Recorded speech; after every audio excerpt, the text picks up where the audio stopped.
Thank you for the invitation. I find myself in a foreign realm, besieged from the very outset. Merely stepping into the restroom, I found myself clad in cosplay attire, transported from a comic convention to a perilous scene where the monstrous chaos was unfolding. Moreover, a grievously injured man was rushing toward her, desperately screaming, "Run away!" Wang Yueqi was profoundly astonished. What is this? A rare glimpse into humanity's early attempts to tame wild monsters. A horde of grotesque creatures loomed ominously, blocking every escape route, forcing the two into a corner with no means of retreat. In a moment of dire urgency, the blood seeping from the wounds seemed to be drawn by an unseen force. It coalesced, erupting into several crimson blades of blood that swiftly annihilated every monster in an instant. Wang Yueqi gazed in shock at the devastation around her and the vibrant crimson lines dancing in the air. A tall man, donned in stylish sunglasses, appeared even more astounded than she. Blood manipulation? Wang Yueqi, perplexed, lowered her gaze to her slender, pale hands, lost in contemplation. Is it possible that this is, in fact, an innate blood control ability of the bloodline? Chapter 102. Welcome to become my companion. The scent of blood thickened, wisps of crimson mist swirling around her gaze. The dark red pupils of Xi's Longyin, locked in her gaze, appeared more lifeless, resembling a beautiful humanoid puppet stripped of all human emotions, standing vacantly before Wang Yueqi. Deepening the effects of the mental hypnosis, Wang Yueqi tilted her head. "What is your name?" The other party responded in a low, emotionless tone. "Xi's Longyin." Confirming that Xi's Longyin was under the control of mental hypnosis, Wang Yueqi nodded. "Please share your personal information and your experiences over the past 3 days." Xi's Longyin honestly divulged all his personal information. He revealed that he was, in fact, the young heir of a wealthy consortium currently in rebellion and running away from home, solely in search of a coveted special gemstone, and so forth. However, none of this stirred Wang Yueqi's heart. What truly captivated her were the assets listed under Xi's Longyin's name. What is this? A walking ATM?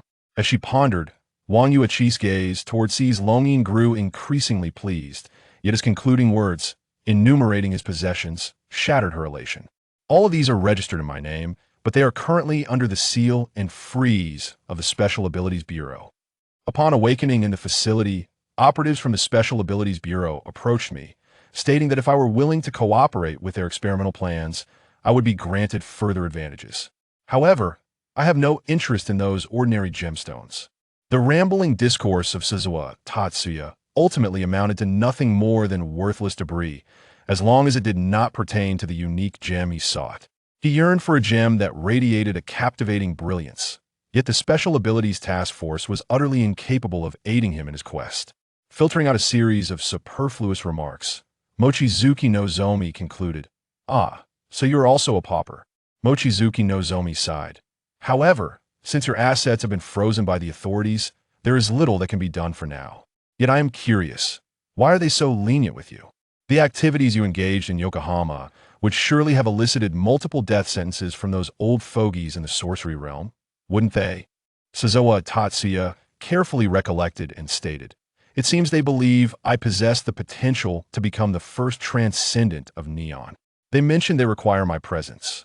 Mochizuki no Zomi understood that due to Suzawa Tatsuya's intrinsic worth, regardless of his actions, as long as he did not openly oppose the authorities with murderous intent, they would likely turn a blind eye to him. In other words, although your assets are frozen, if you assertively demand their return, they should not refuse your request, correct? Mochizuki no Zomi reached this conclusion. Suzawa Tatsuya stood in silence, his gaze devoid of focus, for her words bore no compulsion. "Well, let's set this aside for now. Please tell me, aside from your formidable abilities, are you skilled in making money?" Mochizuki no Zomi hoped her ATM would operate automatically and incessantly. Suzawa Tatsuya did not disappoint her expectations and nodded, "I am proficient." Mochizuki no Zomi's eyes sparkled. "How do you earn money?" "I create garments for others." Suzawa Tatsuya candidly revealed his side venture along with the price range of his clothes. "Clients approach me for custom outfits, with each piece priced between 3 million and 8 million. Mochizuki no Zomi responded, "What? You can make clothes?" Her expression was nuanced. While the existence of male tailors was not uncommon, it was quite remarkable for a scion of noble birth to excel in such intricate handiwork. Indeed, the distinguished heir Suzawa Tatsuya was adept at garment making. Even the elegant white suit he wore was crafted by his own hands. Having learned of a new skill possessed by her companion, Mochizuki Nozomi felt immensely satisfied, regarding him with a particularly benevolent gaze. Kneel partially and bow your head without moving. The young man, nearly 6 feet tall with white hair, bent his left knee, the surface of his knee grazing the damp earth, causing his white trousers to become speckled with mud. He obediently lowered his head, his cascading white locks brushing against his shoulders, the graceful curve of his neck revealed as strands of hair slid forward. Mochizuki Nozomi leaned in, delicately lifting the strands of hair that grazed Suzawa Tatsuya's neck, inching closer as her lips parted, revealing 2 sharp fangs that glimmered with a ghostly white luminescence. The warmth of her breath caressed his neck, imparting a tingling sensation. Suzawa Tatsuya, having received the command to remain still, did not flinch, allowing those icy fangs to make contact with his warm skin. Then, a subtle sting radiated from his neck, as something embedded itself within the flesh. It felt akin to the bite of an ant. After a few moments of sharp pain, it was replaced by a dizzying sensation, as if intoxicated, and his consciousness seemed to ascend into the clouds, drifting away. The vacant expression in Suzawa Tatsuya's eyes flickered with a faint glimmer before plunging deeper into a stupor, overwhelmed by an extraordinary pleasure that spread from his neck to his very bones. He felt no sensation of blood flowing. It was as if his soul had detached from his corporeal form, enveloped by soft clouds, unable to ground itself and retrieve any sense of reality. As time slipped away, his legs grew weak, rendering even his half-kneeling position unstable. After a moment of indulgence, Mochizuki Nozomi withdrew her fangs, raising her hand to wipe away the blood that had smeared her lips, not wasting a drop as she licked her tongue over it, savoring the flavor. It tastes like apples. Upon completion of the bite, Suzawa Tatsuya collapsed to the ground, his consciousness fading, his eyelids heavy as if burdened by iron curtains, slowly closing. His pristine white suit became further stained with mud as its owner sank into a deep slumber. Right, I almost forgot. Mochizuki Nozomi crouched down, extending her hand to press the fingertip of her index finger, which had been nicked, against Suzawa Tatsuya's lips, applying a gentle pressure. An unusual scent of blood permeated the air as the crimson liquid flowed forth. Rest now, dear child, Mogetsuki said, retracting her hand, the wound on her fingertip healing instantaneously within the brief moment of withdrawal, restored to its original alabaster hue. The mental control has been lifted. You should now possess a semblance of consciousness, albeit likely hazy and excruciating, she remarked cheerfully while wiping the saliva on Suzawa Ryohiko's garments. Do not fret. Once you awaken, the pain will have dissipated. Vivid red thorns unfurled their branches, swiftly excavating a pit in the damp earth, while another portion enveloped Suzawa Ryohiko like a cocoon. The sun shall rise in 2 hours. Although I have endowed you with my blood as a precaution, it is prudent to bury you in the earth for now. She prodded Suzawa Ryohiko's face, which had begun to lose warmth and turned icy, before standing and stepping back, allowing the blood thorns to entwine him. You ought to feel fortunate that Satoru and Ken have been dispatched on a mission these past few days and are not expected to return until tomorrow afternoon, which grants me the liberty to remain outside tonight. I shall await your transformation here. Welcome to my fellowship, Suzawa Ryohiko. Mogetsuki's voice, along with Suzawa Ryohiko's consciousness consumed by agony, gradually faded into obscurity, ultimately plunging into the abyss of profound silence. Chapter 103. Special assignment thoughts and consciousness drift like a small boat upon the vast sea, swaying with the rise and fall of the waves. A thick mist envelopes the surface and surroundings, obscuring all sight and direction.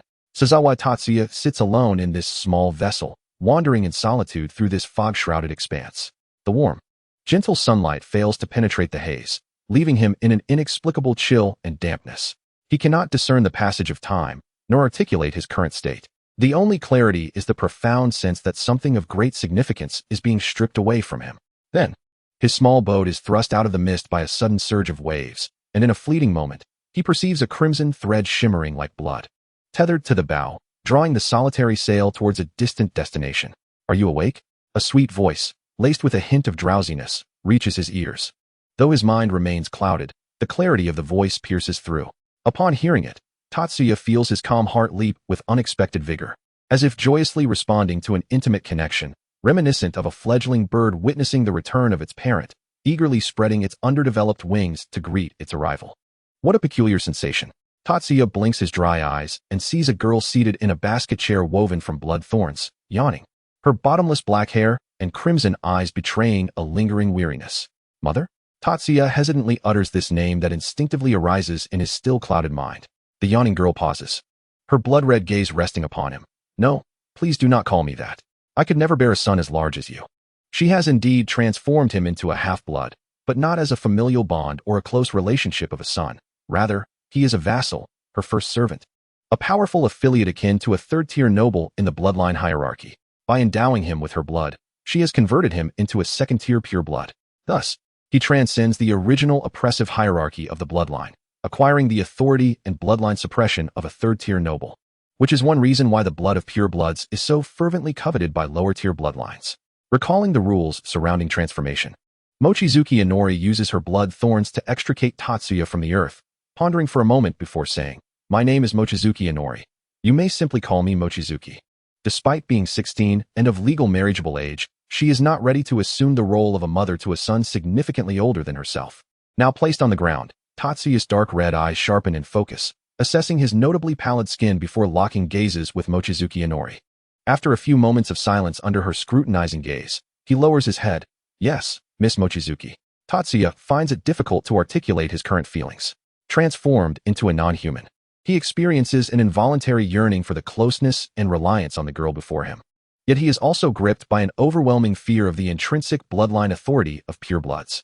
Longing, dependence, dread, and trembling, these emotions, so foreign and rare to him, begin to flourish, anchoring his once aimless soul with a firm connection of blood, igniting the fervent impulses he sought from that elusive gem. It seems rather pleasant. The expelled human within Tatsuya concludes, his tone as unremarkable as ever, yet tinged with a hint of anticipation. "Is there anything you require of me, Miss Mochizuki?" Observing Tatsuya, who, despite having lost the warmth of a living being, appears more vibrant, Mochizuki Inori raises an eyebrow. "Let us not rush.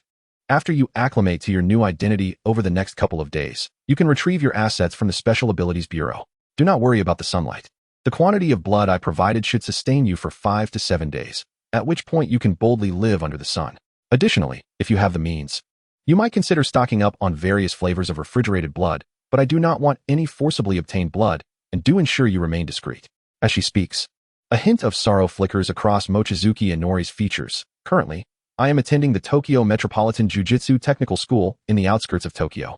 And as a student without significant backing, acquiring blood bags discreetly is quite challenging. It is hardly feasible to seek out my peers each time I require a supply. The small amount of blood she has is insufficient, and she fears exhausting her peers if she is not careful. Animal blood, with its distinct taste, is unpleasant enough to make her retch." Tatsuya comprehends his responsibilities, his voice low yet respectful. "Please allow me some time. I will handle these matters for you." Mochizuki Inori observes this unfamiliar display of respect from him, blinking in surprise. "I shall await your progress." As Mochizuki Inori silently returns to the dormitory at 8 in the morning, she tidies herself before knocking on the door of her neighbor, Ai Natsuko, to join her for class. However, no response greets her no matter how many times she knocks. Frowning, her blood-red eyes glinting, she employs her keen bloodline senses. Discovering Natsuko's dormitory is unoccupied. Checking her phone, she notes the time, 7:20. Could she have been dispatched on a mission in the middle of the night? She murmurs, leaving the girls' dormitory and heading towards the classroom. Unusually, Yaga Mazamichi has already arrived in the classroom early. "Yaga-sensei, isn't the first class this morning supposed to be taught by Takao-sensei?" Mochizuki Inori asks, puzzled by the schedule change. "Mochizuki, all of your classes today have been cancelled. Once Wataru and the others return, please come to my office. Lord Tenjin has assigned a special task to the three of you." Yaga Mazamichi's expression is solemn. The three he refers to includes Suguru Geto, Satoru Gojo, and Mochizuki Inori. Mochizuki Inori's eyes widen. Did they really leave on a mission in the middle of the night? Indeed, Wataru and the others have gone to support the fourth-year students, Kamo Noritoshi and Kamo Mei. They took on a second-tier cursed spirit extermination mission 3 days ago, but subsequently went missing, Yaga Mazamichi explains. Ah, I see, Mochizuki Inori responds. Could I know the details of this special task in advance? Also, who exactly is Lord Tenjin? She is not slacking off in class. The textbooks and instructors have never introduced him. Ah well. Chapter 104. Astral Body Tenjin is a unique sorcerer with the technique of immortality and possesses unparalleled mastery of barrier techniques. No one knows how many years he has lived. He is revered as an omniscient sorcerer because he utilizes his enhanced barriers to gather various intelligence, such as the protective barrier enveloping all of Neon, as well as numerous auxiliary monitoring barriers across various jujutsu schools and strongholds, all strengthened by Tenjin. Although his technique is named immortality, the vessel is still subject to the ravages of aging. Once the accumulation of age reaches a certain threshold, his technique will endeavor to reconstruct the body of Tenjin, transcending humanity to become a superior life form. However, the nature of this advanced being remains shrouded in mystery, and at that stage, the original will cease to exist, and Tenjin will no longer be Tenjin. To avert such uncontrollable consequences, every 500 years, the star plasma entity must undergo assimilation with Tenjin, resetting the vessel's information and restoring the original effects of the technique, thus preventing further evolution. The task at hand concerning the star plasma entity is of utmost importance. You three are to safeguard the young girl who embodies this star plasma entity and subsequently eliminate her. Yaga Yoshinobu uttered a contradictory statement. Protect and assassinate a mere child? Standing by the door, Satoru Gojo feigned cleaning his ears, convinced he had misheard. Isn't this mission inherently contradictory?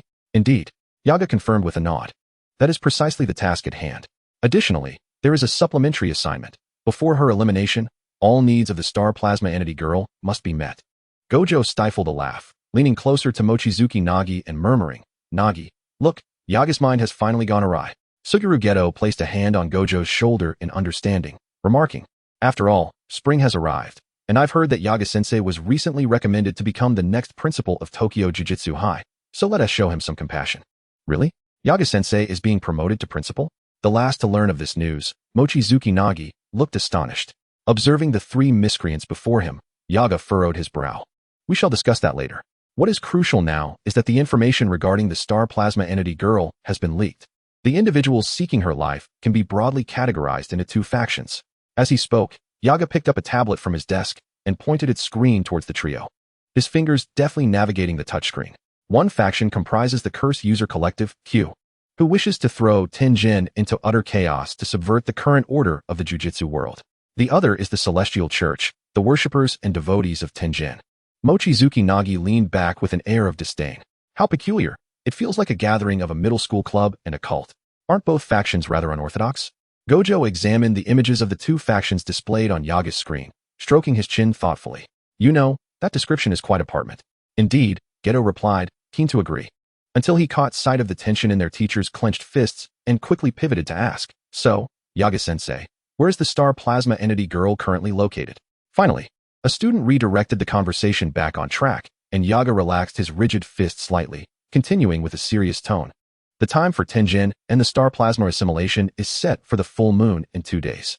You must protect her until then, and when the time approaches, escort her to Tenjin. The name of this star plasma entity girl is Tenai Riko. I will send her personal information to the group chat shortly. Make sure to review it, understood? Yes, the trio chorused in unison. Meanwhile, at the bustling racetrack, a dark-haired man with a scar at the corner of his mouth scowled at the screen displaying the winning horse numbers, discontentedly crumpling the betting slip in his hand. He starkly contrasted with the other bettors around him, who were jubilantly celebrating to the point of tears. TCH, it was so close to winning.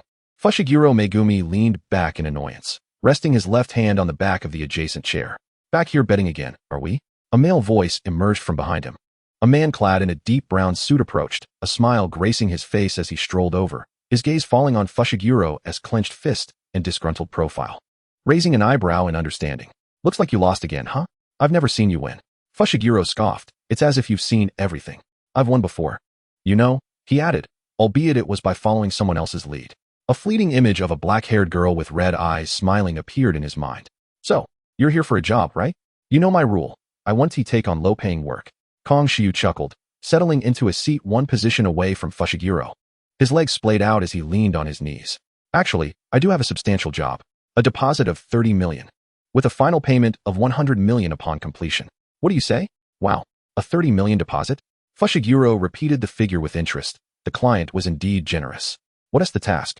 Assassinate the star plasma entity girl, Tenai Riko, Kong whispered, lowering his voice. However, according to my intel, there are 3 guards assigned to protect her. One of whom is from the Gojo family, the Six Eyes. The Gojo kid is among the guards? Fushiguro regarded Kong with a knowing smile.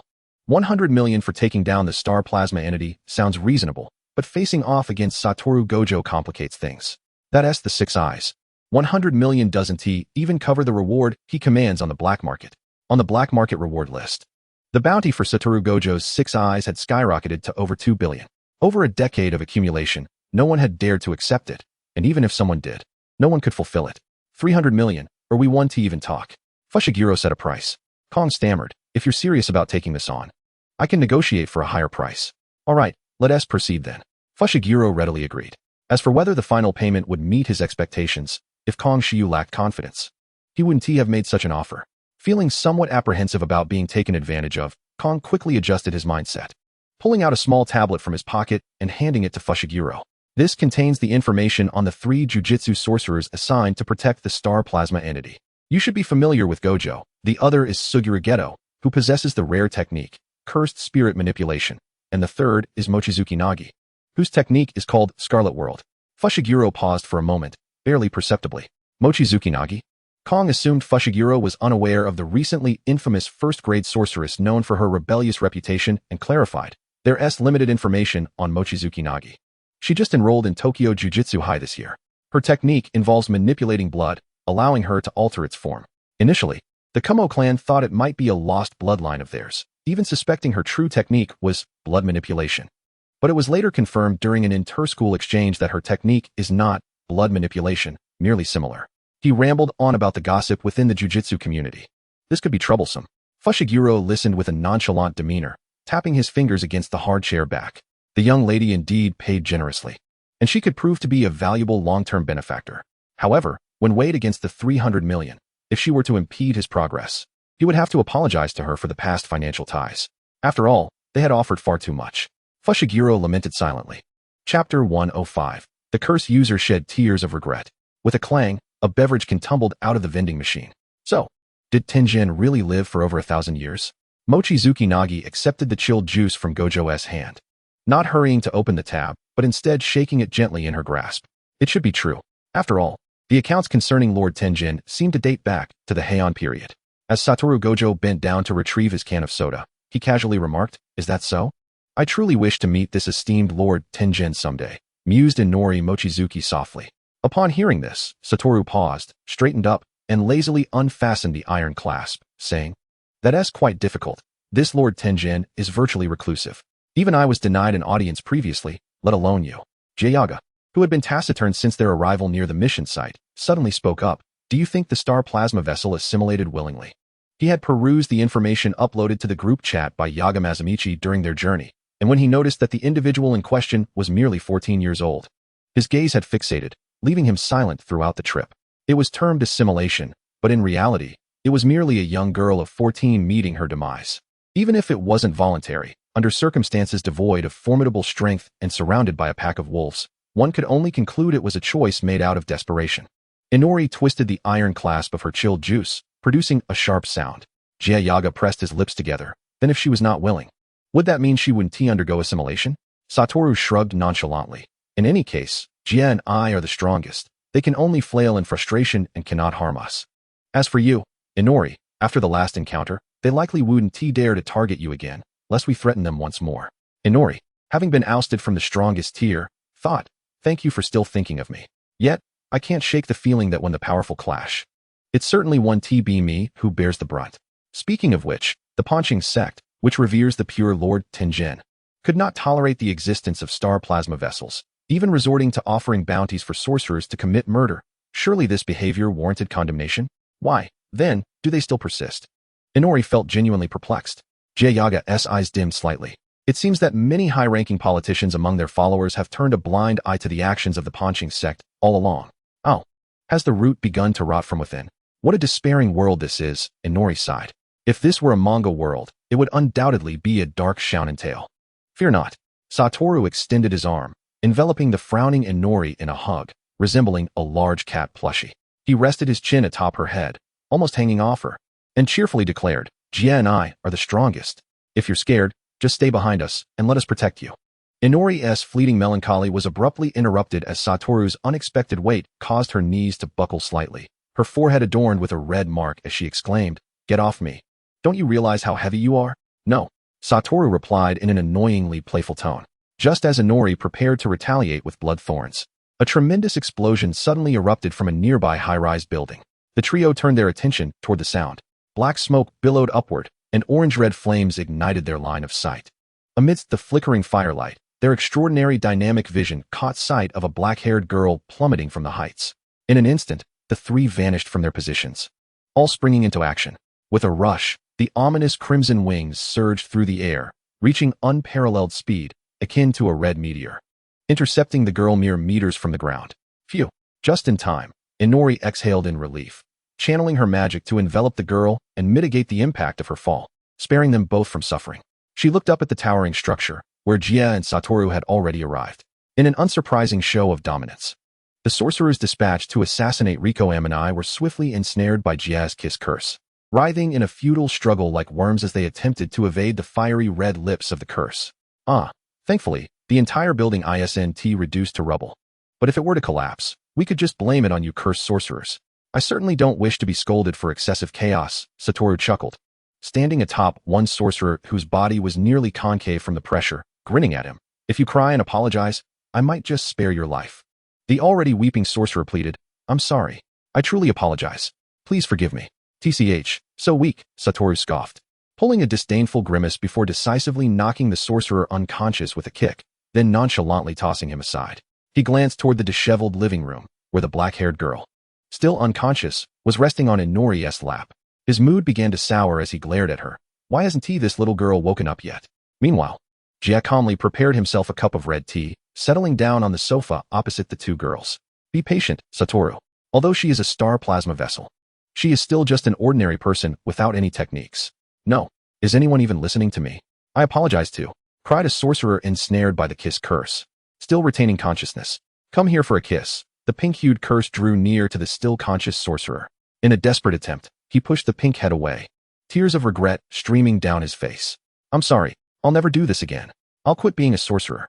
With the strongest combatants of Q rendered unconscious by Satoru, he felt utterly terrified as a sorcerer of middling strength. "Kiss moi." I'll quit Q. If you're still not convinced, I'll return to the countryside to farm rice. Let us make a pact. Please spare me." Feeling the wet, sticky sensation on his face, he crumbled further. "No, my innocence."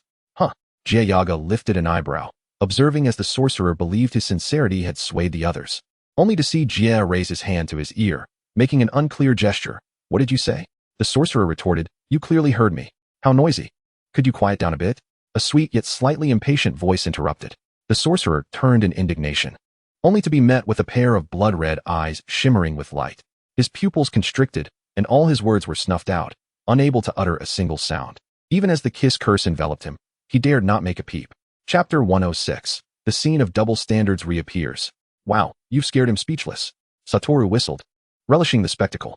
He was easily frightened, after all. Jie calmly sipped his red tea, ignoring the miserable fate of the sorcerer engulfed by the fiery red lips.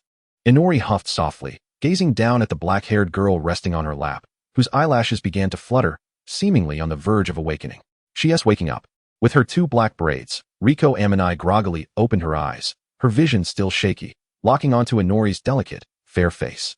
"Are you awake, Riko-chan?" A sweet voice reached her ears, and Riko stared blankly at the smiling face before her. Then, as she became aware of the fact that she was resting on someone's lap, she swiftly and stiffly scooted to the other end of the sofa, stammering, "Why you? Who are you?" Mochizuki Kiri adjusted the folds of her skirt and patiently explained, "I am Mochizuki Kiri, a sorcerer assigned by Lord Tenjin to protect you." "Just like them." "Indeed, Riko, you need not fear. We are not affiliated with those who just attacked you." Upon hearing the unfamiliar male voice beside her, Amani Riko realized that she was not alone. Slowly turning her head, she beheld Gojo Satoru and Suguru Geto, both clad in black high school uniforms. Contrary to what Suguru had anticipated, Riko's expression transformed into one of wariness upon seeing the two. She sprang to her feet, assuming a karate stance, exclaiming, "Liars. You. With that odd fringe and squinting eyes, you hardly seem like a good person." Maintaining a friendly smile, Suguru responded, "And you. With that bleached hair, looking so nonchalant. Wearing sunglasses indoors, clearly not a serious individual." Gojo, indirectly referred to as someone with poor dyeing skills, interjected, "And you. What about your words?" As it was Kiri's turn. Riko's fierce voice faltered slightly. Kiri tilted her head in confusion. "What's the matter with me?" The black-haired girl adorned with a golden feather accessory gazed at Riko. Her delicate and fair visage seemingly glowing within the room. Her jewel-like crimson eyes reflecting Riko's fierce demeanor, exuding an aura of purity and harmlessness, starkly contrasting with the other two suspects. "You look like you're not much older than me. Are you truly here to protect me?" Under the scrutiny of those eyes, Riko's voice diminished. A discontented click of the tongue interrupted their exchange. Riko turned to the white-haired Gojo, her expression shifting again. "What are you clicking your tongue for?" "My lady, these three are allies," finally explained the middle-aged maid, Kurwa Misato, who had been tasked with protecting Riko since childhood. "By the way, Riko, did you voluntarily wish to merge with Lord Tenjin?" Suguru casually posed this question. Gojo, sitting beside him, raised an eyebrow, while Kiri also looked toward Riko. A shadow flickered in Misato's eyes, who had cared for Riko since she was a child. The atmosphere momentarily thickened. Riko pursed her lips, then lifted her chin defiantly, stepping onto the table to declare, "Such thoughts are only held by the most humble of people. Lord Tenjin is me, and I am Lord Tenjin. While some may confuse merging with death, this understanding is fundamentally flawed. After merging, my will, intellect, and soul will continue to thrive." Her resounding voice echoed within the war-torn apartment. After Riko's proclamation, Gojo leaned forward, extending his neck. "Kiri, who are you chatting with?" "A freshly picked red apple." Kiri replied nonchalantly, her gaze never leaving her phone screen. Suguru, shifting his focus from Riko, inquired, "Red apple? What is that? A nickname from an online friend?" "Sort of." Kiri mused, contemplating a message on her screen from Shizusawa Ryuko, reporting that the Special Abilities Bureau had been handled and preparations for a safe base and blood bag procurement were underway. "My subordinate is rather efficient," she thought. "It seems I won't have to trouble my peers for blood supplies for much longer." Riko, feeling utterly ignored, flushed with embarrassment. "You could at least listen properly." An hour later, at the Kiyoshi girls' school, the swimming pool, still cluttered and covered with large patches of green algae, bore witness to Gojo's frustrated expression as he hung up a call from Yaga Mazamichi, informing him that Lord Tenjin had decreed that Riko's every wish must be fulfilled. He raked his fingers through his hair, grumbling, "With a bounty on my head, why must I come to school? You and Kiri are indulging that little girl too much. If it were up to me, we should return to the school quickly and handle the curse users one by one until everything is resolved by the day after tomorrow." "Don't say that, Satoru," Suguru replied, his narrow eyes cast down at the algae-laden, long uncleaned pool water, his tone calm as he elaborated. "After merging, she will become Lord Tenjin, the cornerstone of the barrier at the lowest tier of the school. She will never see her friends, family, or other important people again, completely transforming into Lord Tenjin. I believe Kiri may not have explicitly stated it, but since she is willing to accompany Riko here, it indicates her intention to allow Riko to freely enjoy this final period." At that moment, only Suguru, Gojo, and Kurwa Misato remained in the swimming pool. Kiri had, through Gojo's family connections, become a temporary audit student at Kiyoshi Girls' School, attending classes alongside Riko while also serving as her bodyguard. Sitting on a bench, Misato listened to Suguru's words, striving to conceal the sorrow in her eyes as she softly said, "Riko no longer has family. Her parents passed away in an accident when she was young. Since then, I have been caring for her." The two turned to look at her. Standing, Misato bowed sincerely. "Thank you for allowing Riko to return to school during this time. Please let her spend more time with her friends." Suguru smiled gently, "Of course. Furthermore, I believe Riko is not entirely without family. Are you not her family?" Misato froze, a wave of bittersweet emotion washing over her. Observing this scene, Gojo ran his fingers through his hair, refraining from making any further comments about returning to the school. "Hey, have you sent the cursed spirit you dispatched to monitor?" He approached Suguru, resting his arm on his shoulder, inquiring about the situation. "Well, if only I could share vision like Miss Mei Mei," Suguru sighed. "But even if something happens, I can respond immediately." His words trailed off, his tone growing somber. "Satoru, we need to find Kiri quickly." "Huh?" Gojo responded, puzzled. A sharp glint flickered in Suguru's narrow eyes as he swiftly moved towards the exit of the swimming pool, stating, "The cursed spirits we sent to keep watch, 2 have been exorcised." Chapter 107, Straight to Death Within. Arriving too late, are we? A mass of crimson, jagged thorns surged forth like a frenzied serpent, piercing through the enemy's bodies, devouring their pleas within the churn of blood. Mochizuki Kiri, enveloped in a dark red glow, stood upon a robust blood thorn, shielding Amani Riko, who was encased in a dense sphere of blood thorns. Any curse users or released puppets attempting to approach them were either repelled or slain on the spot, swallowed by the viscous tide of blood spreading across the ground. My apologies, there were quite a few obstacles to clear, which took a little time, Gojo nonchalantly remarked as he maneuvered through the blood thorns, landing effortlessly beside Kiri. But you seem to be handling this quite easily. What about Suguru and Misato? They are still dealing with obstacles behind us. Gojo adjusted his sunglasses, revealing his brilliant azure eyes to the air, his relaxed voice tinged with a hint of coldness. These guys really are like locusts, killing one batch after another. They're quite adept at evasion. Perceiving two distinct curse energy signatures fleeing from the range of the blood thorns, Kiri furrowed her brow. You can catch up to them, right? Huh, who do you think I am? With a swift motion of his wrist, Satoru Gojo's form twisted through the air, instantaneously vanishing from his original position, only to reappear above one of the fleeing, robust sorcerers. He delivered a vicious kick imbued with cursed energy, sending the fleeing sorcerer crashing into the currently vacant floor of an educational building. The sorcerer, feeling as though his spine might shatter from the impact, struggled to extricate himself from the debris of the floor. However, the next moment, a voice that instilled dread resonated from above. I am the strongest. Utilizing the technique of cursed technique lapse, idle death gamble for short-range teleportation, Satoru Gojo looked down upon the rigid, sweat-drenched sorcerer, raising his right hand, curling his ring and pinky fingers against his palm, while extending his long index and middle fingers upright, with his thumbs slightly raised. By the way, are you familiar with infinite expansion? At the very instant the final syllable fell, a colossal surge of cursed energy erupted, shattering the floor beneath them. Cursed technique reversal, red. The sorcerer's pupils constricted in terror as he beheld the defiance of gravity, with desks, chairs, and fragments of the cracked ceiling floating around him, all illuminated by the brilliant red light emanating from between Gojo's fingers, casting the dimly lit room in a blinding crimson hue. The burgeoning, profound red light threatened to engulf and obliterate him entirely. Am I to die? The thought flickered in the sorcerer's mind, his lips trembling as he braced himself for his demise. Yet, the deep, menacing crimson light dissipated like a fleeting firework, its vibrant display rapidly cooling, causing all the floating desks and chairs, along with him, to crash down onto the fractured ground. Ah, another failure. Huh. The sorcerer attempted to form a question. Yet Gojo's suddenly elevated, icy tone transformed into a powerful punch that struck him squarely in the face, knocking him unconscious. TCH, I thought I could manage it. Gojo mused, observing his large palm with a hint of frustration, pondering why he still could not master red. Buzz, buzz. His phone vibrated in his pocket, pulling him from his thoughts. He set aside his vexation and answered the call. Inoue? Once you deal with the situation, hurry back for a gathering. Mizuki has gotten into trouble. Came the voice of Mochizuki, Inoue. Gojo paused, casting a cold glance at the sorcerer he had just knocked out. With a slight opening of his fingers, he activated cursed technique lapse, idle death gamble, to lift the unconscious sorcerer and head towards Mochizuki, Inoue. My apologies, it was my misjudgment. At the location where Suguru Geto had parted ways with Mizuki, he stood amidst the remnants of battle, clenching his hands at his sides, filled with self-reproach. I miscalculated Mizuki's worth in the hands of the enemy.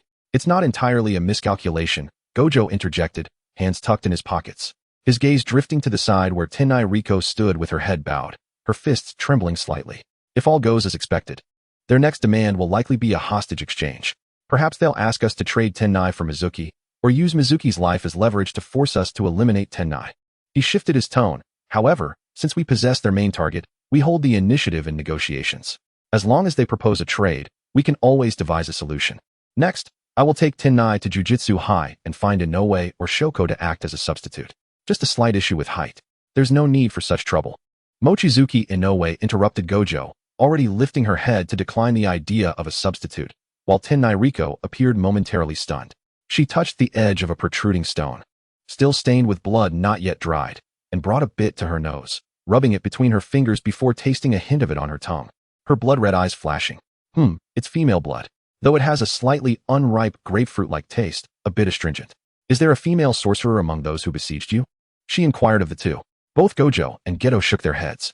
Then this must be Mizuki's blood. Mochizuki placed her hand atop the blood-stained rock, solidifying it into a beast. Squeak. A small bat, no bigger than a palm and formed entirely of blood, flapped its wings, circling Mochizuki and calling out affectionately. Mochizuki, are you planning to? Geto's eyes widened in surprise as he discerned her intentions. Gojo, intrigued by the unexpected effect of Mochizuki's technique, observed the little blood bat, noting its diminutive size and the lack of discernible cursed energy. There's a saying that bloodkin who have consumed human blood are entirely different from those who haven't. After having consumed the blood of 2 individuals, Mochizuki, having unknowingly inherited this seemingly traditional skill of her bloodkin, gently tapped the bat's cold head with her fingertip and commanded, "Lead us to your master." The little blood bat flapped its wings and took off in a determined direction. It guided them into a building. While the kidnappers were still reveling in their plans to eliminate Tennai, they were met with an unexpected onslaught as a cursed spirit burst through the door, delivering a series of heavy blows, swiftly apprehending them. "TCH, these 2 have caused us quite a bit of trouble. Are we just going to let it slide?" Gojo remarked irritably, watching the kidnappers being escorted away, giving a kick to a small stone by his feet. Geto, observing the kidnappers, devoid of cursed energy or techniques, simply 2 ordinary followers of the Star Cult, spoke in a hoarse voice. After all, they are just 2 ordinary individuals. Ordinary people face ordinary legal consequences. Mochizuki calmly patted Geto's shoulder, whose emotions seemed to be running high, a glint of coldness flashing in her eyes. But if they think they'll have an easy time in there until their sentences are served, they're sorely mistaken.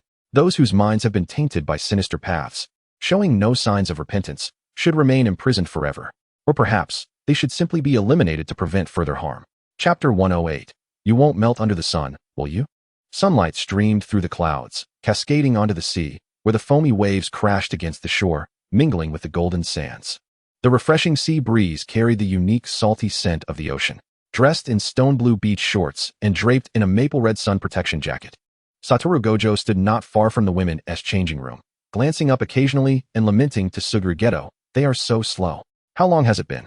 Beside him, Geto, also attired in beach shorts and a navy floral sun protection shirt, glanced at the impatient Gojo, remaining unfazed. "Girls take longer to change. And I recall Mochizuki bought sunscreen upon landing, so they will likely apply it before coming out, right?" The 2, distinguished by their striking appearances and demeanor, drew the attention of numerous passers-by on the beach, many of whom cast admiring glances or approached with boldness, only to be gently rebuffed by Geto or outright dismissed by Gojo. "Sunscreen, huh? The sun at Okinawa's beach seems quite fierce. I hope Inoue is alright. Can sunscreen really block such intense UV rays? She won't just step out and get baked, will she?"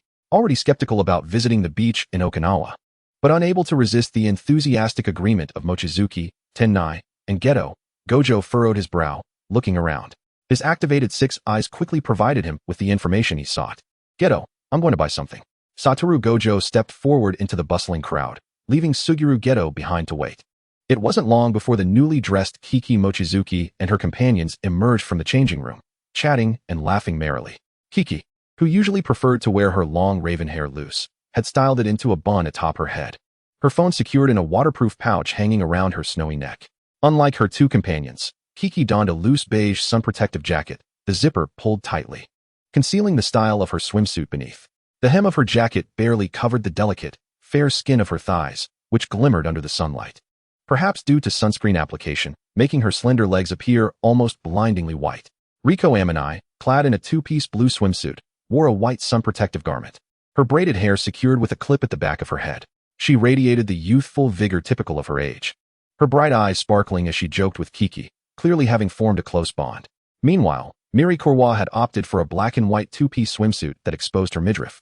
Watching the 2 with a gentle expression, her lips curving into an involuntary smile. "Hey, Suguru, where's Satoru?" Kiki asked, turning back to Suguru Geto, who stood alone, a look of confusion crossing her face. After a moment, she seemed to recall something, her expression growing slightly serious as she lowered her voice. "Has someone come looking for us?" "No, Satoru just went to buy something," Suguru replied with a smile, casually averting his gaze, his ears tinged with a hint of crimson. Though he harbored no romantic feelings for Kiki, the impact was still somewhat jarring for a young and spirited individual like him. Unfortunately, Satoru's absence meant he wouldn't witness the initial reactions. Suguru couldn't help but think, a dead friend is better than a poor one. The decision to visit the beach in Okinawa had been spontaneous.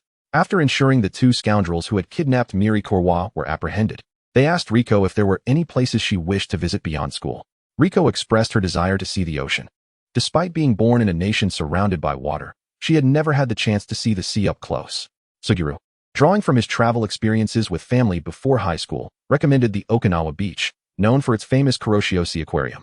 Kiki, who had never been there, was the first to raise her hand in agreement, while Satoru appeared less enthusiastic about the beach under the blazing sun, especially given Kiki's lineage.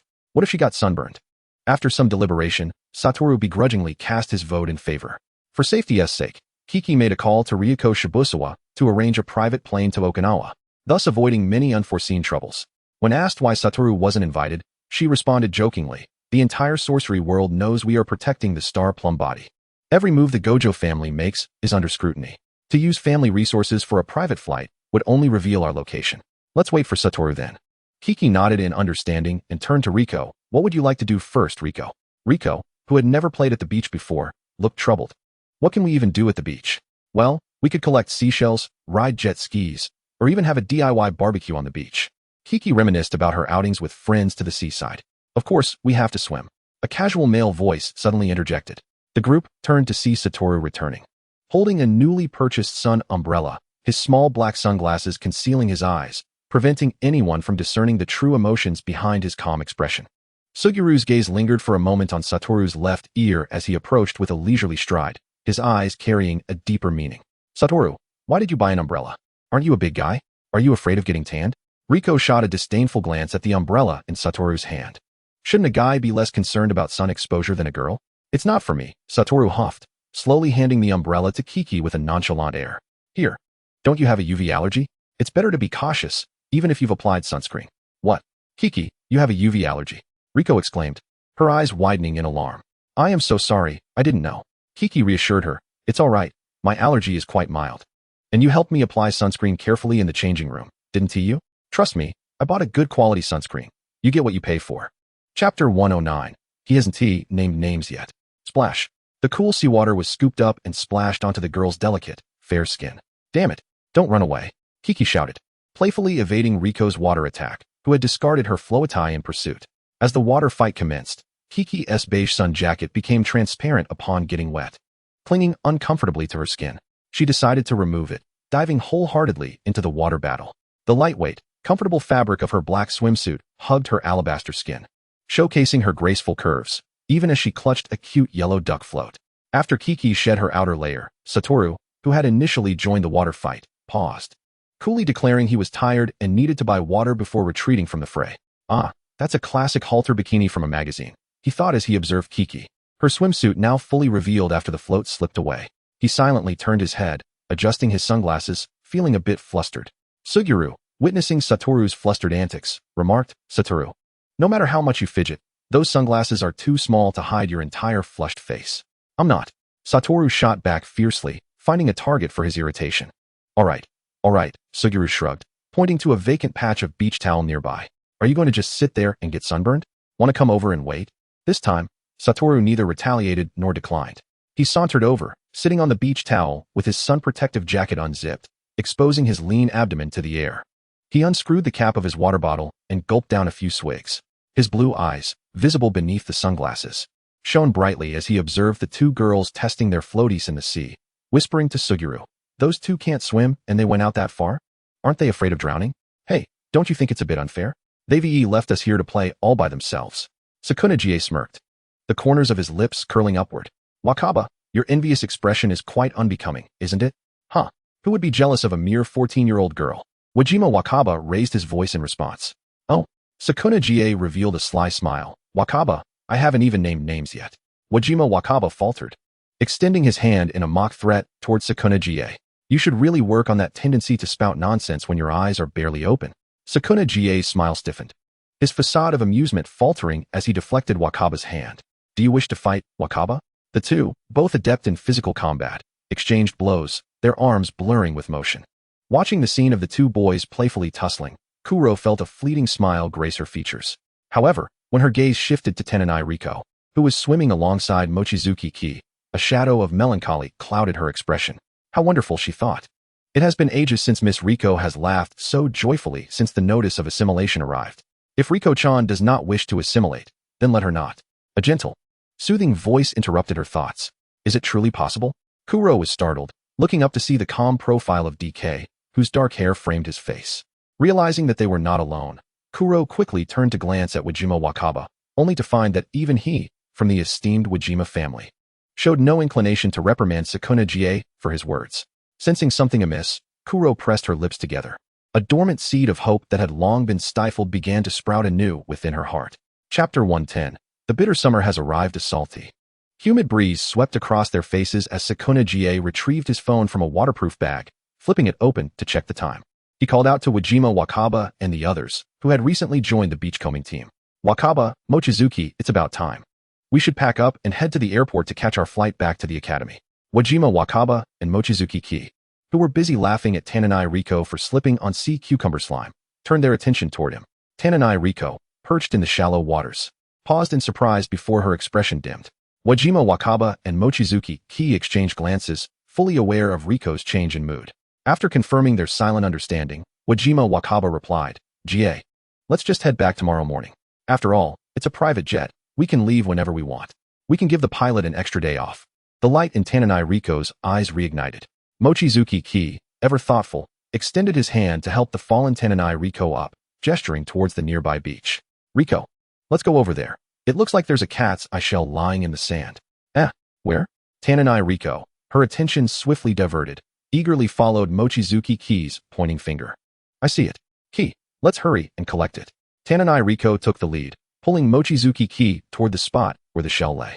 Left behind, Wajima Wakaba shrugged, casually placing his hands in the pockets of his dark beach shorts as he approached Sukuna Jie and Kuro. "Wakaba," Sukuna Jie noted, observing that despite having spent considerable time in the sea, Wajima Wakaba remained completely dry. He realized the weather had been quite unstable lately.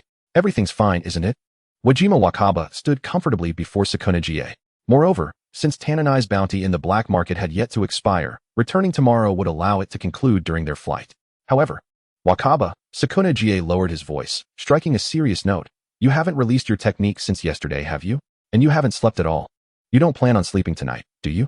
Are you truly alright with not returning to the academy?" At present, Wajima Wakaba had yet to master the automatic operation of his limitless technique. Maintaining its activation, coupled with the incessant influx of information from his 6 eyes, was beginning to take its toll. Even Wajima Wakaba, under such strain, risked overwhelming his mind. Though he appeared unchanged, Sukuna Jie recognized that Wajima Wakaba was quite fatigued, especially since he had not slept since receiving his mission the previous morning. The mental burden was precarious, akin to a fragile vine on the edge of a cliff, ready to snap at the slightest tug. Wajima Wakaba did not deny it, but simply raised his arm, delivering a light punch to Sukuna Jie's shoulder, his chin raised defiantly. "No problem at all. Even if you and Ki want to play games with me for 3 days and nights, I'm fine with that." "Wakaba," Sukuna Jie sighed, a hint of exasperation in his voice. Yet Wajima Wakaba grinned, glancing at the 2 girls still preoccupied with the cat's eye shell, and replied with a carefree tone. "It's all good, Jie. After all, you're with me.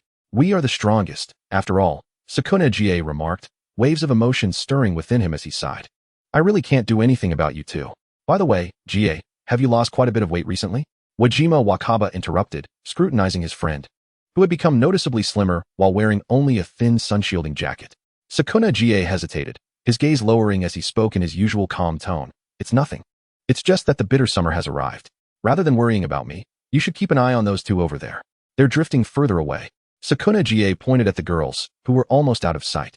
Wajima Wakaba tilted his head, clicking his tongue. "Ki, that fool. I've told her not to let Riko stray beyond the bodyguard's line of sight." Although it posed little concern for him due to his 6 eyes, the bodyguards present included 2 others as well. Wajima Wakaba rushed off in pursuit of the 2 girls, his demeanor fierce. Noticing something amiss, Sukuna Jie watched Wajima Wakaba's retreating figure, lost in thought. If memory serves, Mochizuki was also one of the bodyguards, wasn't she? Chapter 111. Wakaba, what are you truly thinking? Layers of rippling waves danced behind a fortified transparent glass wall, as if water flowed around his fingertips. A massive aquarium stood at the heart of the Black Tide Sea Aquarium, spanning 2 stories high within the main hall. The seawater in the Black Tide Sea Aquarium was drawn from live sources. The azure waters, shifting between light and dark, resembled a gentle harbor, and the fractured reflections sparkled in Tananai Riko's eyes, serene and embracing. A gigantic whale shark glided through the waters, its tail fin creating ripples that painted a deep blue dream, pulling her consciousness into the ocean's depths, where countless corals and fish brushed past her. "It's so beautiful. I wish I could come here more often," Tananai Riko murmured, her palm pressed against the cold glass wall, entranced by the aquarium's contents. However, just like the cold, transparent barrier, the deep blue boundary remained steadfast before her, suppressing her fears of assimilation and the sorrow of her bonds, threatening to overflow her heart and bring tears to her eyes. Beside her, Mochizuki, admiring the whale shark's grand and graceful form, turned to her and blinked. Then we can just come back another time. Mochizuki's voice struck like thunder, jolting her from her reverie. Realizing what she had just said, Tananai Riko's fingertips trembled, and she pulled away from the glass wall, hastily wiping away the tears threatening to spill. I'm sorry, I didn't mean it that way. In a rare moment of vulnerability, Tananai Riko, who usually referred to herself in the third person, hurriedly sought to clarify that she had no intention of rejecting assimilation, because she did not forget. Although she enjoyed her time with Mochizuki and Nori and the others, who were indulgent towards her, all of this was predicated on her identity as a star essence, on the verge of being sent to merge with Lord Tenjin, thereby saving more lives. I am aware of this. Mochizuki and Nori retrieved a dry handkerchief from her pocket and offered it to Tenai Riko. The human instinct to cling to life and fear death is innate. She cast her gaze downwards at Tenai Riko, who was awkwardly wiping her tears, her blood-red eyes reflecting the flickering light around them, as if shrouded in a cold and profound hue. Riko, you are well aware, aren't you? Assimilation is, in essence, death. To be assimilated into Tenjin does not guarantee that the will of Tenai Riko will endure. There is no doubt, it is death. The facade of self-deception that had persisted was shattered, and Tenai Riko revealed a smile that seemed to be both a cry and a show of strength. But if I do not undergo assimilation, more people will be in peril. Mochizuki and Nori gazed at Tenai Riko, as if attempting to see through all her inner turmoil. Tenai Riko wiped away the last trace of her tears with the handkerchief, took a deep breath, and proactively changed the subject. Let us not speak of this, Inori. Would you accompany me to the back to take a look? I wish to see the whale shark once more. She reverted to her self-reference. Mochizuki and Nori sighed inwardly. Her fingers caressing the hard outline of her phone nestled in her coat pocket. It was fine. After all, the time for assimilation had not yet arrived. The Star Essence and Tenjin were oblivious to how much information Shizuo would acquire before tomorrow night. Did you hear that, Satoru? A black-haired DK, standing not far from the central aquarium, spoke softly. Sorcerers possess keen hearing, especially since the sounds within the first-floor venue were not particularly noisy. Most people were quite cultured in observing the aquarium. Even when conversing with companions or expressing amazement, they would consciously moderate their volume. As long as a sorcerer wished, they could focus their attention and clearly hear the conversations taking place. I heard it distinctly, behind the small round black sunglasses. The white-haired DK's striking azure eyes captured the sight of Tenai Riko, who was quietly wiping her tears with Mochizuki and Nori's handkerchief, and spoke in a subdued tone. The main family will send relevant materials to my phone tonight. It was not just Mochizuki and Nori who had Shizuo Ryuhiko secretly investigating. The moment Tenai Riko expressed her desire to visit again, he had already sent messages to 5 members of the main family. Upon hearing Satoru's words, Suguru Geto paused slightly and looked at his close friend, who was intently focused on the 2 girls. So, you won't be sleeping tonight, will you? Satoru did not deny it. Suguru sighed and patted Satoru's shoulder. All right then, I'll keep you company through the night. Click. The door closed slowly and gently. After confirming that Tenai Riko's room was secure, Mochizuki and Nori tiptoed away from the door, heading towards the 2 DKs sitting by the floor-to-ceiling window of the luxurious ocean view suite, sipping cold drinks. Riko and Miss Courroy are fast asleep. It's already 3 in the morning. Aren't you 2 going to get some rest? I can keep watch for you. Dressed in a light green floral dress, Mochizuki and Nori approached the 2 DKs who were engrossed in their phones, their brows furrowed. No need. Satoru's frost-colored lashes fluttered slightly. You should be the one to sleep. It's nearly 3. You won't have any energy tomorrow during the day, will you? Aren't you the one who dislikes staying up late for work? He waved his hand dismissively. Mochizuki and Nori puffed up her cheeks. But you haven't slept in nearly 3 days, have you? It was you at the beach today who couldn't maintain your limitless state continuously, right? Prolonged strain will weigh heavily on you. Not only had Suguru noticed this, but Mochizuki and Nori also observed that Satoru, despite having swum in the sea, had not a single strand of hair or clothing dampened. These are merely trivial matters. Satoru grinned, like a cat with its whiskers raised, swaying its tail in pride. If you wish, I can even stay up with you for another 2 all-nighters. Unlike you, who fell asleep in the car after just past 1 o'clock last time, leaving me to bear the brunt of your shoulder the entire journey and inhibiting my gaming freedom. A novice who cannot stay up late should hurry to bed. Unaware of this incident, Suguru glanced at Satoru, who was gleefully belittling Mochizuki and Nori. Suddenly reminded of her past misfortune, Mochizuki and Nori shot a glance at the plate of macarons placed before Satoru, swiftly seizing 2 and stuffing them into his mouth. All right, you can be quiet now. Satoru, caught off guard, blinked as the sweetness of the double sugar spread across his palate, followed by a choking sensation. He gulped down several sips of water to avoid succumbing to the fate of choking at the hands of his own teammate. Cough, cough, it's merely a fact. Why is she so irate? Satoru muttered, glaring at Mochizuki Inori's retreating figure. Observing the entire exchange, Suguru remarked. Perhaps it's because she is actually worried about you? He said delicately. Worried about me? Satoru paused. Then a slight curve formed at the corner of his lips, which he quickly suppressed, adopting a feigned air of indifference as he retorted. Who needs her to worry? If there were an enemy attack, they should be the ones worried. I certainly want to lose to them. No, you clearly relish her concern, don't you? Suguru's expression was one of exasperation. You are indeed quite like, Satoru, be honest, what do you truly think of Mochizuki? Suguru retracted his previous words, redirecting the conversation.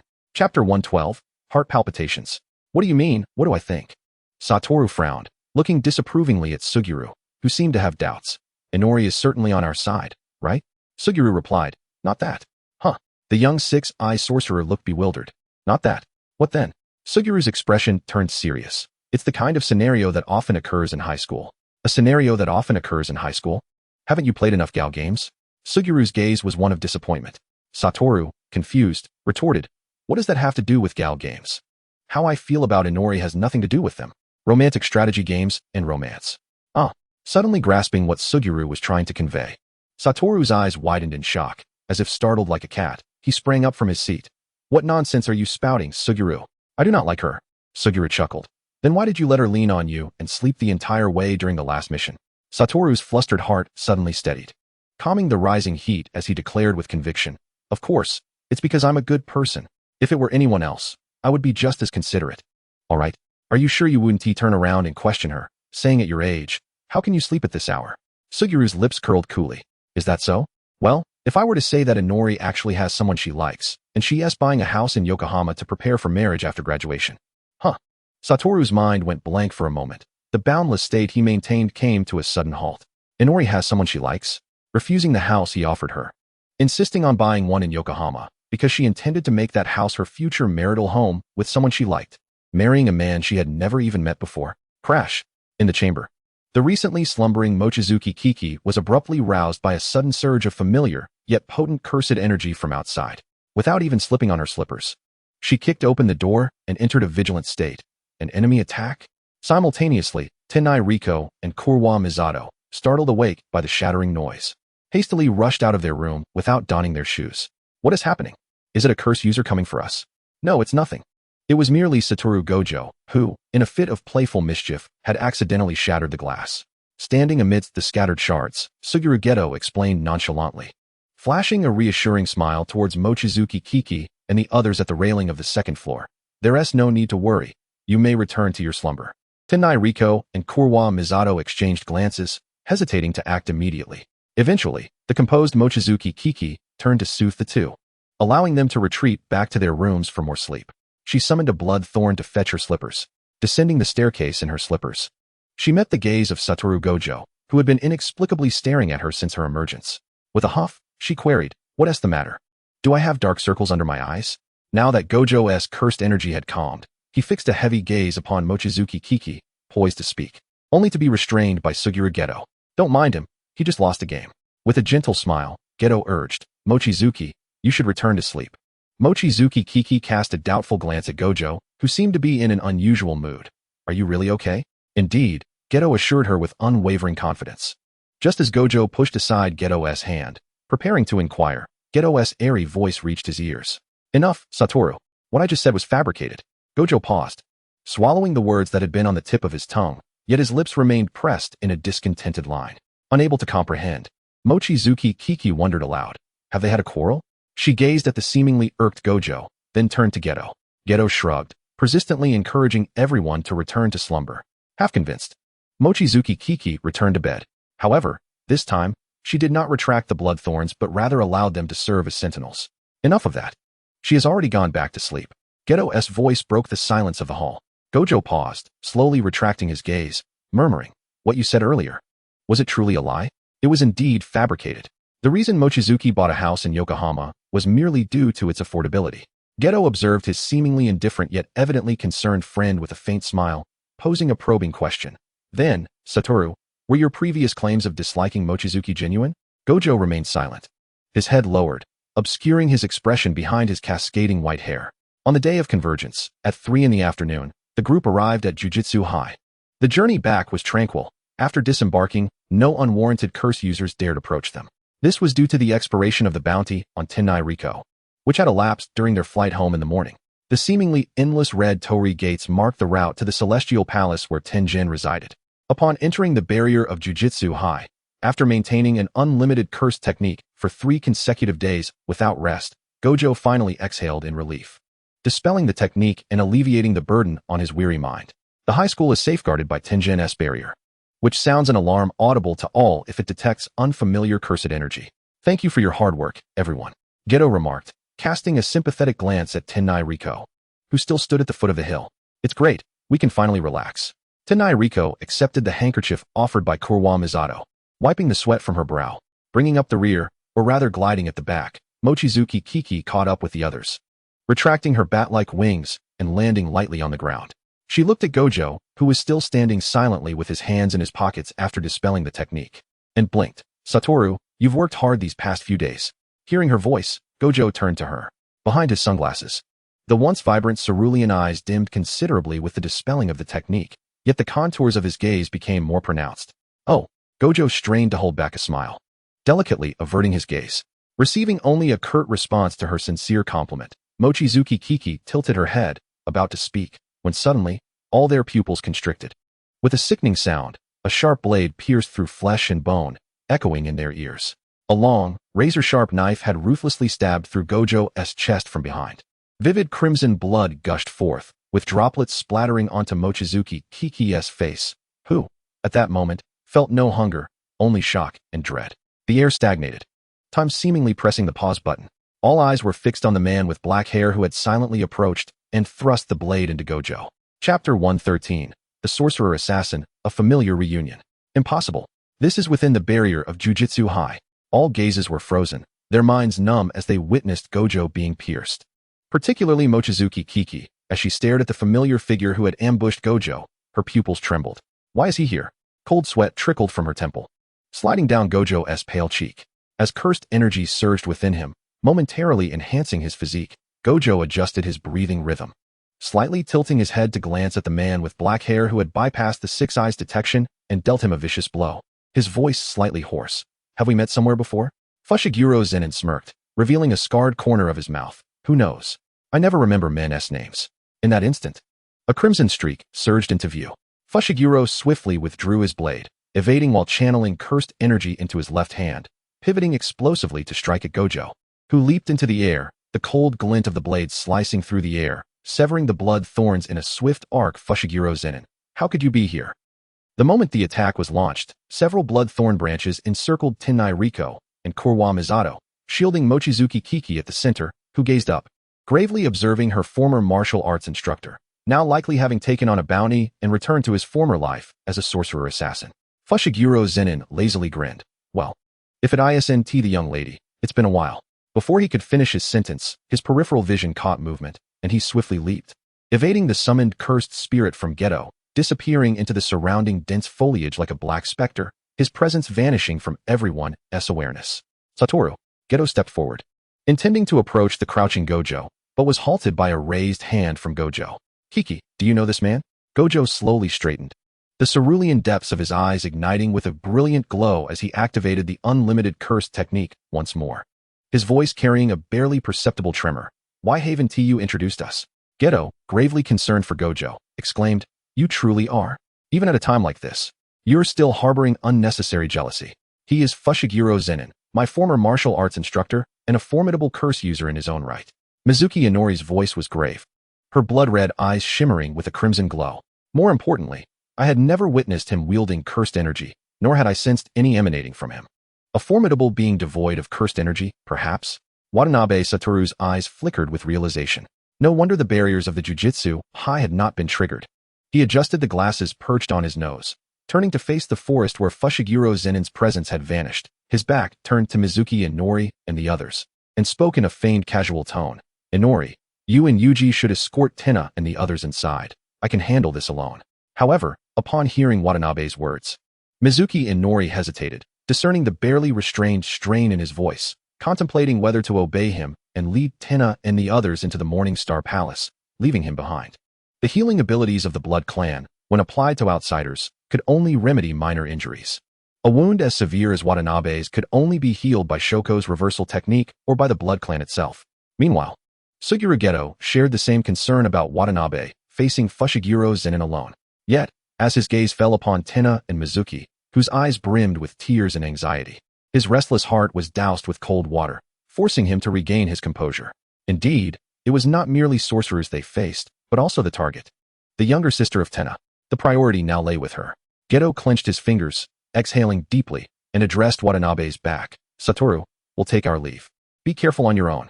Inori, let us go? Geto had made his decision. Mizuki and Nori gazed at the figure turned away from them. Recalling each session where Fushiguro Zenin had mercilessly trained him, akin to a brutal masterclass. She turned and stepped forward. Geto, you take Tenna and the others.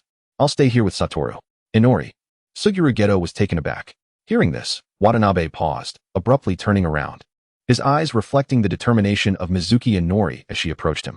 Ah, the sensation of someone unwaveringly choosing him. His grievous wound throbbed painfully, yet miraculously, it felt somewhat alleviated. He looked at the advancing Mizuki and Nori and smiled suddenly. No need. Inori, you and Geto should leave first. I can manage this guy on my own. Mizuki and Nori halted, scrutinizing Watanabe, who had resumed his arrogant grin. Don't worry, I'm the strongest after all. Besides, if you stay here, it might make me hesitant and suppress my cursed energy output, you see? So go with Geto. He rarely conceded to Mizuki and Nori, even going so far as to offer her reassurance. Recalling the destructive power Watanabe had unleashed in Yokohama when infuriated, Mizuki inhaled deeply, her fingers, now somewhat cold from the wind, curled tightly. You said you'd come soon. Yes, I'll be there shortly. Watanabe replied with a smile. Mizuki and Nori suppressed the rising unease within her, turning to leave, casting a multitude of blood thorns behind her to guard against any stealthy attack from Fushiguro Zenin. Indeed, Fushiguro Zenin found his path obstructed by the blood thorns, even dulling a knife in the process. He clicked his tongue, discarding the now useless cursed tool, and swallowed a compressed cursed spirit sphere.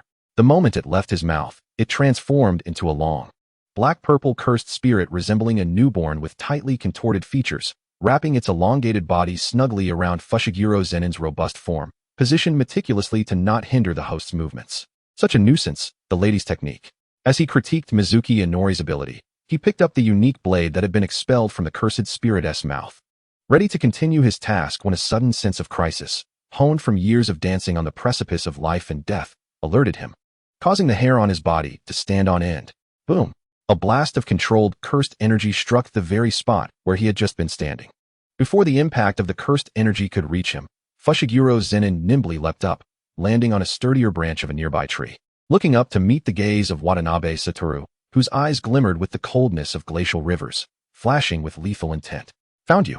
Watanabe spoke icily. With his keen eyesight, Fushiguro Zenin observed the sweat cascading down Watanabe's face, narrowing his eyes. Did you know? In most movies, the climax often begins with a promise made by the protagonist. Chapter 114, Prepared. Movies? I never expected you to be the type to watch films. Watanabe scoffed. Fushiguro Zenin smirked. Cursed sorcerers are human too. What's wrong with watching a movie in our leisure time? Although his scarce memories of watching films were spent with his late ex-wife, Watanabe's gaze fell upon the uniquely crafted long knife in Fushiguro's hand. His expression turning serious as he taunted, not much. But, you know, the bounty on Tenna was revoked earlier today. Even if you were to kill her now, you wouldn't receive a single reward. Not the knife that just pierced him, right? And where did that low-grade cursed spirit wrapped around you come from? You came prepared, didn't you, bastard? Fushiguro Zenin raised an eyebrow. Of course I know, because that time-limited bounty was originally issued by me, you overconfident brat. He observed the diminishing sheen in Watanabe's azure eyes, sneering, recognizing the strain he was under while a murky malice surged within him. In the face of those eyes, he nostalgically recalled the past, long before he had severed ties with the decaying Zenin clan. Watanabe's earlier statement had not been erroneous. They indeed had crossed paths, but it had been during a time when Watanabe was still under the vigilant protection of the Zenin family. In a moment of impulsiveness, he had decided to catch a glimpse of the six eyes appearing at the clan assembly. Confident in his abilities, he concealed his presence, believing he would not be detected. He had hidden himself, blending into the shadows, observing the youthful figure of the six eyes from the corner of the courtyard. The sorceress maids and the Zenin clan's guards had not noticed his presence. Just as he thought the feared Six Eyes was merely an overhyped tale, the young Shoko halted, turning her head to precisely gaze in his direction. He had seen those brilliant azure eyes, and reflected within those stunning, glacial-hued orbs was his very silhouette. Six Eyes. Whether past or present, only Watanabe had ever detected his presence. Thus, he sought to wear him down, using trivial matters to sap Watanabe's spirit, rendering him dull. And then, a single fatal strike. However, in the end, things did not proceed as planned. Though he had struck, the man did not perish. TCH. It seemed he had been out of practice with killing for far too long, having spent most of his time assisting the lady in eliminating low-level cursed spirits. And his skills had indeed dulled. Fushiguro Zenin turned the blade with a hint of regret, observing the sweat profusely dripping from Watanabe, who was clearly holding on. He smirked. Considering you are also acquainted with the lady, I suppose it's only fair to let you in on a little secret at this juncture. The bounty posted on the black market was originally intended to lure a motley crew, aiming to sap your mental fortitude. After all, your Six Eyes are exceedingly troublesome. Akin to that cursed blade rendered dull and useless by the young lady's technique, it was essential to render you sluggish. Thus, when he observed those fellow curse users, as anticipated, rushing in pursuit of monetary temptation to trouble Satoru Gojo and his companions, he couldn't help but chuckle while seated at the racetrack. Indeed, money is the root of all evil, isn't it? Suddenly, Satoru Gojo spoke, his azure eyes gleaming with a sudden intensity. It's quite commendable how much effort you've expended to scheme against me. In the next instant, Kinji Hikari's figure vanished from the tree branch. With a sharp crack, the entire tree splintered. Debris and broken branches soared into the air as Satoru, belatedly aware, turned his gaze to Kinji, who had already landed several dozen meters behind him. His pupils narrowing. So swift. This individual's martial prowess is undoubtedly on par with that of me and Geto, perhaps even surpassing us. Perched atop the Crimson Torii Gate, Kinji Hikari observed the perspiring Satoru Gojo, a gruesome smile curling at the corners of his lips. He thrust the long cursed blade into the maw of the serpentine cursed spirit entwined around him, retrieving a considerably smaller, yet sharper cursed dagger. With a powerful push, he vanished from the purview of Satoru's Six Eyes. Kinji moved like a shadow, weaving through the low structures and dense foliage surrounding the torii. With a swift incantation, he unleashed Seeing. The maximum power of Seeing obliterated all the trees and buildings within a 100-meter radius, ruthlessly carving out a scarred expanse of ground.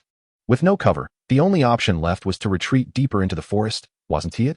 Satoru panted slightly, the piercing injury in his chest asserting its painful presence. A low buzzing filled the air, reminiscent of some loathsome summer insect. Following the sound, Satoru beheld a swarm of fourth-level fly-cursed spirits emerging from the woods, instinctively encircling their delectable prey endowed with high cursed energy. The faint cursed energy from all directions interfered with Satoru's Six Eyes.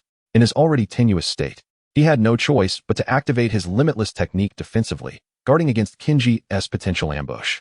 His fingers, hanging at his side, stiffly twitched as he contemplated whether to unleash another wave of Seeing to eradicate these lowly flies. Just as Satoru prepared to act, Kinji's figure suddenly materialized behind him, bursting through the dense swarm of fly spirits. The moment Satoru sensed his presence and turned to defend, a searing pain shot through his neck. His limitless technique had been breached.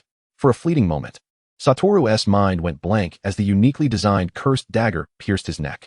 Blood gushed forth, choking his voice and spilling out uncontrollably. With a tremor in his arm, Satoru attempted to withdraw the dagger from his neck, but Kinji was swifter. The special cursed tool, Heaven's Reverse Hook, forcibly dismantled the active technique. Akin to nullification but in a cursed format. Even Satoru's Limitless could be forcibly undone. This was a trump card Kinji had procured at a steep price from the dark web, specifically to counter Satoru. With a firm grip, Kinji thrust the dagger deeper into Satoru's neck, slicing downwards with brutal precision, cleaving through flesh until he reached the chest, then withdrew the blade. In a swift motion, before Satoru could muster a desperate counter with Seeing, Kinji had punctured the tendons in Satoru's thigh. Satoru lost his balance, the Seeing he had gathered dissipating as he toppled backward. Kinji lifted his eyelids, producing another sharp dagger. Adjusting his grip, he propelled himself in tandem with Satoru's fall, mercilessly driving the dagger into Satoru's temple. With a muffled thud, something heavy collapsed to the ground, confirming that he had plunged deep enough to ensure a fatal blow. Kinji withdrew the dagger, casually wiping the blood from its blade, disregarding the sight of the white-haired boy lying in a pool of crimson, his dim blue eyes wide open. Kinji's gaze hardened, fixating on the direction of the Star Palace, a displeased click escaping his lips. 300 million is rather paltry. Had I known, I would have taken the bounty for the 6 eyes as well. It's settled. After eliminating the star core, I shall negotiate a higher price with Keishiyu. Chapter 115. They will ensure her future. A profound tremor reverberated through the air.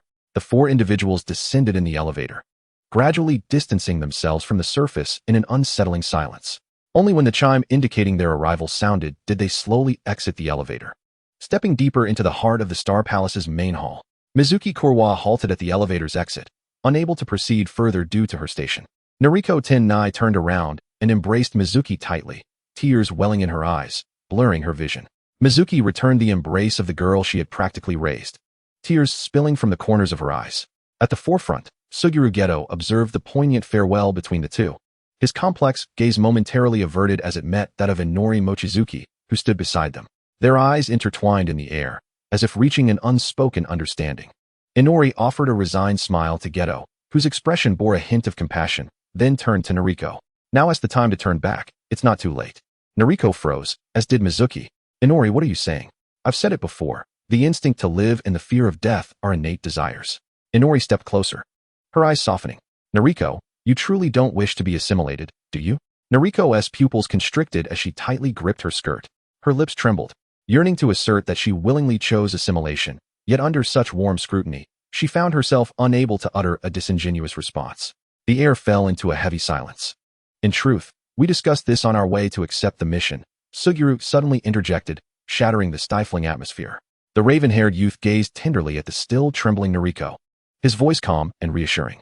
No matter what choice you ultimately make, we will guarantee your future, even if it means waging war against the heavens and opposing the entire Jujutsu world. Tears cascaded down Noriko's cheeks like pearls slipping from a broken string, dampening the ground beneath her. I still want to be with everyone.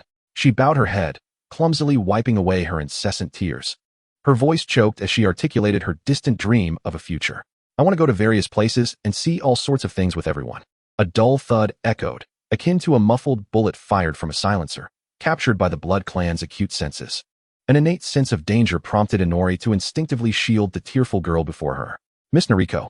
Inori. The expression on Kurwa Misaki's face was tinged with terror, while Suguru Geto's gentle demeanor became abruptly frozen. The pungent scent of blood surged into the air, followed by a dampness spreading beneath his palm. Realizing the gravity of the situation, Mochizuki Ki's pupils constricted as he lowered his gaze to the blossoming crimson bouquet on Amoni Riko's white school uniform, alongside the blood-stained hole left by a bullet that had pierced dangerously close to her heart. Riko-san. Riko-chan. Mochizuki Ki hastily turned Amoni Riko over, witnessing blood incessantly oozing from her lips, his vision trembling with despair. Riko? How could this be? A low, questioning voice emerged from the shadows. Suguru Geto's expression shifted rapidly upon realizing the enemy had infiltrated their position. He summoned several cursed spirits to attack the source of the voice on the second floor.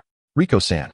Kurwa Misaki knelt beside the blood-soaked Amoni Riko, choking back tears as she called out her name, anxiously gazing at the continuously seeping wound, wanting to cover it, yet fearing that doing so would only exacerbate the pressure on her heart. Riko-san, you mustn't close your eyes, you mustn't. Taking cover with the summoned spirits, Suguru Geto crouched down to assess Amoni Riko's condition. Damn it.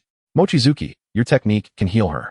No, Mochizuki Ki interrupted the furious and anxious Suguru Geto, speaking softly. My healing cannot mend such severe injuries. Suguru Geto's expression darkened, helplessly watching as Amoni Riko's life force ebbed away before him. Damn it, of all times. No one can reverse the technique. He clenched his fists, the veins on his hands bulging with tension. Kurwa Misaki watched the light in Amoni Riko's eyes fade, her heart aching painfully.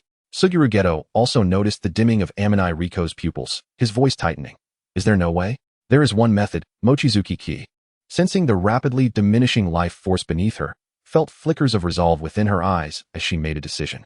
With a swift motion, thorny branches of blood, adorned with flowing patterns of light, surged forth, one branch pulling Kurwa Misaki away from Amoni Riko, while another ensnared Suguru Geto's waist, creating distance.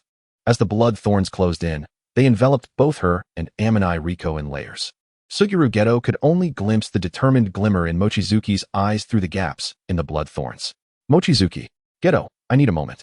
The silhouettes of Mochizuki Ki and Amoni Riko gradually became obscured by the blood thorns. Before that, do not let Fushiguro Zenin approach us. Even though we are on enemy territory, I can't afford to be exposed, she thought. hoping that the temporary barrier of blood thorns would obscure their situation from the attention of Lord Tenjin. And you, Kurwasan, protect yourself. I do not wish to save another person. The shelter woven from blood thorns was complete. Mochizuki Ki observed the near imperceptible and faintly breathing Amani Riko. Raising her wrist to let the sharp fangs bite into her vein, crimson droplets cascading down her slender arm. She held her bleeding wrist above Amani Riko's slightly parted lips, allowing the blood to drip into her mouth, whispering softly, "I'm sorry, Riko. In this urgent situation, I must transform you into the most basic of familiars." She feared that if she initiated the blood-sucking process first, Amani Riko would not endure, slipping into death before the transformation could even begin. Amani Riko, her consciousness fading, offered no response. Hey, I hadn't heard any intel suggesting the young lady possessed healing techniques, Fushiguro Zenin remarked, observing the layers of encasing blood cocoon with a troubled expression. Although I am a regular customer, I would be quite distressed if I were to jeopardize my mission. Kurwa Misaki assumed a defensive posture, standing guard outside the enormous blood cocoon. Suguru Geto glared at the dark-haired man emerging from the shadows, a coldness in his gaze. How did you get here? Where is Satoru? Is that even a question? Fushiguro Zenin sneered, a malicious smile curling his lips. It's because Satoru Gojo is already dead. Chapter 116, They All Misjudged. A swirling vortex of pitch-black, cursed energy spilled forth like thick sludge, flowing down the walls, cleaving open the space behind Suguru Geto. Die? His eyes filled with murderous intent. Suguru Geto unleashed all the special-grade cursed spirits he possessed in one decisive strike. Fushiguro Zenin observed as the special-grade cursed spirits emerged from the black vortex, a smirk of indifference gracing his lips. Cursed spirit manipulation? Yet another troublesome technique. If I'm not careful and inadvertently kill him, the spirits he has captured will swarm out in droves. Boom. The sounds of fierce battle and tremors outside gradually subsided into silence. As Mochizuki Ki awaited the stabilization of Amani Riko's breath, she suddenly sensed something and looked up. A series of sickening cracking sounds echoed from above. The layers of encasing blood thorns were being ruthlessly severed from the outside. Interesting. Even 10 reverse spear cannot directly nullify your technique? Fushiguro Zenin frowned, pondering as he observed the blood thorns he had cut through quickly regenerating. This shouldn't be. In theory, 10 reverse spear should be able to forcibly annul all ongoing techniques.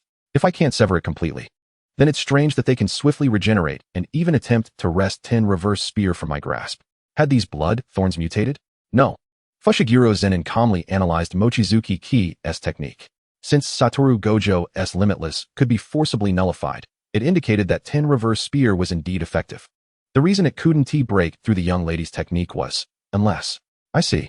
A smirk crept across his scarred lips, his eyes gleaming with schadenfreude. They had all misjudged her. If he was not mistaken, this young lady's technique was not a technique at all. Instead, it was an anomalous ability. 10 reverse spear cannot nullify an anomalous ability. Convinced he had unraveled the mystery, Fushiguro Zenin twirled 10 reverse spear in his hand, licking the scar at the corner of his mouth, his formidable aura sinking as he entered a predatory state, his muscular form flowing with the grace of a cheetah. TCH. I'll have to go on the offensive. He recalled that the young lady's physical prowess was alarmingly weak. Just as he was about to continue his assault, a sound of air splitting behind him caught his attention. Fushiguro Zenin quickly bent his legs, springing away to land on the railing of the second floor. Staring at Mochizuki Ki, who should have remained within the blood thorns, now standing a short distance away, her blood-red eyes glowing in the dark. Resembling a bat hanging from a cave wall, watching its prey inch into the shadowy depths, unfurling its menacing wings. Thick, viscous blood coalesced into bat-like wings shimmering with a dark red glow, spreading behind Mochizuki Ki, lifting her off the ground. The ground below was rapidly inundated with a tide of blood, expanding outward. Where's Satoru? Mochizuki Ki's voice rang out, devoid of any emotion. I already told you. Satoru Gojo is dead, Fushiguro Zenin retorted, a smirk tugging at his lips. Aren't you going to retrieve the corpses of your 2 companions, young lady? You cannot possibly kill Geto here. I will only mention Geto, Mochizuki Ki responded softly, deliberately omitting Satoru Gojo's name. As Fujiguro Shinjiro observed the evasive demeanor of Mochizuki Kiki regarding the matter of Gojo Satoru's demise, a faint smile graced his lips. In an instant, he vanished from his original position, creating a series of sonic booms in the fabric of space, and reappeared before Mochizuki Kiki, without a hint of hesitation, brandishing the Tenkakahoko. I must remind you, young lady, have you forgotten your martial prowess?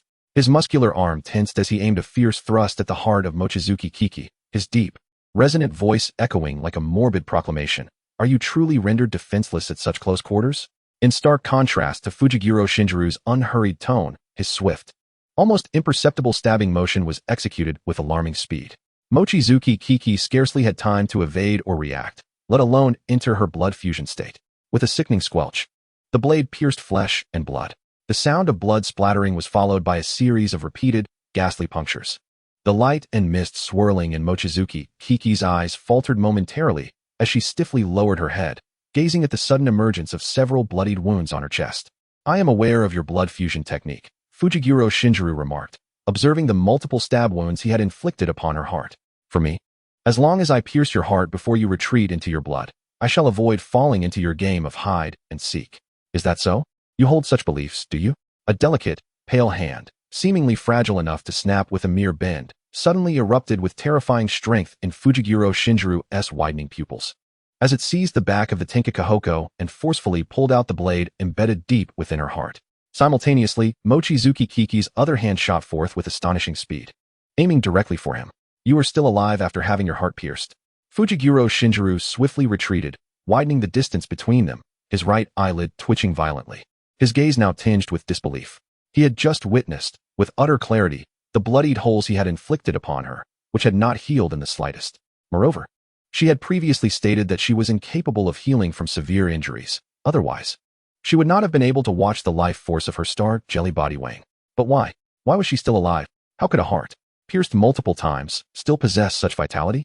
Realizing the gravity of the situation, Fujiguro Shinjuru's expression darkened as he quickly adjusted his offensive strategy, launching another rapid attack towards Mochizuki Kiki, who appeared on the verge of collapsing. He sensed something amiss. Mochizuki Kiki had clearly had the opportunity to engage her blood fusion and conceal herself within her blood, yet she had refrained from doing so. Was it that she was too gravely injured to activate her blood fusion? As he pondered, he slashed horizontally at her waist, akin to a scythe harvesting grain, intending to sever the robust stalk. A significant amount of blood sprayed into the air, cascading down into the thick tide of crimson below.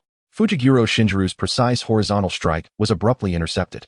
He widened his eyes in shock as he beheld Mochizuki Kiki, extending her hand to block his blade, seemingly oblivious to the fact that her palm was now lacerated by the edge of the Tenkakahoko. Are you not the one who fears pain the most? He questioned, recalling the times during their training when she had cried out in tears after being thrown to the ground or struck by him.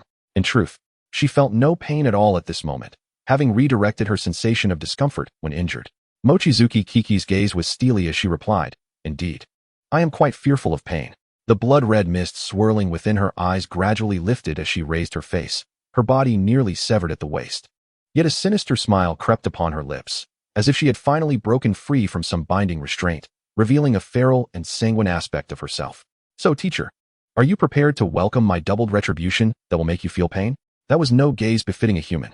It was as though a terrifying predator had fixed its gaze upon him, sending a shiver down Fujiguro Shinjuru's spine and causing his heart to skip a beat. This was dire. His luck had indeed taken a turn for the worse, as he had inadvertently triggered a hidden ultimate reward that no one wished to encounter. Chapter 117. Ding. Your mad little Gojo has logged in. Boom. The ground trembled violently beneath him, the immense noise jolting him from his daze. A broken rib ached incessantly, pulling his consciousness back to reality. Yes, that's right. He had just been knocked unconscious by an uncurse-empowered individual.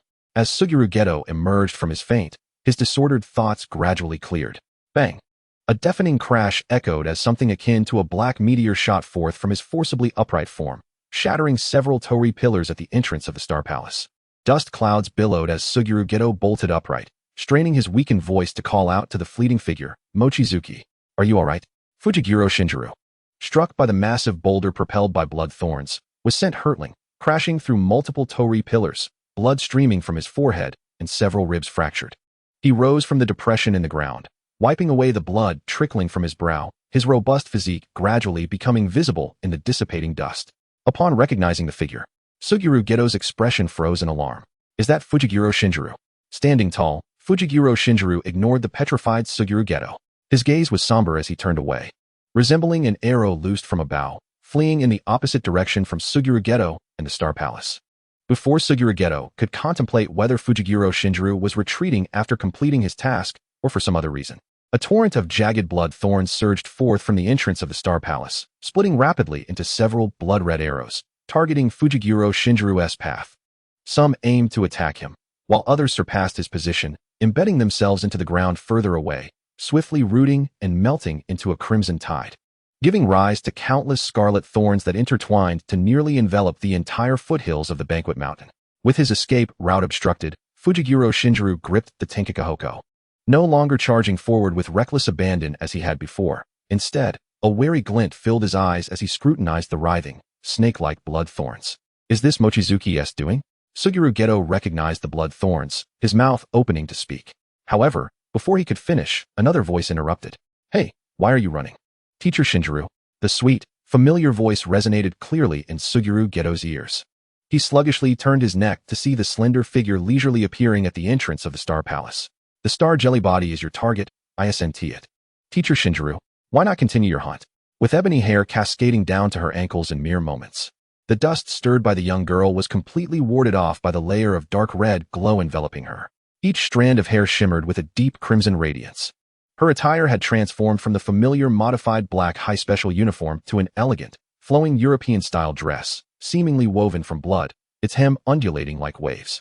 Half-heartedness is not a good habit, she remarked, tilting her head with a hint of reproach. Bad habits must be corrected, teacher. In stark contrast to her playful tone, a fresh wave of crimson thorns surged forth, launching another assault on Fujiguro Shinjuru. Mochizuki? Suguru Geto hesitantly called out, sensing something peculiar about his peer. The young girl tilted her head slightly.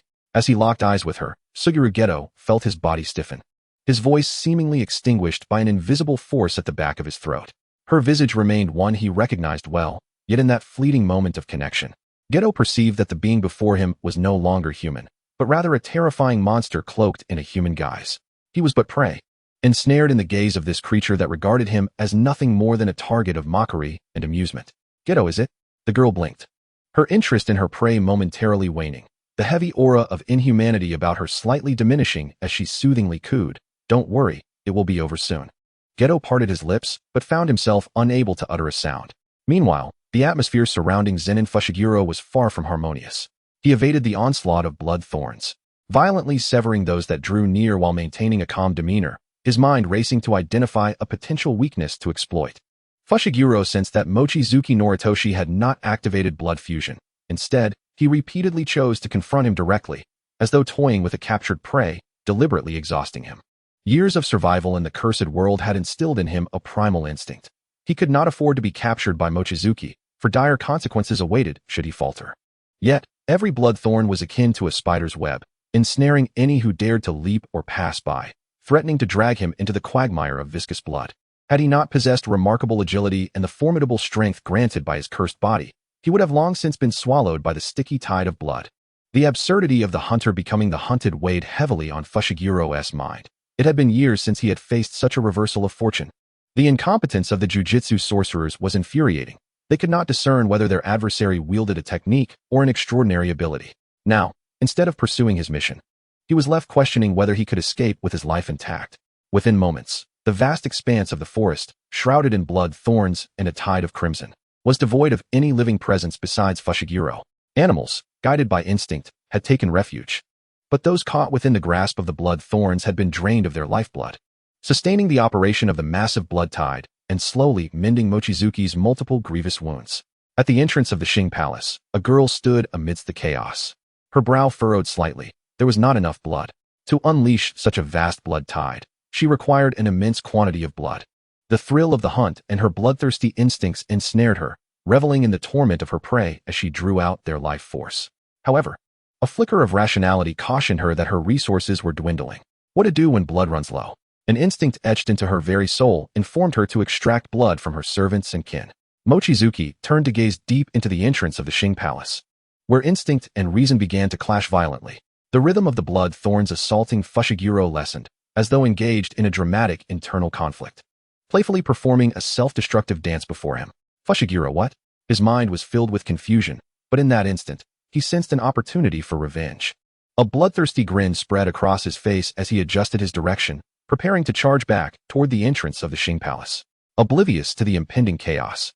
Suguru Geto's attention remained fixated on the struggling Mochizuki, who had suddenly covered her head and closed her eyes in distress. Mochizuki, what is wrong? He coughed a trickle of blood, forcing himself to rise and approach her. In his severely injured state, he failed to notice the approaching storm. Yet, the prey sensed a change, and with a sudden jolt, Mochizuki opened her eyes to behold the returning shadow. A glint of cold steel flashed in Suguru Geto's gaze. Was that Fushiguro? The realization struck Geto, his pupils dilating in shock. In the next moment, boom. A terrifying azure sphere of cursed energy erupted before Fushiguro, carving a deep chasm in the ground, establishing an insurmountable barrier between him and Mochizuki. Don't come near them, old man. A cold, hoarse voice echoed from above. Fushiguro looked up, and upon seeing the blood-soaked figure hovering above him, his gaze momentarily froze, an unprecedented sense of absurdity swelling within him. Huh. Is today some twisted April Fool's Day aimed at me? Chapter 118. Do not cry. I have not broken my promise. Enveloped in limitless potential. The blood-drenched white-haired boy floated in the air, gazing down upon him. Blood droplets clung to his frost-hued lashes, shimmering like crimson gems, while his eyes, vast as the boundless sky, reflected Fushiguro's astonished face, an overwhelming pressure enveloping him, urging him to flee. Is this real? Fushiguro thought, feeling as though fate had played a cruel joke on him. Mochizuki was one thing, but the very person he had thought dead, Satoru Gojo, had returned from the abyss. This was far too surreal. The bloodied white-haired boy wore an excited smirk, brushing aside the matted strands of hair clinging to his forehead, revealing a wound that was visibly healing at an astonishing rate. I'm very much alive. His exuberance was palpable as he recounted how he had comprehended the reversal technique while on the brink of death, not a trace of hatred for Fushiguro, who had nearly killed him, instead radiating sheer joy. He appeared even more deranged than Mochizuki. Even Geto, observing Gojo's manic glee, tinged with coldness and madness, felt a shiver run down his spine. For now, Gojo was lost in his own world, brimming with excitement. At least Mochizuki still had the decency to engage with him. Just as this thought crossed his mind, a faint voice called from behind. Geto. Emerging from his reverie, Geto turned to see Mochizuki. Her elegantly styled dress dissipating into dark red motes, revealing her tattered Jujutsu high uniform, as she knelt on the ground, cradling her head. Mochizuki, have you regained your senses? Although it was a question, Geto felt a growing certainty that she had indeed returned to her rational self. Almost, Mochizuki replied, her voice ethereal. That's good. The tension in Geto's body relaxed slightly, but despite his efforts to remain alert, fatigue overwhelmed him, and darkness enveloped his vision as he collapsed to the ground. Boom. The resounding crash of collapsing walls echoed in his ears. Struggling to suppress her rising hunger, Mochizuki Kiki released her hand from her forehead. Her gaze fixated on the fierce clash between Satoru Gojo and Megumi Fushiguro, who were locked in a heated confrontation above them, surrounded by several pillars.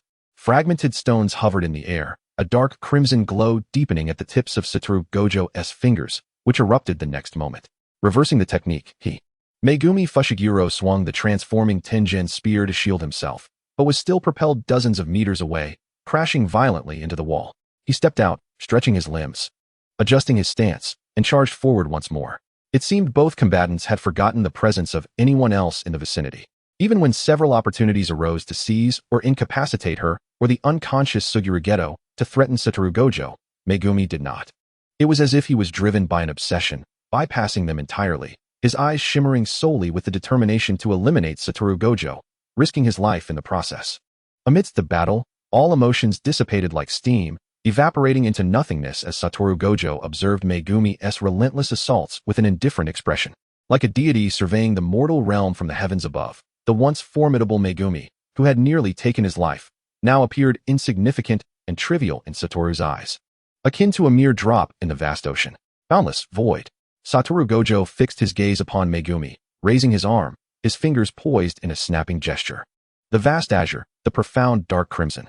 Heat and blue merged like the yin and yang symbol. Above and below, I alone am supreme. The void technique, Z.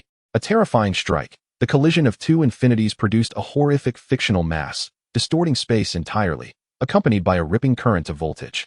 A purple cursed energy sphere that devoured all matter, striking Megumi squarely. The intense, deep purple light seared into the retina, engulfing all vision. A thunderous explosion echoed.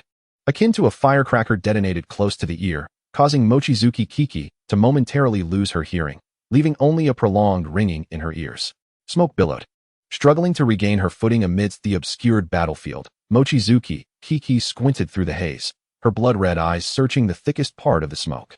As the fog gradually cleared, she beheld Megumi, who had taken the full brunt of Satoru Gojo's half of his body obliterated, revealing grotesque flesh and partial organs.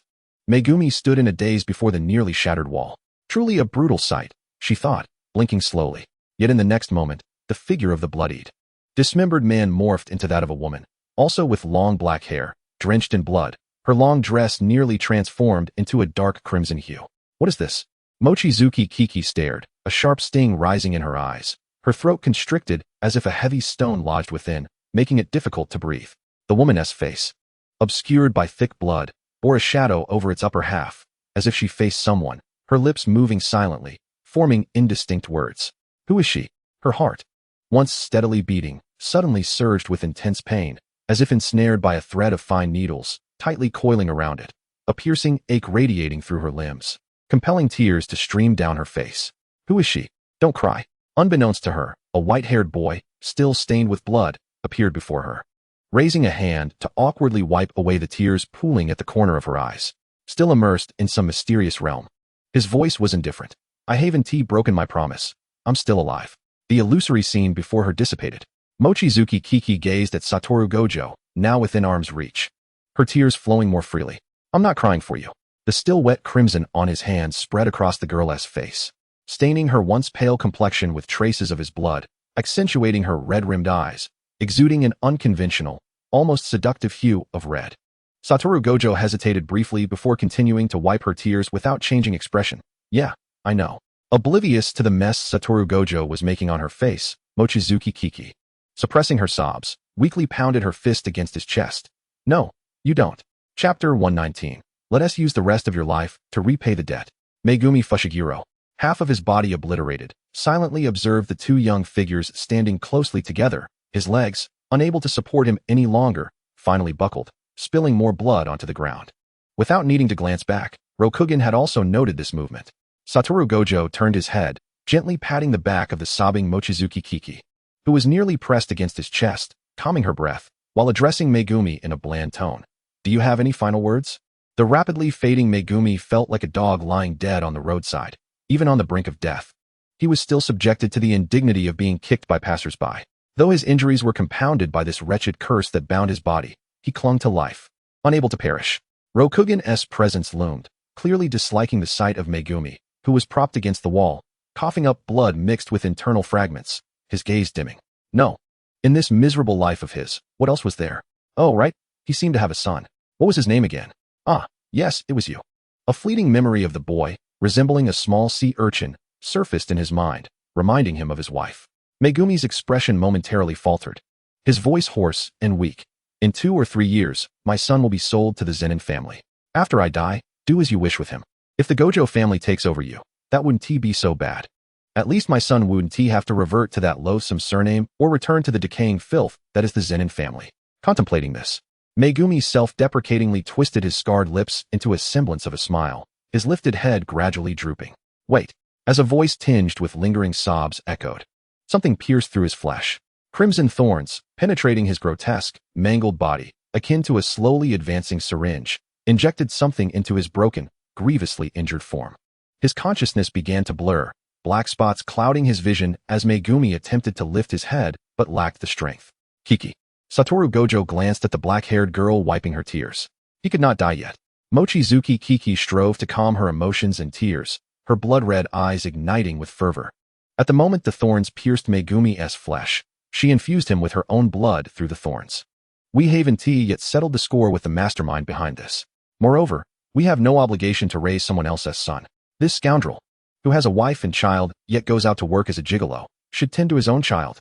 Mochizuki Kiki clenched her fists, her weak voice laced with barely concealed resentment. Since we're all working illegally, let us make him our free labor, using the rest of his life to repay this debt. Who would want to make this little brat our free labor? Megumi, fading in and out of consciousness, thought mockingly. Then, his soul plunged into the depths of darkness. Satoru Gojo's gaze subtly shifted, once again resting upon Fushiguro Megumi, who had begun to be ensnared by the blood thorns. Through his 6 eyes, he perceived the seemingly silent, yet violently tumultuous transformations occurring within Megumi's body. Ah, so this is the essence of the Blood Clan's assimilation? Although his body temperature was plummeting to that of a corpse, the injuries, both internal and external, were healing at a terrifying pace. Gojo withdrew his gaze and turned to Mochizuki Kiki, whose long, raven hair cascaded like a waterfall behind her. Raising his hand, he brushed a strand of hair, still stained with dried blood, that fell to her ankles, and remarked, "What has happened to your hair?" Noticing the bloodstains on Kiki's hand, she reprimanded, rescuing her long hair from Gojo's grasp. "I don't know. Perhaps my self-healing abilities were overexerted, causing my hair to grow as well." Though she had no recollection of when her hair had grown so long, she pondered if a trip to the hairdresser was in order after this ordeal. It was excessively long, to the point where it felt like bending over would allow it to touch the ground. A hint of distress flickered across her pale visage, observing Kiki's frail appearance. Gojo's lips parted slightly, poised to speak, when his attention was suddenly drawn to the entrance of the Star God Palace, where the silhouette of an elderly figure clad in traditional kimono emerged, illuminated by the brilliance of his azure eyes. It was the master of the Star God Palace, the most enigmatic sorcerer in the Jujutsu realm, known only by the name Tenjin. Tenjin? Although his tone was inquisitive, Gojo had already affirmed the identity of the newcomer. In their first encounter, Tenjin acknowledged Gojo with a nod. Unaware of the tension in the air, Kiki regarded Tenjin with caution as he appeared after the battle. Gojo remained silent, casually draping his arm over Kiki's shoulder, enveloping them both within the confines of his limitless technique. Sensing the sudden intensification of cursed energy in the atmosphere, Tenjin sighed. "There is no need for such tension. I harbor no intentions of hostility towards you." His gaze settled on Kiki, whose complexion was unnaturally ashen. And after a brief pause, he added, "Especially not towards the esteemed lady by your side." The air momentarily thickened with unease. Gojo regarded Tenjin with an expression devoid of emotion. While his demeanor did not overtly convey hostility, it lacked any semblance of respect. Beside him, Kiki's eyes sharpened. And despite her lingering weakness, her voice retained an airy quality, devoid of malice. "What do you know?" "Perhaps a bit," Tenjin replied, unfazed by the blood-red gaze fixated upon him, maintaining his calm demeanor. "Would you care to join me for a cup of tea in the Star God Palace?" He stepped aside, revealing the shadowy passage leading to the underground main hall of the palace. Gojo lowered his gaze, and their eyes met in silent accord. "Very well." With the injured Suguru Geto and Kurwa Misato still unconscious, Gojo used his teleportation technique to bring them to the infirmary where Igarashi Shoko was present. Upon his arrival, he found the infirmary already filled with individuals, members of the window team injured in the chaos of the lower-tier cursed spirits rampage, alongside sorcerers who had come to assist. Without uttering a word, Gojo unceremoniously deposited the two unconscious figures into the astonished hands of Igarashi Shoko, and then vanished from the infirmary. Shoko, unable to ask about Kiki's well-being, felt a surge of concern rise within her. Not only was Geto gravely injured and unconscious, but even Gojo, with his 6 eyes and limitless technique, was drenched in blood. "Kiki, please do not frighten me like these two." Chapter 120, Correct Thoughts, All Wrong Answers. Deep within the main hall of the Star God Palace, thick Shimenawa ropes adorned the robust sacred tree. This was a barrier accessible only by invitation from Tenjin, serving as his residence, a traditional Japanese courtyard dwelling. Tenjin personally poured tea for Kiki and Gojo, who sat across from each other at a stone table. The steam from the hot tea clouded their view, and Tenjin, with his hands nestled within the ample sleeves of his robe, spoke calmly. "I apologize, but here we only serve tea to the two of you." Gojo's 6 eyes scrutinized the tea on the table meticulously. He picked up one of the neatly aligned cups and placed it before Kiki, signaling that the tea was safe to drink. Kiki lowered her gaze slightly, grasping the cup that felt excessively hot to her touch, and inquired, "What are your thoughts regarding the star matter?" At this juncture, "My thoughts cannot alter the inevitable outcome of assimilation, can they?" Tenjin seemed to possess a sense of resignation, opting not to engage with Kiki's probing, but rather to speak openly. Kiki set down her cup, meeting Tenjin's aged, relaxed visage with unwavering intensity. "Indeed, by now, according to the timeline, Tenai Riko is no longer human, but rather a loyal servant who obeys my every command. This implies that if Tenjin were to attempt forced assimilation, even if he devoured Tenai Riko's soul and will, he would still belong to the 6th tier of servants. Not only would he be absolutely stripped of his humanity, but he would also be compelled to heed Kiki's commands, even if it meant ordering Tenjin to take his own life. He would have no choice but to comply." Understanding the implicit warning in Kiki's words, Tenjin exhaled slowly. "In truth, there are more star matters beyond just Tenai Riko. If your escort mission is reported as a failure, Other star matters with moderate compatibility will likely be sent here as well. However, I cannot guarantee that the assimilation of these other star matters will be successful. With a sudden crack, the sound of a shattered teacup filled the air. Gojo, having crushed the cup in his grip, remained expressionless. The scalding tea that spilled forth was entirely contained within the bounds of his limitless technique, not a drop touching him. Kiki regarded him with a calm demeanor. So, what are you suggesting? That even if I save one, others will still fall victim, rendering my efforts futile? She had completely dropped the honorifics. No. I merely wish to convey that should the assimilation fail, my evolution will become unavoidable. Tenjin paused, adding, to be honest, I am uncertain about what I will evolve into, or whether I will deviate from my original protective intent and become an adversary to humanity. Spare me the moral dilemmas. I do not subscribe to such tactics, Kiki retorted, lifting her chin slightly. Furthermore, you are well aware that Tenai Riko has already been transformed into a member of the Blood Clan. It is too late to discuss this now. However, her tone shifted, and a glimmer of crimson flickered in her eyes. What you truly seek from the star matter is a solution to the issue of longevity, is it not? There exists a method that does not require star matter to resolve the problem of lifespan, one that is permanent. Would you care to try it? Gojo, who had remained silent throughout, directed his brilliant azure gaze at Tenjin. Tenjin sipped from his cup, not directly addressing Kiki's suggestion. Previously, I received information indicating that your memories are not entirely complete. It seems you have not been amnesiac from the beginning. No, her memory likely harbors hidden secrets. Kiki's eyes flickered briefly, her expression noncommittal. Tenjin lowered his gaze. To receive an invitation from a noble of your standing is indeed an honor, but I must kindly decline. Kiki narrowed her eyes. Noble? How do you know I am a noble and not of a lower tier? Centuries ago, I had the fortune of encountering another pure-blood sovereign, from whom I learned of the existence of the Blood Clan. Though he bore golden hair, his blood-red gaze was as thick and rich as yours. Tenjin reminisced about that distant memory. Those who possess such captivating eyes are undoubtedly high-ranking within the hierarchy of the vampire clan. Furthermore, the ability to stand beneath the sun without the need for an umbrella signifies a noble lineage. Even if one is not of pure-blood descent, a noble of your stature would certainly hold a prestigious position within the clan. Thus, she is quite reluctant to offend a vampire of such exceptional status, capable of overcoming the sunlight, which is traditionally considered their greatest adversary. Tian Yuan sighed deeply within herself. If circumstances permitted, she would even wish to inquire of the pure-blood monarch she encountered years ago why such a rarity, akin to the six-eyed, roams freely in the outside world. Alas, the vampire clan has always shunned society, hiding within the shadows of time. Even she, after that serendipitous meeting, had scarcely encountered other vampires again. Tian Yuan spoke with sincerity, careful not to offend. Nevertheless, after hearing her words, Mochizuki Ki furrowed her brow in confusion. It was peculiar. Tian Yuan was aware of the vampire hierarchy, yet she had mistaken her for a noble vampire. Having previously encountered a pure-blood, did she not realize that pure-bloods are immune to sunlight? Or perhaps her meeting with another pure-blood occurred post-sunset. A multitude of questions swirled in her mind, forming dense clouds of uncertainty. Nearby, Wataru Gojo, who had heard from Mochizuki Ki about the pure-blood's immunity to sunlight, cast a silent gaze in her direction. Ultimately, it was Tian Yuan's perspective that led Mochizuki Ki, seemingly caught off guard, to reminisce for a few moments before suddenly asking, "Could you recount the circumstances of your encounter with that pure-blood lord?" Tian Yuan attributed Mochizuki Ki's curiosity to the innate yearning of lower-ranking vampires for pure-blood monarchs. Much like moths drawn to a flame, within the strictly stratified ranks of the vampire clan, few lower-tier vampires do not covet the pure-bloods.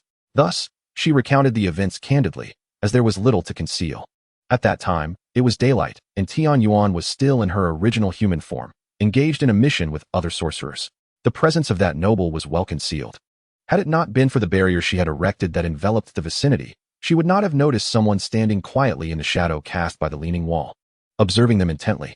Just as she was about to alert her companions, the golden-haired pure-blood vanished like an illusion at the rustling of leaves in the wind. However, as dusk descended and night fell, the figure reappeared, evidently intrigued by their sorcery and techniques, leading to an inevitable confrontation. Tian Yuan's side was utterly overwhelmed. Soon after, more monstrous entities, calling him Your Highness, joined the fray, rendering the already lopsided battle a mere formality. Recognizing the futility of resistance after seeing her companions fall, yet spared from death, the only remaining conscious Tian Yuan swiftly resolved to bind herself as a sorceress. During their exchange, the entity showed no intent to conceal his non-human identity. It was during that mission that Tian Yuan became aware of the existence of vampires and gleaned information about their hierarchical structure, such as discerning ranks by eye color. However, beyond that, she remained in ignorance, particularly regarding the name of the pure-blood monarch who held an absolute position, for although he did not hide his lineage, he regarded humans with disdain, unwilling to divulge his name. Once his inquiries were satisfied, he departed with his retinue. Mochizuki Ki fell into a profound silence upon hearing this. Chapter 121, A Satiating Meal. Having secured Tian Yuan's promise not to pursue the matter with Tenai Riko, Mochizuki Ki and Wataru Gojo left the Kusei Palace. Nevertheless, despite Tian Yuan's binding, the sorcery world is not solely governed by her decrees. The Zenin family, staunch supporters of Tian Yuan, could be described as her loyal adherents. Even if they harbored discontent, they would likely not act contrary to her wishes, especially since Tian Yuan had declared her intent to refrain from further investigation. The Gojo family, following Wataru Gojo's will, would naturally not ally with their adversaries. The troublesome entities were the ambiguous Kumo family, along with the higher-ups of the Jujutsu Sorcery Association, who firmly grasped the reins of power alongside their affiliated clans. The world of sorcery is indeed fraught with complexities. Mochizuki Ki sighed softly as she contemplated the current situation, envisioning the furious reprimands from the elder members when they report the failure of the assimilation mission. Under Tian Yuan's influence, the Zenin family would at most maintain silence. Becoming a pillar of support was nothing more than a dream. Merely relying on the Gojo family felt precarious against the pressure from other clans. To borrow a proverb from the Tsukigawa family, they were now utterly surrounded, struggling to advance. The only solution would be to eliminate all opposition. A cold voice, tinged with disdain, emanated from the white-haired youth standing beside her.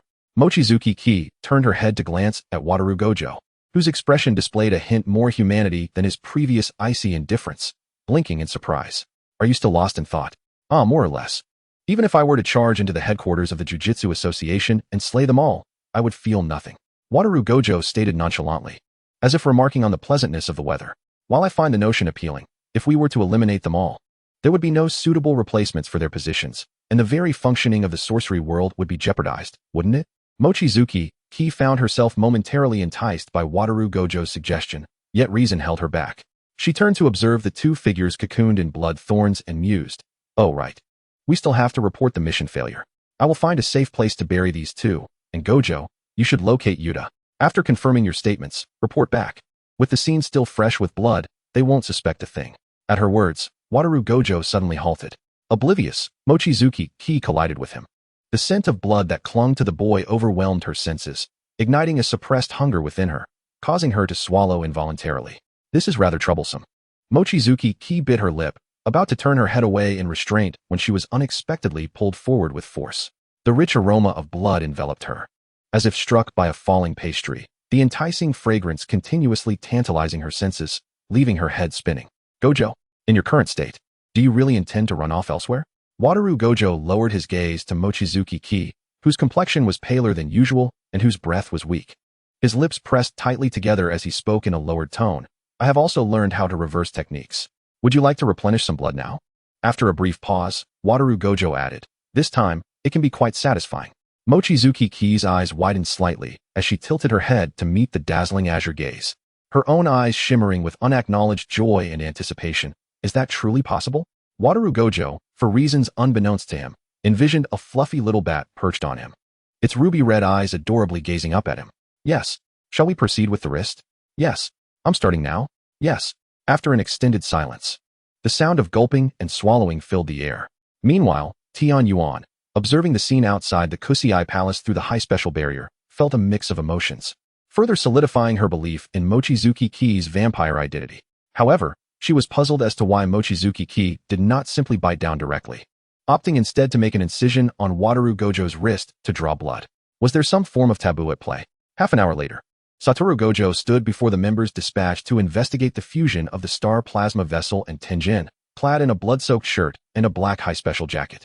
The star plasma vessel, Riko Aminai, had gone missing, and the sorcerer known as the curse user, Mahito, had severely injured 3 Grade 1 sorcerers, including Gojo himself. Had it not been for Gojo's near-death enlightenment of the reverse technique, he would have succumbed to Mahito's attack.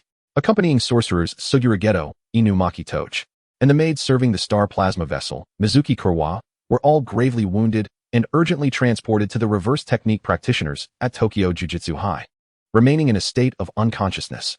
As for Riko Amanai, she had been abducted by Mahito after he had incapacitated them, her fate now unknown. Upon receiving this grim news, not only did it incite a tremendous uproar within the Jujutsu Sorcerers Association, but it also reverberated throughout the entire Jujutsu world. After all, this was the Six Eyes sorcerer from the Gojo clan. How could Satoru Gojo, who inherited the Six Eyes and limitless techniques, nearly be slain by a sorcerer devoid of cursed energy? And who was this Mahito? Had anyone ever heard of a family by that name in the Jujutsu community? As investigations into Mahito's lineage continued, the gaze of the higher-ups fell upon Nobito Zenin, the current head of the Zenin clan. It turned out that Mahito, before marrying into his current family, was originally known as Junichi Zenin. A well-respected member of the Zenin clan, he had evidently forgotten the clan's strictures against non-sorcerers. No wonder he chose to become a curse user. Clad in a light-colored haori over a dark yukata, Nobito Zenin faced the scrutinizing gazes without flinching.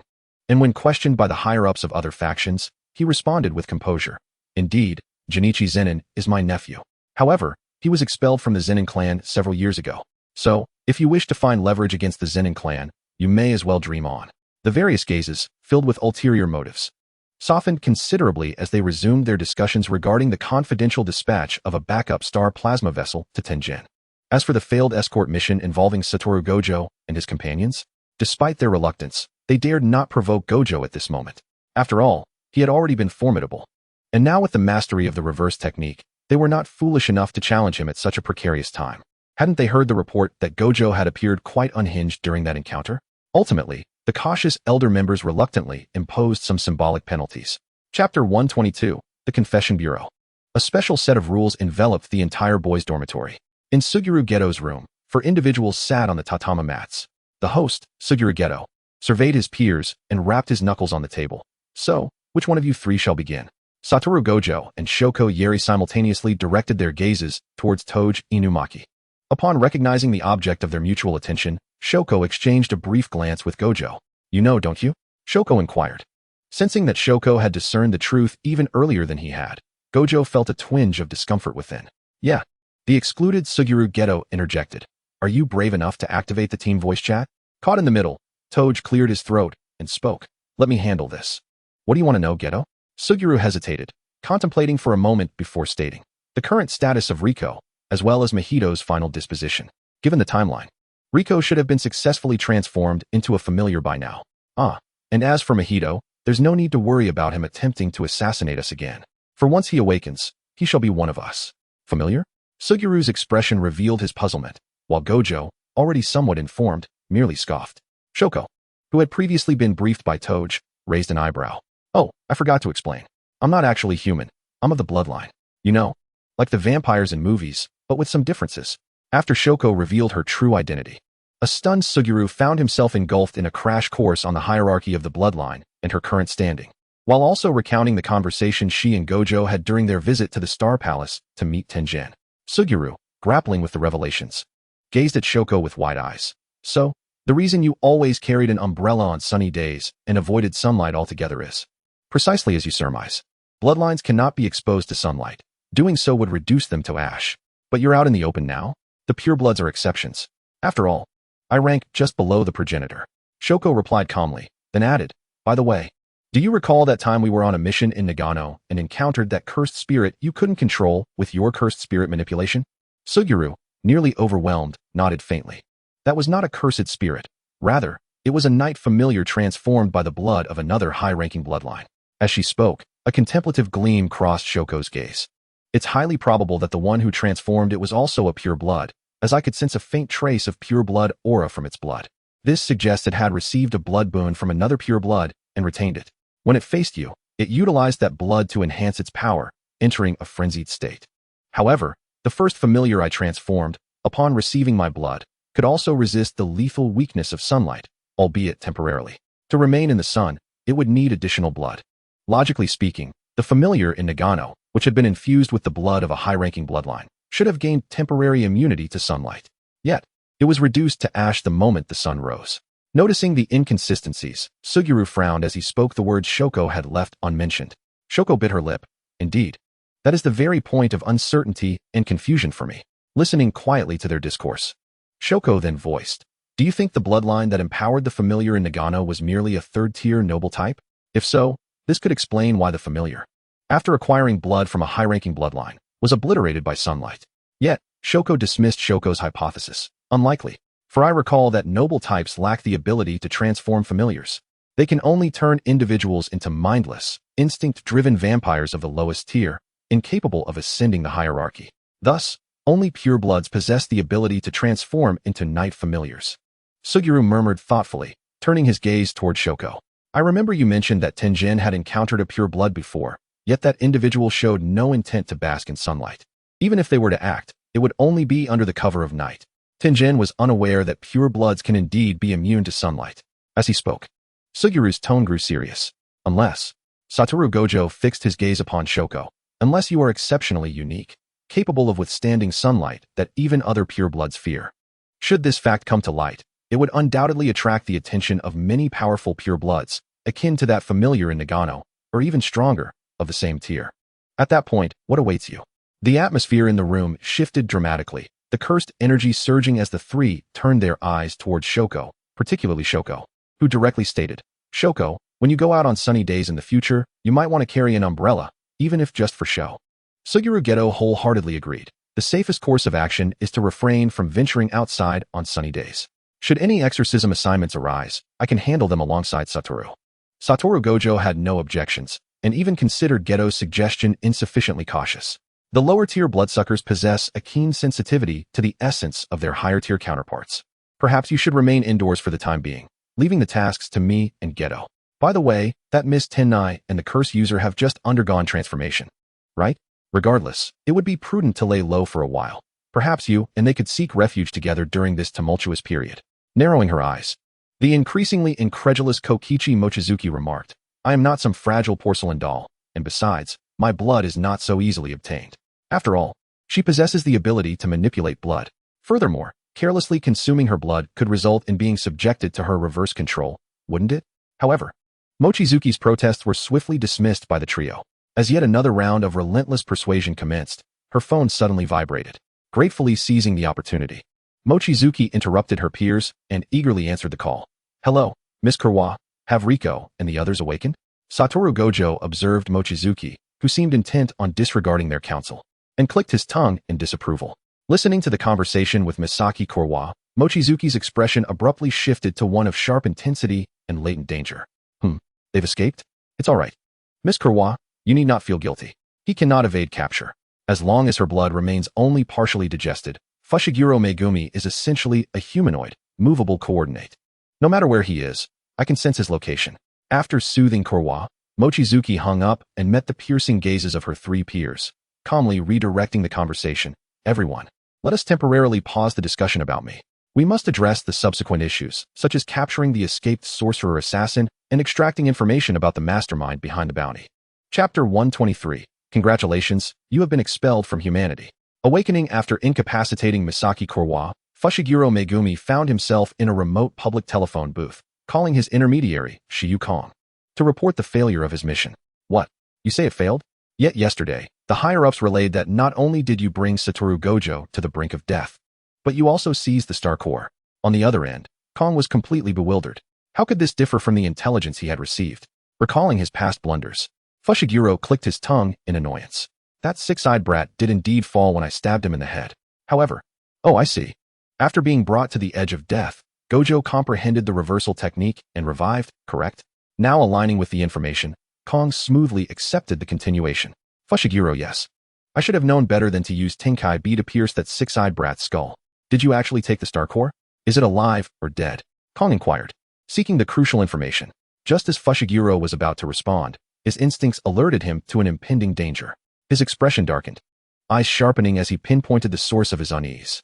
Outside the phone booth stood a white-haired youth clad in a black high-special uniform, sporting small circular sunglasses, smirking as he raised a hand in greeting. Beside him, another boy with a black hair bun and a long fringe grinned, and together they encircled Fushiguro, Satoru Gojo, and that curse user. They had tracked him down to this location. Fushiguro's gaze shifted ominously. I'll call you back later. Wait, you haven't finished. Kong's call was abruptly disconnected. Being a public phone booth, the other side could not call back. Kong cursed Fushiguro for keeping him in suspense. annoyed by the seemingly trivial matter that had him hanging. He wondered if 300 million was no longer sufficient for Fushiguro, and if he intended to raise the price. With that thought, Kong glanced at the figure behind the screen. My lord, Fushiguro. Never mind, since Fushiguro has stated so, we shall wait a little longer. The figure, dressed in traditional attire, spoke leisurely, a long suture line visible on their forehead, suggesting a recent major surgery. Kong bowed his head in acknowledgement, quietly kneeling on the tatami, awaiting Fushiguro's return call. Meanwhile, Fushiguro faced a predicament while focusing on his escape. Having lost all his hard-earned savings stored within the cursed spirit, he could not summon other low-tier spirits to distract Gojo's attention. Despite his swift speed and exceptional stealth, he could not shake off Gojo, who seemed to possess a radar-like ability to locate him with precision. Cursing his misfortune, Fushiguro was forced to engage in a game of hide-and-seek in the dilapidated warehouse district. But this time, he was the hunted. Do not be so shy, Fushiguro, or should I say Zenin Megumi. Come out and chat. Satoru Gojo drawled playfully. You are currently Primal's personal property, you know? What? When did I become that lady's personal property? Even though they had rescued him, it did not imply he was indebted to sell himself. He doubted that the cursed spirit had not captured the low-tier spirits holding all his belongings after regaining consciousness. The value of those cursed tools surely surpassed his medical expenses. Fushiguro suppressed his aura, his expression impassive as he contemplated. He glanced at the translucent black curtain in the sky, which prevented ordinary people from venturing outside, and began to miss his assortment of useful cursed tools. Suddenly, his heart jolted, quickening its pace involuntarily. An inexplicable surge of excitement and anticipation rose within him, causing his body and mind to split into two extremes in that moment. What on earth? Fushiguro restrained his erratic emotions and turned his gaze towards a specific direction. Tap, tap. The sound of heels striking the ground resonated in Fushiguro's keen ears. Apologies for the delay. I had to check on Riko's situation. A black-haired girl in a modified skirt-style, high-special uniform approached, her smile radiant as she traversed the boundary of light and shadow, making her way toward him, who was concealed in the darkness. Mochizuki Kiki. Fushiguro's expression turned inscrutable. Sensing something amiss, or perhaps he had succumbed to a peculiar curse during his unconsciousness. Why else would he feel an overwhelming impulse to call her mother upon seeing her? Kiki, you're quite late, Satoru Gojo remarked as he descended from above, hands in his pockets. Summer Geto also leaped down from the cursed spirit, but did not withdraw it, instead commanding it to encircle the warehouse. Having been discovered, Fushiguro saw no need to continue hiding. What have you done to me? He stepped out from his concealed position, revealing himself to the trio. Mochizuki Kiki chuckled. What? Teacher Megumi, are you just now realizing the changes in your body? Changes in my body. Fushiguro Megumi awoke, feeling an intense hunger, yet strangely imbued with a sense of vigor, as if he had returned to the pinnacle of his strength. His gaze subtly shifted. It's you. Indeed. Acknowledged Tsukumo Pika with an untroubled demeanor, her blood-red eyes sweeping over Megumi's form. With a smile, she remarked, look at you, full of life. The transformation surgery was quite successful, wasn't it, Megumi-sensei? Megumi responded with confusion. Transformation surgery? What transformation surgery? What have you done to my body? Oh, it's nothing much. Tsukumo Pika's crimson eyes gleamed. It merely involved converting you into my follower. Congratulations, Megumi-sensei. As of today, you are no longer human. What do you mean? I'm no longer human. Well, I understand you have many questions. Tsukumo Pika tilted her head. So, why don't you come with us for a bit? This isn't really a suitable place for a chat. The moment her words left her lips, Fushiguro Megumi felt a jolt coursing through him, unable to defy the command of the pure-blooded sovereign who had granted him this new life. His body responded against his will. Yes. Chapter 124, aboard the pirate ship. So, does this mean I am now a vampire? Megumi confirmed, digging in his ear while seated on one of the sofas that dominated the living room of an apartment owned by Gojo Satoru. Followers cannot defy the orders of their blood bestowers. Didn't you just experience that? Tsukumo Pika interlaced her fingers, resting her elbows on the table, chin delicately perched on her knuckles. If you haven't yet, I could command you to perform a hula dance right now. Megumi was left speechless. That won't be necessary.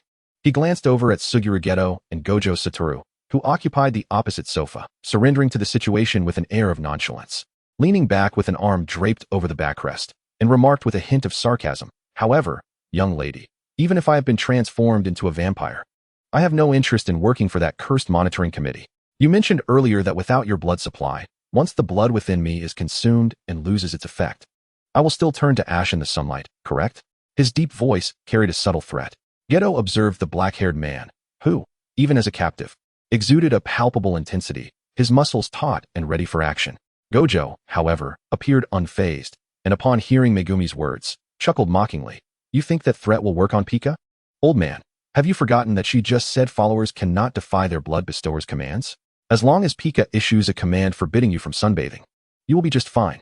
Realization dawned on Geto. Oh right. Megumi was unable to resist Tsukumo's orders, having failed to intimidate them. Megumi's brow furrowed with a chilling malice that seeped through his voice, laced with weariness as he smirked. Then by all means, feel free to try. Adults can be quite cunning, he added. Even without self-harm, there are numerous other methods to undermine Tsukumo Pika. Someone like you, Pika, should just eliminate such an uncooperative individual directly. Gojo's tone turned serious. Geto shared the sentiment, noting that Megumi's duality presented too many uncertainties. It would be best not to utilize him recklessly. The atmosphere in the apartment grew tense, prompting Tsukumo Pika to intervene, attempting to ease the tension. Now, everyone, let's remain calm. I know, Megumi-sensei, that you despise the current state of the sorcery world, especially the Zenin clan. I assure you, I won't use coercive commands unless absolutely necessary. Tsukumo Pika turned her gaze to Megumi. Transforming you into a follower was not merely a whim. We could have investigated the mastermind behind the bounty on Riko ourselves, but I chose to transform you instead because I genuinely wish to invite you to join us. Megumi regarded her expressionlessly. Join you? Precisely. Tsukumo Pika straightened her posture, her chin lifting from her knuckles. I aspire to reform the sorcery world. At those words, the room's attention converged on Tsukumo Pika. Megumi's pupils contracted, and he chuckled dryly. That is indeed quite audacious. The sorcery world has been decaying for centuries. Corruption runs deep at its roots. Countless individuals have attempted reform, yet what has changed? This situation has made me realize that the current sorcery world is far more distorted and controllable than I had imagined. Tsukumo Pika ignored Megumi's derision and addressed her peers. I despise being passive. Therefore, why not take the reins into our own hands? Satoru, Suguru, you've likely observed the grotesque rules of the sorcery world as well, haven't you? Geto averted his gaze, offering no rebuttal. Gojo, who had grown up witnessing the sordid realities of the sorcery world, displayed his distaste. Is that even a question? Those old fools are truly annoying. Sometimes I wish I could just wipe them all out. Tsukumo Pika chuckled softly and continued. The weaknesses of the higher-ups are glaringly obvious. They are but a group of toothless paper tigers. If I wanted to, the simplest method would be to convert those cowardly old fools into followers and issue commands to restore the sorcery world to order. Megumi's smirk faltered slightly. It was indeed feasible for someone like her to carry out such plans. However, Geto, seated on the opposite sofa, exhibited a flicker of hesitation in his expression. Gojo furrowed his brow, scrutinizing Tsukumo Pika. Tsukumo Pika interrupted. I know what you're about to say. I will not pursue that course of action for now, as there are multiple methods to reform the sorcery world. This is merely the worst-case scenario. In truth, she held disdain for converting the old fools. Moreover, this is not the era of rigid traditionalism. Accomplishing anything under the weight of power is arduous. Times are changing, everyone. There are myriad ways to reform, and many alternatives to consider. Tsukumo Pika listed several reform strategies, causing Megumi's expression to shift from skepticism to contemplation. Gojo's eyes gleamed with interest, and Geto couldn't help but exclaim, Pika, how did you come up with these ideas? Oh, these are merely the basics for an heir, she replied nonchalantly. Before her reincarnation, her family was affluent, and she had received elite education, instilled with extensive knowledge of business warfare. Though still a minor, she already possessed several valuable companies under her name. Strategies like undermining the enemy's foundation were rudimentary in the realm of business. Upon hearing this, Geto turned to the other heir present. Satoru, why don't you possess such insight? Gojo responded defensively. What kind of look is that, Suguru? I've studied sorcery, not business tactics. Never mind, Geto dismissed, retracting his disdainful gaze. Tsukumo Pika cleared her throat to mask a smile, addressing the contemplative Megumi. So, Megumi-sensei, will you join us? Fushiguro Megumi lifted his gaze, meeting the cheerful eyes of the black-haired girl. After several seconds, the corners of his lips twitched slightly, on one condition. If I'm to work, I expect a salary commensurate with my efforts. Chapter 125, Sazawa, I have been defrauded. Fushiguro Megumi ultimately succeeded in boarding the pirate ship of Mochizuki Nozomi and joined the insidious plot to usurp power. Upon joining, his first course of action was to settle accounts with the shadowy figures behind the bounty on the star essence in the black market, the Ponching sect. Satoru Gojo returned to the Gojo family estate in Kyoto to address this matter, while Suguru Geto took it upon himself to ensure the safety of Tennai Riko and Kurwa Misato. Although the sorcery community would, on the surface, refrain from taking action against Tennai Riko, one could never be certain of what covert maneuvers might transpire.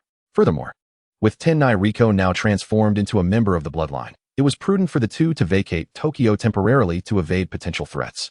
After all, Satoru Gojo possessed numerous private properties, some of which were rented out to ordinary citizens, making it difficult to trace them immediately. Suguru Geto, feeling uneasy, volunteered to act as a guardian for the two women, escorting them to their new refuge. Miss, allow me to remind you that the majority of the Panqing sect consists of ordinary individuals devoid of cursed energy.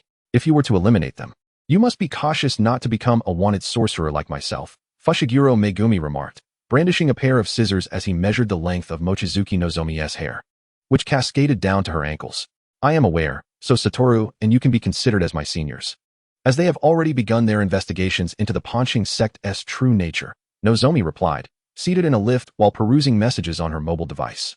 A cult that could offer up to 300 million yen as a reward for a task certainly possesses some degree of cunning and tax evasion, she mused. Raising an eyebrow, Fushiguro Megumi meticulously trimmed the ends of her hair, creating layers with deliberate precision.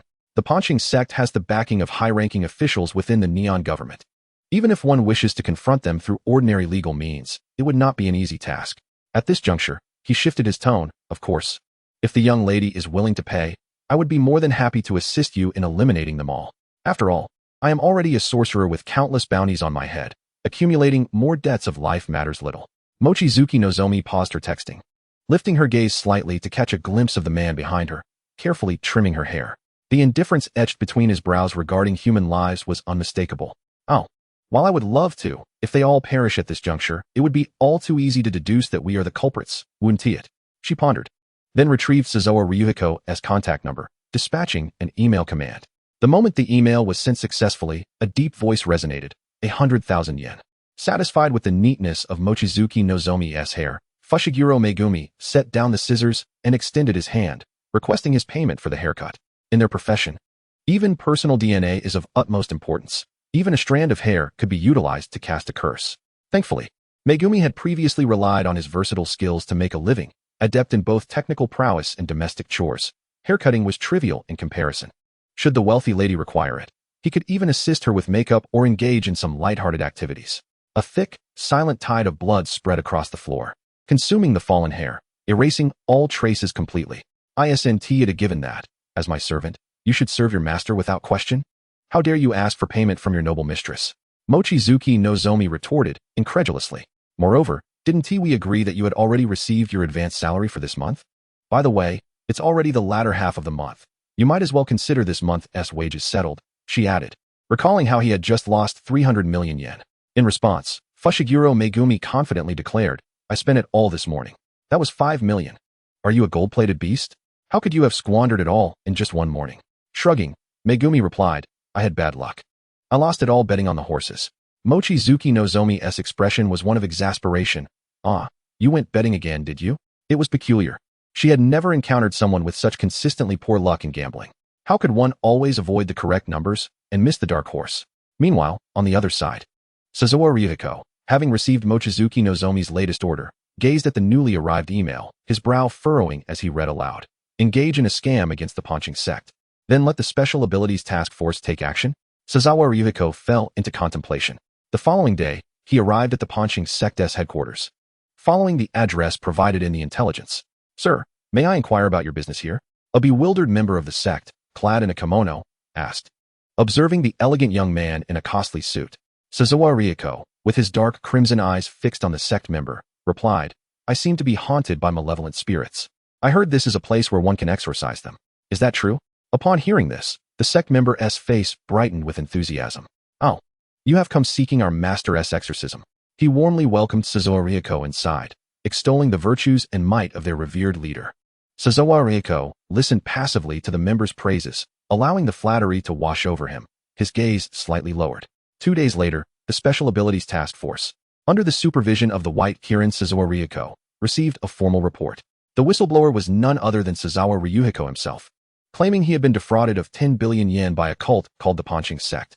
Should they fail to address this matter, he would take matters into his own hands. Upon reading this report, the members of the Special Abilities Task Force were stunned. Panqing sect? Fraud. 10 billion. The email contained an overwhelming amount of information, causing the team members to scramble for air as they recalled the background of the Ponching sect. They immediately contacted their superior. With grim faces, they worked late into the night, piecing together the events that had transpired, especially regarding the Ponching sect's audacity to defraud a high-risk individual like Sazawa Ryuko. They meticulously examined every detail, from bribery and tax evasion to connections with high-ranking officials. Faced with the implicated officials, the task force found themselves in a predicament.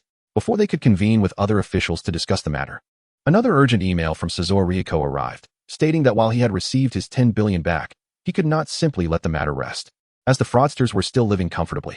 Thus, if he did not witness the Ponching sect being punished by the following day, he would unleash his own brand of justice upon them. The high-ranking officials were taken aback, and the Special Abilities Task Force was left speechless. Coincidentally, the Gojo family, who were poised to pressure the authorities into taking action against the Ponching sect, were elated and allied themselves with Sazawa Ryuko to confront the sect. What do you mean this doesn't concern the Gojo family? Stay out of it. Regardless, provoking their divine child meant inciting the entire Gojo clan. The officials exchanged glances, ultimately deciding to shut down the Ponching sect entirely, apprehending both the leader and the congregation, sending them to the precinct for a meal of pork cutlet. The high-ranking officials, initially infuriated by the situation, soon turned their ire towards the Ponching sect, lamenting, "Why deceive anyone else for funding? How could you possibly con someone like Sazawa Ryuko? He is not the target you can exploit." The Ponching sect, now detained behind iron bars, laments their plight. "It wasn't us. We never demanded such a high price. It was he who, moved by emotion, declared his intention to donate 10 billion. We did not deceive him. Rather, he deceived you." Chapter 126. Morigai expresses envy towards those who can effortlessly secure victory. In response to the Ponching sect leader's defense, the interrogating agents from the Special Abilities Bureau and the implicated higher-ups acknowledge that they are fully aware this was a voluntary donation from Sazawa Tatsuya. Every benefactor who previously sought spiritual cleansing or exorcism had willingly offered generous compensation and gratitude. The Ponching sect leader, unable to refute this, finds himself in a precarious position. A church that has stood for centuries has been uprooted by the Japanese authorities, with all its followers imprisoned, and those with particularly heinous records sentenced to life imprisonment without the possibility of parole. In Yokohama, the port mafia has received news regarding Sazawa Tatsuya being defrauded of 10 billion by the Ponching sect. What a fortuitous coincidence. As he peruses the stack of documents related to the fraud case, Dazai Osamu raises an eyebrow, his deep, enigmatic gaze reflecting intrigue. If memory serves him correctly, the Ponching sect had recently placed a bounty concerning the enigmatic and significantly influential figure from the sorcery realm, known as Lord Tenjin. Was this a retaliation from the celestial essence? Dazai picks up the dossier on Amani Riko, pondering thoughtfully, lacking any supernatural techniques or powers, and with an utterly mundane social circle, just an ordinary person indeed. He brushes his fingers along the edge of the page and flips to the next one. A temporary observer from the Righteous Girls' School? Ah, how curious. It appears that Miss Mochizuki's involvement contributed to the downfall of the Ponching sect, and the seemingly dismissive Sazawa Tatsuya has chosen to heed her counsel. How fascinating. The two individuals who had once sought to eliminate each other are now in clandestine communication, seemingly having become allies, with Mochizuki possibly holding the reins of influence. Could Sazawa Tatsuya's defection be linked to Mochizuki's unknown powers? Dazai, having discerned the subtle intricacies between the two, recalls the moments of their first encounter, analyzing Mochizuki's abilities, until the orderly knock at the door interrupts his reverie. Dazai-san, the chief requests your immediate presence in the office for an important matter. Dazai blinks, a displeased expression crossing his face at the prospect of additional work, elongating his response with a resigned understood. He organizes the documents and places them into the drawer before rising to exit his office. During the recent turf war, one of the original 5 high-ranking officers of the port mafia, Daisuke, met his demise at the hands of his own power. This unexpected vacancy has now been filled by Dazai, thanks to Morigai's strong recommendation. With his promotion, Dazai finds himself tasked with an increasing number of responsibilities, making his attempts at self-indulgence less enjoyable. As the elevator ascends slowly, the view remains obscured. Yet the specially designed transparent walls allow those inside to revel in the stunning vistas of Yokohama. Dazai's dark, bird-like eyes quietly observe the cityscape bathed in the molten gold of the setting sun. After dusk, the encroaching night heralds the domain of the mafia. With a chime, the elevator reaches the top floor. Dazai steps out and slowly knocks on the chief's office door before entering. "Ah, Dazai-kun, you've arrived." Morigai greets with a warm smile from his chair. On the floor beside the chief's desk, a little girl with golden hair, dressed in a charming red dress, sits cross-legged, engrossed in her artistic endeavors. Dazai calls out to her, his gaze lingering on the focused child. Sensing his attention, the girl looks up warily, quickly darting behind Mori's chair while clutching her artwork, and sticks her tongue out at Dazai. Mori, accustomed to their playful interactions, shifts directly into the matter at hand. Recently, an unidentified foreign force has landed in Japan and attacked our port mafia-esque cargo ships, absconding with the goods. As he speaks, a storm brews in Mori's amethyst eyes. The port mafia's 3 guiding principles: absolute obedience to the chief, unwavering loyalty to the organization, and lastly, retaliation in kind when attacked. Dazai-kun, employ every means necessary to locate these audacious marauders. This is a direct order from the chief. Understanding he cannot evade the additional workload, Dazai wears a dejected expression as he accepts the task. The office door closes with a click, and Mori relaxes his previously tense posture, exhaling a heavy sigh as he confides in his humanoid ability. Alice-John, why can't I simply possess a license for my powers like Sensei Natsume's other disciples? I envy Lord Silverwolf, who effortlessly gained his license. While engaging in a game of Tai Chi with the head of the Special Abilities Bureau, Tenaida Yamato, the latter feigns ignorance. TSK, the golden-haired girl, having emerged from behind the chief's chair, shows no inclination to comfort him and instead gleefully retorts, serves you right. Who told you to be a mafia, Linteru? Wah, Alice-John, I'm in such a dire situation. Can't you offer me a bit of consolation? Mori feigns a wounded gesture, looking at her with mock despair. Why would I comfort a shady uncle like you? Alice places her hands on her hips defiantly, struck by the adorable antics of the golden-haired girl.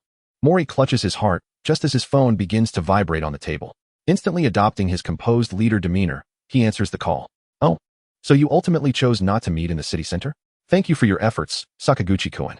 Yes, please hand over the property deed to her. And kindly extend my regards to Miss Mochizuki.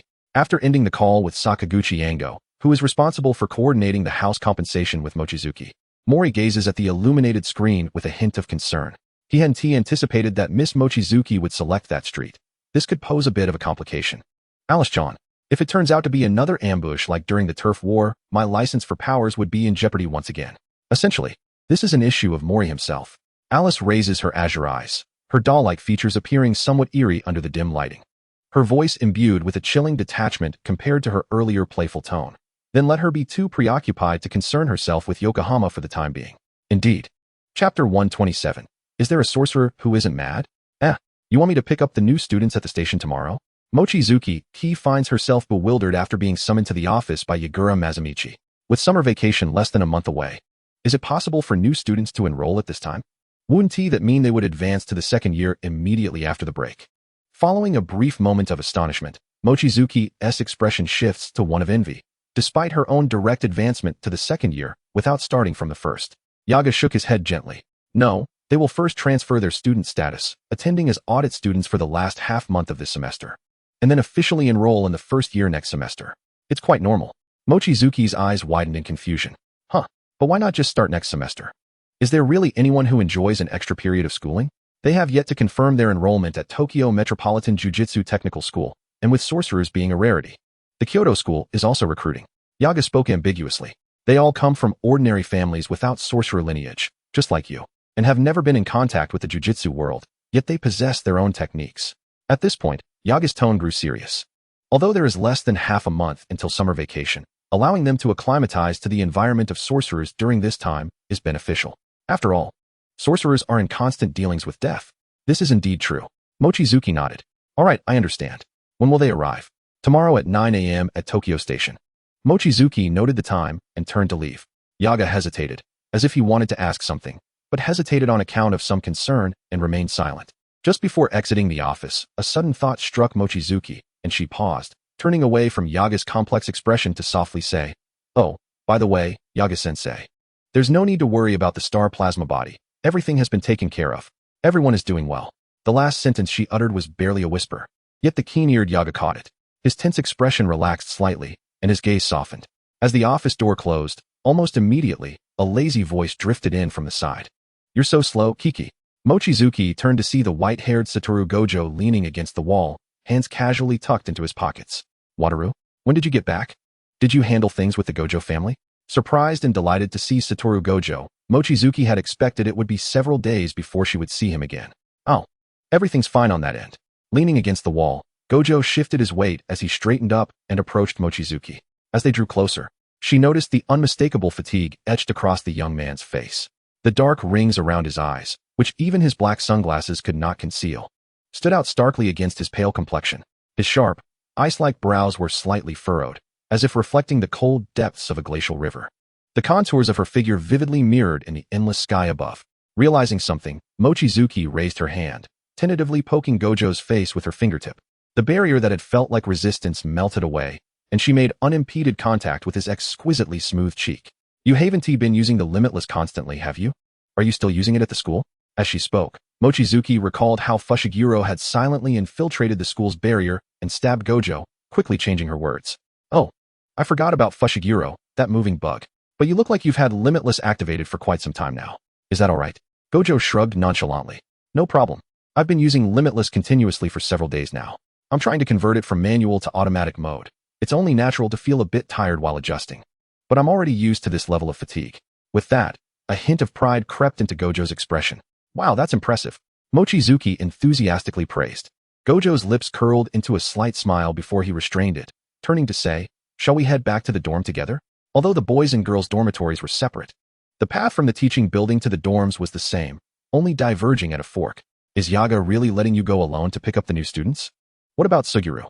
Isn't he coming with you? Gojo inquired, fully aware of the conversation taking place inside the office, even with the door closed. Speaking of Suguru, Mochizuki felt a twinge of helplessness. Suguru returned to the school yesterday afternoon, took a nap, and then left for Chiba on a mission during dinner. Although he had taken breaks in between, after the briefing in the dormitory, Suguru had said nothing, and if he had, it would have been a warning for her to be careful. Yet she sensed he was burdened with some heavy concern, his demeanor considerably subdued. Having just returned from an assignment, Suguru, in the past, would never have voluntarily taken on a mission unless it was urgent. He would have relished this rare opportunity for freedom. But this time, he proactively sought additional tasks for exorcising cursed spirits. Suguru, are you pushing yourself too hard? Mochizuki pondered. Slowing her pace, Gojo suppressed a yawn, looking quizzically at Mochizuki, who had suddenly stopped. Why aren't you moving? Why that expression? Gojo, Mochizuki slowly lifted her head. A contemplative look on her face. What do you think are the chances of Suguru developing depression? Stunned, Gojo stared at her, bewildered. Mochizuki voiced her concerns and observations. But, sorcerers aren't exactly normal people, right? Gojo replied. His expression a mix of disbelief and the thought that perhaps she had lost her mind or that he had been using limitless too long, leading him to hear such words. There have always been more than a few sorcerers with mental health issues. Even if a sorcerer were to develop depression, most would choose to metamorphose and explode in silence, becoming even more unhinged. When it comes to sorcerers, who is not a little mad? If there is, it must be a traitor among them. But, upon careful reflection, Suguru has been smiling less lately. Mochizuki felt her concerns were entirely justified. Do you think he really might be depressed? Should we find him a psychologist? We cannot shy away from seeking help. Chapter 128. Who is the fool? I think you're the one who should see a neurologist. Gojo lightly flicked Mochizuki on the forehead. Ouch! Mochizuki covered her forehead, exclaiming, why did you flick me? My analysis isn't wrong. Fool. Gojo replied curtly. Have you forgotten? The very essence of a sorcerer's power stems from intense negative emotions. Hatred, depression, insanity, resentment. These strong negative feelings breed cursed energy, which sorcerers manipulate. The more powerful the sorcerer, the deeper they sink into this maelstrom of madness. Even I am no exception. Gojo coolly stated the stark reality of a sorcerer's mental state. Mochizuki gazed at him with piercing clarity, her long eyelashes fluttering slightly. Are you too? This was a question with an obvious answer. Having witnessed Gojo's mental state when he comprehended the reversal technique, anyone would say he was quite mad for his age. It was to the extent that even the mafia-riddled city of Yokohama could not help but be amazed, feeling inadequate in comparison. Indeed, he responded with a casual nonchalance. His brilliant azure eyes fixated on the girl before him, who wore a smile that danced between amusement and contemplation. So you? The little bat that has fallen into the mad nest. Even if you wish to shed your disguise and flee now, it is simply impossible, isn't it? What if you are neither a sorcerer nor a human? Since you have come to his side, you might as well stay. The Blood Clan's acute sensitivity to danger led Mochizuki Nozomi to sense an almost imperceptible aura of threat emanating from Gojo Satoru. It seemed to be danger directed at her. Yet it did not feel overwhelmingly perilous. How peculiar. This sudden, inexplicable sensation left Mochizuki Nozomi momentarily bewildered. But she quickly suppressed her chaotic thoughts and redirected the conversation. I never considered fleeing in the face of adversity. After all, I'm here now, right? We were discussing Jia's psychological issues, not mine. Gojo Satoru raised an eyebrow, and as he caught the earnestness in Mochizuki Nozomi's gaze, he ruffled her hair with a casual gesture, his tone infused with a hint of irritation, yet unmistakably laced with trust and sincerity. There's no need to worry about Jia. His words are undoubtedly reliable. He had noticed the unusual emotions his friend had been harboring lately. However, since Suguru Geto chose to remain silent when he inquired, Gojo would not pry further. He understood that beneath Suguru Geto's seemingly affable exterior lay a rebellious spirit that matched his own. Powerful sorcerers like them possessed a unique sense of pride and self-respect. Thus, Gojo chose to trust that Suguru would manage his own affairs. Mochizuki Nozomi, trust among friends is indeed essential, but from my perspective, I find it concerning that Suguru bears such burdens alone without expressing them. This state is unsustainable and could lead to significant issues. She evaded Gojo's playful grasp, fixing him with a determined gaze as she exhaled deeply. Never mind. I will find a way to coax him into opening up. Trust among friends is vital, no doubt, but sometimes one must be proactive in communication. Many misunderstandings and negative trajectories stem from a lack of timely dialogue. She certainly did not want to inadvertently nurture a gloomy child who grew like mushrooms in a dark corner. How absurdly developed. Huh. The white-haired cat, feeling slighted, interjected. Why are you so concerned about Jia? I've been unrestrained for days. Why haven't you shown any concern for me? Because you are a mature cat now, aren't you? DK. Mochizuki Nozomi nearly slipped, but quickly corrected herself. Gojo, feigning fury, reached to pinch her cheek, exclaiming, I heard that. You dare call me a cat? Are you not like an angry meowing ragdoll cat right now? Mochizuki Nozomi bent to avoid him, internally scoffing. Their playful banter continued until they unknowingly arrived at the fork leading to the male and female dormitories. Such a stingy guy, you won't even yield to the girls. You'd better be careful or you'll end up single for life, she muttered softly, rubbing her reddened cheek.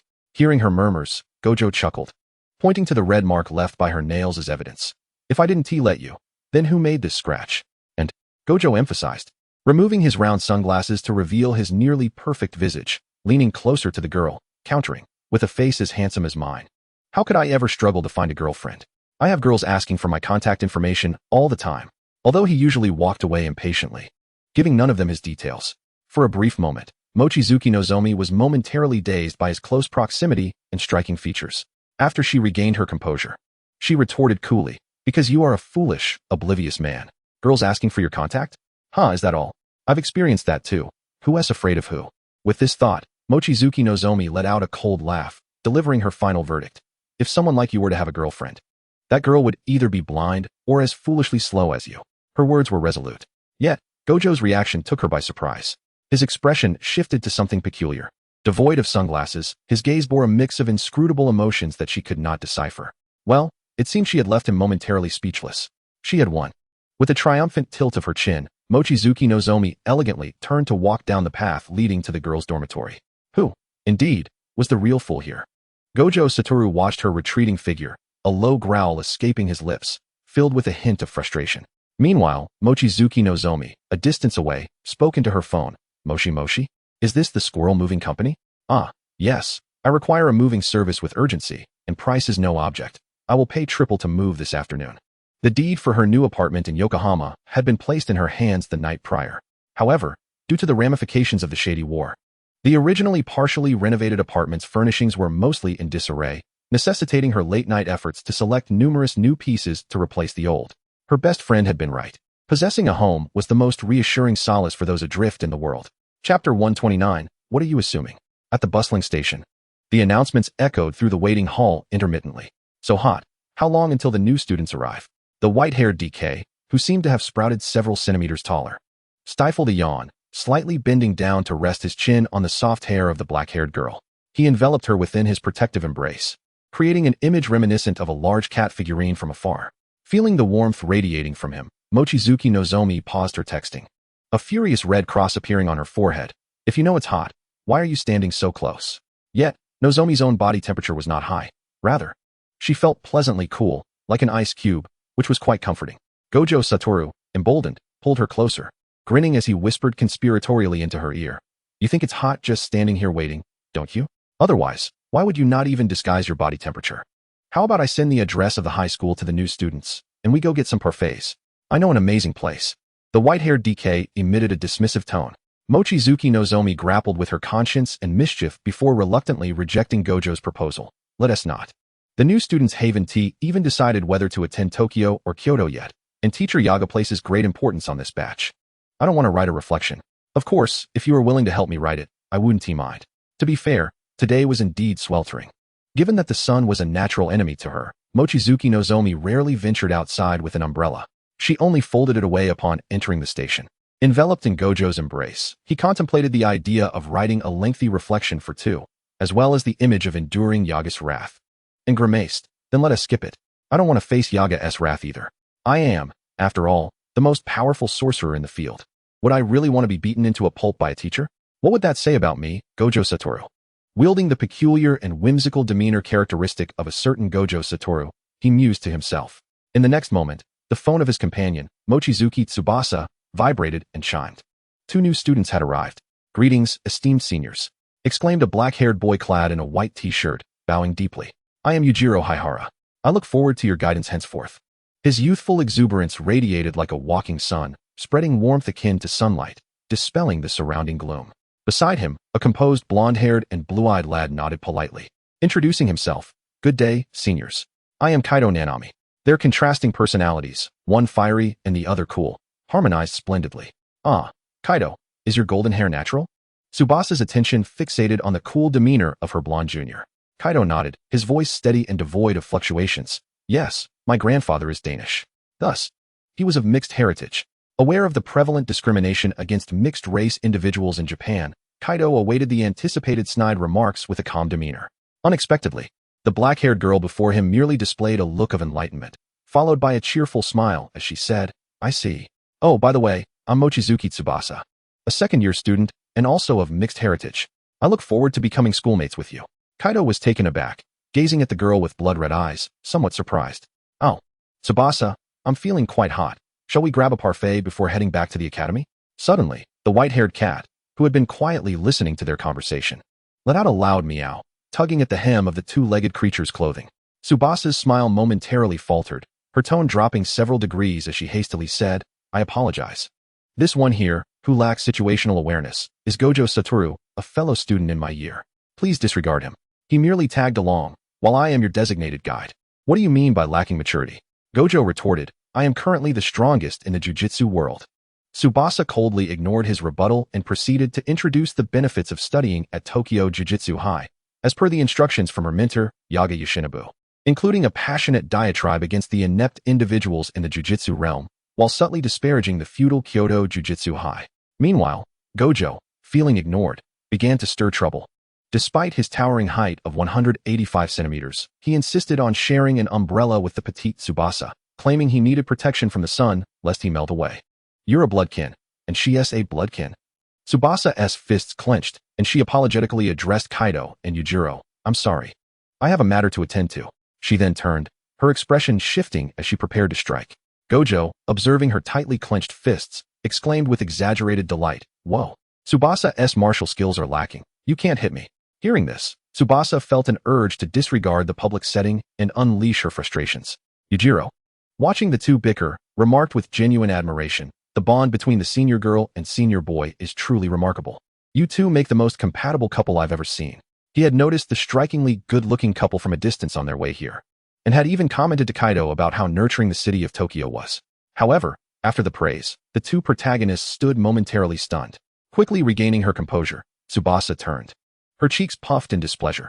Who said we're a couple with this foolish DK? Huh, aren't you? Yujiro blinked, glancing at Gojo, who had inexplicably ceased to retort. Of course not. Gojo interjected, a hint of hesitation crossing Yujiro's face, but he recalled Tsubasa and Gojo's earlier closeness. There are no ifs. Tsubasa emphatically interrupted. Though my experience may indeed be white-haired, it certainly does not extend to this white-haired individual before me. Gojo, momentarily flabbergasted, demanded, What do you mean? What is wrong with me? He questioned fiercely. Firstly, my future boyfriend should not be so fierce with me. Tsubasa coldly laughed. Secondly, even if he is not normal, he must at least be a courteous and dashing young man. Where am I lacking in courtesy? Gojo retorted, What are you even implying? And do you think merely changing my speech pattern alters my unsavory nature? Well, so you two really aren't a couple? Yujiro observed the two engrossed in their quarrel.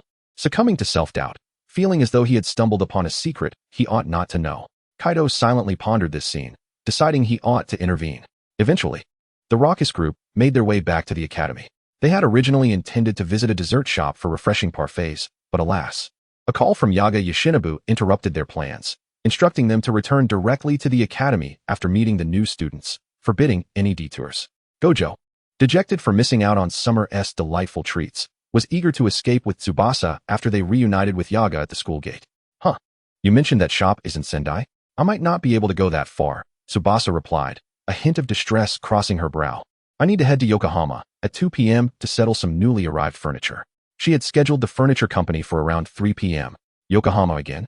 Gojo narrowed his blue eyes, keenly inquiring, didn't you say that the house you bought previously was uninhabitable? Even if it's renovated, it's improbable that it would be completed in such a short time. Tsubasa reminded him. Have you forgotten that the Port Mafia promised to provide me with a satisfactory new house? I received the property deed the night before last. Oh, that is right. Gojo clicked his tongue in annoyance. Why must you insist on buying a house in Yokohama? I have numerous properties under my name. I've mentioned before that if you wish to buy a house, I can simply gift you one. Gojo's unease about Tsubasa's mysterious obsession with Yokohama triggered a PTSD-like recollection of Suguru half-joking remarks about buying a house that night in Okinawa. Surely she doesn't have some other man out there? Gojo's expression shifted to one of tumultuous uncertainty. Feeling an inexplicable chill down her spine, Tsubasa cautiously regarded Gojo, who had suddenly turned gloomy and resolutely rejected, no, you don't understand. The sentiment tied to a house acquired through one's own efforts is entirely different from one bestowed without effort. Then I shall accompany you this afternoon. Gojo stepped closer, his tall frame casting a shadow over Tsubasa as he blocked the sunlight, adopting an attitude that suggested she would not escape him. The sweltering heat was wholly shielded by his imposing figure, prompting Tsubasa to tilt her head slightly, puzzled. But didn't you want to go to Sendai for parfaits? By this afternoon, your exceptional mission should have returned. Aren't you going with him? But I want to eat now, Gojo insisted. We can always go to a dessert shop in Yokohama for a surprise. Satoru Gojo lowered his head, his small round sunglasses slipping down the bridge of his nose, revealing the cerulean glimmer of his eyes that spilled forth from behind the lenses. With his head slightly tilted back, Inori Mochizuki could distinctly see her own reflection within those infinitely expansive azure depths. Moreover, you are right here before me. Why wait for Megumi to join us? Gojo fixed his gaze on the slightly dazed black-haired girl and spoke with an air of nonchalance. The rhythm of his heartbeat, which had been steady, seemed to falter for a brief moment. Perhaps it was due to the captivating allure of those cerulean eyes, a disorienting beauty that left one in awe no matter how many times they beheld it. Or perhaps there were other reasons known only to Inori Mochizuki herself. Something feels a bit off. She suppressed the burgeoning doubt in her heart, contemplated for a moment, and then replied, that's fine. However, my only plan for this afternoon is to arrange the furniture, and afterward, it might get rather dull, you know? Satisfied with her affirmative response, Gojo shrugged it off, stating nonchalantly, no worries, as long as I'm with you. It's just the perfect opportunity to keep an eye out for any unsavory men, if there are any. Gojo's hand, nestled in his pocket, rubbed his calloused fingertips together. Then we'll just have to give them a taste of my strength. If even my strength can't be met, then such a weakling should hardly catch your interest, right? Oblivious to Gojo's bizarre scheming, Inori Mochizuki merely sensed something peculiar about him today. Yet, she couldn't quite pinpoint what was strange. Ultimately, unable to unravel her thoughts, she decided to let them be. The two of them, in perfect accord, promptly set off for Yokohama. It was nearly noon, and they could still make it for lunch after the journey from Tokyo Metropolitan Jujutsu Technical School. If Gojo possessed the ability to teleport over long distances along with others, they could have saved even more time exploring shops. Unfortunately, at present, Gojo could only teleport over short distances. He had yet to experience the intricacies of transporting others with him. The afternoon sun blazed fiercely, beads of sweat soaking through his clothing. Sleep deprivation coupled with the high-intensity exorcism of cursed spirits, along with the taste of the vomit-soaked talisman, made Suguru steps back to the dormitory heavy and labored. How disgusting, how utterly revolting. Why must he endure so much to grow stronger? He walked under the scorching summer sun, his black shadow elongated by the sunlight. He had no desire to consume cursed energy talismans any longer, but without them, he would be unable to gain strength, leaving him further behind Satoru and Inori. Moreover, only by becoming sufficiently powerful could he protect ordinary people. Protect ordinary people. Suguru recalled the cursed spirit exorcism task he had undertaken today. The faces of the deceased's family members, marred by resentment and curses, flashing before his eyes. His fingers, which hung limply by his side, twitched slightly before slowly clenching into a fist. If only he were stronger. It was his inadequacy that had prevented him from saving them in time. The cursed spirits were still too numerous, but Sugiru's parched lips parted, and the taste buds still lingered with the flavor of the vomit-soaked talisman, causing his stomach to tighten in protest. Geto, are you back? The voice of SH Tayaga pulled Sugiru from the depths of fatigue and loathing. Teacher Yaga? He moved his lips, the numbness and weariness in his eyes receding somewhat as his gaze fell upon the two unfamiliar faces standing behind SH Tayaga. Who are they? SH Tayaga introduced them. These two are first-year students whose enrollment procedures have been completed. I brought them to select their dormitory, and for the time being, they will attend classes with you, learning some theoretical knowledge of the Jujutsu world. They will formally enroll in the first year next semester. Hello, senior. I am Y Hirabayashi. Y energetically bowed to Sugiru, resembling a black Shiba Inu with bright, glossy eyes, eagerly looking up at him.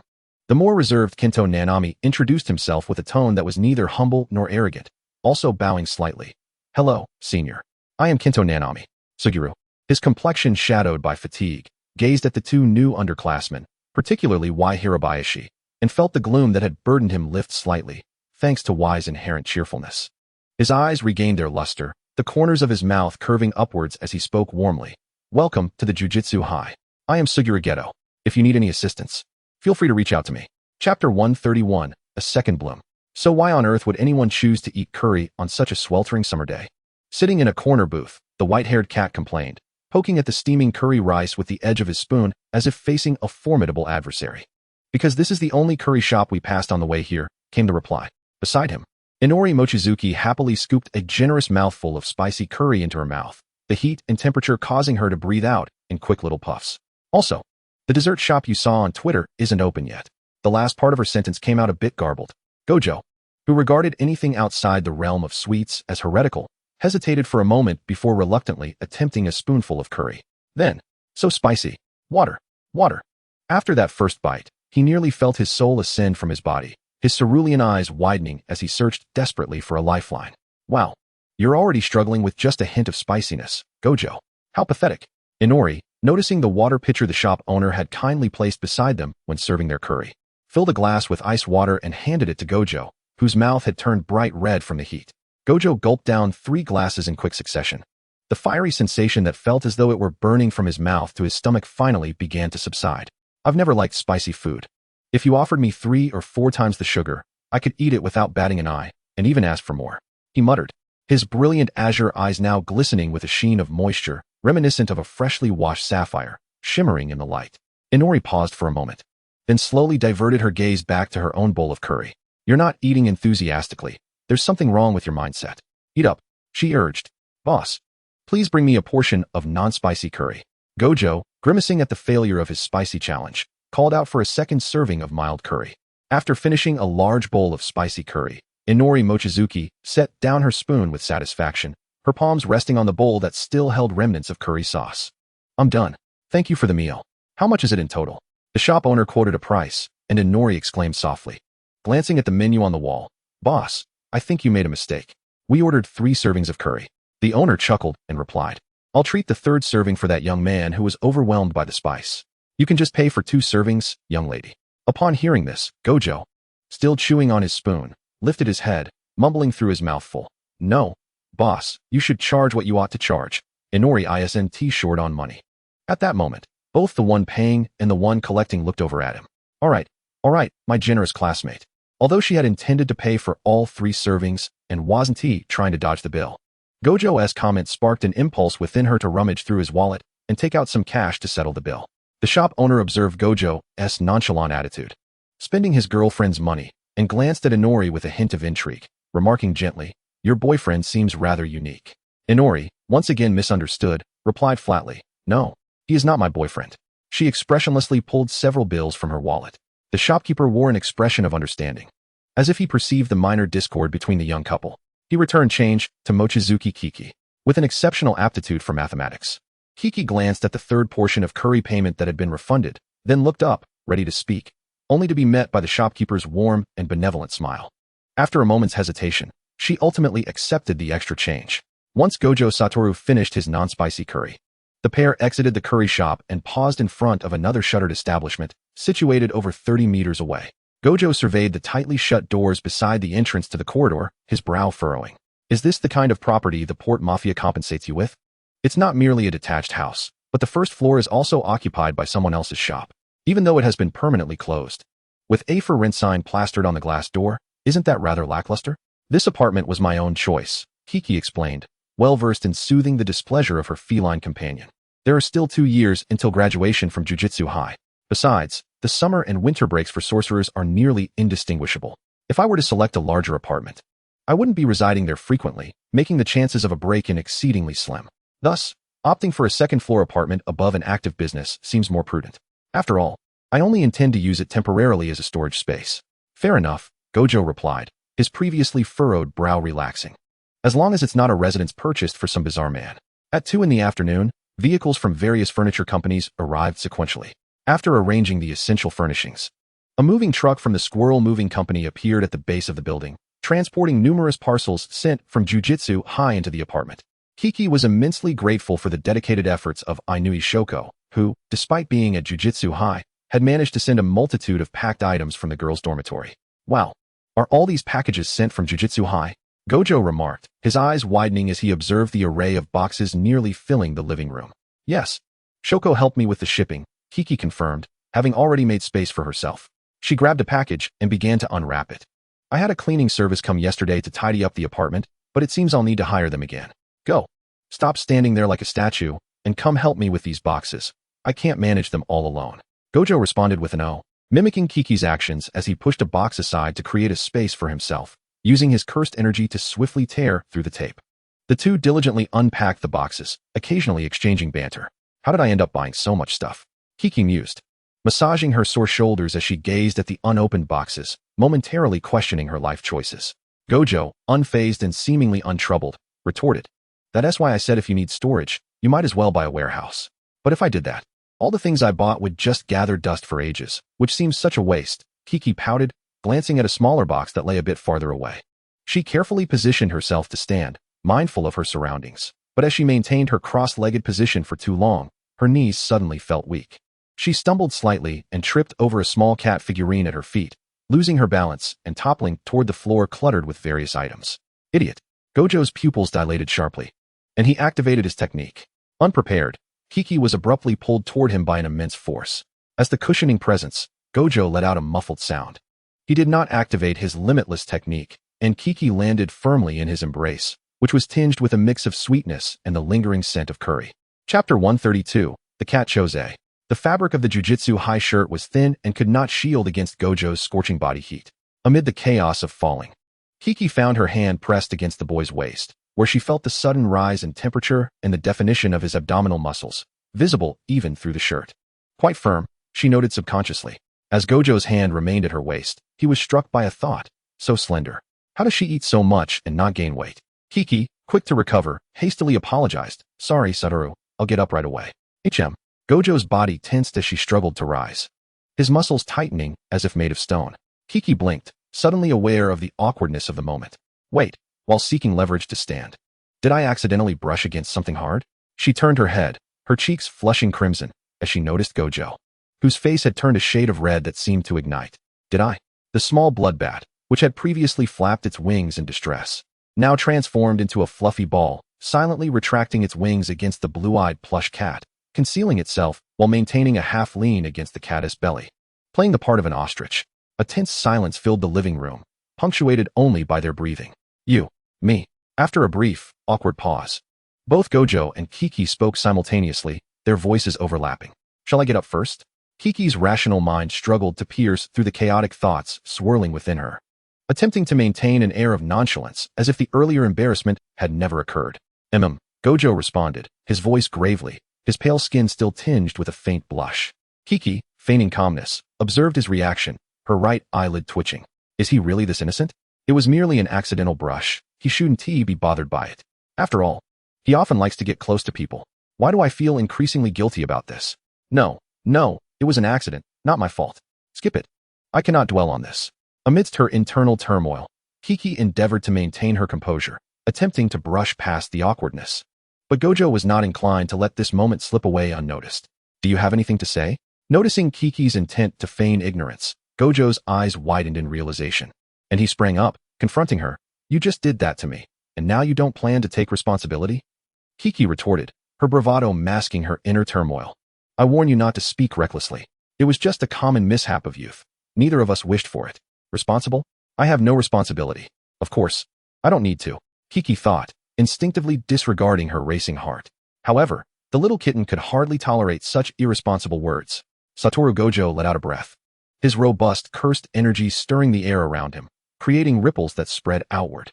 In the blink of an eye, he vanished from his original position, instantly teleporting to the side of a certain bat-like creature that intended to touch and then flee. His large, well-defined hand firmly grasped the wrist of the startled black-haired girl, exerting a slight pressure to pull her toward him. In surprise, Inoue Kiki instinctively summoned her own magical energy, pulling in the opposite direction with increased force against Gojo. The striking azure of the white-haired youth's beautiful eyes observed the flow of a power within the black-haired girl that resembled cursed energy. And a wicked smile crept across his lips as he relinquished his grip, just as her strength surged, using her momentum to press down with force. Unbeknownst to Kiki, this miscalculation caused her eyes to widen in shock. How could he disregard the rules of combat and ease his strength? With a crash, the overwhelming force of the limitless technique sent the items scattered beneath Kiki tumbling askew, crashing onto the floor with a series of muffled thuds. Under normal circumstances, Kiki would have been infuriated and retaliated. Yet, preoccupied with her own predicament, she could hardly concern herself with the chaos caused by the limitless technique. The force at her wrist subdued all her attempts to struggle, and although she wished to unleash her blood thorns, she feared they would wreak greater havoc in the confined space. Ultimately, she found herself captured, her wrist pressed firmly against the floor. The towering shadow of the white-haired youth entirely enveloped her, his unruly snow-white hair brushing against her ear, his ice-like eyelashes framing his brilliant azure eyes that locked onto her form, capturing every subtle expression on her exquisite face. It was as if he were gazing upon a coveted limited-edition dessert, radiating a sense of possession that sent a shiver through her. Do you wish to evade responsibility? He leaned in slightly, closing the distance between them. As Gojo's words lingered in the air, the living room returned to silence once more. The acute senses of the two individuals, akin to walking corpses, detected the accelerated heartbeat of the other, yet neither dared to mock the other this time. The limitless technique enveloping them had seemingly been lifted without notice. The heat of breath, mingled with the sweet, sharp scent of mint, wafted across her face. Gojo's beauty was both unreasonable and fiercely intimidating. Kiki had always known this. Now, as that face, which could be considered an act of beauty bullying, drew nearer, her heart protested, quickening its pace, indicating the intensity of the assault. Responsibility, indeed. The voice, considerably less forceful than before, finally broke the silence. Kiki dared not meet his gaze again, turning her head to avoid the searing intensity of his stare, focusing instead on the toppled items around them, and murmured, "Such words can only be spoken to someone you like." Indeed. Gojo observed the black-haired girl beneath him, her gaze evasive as he ground his molars together. So why do you think I would say that to you? Why? Stunned by the fierce retort, Kiki blinked, her logical mind earnestly processing, instinctively calculating an answer in her mind. Gojo understood that responsibility could only be addressed to someone one cherished, and the answer he sought from her was clear. Upon reaching this conclusion, Kiki's heart trembled, her thoughts tangling into a confused knot. She jerked her head back to face the bright azure eyes of Gojo, who was watching her intently. Boom. A sudden, colossal explosion drowned out Kiki's barely uttered words. The collapsing ruins and rising smoke consumed everything. Chapter 133, A Newly Arrived Couple? Let's explode together. The afternoon sun gradually intensified to a scorching heat. The curry shop owner wrung out the water from his cloth, spreading the freshly cleaned rag on a rack to dry, while observing the children diligently tidying the floors and arranging the tables and dishes. A warm smile graced his face. At this hour, we shouldn't have any more customers. Children, what flavor of curry would you like today? I'll make it for you. Really? Can I choose spicy curry? I believe I can successfully challenge myself to spicy curry today. The children cheered, chattering excitedly about their desired curry flavors. They were not the owner's children, but orphans who had lost their homes during the devastating gang wars. Following the brutal gang conflicts, many families were shattered, resulting in an increase in orphans. Although he was a mafia member, Oda Sakuz, who held a non-lethal position, had taken in these 5 children, 4 boys and 1 girl, whom he found amidst the ruins of war. The curry shop owner, a kind-hearted individual, had rented the second floor of his establishment to Oda at a discounted rate, initially intending to offer it for free. But Oda insisted on paying rent. While Oda worked at the port mafia, the children would voluntarily come down from the second floor to assist with various chores in the shop, diligently and obediently, never complaining of fatigue or hardship. Even showing restraint during mealtime, allowing each other to eat less, which endeared them to the owner. The owner cheerfully agreed and prepared a mild curry for the children. Young ones should not consume overly spicy food. Although slightly spiced, the shop was known for its heat, so it was best to keep it mild. The atmosphere in the shop was warm and lively, until abruptly, several figures cloaked in gray, their faces obscured, stormed into the curry shop with firearms. The sound of silenced gunfire was muffled. Before the owner could utter a word, he was shot, 2 blood-soaked holes appearing in his abdomen, the sticky crimson rapidly spreading across his clothes. In agony, he leaned against the wall, sliding down to the floor, blood frothing from his mouth. The gray-cloaked figures, indifferent, bypassed the now mortally wounded owner, their target clear, heading straight for the second floor. "What are you doing? Help!" The dazed owner vaguely heard the cries of the children. He struggled to move his lips, but could emit no sound. In his fading vision, he saw the cold silhouettes of the gray cloaks dragging the children away, setting a timed bomb. The gray cloaks shoved the 5 kidnapped children into the vehicle they had commandeered, then took their seats, locking the doors, their faces devoid of emotion as they silently apologized to the terrified children in the back seat. They, too, sought liberation.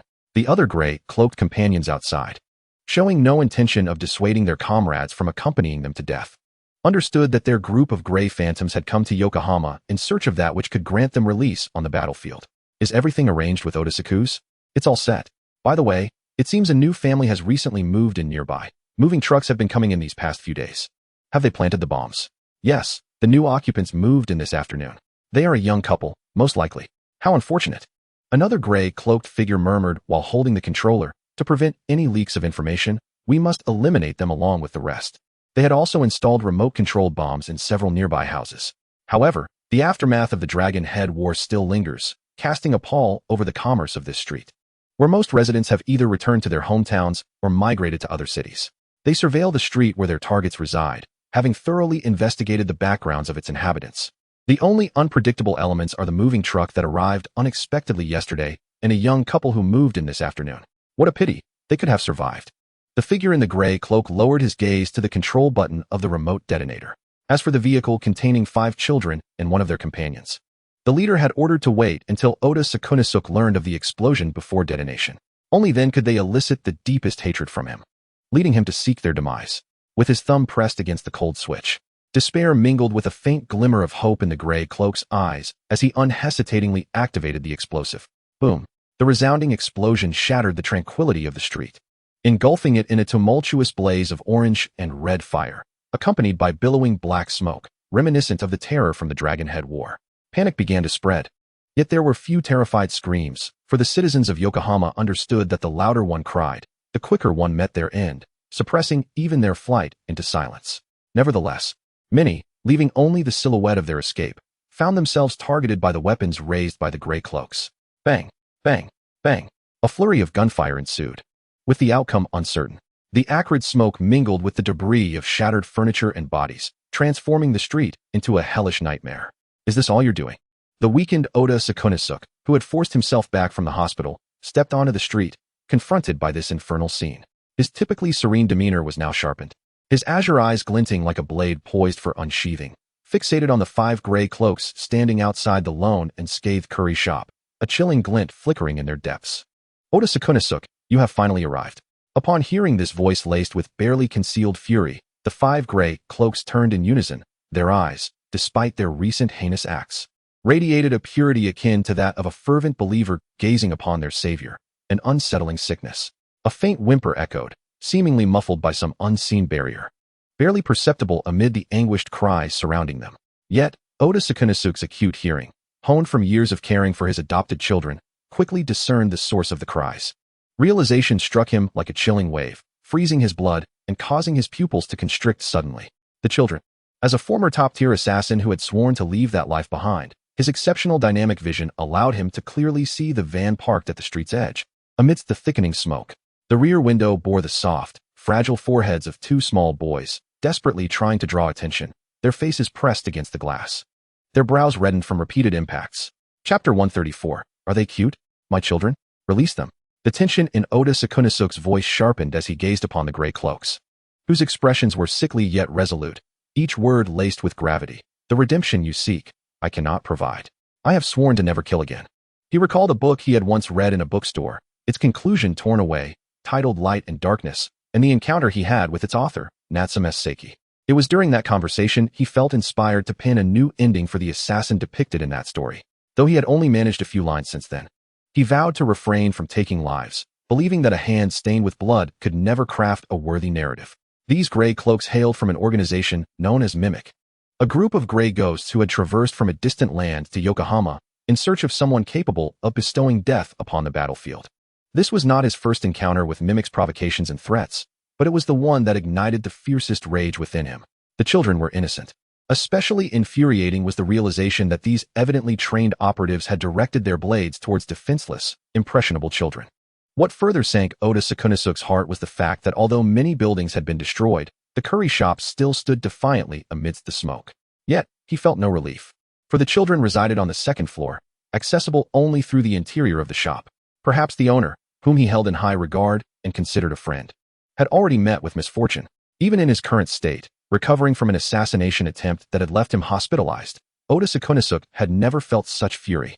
Upon hearing Oda Sakunosuke's denial of his identity, the gray cloaks remained steadfast, their expressions unwavering as they declared, "No, Oda Sakunosuke. You are the one who can grant us salvation."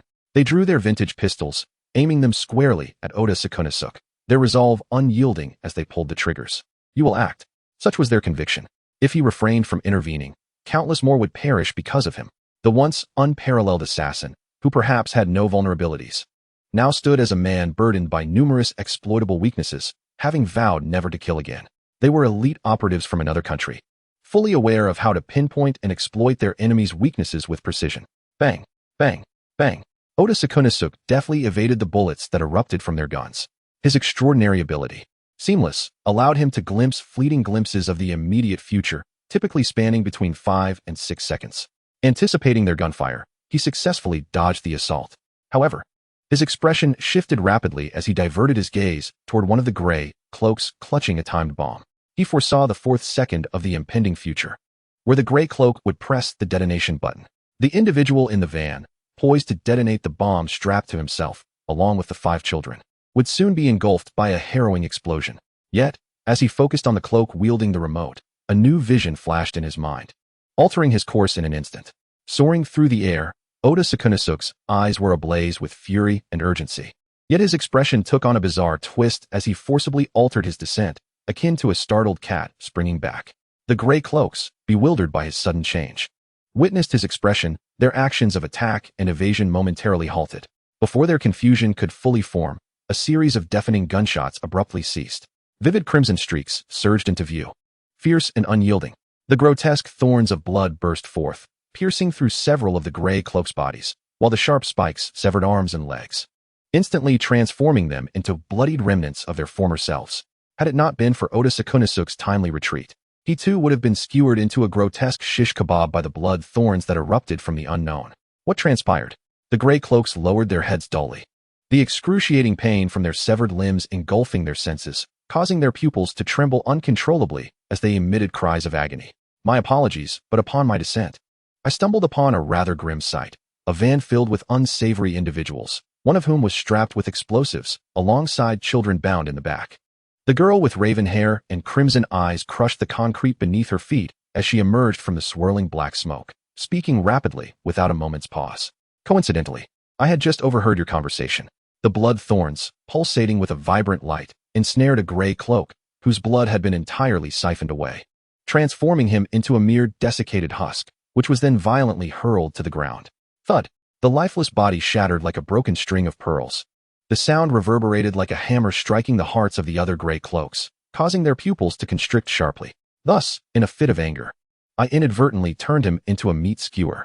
The black-haired girl remarked nonchalantly, her blood-red eyes glinting with a chilling light, reminiscent of inorganic rubies, beautiful yet indifferent. Oh, now he is merely refuse. Oda Sakunosuke gazed in astonishment at the familiar figure surrounded by a mass of blood thorns, her aura strikingly alien. You are Mochizuki? He hesitantly uttered the name of Mochizuki Chika, The exquisitely featured girl, her hair gleaming with a cold hue, lifted her gaze. Lingering on Oda Sakunosuke's rusty red locks for a few seconds before feigning realization. "Oh, Mr. Oda, it has been quite some time." She nodded in acknowledgement, greeting him as if encountering an acquaintance during a leisurely stroll. Such formidable reinforcements had arrived. On the other side, a gray cloak, whose leg had been severed by the blood thorns, finally regained his senses, mistakenly believing that Mochizuki Chika was the support summoned by Oda Sakunosuke. Gritting his teeth, the veins on his forehead bulged ominously. The emergence of a powerful esper was beyond their expectations.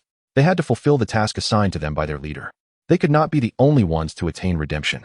Fortunately, they had not only strapped explosives to their colleague, but had also prepared a timed bomb beneath the vehicle for emergencies. With this thought, the gray cloak, enduring the agony of shattering bones, trembled as he reached for the remote detonation button. Crack! The sound of crushed bones accompanied the excruciating pain that shot through his right hand, causing him to tremble. Who is it? His hand was crushed by a suddenly appeared foot. Is it cute?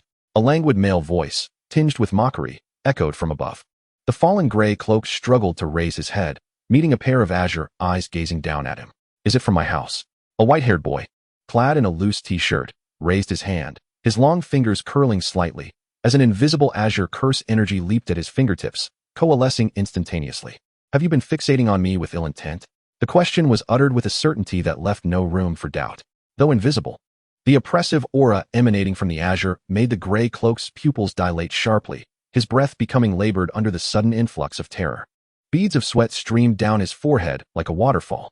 Then, a voice laced with icy malice broke the silence. By the way, it was you garbage who just blew up my declaration, wasn't he it? Chapter 135, Garbage Belongs in the Trash. The seismic tremor resulting from the explosion reached the two of them. Years of surviving relentless assassination attempts honed Gojo Satoru's instincts, allowing him to react instantaneously. The limitless power enveloped both of their bodies, and in a swift motion, Gojo released his grip on Mochizuki Chika's wrist, instead placing a hand on her shoulder, drawing her into his embrace. With the other hand raised, his cursed energy surged, and in an instant, their figures vanished from the collapsing building, reappearing in midair. It felt like a free fall from a roller coaster, and an overwhelming sensation of weightlessness washed over them. Anxiously, Mochizuki Chika instinctively clutched the fabric beside her. Her forehead pressed against a somewhat hard chest, the unfiltered warmth invading her skin. It happened. Boom. The deafening roar of the collapsing structure drowned out Mochizuki Chika's voice from beneath them. Wait, that sound can't be. Her eyes widened in horror as she stiffly looked down at the smoldering ruins below, her sanity crumbling alongside the fallen house. Her house. An unbounded fury surged within her, akin to Mentos tossed into soda, the bubbles frothing violently, igniting a crimson blaze in her gem-like blood-red eyes. From her vantage point in the sky, she quickly locked onto the primary suspects responsible for demolishing her sanctuary, a group of gray cloaks standing amidst the chaos and wails, armed and defiant. It must be those gray-cloaked scoundrels, she declared in a voice laced with wrath. The white-haired boy, with an almost flawless visage, bore a chilling expression as he cast a long arm around her. Not only was Mochizuki Chika furious, but Gojo Satoru, who had just executed his first teleportation, was also far from pleased, teetering on the edge of rage. Why did it explode now, of all times, right after his declaration? The white-haired youth's lips curled coldly as his immense cursed energy surged, radiating outward like a tidal wave. They clearly were not to be trifled with. It would be best to eliminate them in one fell swoop. Gojo extended a hand, his long fingers curling slightly, aiming for the area where the gray cloaks had gathered most densely, signaling with a gesture. However, Mochizuki Chika grasped his wrist. Wait, there are children being held hostage. Her voice was frigid. In the next moment, the grip on his collar relaxed, and the arms that had encircled her waist were forcibly pried away. Mochizuki Chika, having voluntarily exited the protective sphere of Limitless, plummeted under the force of gravity, disappearing into the rising black smoke, vanishing from sight. Gojo Satoru, left hovering in midair, clicked his tongue in annoyance, raking his fingers through his snowy hair, his azure eyes coldly surveying the battlefield below, now altered by Mochizuki Chika's sudden involvement. It was only when his 6 eyes caught sight of one of the gray cloaks, whose leg had been severed yet was still attempting to make a move, that he sprang into action, vanishing from his position to mercilessly crush the outstretched hand. By the way, you garbage who just blew up my declaration, it was you. Wasn't he it? As he uttered those words, Gojo Satoru's murderous intent peaked. Garbage belongs in the trash, and that is where it should remain. As his fingertips, initially the size of a pigeon egg, swelled to that of a basketball with the infusion of cursed energy. The heart of the gray cloak faltered. He distinctly felt the imminent arrival of death, as if his very soul were to be crushed beneath its scythe. Cursed technique reversal. Please wait. There are still injured survivors nearby. Oda Sakunosuke's anxious voice interjected, as his flawless technique was just triggered. The entire street was destined to become a genuine wasteland under the furious onslaught of Satoru Gojo, with those wounded by the gray-cloaked figures groaning in agony. The distorted hum of space and the piercing blue glow, reminiscent of flames, gradually diminished. How troublesome, Gojo remarked, narrowing his eyes and coldly scoffing as he lifted his right foot, which had crushed the hand of a gray-cloaked assailant, and delivered a sharp kick to their abdomen. Bam! The heavy force sent the gray figure sprawling, blood spewing from their mouth, their broken body rolling several meters away before falling still after a couple of spasms. Meanwhile, blood thorns withdrew from the desiccated corpses of the gray-cloaked assailants. Kyoko Mochizuki stood expressionless atop a blood thorn, manipulating it to violently lift and smash their shriveled remains to the ground, shattering them into pieces, much like her fragmented new home and cherished furnishings. Gojo observed Mochizuki, whose aura radiated a palpable sense of death. Suppressing his own simmering anger, he rubbed his fingers in his pocket, remaining in place without foolishly approaching. Wa Oda Saku's. Saku's sensei, I'm so scared. A voice of distress and fear arose. Finally seizing the opportunity to escape, the children, gathered around Oda Saku's, wept loudly, their hands bound by ropes. They resembled lost chicks that had finally found their mother hen, anxiously chirping as they nestled under her warm wings. Oda Saku's, crouching down to untie the children's ropes, spoke earnestly and apologetically. I'm sorry, I won't let you fall into danger again. The little girl, Sakura, whose hands were finally free, stifled her sobs and anxiously clutched Saku's clothing, saying, Uncle Oda, you were hurt by the bad guys. Please save yourself. Oda Saku's expression hardened, and after swiftly untying the last child, he turned towards the curry shop. Upon seeing the owner, stained with large splotches of blood and seemingly on the verge of death, Saku's heart quivered. He rushed to the owner's side, placing his hand on the man's neck to check for a pulse. The barely detectable heartbeat provided some relief to his frayed nerves. Mechanically, he retrieved his phone from his pocket to call for an ambulance. Time was of the essence. Waiting for an ambulance would mean the owner might die before reaching the hospital. A voice devoid of emotion emerged from behind him. There is no time. The urgency of those words stirred an indescribable rage within Oda Saku's. His breath trembled, and his eyes brimmed with tears. But I can teleport him to the hospital. The white-haired youth approached the dying man, bending down. You just need to call for an ambulance for the others. In the blink of an eye, a layer of limitless darkness enveloped the shopkeeper's body, and both vanished from the chaotic scene. Chapter 136. Dazai Osamu's unprecedented relief. The tires screeched against the uneven ground, and a black Honda drifted around a corner, halting not far from them. Dazai Osamu, clad in a black suit jacket, opened the driver's door, his expression shifting from urgency to a momentary pause upon encountering the cold visage of Kyoko Mochizuki. His gaze caught the desiccated remnants scattered on the ground, causing his azure pupils to narrow slightly. Astute as ever, Dazai quickly pieced together the sequence of events during that brief hesitation, feeling an unprecedented sense of gratitude for the sorcerer's intervention and disruption. Given that Mochizuki was present, it implied that Oda Saku's was likely unharmed. Oda, he called out, having heard the screeching tires, is everything all right? He turned to assess Oda Saku's, who appeared pale but otherwise unharmed. A subtle sigh of relief escaped him. Oda, are you okay? I'm fine, Oda Saku's replied, shaking his head.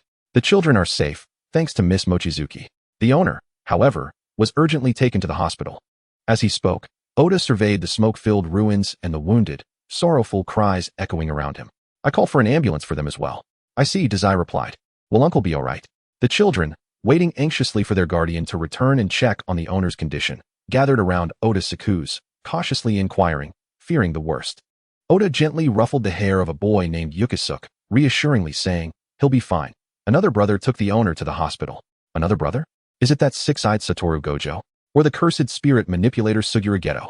Dazai mused, glancing at Mochizuki, who turned her head slightly, their eyes meeting momentarily.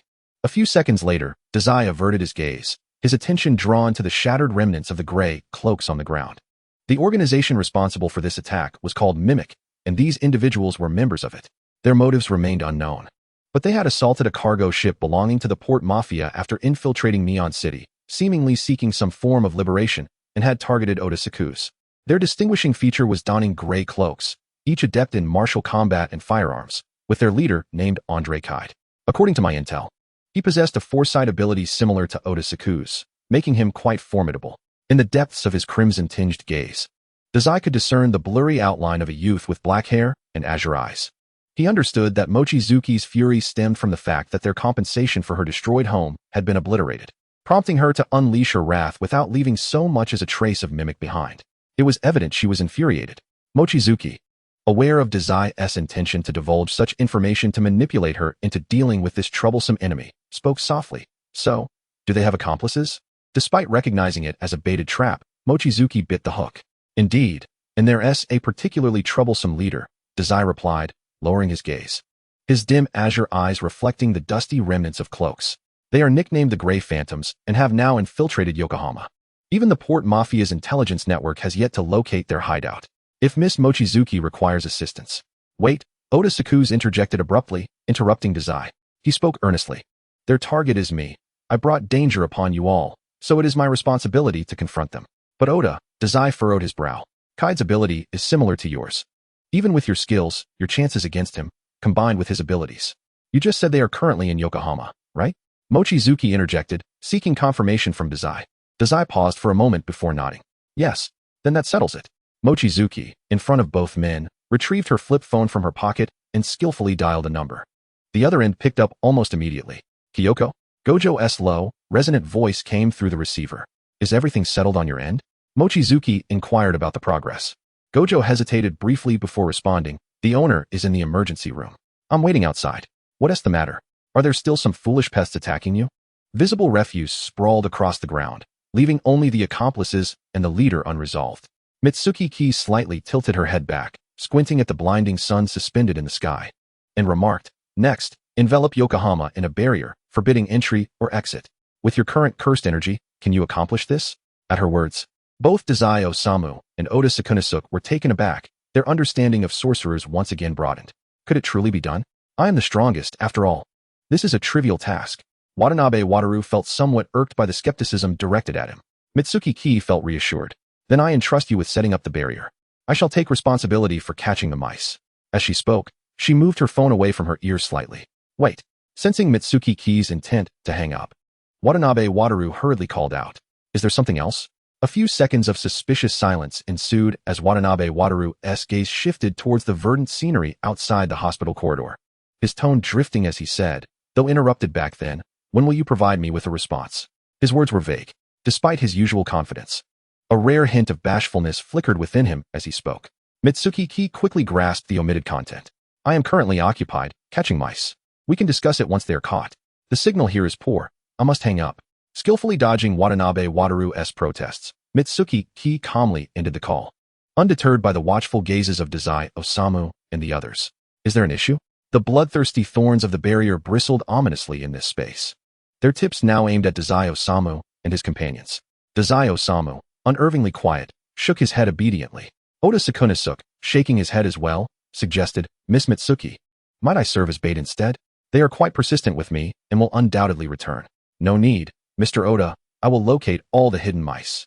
As she mentioned mimic, a fierce blaze of fury ignited in Mitsuki Ki's eyes. This is a blood feud between us. Her house. Not to mention the beloved trinkets she sent and the new furniture. Everything shall be buried alongside her home. A palpable aura of murderous intent emanated from Mitsuki Ki, causing the children to huddle together in fear, trembling at the sight of their suddenly darkened beautiful sister. Dazai Osamu observed this scene. Reflecting, though Ango had deceived him and nearly caused Oda Sakunosuke harm, he was fortunate that Ango had initially secured Mitsuki Ki's residence adjacent to Oda Sakunosuke's. At this moment, Dazai Osamu felt an unprecedented sense of relief. Chapter 137, Yaga Mazamichi, darkness enveloping his vision. The translucent barrier, akin to an inverted bowl, projected a faint black shadow over Yokohama. The barrier, imbued with special rules, swiftly enveloped the area. From this moment forth, neither ordinary citizens nor sorcerers could enter or exit Yokohama. Non-sorcerers were oblivious to the barrier, merely perceiving a sudden diminishment in the intensity of the sun's rays above, completely unaware that they had become trapped like fish in a barrel. Meanwhile, those traversing the seaside bridge, intending to exit the city, found themselves inexplicably unable to leave Yokohama. Outsiders exclaimed in disbelief, while locals remained composed, familiar with the peculiarities of various ability users. It was not the first time they found themselves unable to leave Yokohama. They turned around calmly, returning home to secure their doors and windows, preparing emergency provisions and water, minimizing their activities as they awaited the onset of an unknown war. As for why Mitsuki Ki had Watanabe Wataru set the barrier instead of using her unique ability to teleport directly to the leader of Mimic, Andre Kita, it was simply because she had no understanding of how to wield her own powers. After her last return from Yokohama, Mitsuki Ki had indeed invested time in exploring her strange abilities.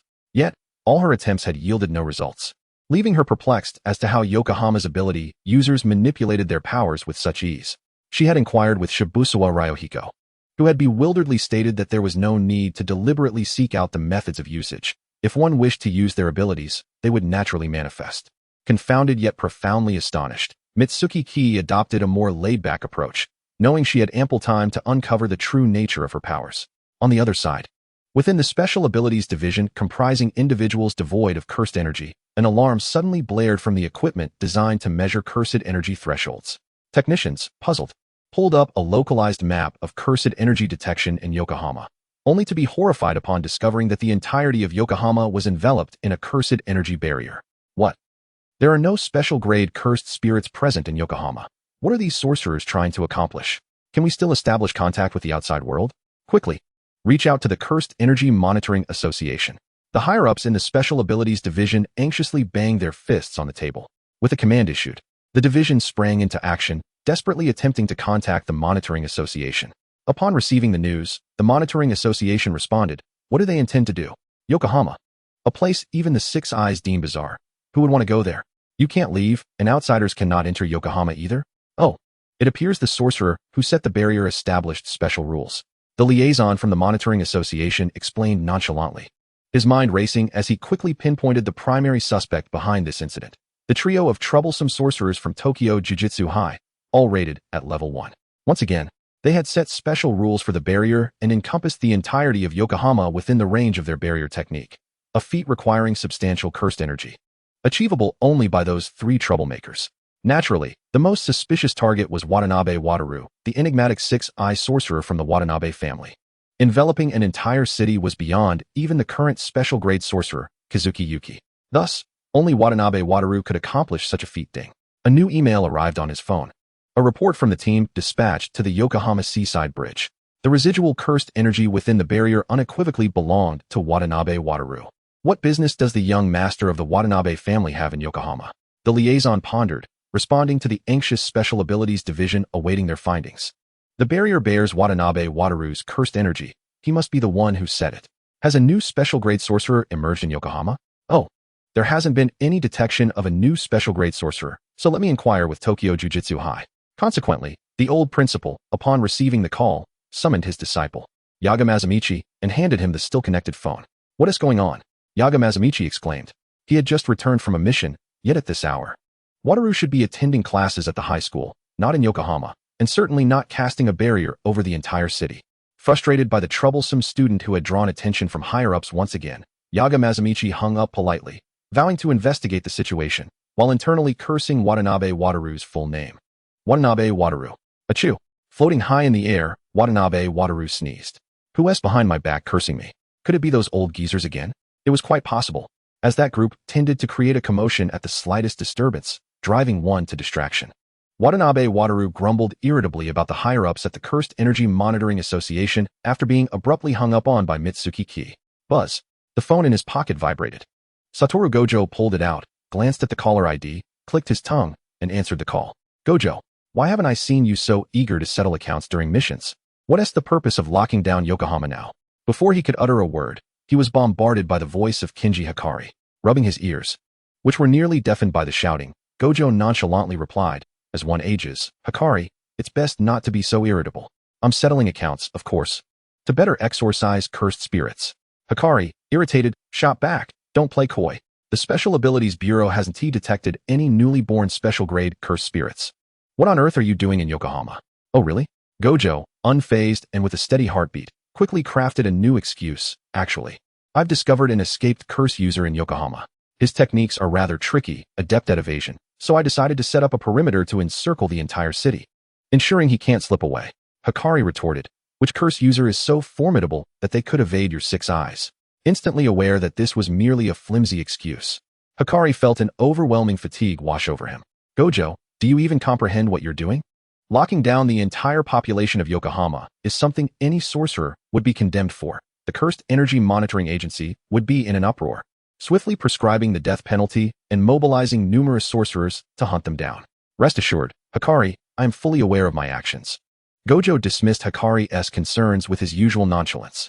In a place unseen by Hikari, his icy blue eyes reflected the entirety of Yokohama, capturing the familiar and similar energy that coursed through the city, akin to cursed energy. This is merely a game between me and Shoko. We won act recklessly. Hikari, momentarily at a loss for breath, exclaimed, Huh? Who are you talking about? Mochizuki. When did Mochizuki start behaving like you and Geto? Chapter 138, Mental Manipulation. Under the watchful gaze of Osamu Dazai and J-Suk Oda, Mochizuki Shiki raised her right hand, casually pressing the tip of her thumb against her slender left wrist. A long, diagonal gash appeared on her pale arm, crimson blood gushing forth in torrents. Oda's pupils constricted sharply, ready to spring forward, but was restrained by his friend, Dazai. It's fine, Oda. This is her technique, which can also be understood as a unique ability. Oda halted momentarily, and in that brief lapse, the splattering blood formed countless egg-sized droplets, resembling developing eggs. They took on the shapes of various animals. There were little blood bats flapping their wings, bizarre blood-red pearl birds, tiny hamsters the size of a child's fist, and blood cats that had evolved to a size barely larger than a teacup dog. A myriad of small creatures birthed from the tide of blood, adhering to their mistress's will, infiltrating the streets and alleys of Yokohama like a viral invasion. Upon encountering local animals, they instinctively approached, parasitizing, brainwashing, and controlling their thoughts and actions, searching for the two-legged creatures designated by their pure blood master through shared memories and blood.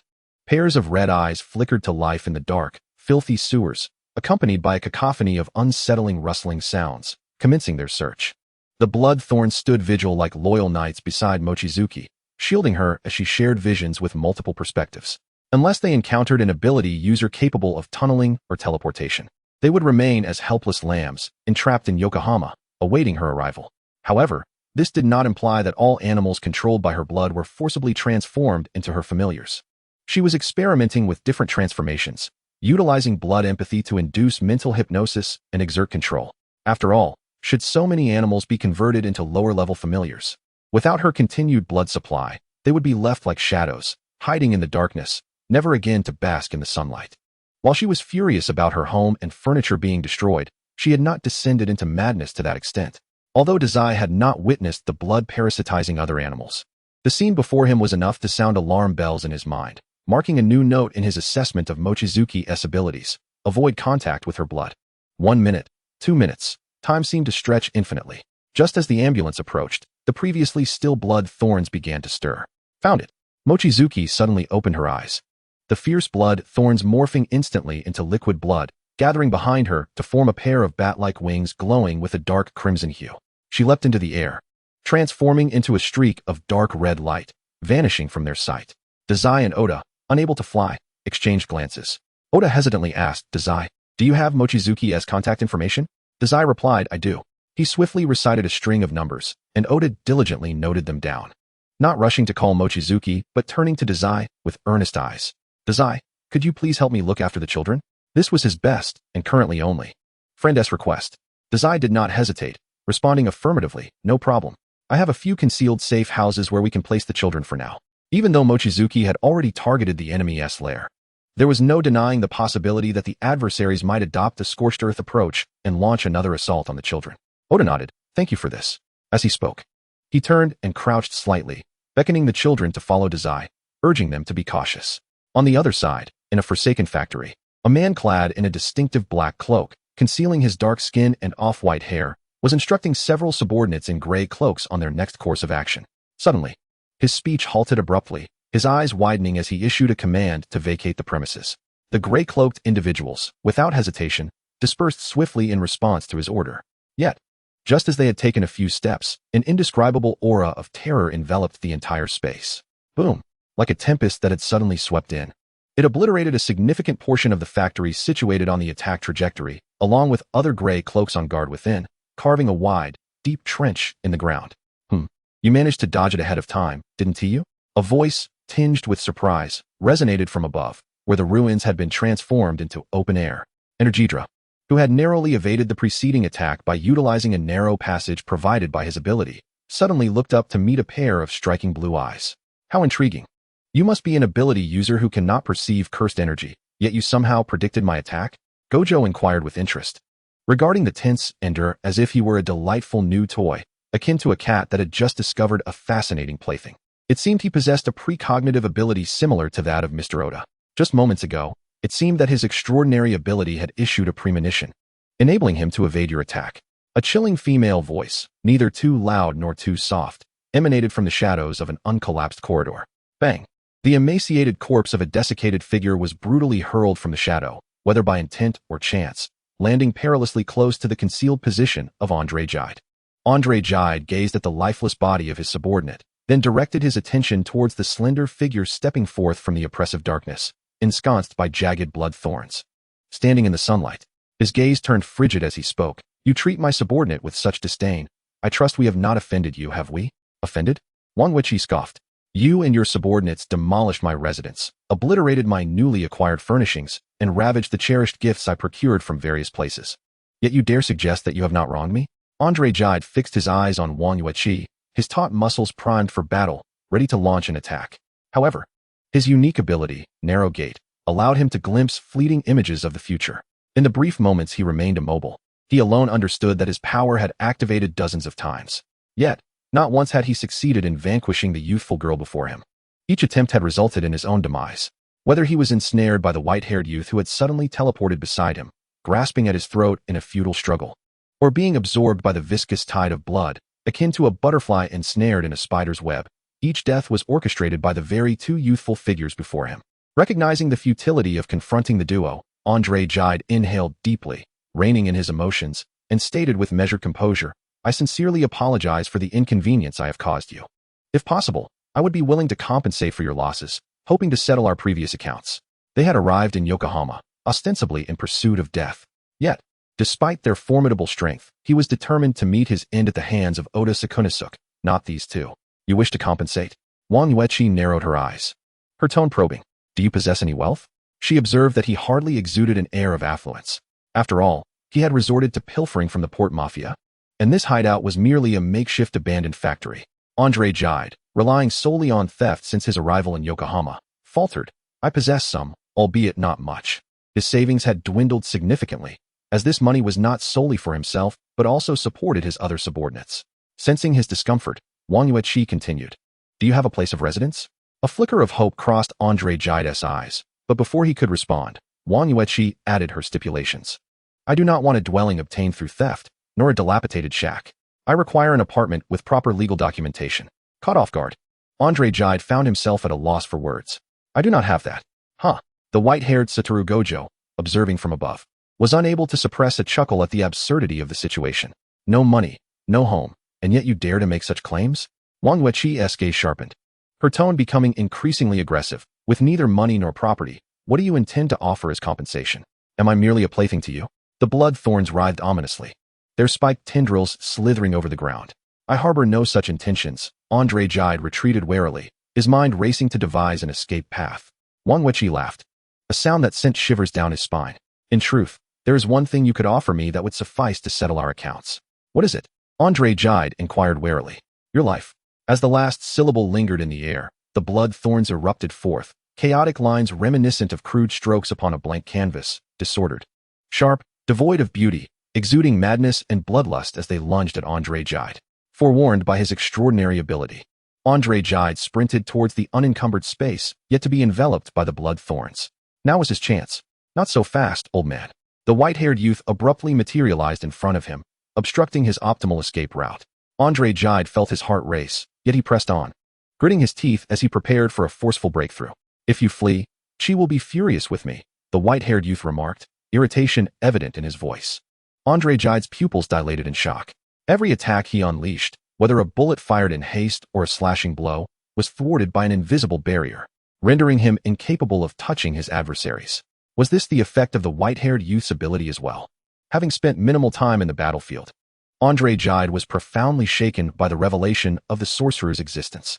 She is notoriously difficult to please. Satoru Gojo gestured at Andre Jide, who was trapped by an unyielding barrier, vividly illustrating the challenge of appeasing Wang Yueqi. Indeed, Wang Yueqi interjected. Andre Jide remained speechless as he leapt backward.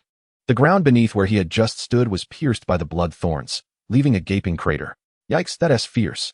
Fortunately, I'm unharmed, Satoru Gojo remarked, observing the fierce thorns confined beyond the barrier. Then turning to their master in protest, Chi, are you attempting to murder your husband? Wang Yueqi clenched her fists, exclaiming. If you cannot use idioms correctly, do not misuse them. I am still a single noble. Then you wish to obliterate the evidence. The white-haired cat retorted, eyeing her warily. You wouldn't abandon me after this, would you? I have already told you not to misuse idioms. She snapped, her patience wearing thin. If there's no denial. Then Satoru Gojo chuckled, provoking the ire of the cat.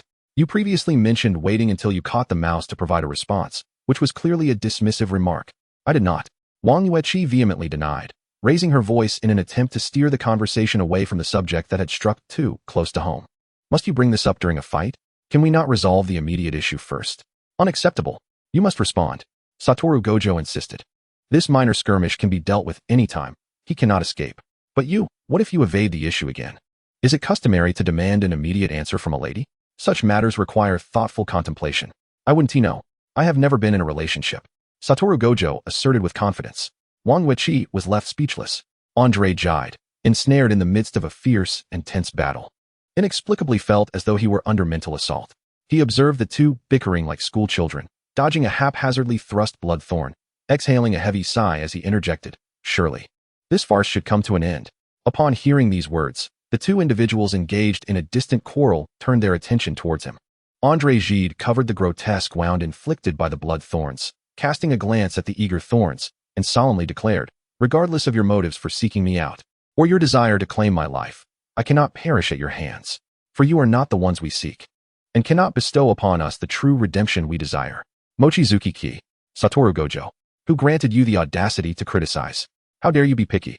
The rage of having his home obliterated, furniture reduced to rubble, erupted within Mochizuki Ki like a volcano, instantly igniting every ounce of his rationality. Who cares about your redemption? A bunch of deranged miscreants, wreaking havoc here while pretending to be the protagonists of some tragic script. The resplendent blood red of his eyes ignited. Mochizuki Ki's gaze fixated on the wound on Andre Jide's arm, a flash of crimson brilliance momentarily illuminating the scene. The blood merged with the thorns, and the remnants clinging to the edge of the wound responded as if they were living red threadworms, forcefully burrowing into the gaping wound of Andre Jide, who was bleeding profusely. What? His face contorted in shock as he desperately tried to tear away the living red threads at the edge of his wound. But it was too late. Nourished by human flesh, within mere seconds, they sprouted, twisting into sharp, contorted branches, transforming Andre Jide into a grotesque cluster of parasitic thorns. Weakened by the relentless loss of blood, Andre Jide half knelt on the ground, ensnared by the thorns that had quickly ensnared his upper body. In a haze of consciousness, he heard the cold voice of the black-haired girl arguing childishly with the white-haired boy. Your precognitive abilities are indeed a cheat, and your skills formidable. However, I have encountered adversaries far stronger and more troublesome than you. I have refrained from dealing with you directly, intending to wait for Mr. Oda. After all, you still have a creditor, do you not? It seems you have unwittingly walked into your demise before he even arrived. To her, he was merely an ant easily crushed beneath her foot, which explained her nonchalant approach towards this confrontation. Andre Jide, half kneeling on the ground, begrudgingly contemplated this, his arm limply hanging by his side, his pupils dilating into oblivion, ultimately succumbing to despair and bitterness. Chapter 140. In a moment, one cannot distinguish who the true villain is.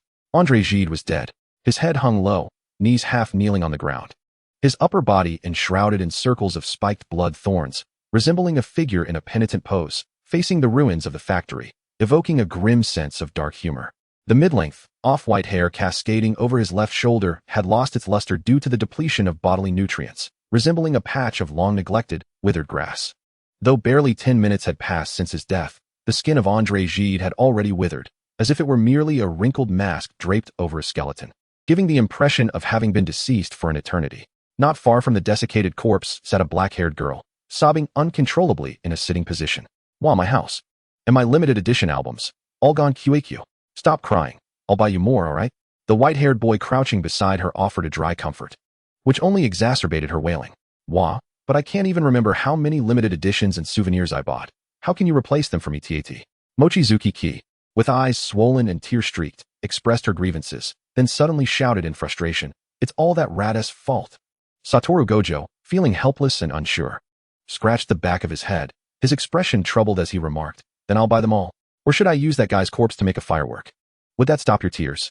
When Oda Sakunosuke arrived, he was greeted by this surreal and horrific tableau, and upon hearing Satoru Gojo's ill-timed jest, he was momentarily taken aback.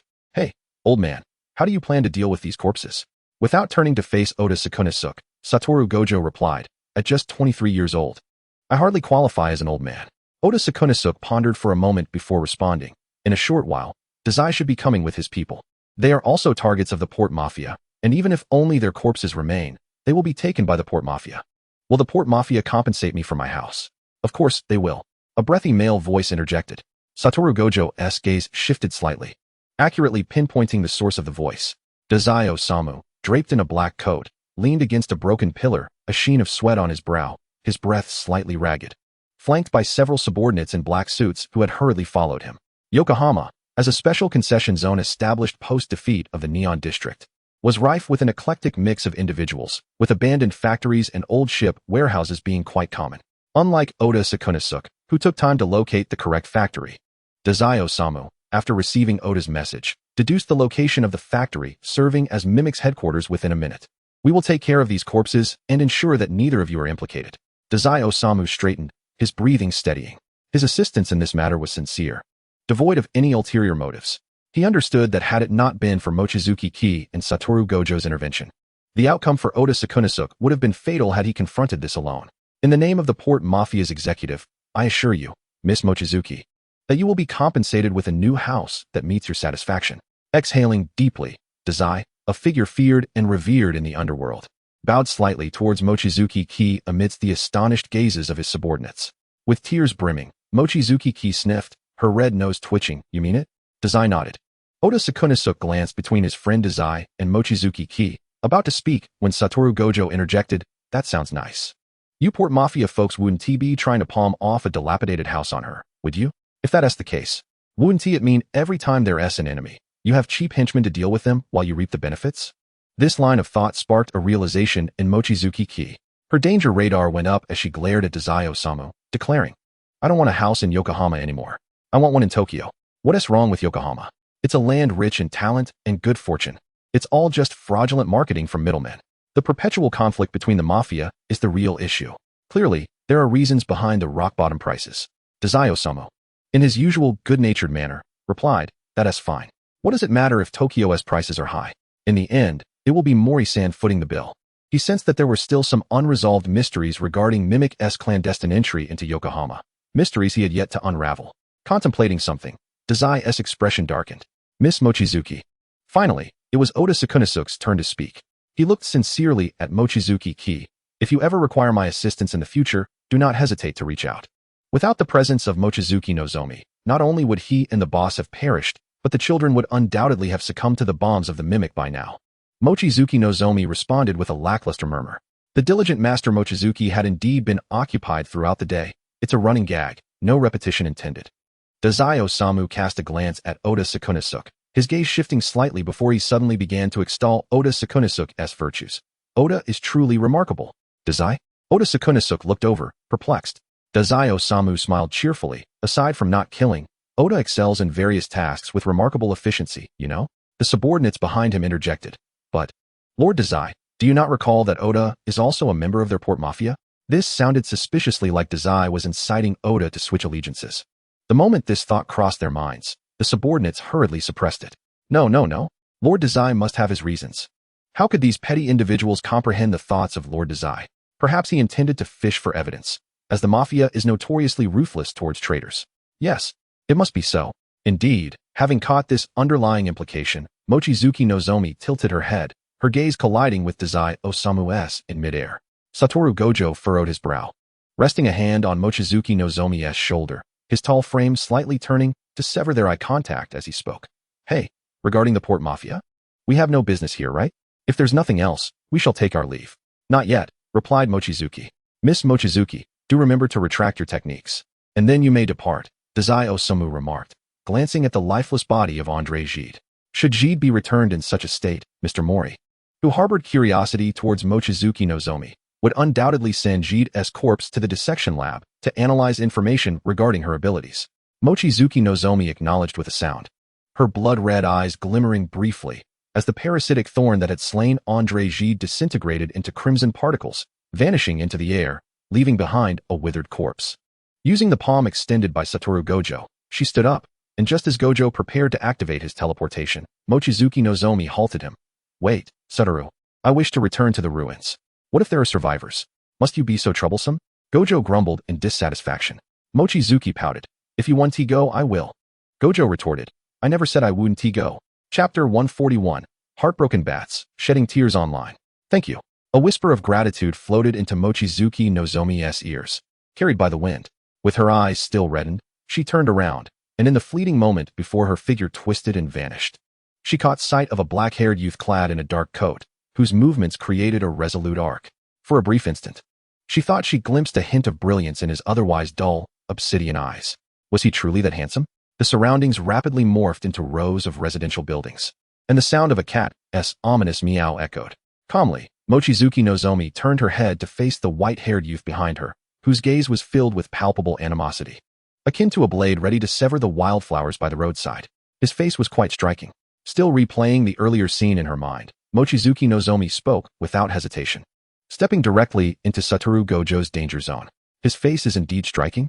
Gojo echoed with a rhythmic intonation, feeling an urge to clench his fists. If he was that striking, wouldn't it be even more satisfying to land a few punches on that pretty boy's face? Sensing the surge of cursed energy emanating from Gojo, Mochizuki Nozomi snapped out of her thoughts, observing the expression of the white-haired cat, poised to scratch at other felines. The corner of her eye twitched. You don't mean you wish to return and give him a few punches, do you? And if I do, are you reluctant to harm his face? He retorted sarcastically, tightening his grip on Mochizuki Nozomi's wrist, his intense gaze piercing through her azure eyes with an air of menace, suggesting that if she expressed any reluctance, he would promptly return to deliver a beating. Feeling the sudden increase in pressure on her wrist, which was becoming somewhat painful, Mochizuki Nozomi frowned, raising her slightly flushed gaze to glare at him. What are you throwing a tantrum about now? I think it's not his looks, but rather the strange impression he left on me. At that moment, Dazai Osamu reminded her of an employee who, realizing their superior intended to make them take the blame, instead composed themselves in anger, preparing to collaborate with the opposing company, only to ultimately betray their former employer. Mochizuki Nozomi had come across materials on Dazai Osamu, shared by Rihiko Shizukawa. His ability, no longer human, nullifies all other supernatural abilities, yet in the underworld, he was known by the enigmatic titles of the Worrisome One and You Know Who. And also, you're hurting me. Let go. Satoru Gojo, still holding her wrist, scrutinized the now volatile Mochizuki Nozomi for a few seconds before easing his grip just before she might explode, yet he still did not release her hand. With a furrowed brow, he inquired, what exactly was so strange about the impression he left on you? It's hard to articulate, but overall, I feel he is unlikely to become an enemy in the future. Rather, there may be opportunities for collaboration. The discomforting grip vanished, and as Mochizuki Nozomi observed Gojo, who showed no signs of releasing her, she raised her other hand, attempting to pry his fingers apart, but to no avail. Resigning from her efforts, she opted to stare at him expressionlessly. Collaboration? I sincerely hope there are no further opportunities for that. That fellow has more ulterior motives than the old foxes. Gojo, sensing the increasing danger in Mochizuki Nozomi's gaze, reluctantly loosened his grip. He muttered, casting a sideways glance. What are you looking at me for? My refusal to let go has its reasons. Let it go, Mochizuki Nozomi pointed out skeptically. What legitimate reason could you possibly have? Moreover, where did you teleport me to? This isn't the street where my house is located, is it? They stood at the entrance of an alley, with the narrow streets on either side devoid of pedestrians. Yet the buildings remained intact. Without the special cursed tool glasses, the information regarding the surrounding streets surged toward him in a dense stream. Satoru Gojo, unfazed, casually remarked, indeed. I'm still somewhat unpracticed with long-distance teleportation while bringing others along. Even when I tried to rush the curry shop owner to the hospital for rescue, it took me 3 attempts to succeed. He was somewhat surprised that the nurses and doctors at the Yokohama hospital showed no signs of panic upon seeing 2 large figures suddenly appear in the outpatient hall. Rather, their expressions turned serious upon spotting the curry shop owner with a bullet wound in his abdomen, hastily calling for a stretcher to prepare for emergency care. In Yokohama, The acceptance of supernatural abilities among citizens seemed exceptionally high. As he pondered this, Gojo extended his broad palm toward Mochizuki Nozomi, akin to a cat wagging its tail. Waiting for its prey to approach the trap, I've memorized the map of Yokohama. Shall I teleport you once more? Hesitating for a moment, still unfamiliar with the various streets of Yokohama, Mochizuki Nozomi asked, half in disbelief. Really? This time, you one team misplace us again? Taking a taxi would surely take longer than teleporting. If they arrived at the ruins earlier, perhaps she could salvage some of her limited edition merchandise. Thus, for the first time, the little blood bat threatened the cat to release its grip, and for the second time, she actively reached out her claws towards the cat. Satoru Gojo's lips curled into a smirk, a fleeting glimmer of pride flashing in his eyes as he playfully waved the hands that had been rejoined with his companions, declaring, "See, there's a reason I said not to let go." The little blood bat bared its fangs threateningly. "Are you leaving or not?" "Of course I'm leaving," Gojo replied, his long, dexterous fingers tightening around the smaller, delicate hand that fit so effortlessly in his warm grasp. He suppressed a more outrageous desire to intertwine their fingers further, noting with a shiver that Mizuki's expression had shifted to one of distressed frustration. At that moment, he activated his technique. Gojo Express Train, departing. In an instant, the two figures vanished from sight. Passers-by who caught a glimpse of this scene experienced a brief shock, their pupils dilating for a mere 2 seconds before resuming their mundane paths. They understood. Another ability user, perhaps. In Yokohama, aside from the mafia, this was just another day in the life of its citizens, who maintained their composure. The train's departure station was a place that delighted cats, but its destination was one that would sadden bats. How tragic indeed. Using his 6 eyes to pry into Gojo's mind, Mizuki beheld the scratched, irreparable limited edition albums and exclusive manga merchandise, his tongue clicking in dismay as he turned to Gojo. As expected, Mizuki's eyes had transformed back into that of a distressed fried egg, tears having barely ceased before they sprang forth again. "My waifus," Gojo exclaimed. "Why are girls so hard to console?" Chapter 142, Let Us Mourn for Mizuki. Realizing that Mizuki's beloved collectibles were beyond saving, Gojo led her back to Jujutsu High, her entire demeanor seemingly drained of color, resembling a specter drifting toward the girl's dormitory. Gojo hesitated, trailing behind Mizuki, his near-perfect visage contorted in a rare expression of inner turmoil, as if he desired to approach yet feared the closeness. Just as Yuhei and Kinto, 2 junior disciples, exited the gymnasium after their training session with Suguru Geto, they spotted the slowly moving duo and exchanged puzzled glances. "Hey, did they have a fight?" Kinto inquired, his expression a mix of curiosity and concern. Suguru observed for a moment before shaking his head. "Doesn't seem like it. If they were arguing, Gojo wouldn't be reacting this way. Mizuki wouldn't allow him to get close without retaliating. Maybe we should ask the seniors?" Yuhei suggested, his gaze landing on Mizuki, who seemed lost in her own world. "I doubt she's in any mood to talk," Suguru agreed, striding toward the pair, raising his voice. "Hey, Gojo Mizuki." As anticipated, his call only prompted Gojo to halt, while Mizuki continued on, unresponsive. Noticing this, Kinto frowned, abandoning his companions without hesitation to follow Mizuki. "I'll go check on her." Suguru watched as the 2 girls drew closer, eventually walking side by side, before shifting his gaze back to his friend. "Gojo, did you upset Mizuki again?" "Huh." Gojo grimaced. "Of course I didn't. It's not my fault." "Then why does Mizuki look so lost?" Yuhei mused, recalling Mizuki's earlier state. Gojo, already irritated by the topic, snapped, "Because her waifus are gone." Suguru blinked in confusion. "What?" Yuhei's expression turned blank. "Huh?" Kinto was momentarily stunned. "Waifus?" Yuhei's eyes widened with fear, as if he had stumbled upon some unspeakable truth. After a brief moment of shock, Kinto's expression shifted to one of pity. "Did something happen to the figurines Mizuki bought?" Gojo glanced at the blonde junior, who quickly grasped the situation and clarified, "Not quite. But it involves her beloved manga merchandise and limited albums." He listed the deceased waifus with the precision of a menu. This revelation not only evoked sympathy from Kinto, but also elicited a similar response from Suguru, realizing that such items might never be replaced. It was no wonder Mizuki appeared so despondent. If it were him, he'd rather not think about such a dreadful occurrence. "Let Mizuki mourn," Suguru said, patting Gojo on the shoulder, casually inquiring, "So, what exactly happened to her waifus? Did someone cause trouble?" That. Gojo's demeanor shifted, his voice turning icy. "It's nothing. Just unfortunate luck. A run-in with some trash." Chapter 143, A Stare-Off. In front of the 2 junior disciples, Gojo refrained from elaborating on the details concerning Mimic, merely stating that they had encountered some troublemakers in Yokohama. Moreover, while he and Mizuki had dealt with the scum, according to the Jujutsu World's draconian laws regarding execution, Mimics still fell under the category of ordinary individuals. One of the Jujutsu World's regulations states, apart from sorcerers, if a sorcerer attacks an ordinary person without orders, they may face a death sentence. Regardless, the port mafia had taken over. If anyone inquired about the residual cursed energy at the scene, they could simply claim it was the mafia's doing, and they were merely victims acting in self-defense. Gojo mused nonchalantly, observing Gojo's reticence. Suguru cast a sidelong glance at Yuhei and Kinto, suppressing his curiosity and skillfully diverting the conversation. That evening, a knock echoed through Suguru's dorm room.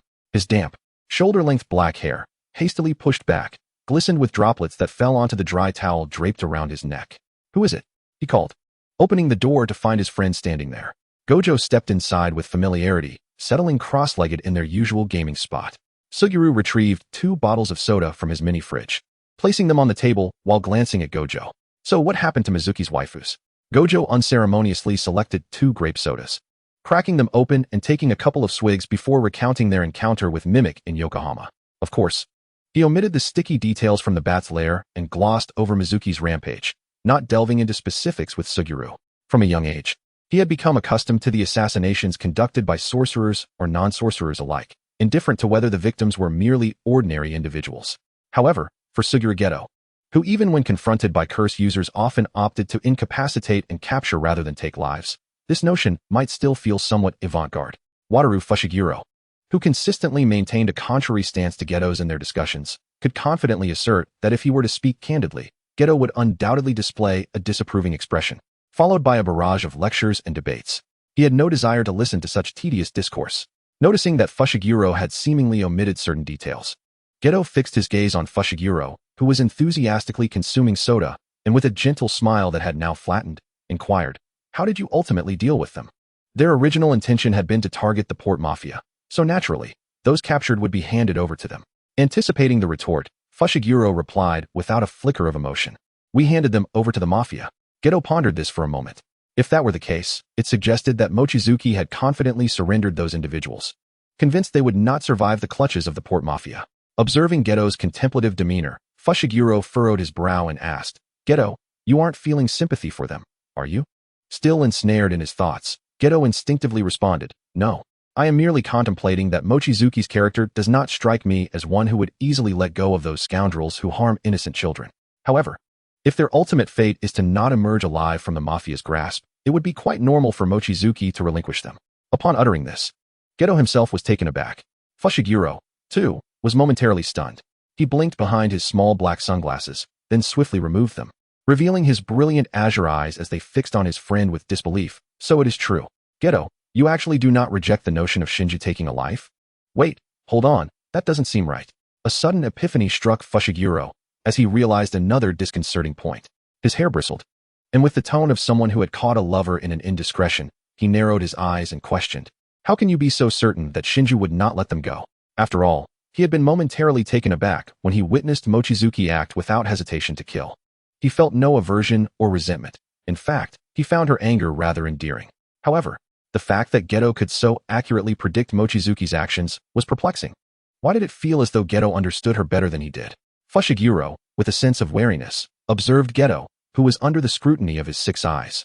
Geto, however, remained silent. Because Mochizuki has a history, and he is the one who assisted in concealing the truth of the deaths. But could he articulate this?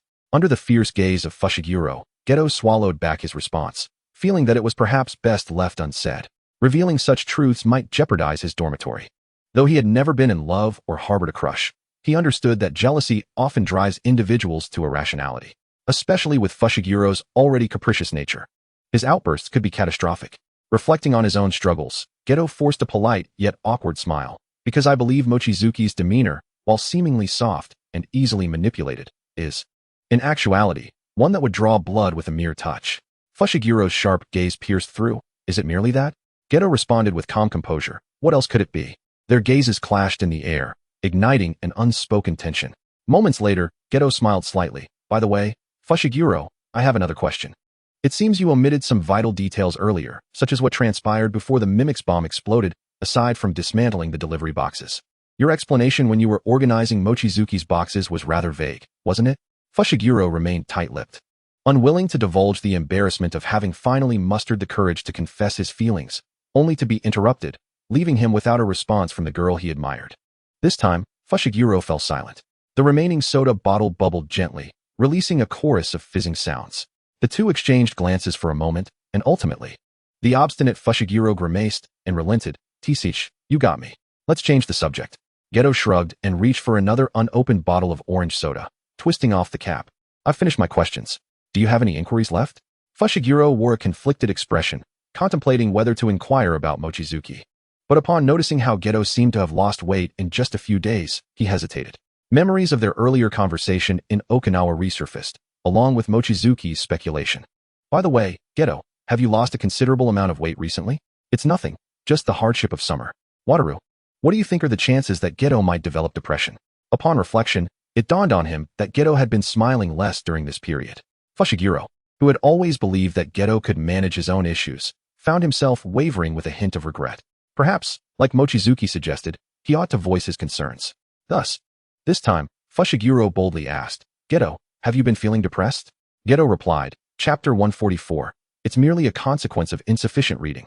"Wataru, let me remind you that a sorcerer's power originates from negative emotions, does it not?" Geto observed his friend with a sardonic smile, who seemed to have sprung forth this remark out of nowhere. "Of course I know," Fushiguro asserted, his voice rising in response to Geto's incredulous gaze. However, under Geto's penetrating stare, his voice lowered slightly. "But Geto, are you not pushing yourself too hard?" What began as an inquiry transformed into a statement, laced with concern. Through the dark lenses of his glasses, the white-haired boy's azure eyes reflected Geto's sudden tension, unraveling the faade he had maintained since the incident involving the star fragment, revealing the turmoil he had been concealing. "Since returning from the Star Palace, you have begun accepting tasks without resting, regardless of their difficulty." Geto's eyelashes trembled slightly as the gentle curve of his lips stiffened under Fushiguro's unwavering scrutiny. He did not deny the accusation. The old you would never have acted in such a manner. Fushiguro lowered his gaze, placing the empty soda bottle on the table with a soft clink. "Even Mochizuki, that dull-witted fool, has noticed." He raised his eyes, the small black sunglasses now slipping down his nose, revealing a glimpse of his azure gaze. "Geto, why do you burden yourself so? If you have any troubles, why not share them with me? Are we not best friends?" Fushiguro's confusion and frustration were palpable. Just as he had perceived Fushiguro's exhaustion beneath his cheerful demeanor in Okinawa, Fushiguro, as Geto's closest friend, was the first to notice the changes in him. Though they both carried their own pride, it felt excessive to keep all matters hidden from one another. After all, they were supposed to be best friends. Upon hearing those words, a myriad of emotions surged within Suguru Geto, causing his fingers to tighten momentarily around the cool glass of orange soda. With a faint sigh escaping his lips, he spoke with a feigned nonchalance. "I have no worries. Besides, those assignments merely involve inconsequential curses. Not every task is of special grade. I can simply dispatch the subdued curses to handle them. Why should I weary myself? The allure of summoning lies in the plethora of substitutes available." Yet, Wataru Gojo was not deceived by the smokescreen Geto had cast. He incisively remarked, "But, Geto, you still need to be present, flitting back and forth across different regions, don't you? This applies not only to you, but to me as well. Many curses can be effortlessly dealt with a mere flick of the fingers. Yet the troublesome aspect remains that we sorcerers must still travel to the location of the tasks. The abundance of curses in Neon, for reasons unknown, far exceeds that of other nations, proliferating like maggots. Resolving one issue only leads to the next, an incessant cycle of toil that severely drains a sorcerer's spirit. Have you ever gazed at the sky after a 4 a.m. shift? The resentment of the laborers springs from such experiences. Geto lowered his gaze, stating, "I shall adjust the frequency of my assignments." "Not just that," Gojo interjected, his voice tinged with exasperation. "You clearly have other concerns, don't you, Geto?" He furrowed his brow, looking at Geto with a mix of frustration and camaraderie. "Am I not your close friend? Can't you confide in me?" Under Gojo's persistent gaze, the excuses that had almost formed on Geto's lips dissipated. He remained silent for a considerable time, the air in the modest dormitory growing still. A branch, stretching in from outside, pried the window open just enough to allow a refreshing night breeze to flow in. "I simply find myself at a loss as to what to do." Finally, Geto's voice, barely above a whisper, filled the room. His eyes seemed fixed upon the orange soda in his hand, yet they lacked focus. Simultaneously, others were growing stronger. There was no need to mention Gojo, the prodigy who had shattered the equilibrium of the sorcery world upon his birth. Even Tsukumo Yuki, who adhered to a laissez-faire approach, had been unknowingly honing her abilities. Yet he remained stagnant, feeling a growing sense of anxiety and confusion. He had steadfastly believed in the sorcerer's role as protectors of the non-sorcerers. But following the blow dealt by the powerless Fushiguro Zenin and the recent exorcism tasks where he failed to arrive in time to save individuals, he had faced a barrage of accusations and resentment from the victims' families who perished at the hands of curses, leading to significant turmoil within him. Many of those he thought needed protection were, in fact, quite capable of defending themselves. Citing the example of the Starry cult, they had committed numerous wrongdoings. As Tsukumo had previously mentioned, it was those of them who were powerful sorcerers who found themselves in genuine predicaments. At this point, Geto forced a self-deprecating smile. I am now uncertain as to who truly requires protection. Gojo, who had been drawn into a classic argument reminiscent of their theory classes, suddenly adopted a disgruntled expression, exclaiming, "That's precisely why I despise your philosophical notions of protection." His gaze flickered toward the window, where the branch held ajar, and he continued, "When you encounter those who genuinely need assistance, feel free to protect them. But those like Mimic, who blow up houses and abduct children, are not deserving of salvation. Even if those old oranges specifically requested me to protect them, I would refuse.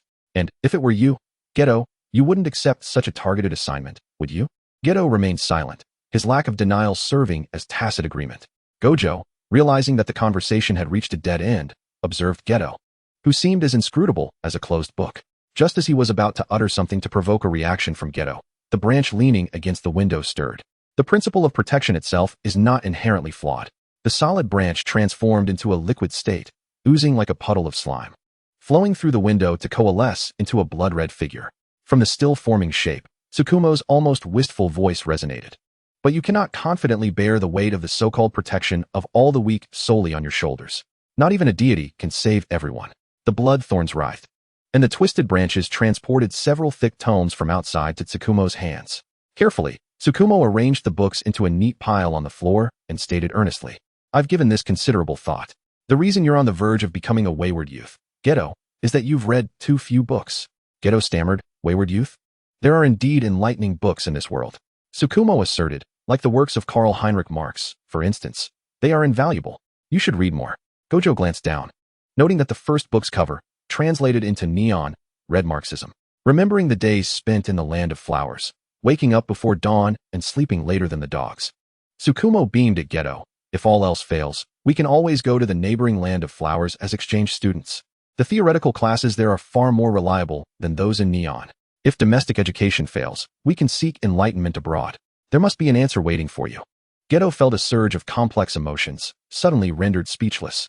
Chapter 145, Geto, Confess for Leniency. Ultimately, Geto accepted Tsukumo's weighty gesture of goodwill. "I apologize for worrying you during this time." He exhaled a long breath, the oppressive emotions within him dissipating somewhat amidst Tsukumo's gentle reminders about youth and the importance of reading. Tsukumo's successful encouragement brought forth a smile of relief, one that conveyed the sentiment of a child growing up. We are companions, after all. It's only natural to care for one another. Companions. Geto's gaze softened for a moment. A warmth, difficult to articulate, filled his weary heart. It was as if the sun's gentle rays of winter seeped through the frost-laden branches, silently melting away the harsh chill and dispelling the shadows of cold, as warmth began to permeate the air. "Yes," he replied, revealing a tender, genuine smile. "Thank you, Tsukumo." Gojo, caught off guard by Geto's heartfelt gratitude, froze momentarily. In the next instant, he recoiled as if confronted with a great beast, rubbing his arms to dispel the goosebumps and mimicking a gagging motion. "Ugh, your tone is utterly repulsive, Geto." The rare display of sincerity from Geto seemed to harden Gojo's demeanor. "Are you looking for a fight, Gojo?" Gojo regarded him with disdain, preparing to retort when Tsukumo suddenly grasped the hem of Gojo's shirt. Gojo, with a gentle tug that could easily be shrugged off, Gojo, however, wore an expression of reluctance, falling silent with a disgruntled pout, arms crossed as he glared at Geto. Geto felt a strange sensation rise within him. Gojo harbored feelings for Tsukumo. He would indeed act awkwardly around her, but when had he become so readily compliant? Doubt lingered in his mind, yet soon Geto found himself devoid of the leisure to ponder such changes. Aside from the previous concern, "Jay, do you have any other perplexing doubts or questions?" Wang Yueqi inquired with a smile. Other than that, Yuta Suguru paused momentarily, maintaining his composure as he replied, "None." "Is that so?" Wang Yueqi's smile suddenly took on a more perilous undertone. Yuta Suguru feigned calmness and murmured in agreement. Fearing his eagerness to affirm might be too apparent, he added, "Though I have yet to discover an accurate answer, as you mentioned, Wang Yue." He paused, as if shedding a heavy burden, and continued, If I cannot find the answers I seek domestically, then I shall venture beyond my original confines to explore a broader world. Surely, I will uncover the answer I desire. In one regard, Wang Yueqi was correct. One should not remain stagnant. If domestic education does not provide what he seeks, then he should explore foreign educational systems. Just as he had chosen to attend a specialized school when he realized that a regular high school could not offer him the guidance he needed. Wataru Gojo observed the enlightened expression on Yuta Sugiru's face and glanced at Wang Yueqi, whose smile held a hint of danger, his eyes tinged with sympathy. Jay, you still manage to smile? Based on his experience, I am genuinely pleased that you have this thought. Wang Yueqi sighed. To be honest, I was quite afraid that you would become trapped in a dead end, unwilling to emerge, evolving into something grotesque in the shadows. Yuta Suguru chuckled. What are you talking about? I would never. After all, the cursed spirit fruit is incredibly unpalatable. It would be disastrous if one day Jay fell ill and transformed into a dark, villainous figure intent on world destruction. Yuta Sugiru's smile faltered. Wataru Gojo narrowed his eyes. Astonished, is the taste of the cursed spirit fruit truly that dreadful? Cursed spirits, being manifestations of negative emotions, are essentially the emotional refuse of humanity. Their appearance is already an eyesore. One can easily deduce that their taste must be equally repugnant, Wang Yueqi stated coldly, her smile vanishing in an instant. No, actually it. Jay, be honest. Neither I nor Gojo wish to hear falsehoods, okay? Yuta Sugiru's lips quivered, struggling to utter a denial. Observing Jay's discomfort, Wataru Gojo understood immediately. Jay, is this the reason you have been avoiding eating cursed spirit fruit in front of me? Yuta Suguru remained silent. Huh. Wataru Gojo emitted a laugh that was ambiguous in its emotional tone. Well done, Jay. Quite impressive. You've kept me in the dark all this time. I always thought your grimace while swallowing the cursed spirit fruit was due to its difficulty, but it seems there was another reason. So, what does the cursed spirit fruit taste like? Wataru Gojo inquired in a nonchalant tone. Nearby, Wang Yueqi regarded Yuta Suguru with a calm gaze. This was also her question. Their contrasting gazes, one crimson and one azure, seemed to coalesce into a tempest of terror, exuding an oppressive aura. Under the scrutiny of both, Jay's hand resting lightly on his leg instinctively retracted, as if chilled. After a few seconds, his tense shoulders relaxed, and he sighed. It tastes like a rag wiped with vomit, utterly disgusting. Wang Yueqi sighed. Then why not try having someone skilled in reversal techniques apply a layer of positive cursed energy to the surface of the cursed spirit fruit before swallowing it? The reversal technique is, after all, positive energy. The taste should not be too unpleasant. Isn't Shoko proficient in reversal techniques? Yuta Suguru blinked in surprise. Can we really do that? An impatient Wataru Gojo stood up abruptly. Then let us find Shoko and experiment. With that, he prepared to head to the girls' dormitory to fetch her. Yuta Suguru hurriedly called out. Wait, I don't have any cursed spirit fruit on me. Wataru Gojo halted. Wang Yueqi pondered for a moment and suggested. Then, Gojo, you go catch a few cursed spirits. I'll bring Shoko over. Fetching her, but let Bloodthorn do the work. Actions speak volumes. Before long, at around 2 in the morning, Shoko Yeri was dragged out of her cozy bed by Bloodthorn. Groggy but awake, she stifled her urge to curse, taking a deep breath. So, can someone explain to me what is going on? The close-knit group of friends, with Wang Yueqi bravely stepping forward, and Wataru Gojo, who returned with a playful grin after capturing the cursed spirits, began to narrate the events with great vivacity. Unable to defend himself, Jay could only watch helplessly as his peers tarnished his image and reputation, stifling his indignation. However, he still felt compelled to rebut some of the outrageous statements. This was his final act of defiance. A bunch of imbeciles. After hearing the entire sequence of events, Shoko Yeri forcefully hurled the pillow she had been clutching at the black-haired idiot, who took on everything himself. Jay, why didn't you come to me sooner for a trial? I was dragged into this mess by you long ago and became an accomplice, right? When you encounter troubles you cannot resolve, you should seek help from your comrades, you idiot. Jay flinched as the pillow struck him squarely. Accomplice. A strange, bittersweet emotion spread through his chest, stinging his eyes and nose. It felt as if he had been struck in the face by the soft pillow, causing him to awkwardly bow his head, hiding within the shadow cast by his lowered gaze. I'm sorry, I will make sure to do so next time. Chapter 146. I reflect upon myself thrice a day. Jay, it's time to take your medicine, or rather, eat the cursed spirit fruit. Under the watchful gaze of his 3 solemn peers, Yuta Suguru felt as though he were sitting on pins and needles. Lowering his gaze to the 3 differently coated cursed spirit fruits placed before him. With a tremor in his gaze, he hesitantly reached for the leftmost fruit. After sampling the 3 flavors of cursed spirit fruit, Yuta Suguru gradually adopted an expression of enlightenment. So how does it taste? Is it still as dreadful as before?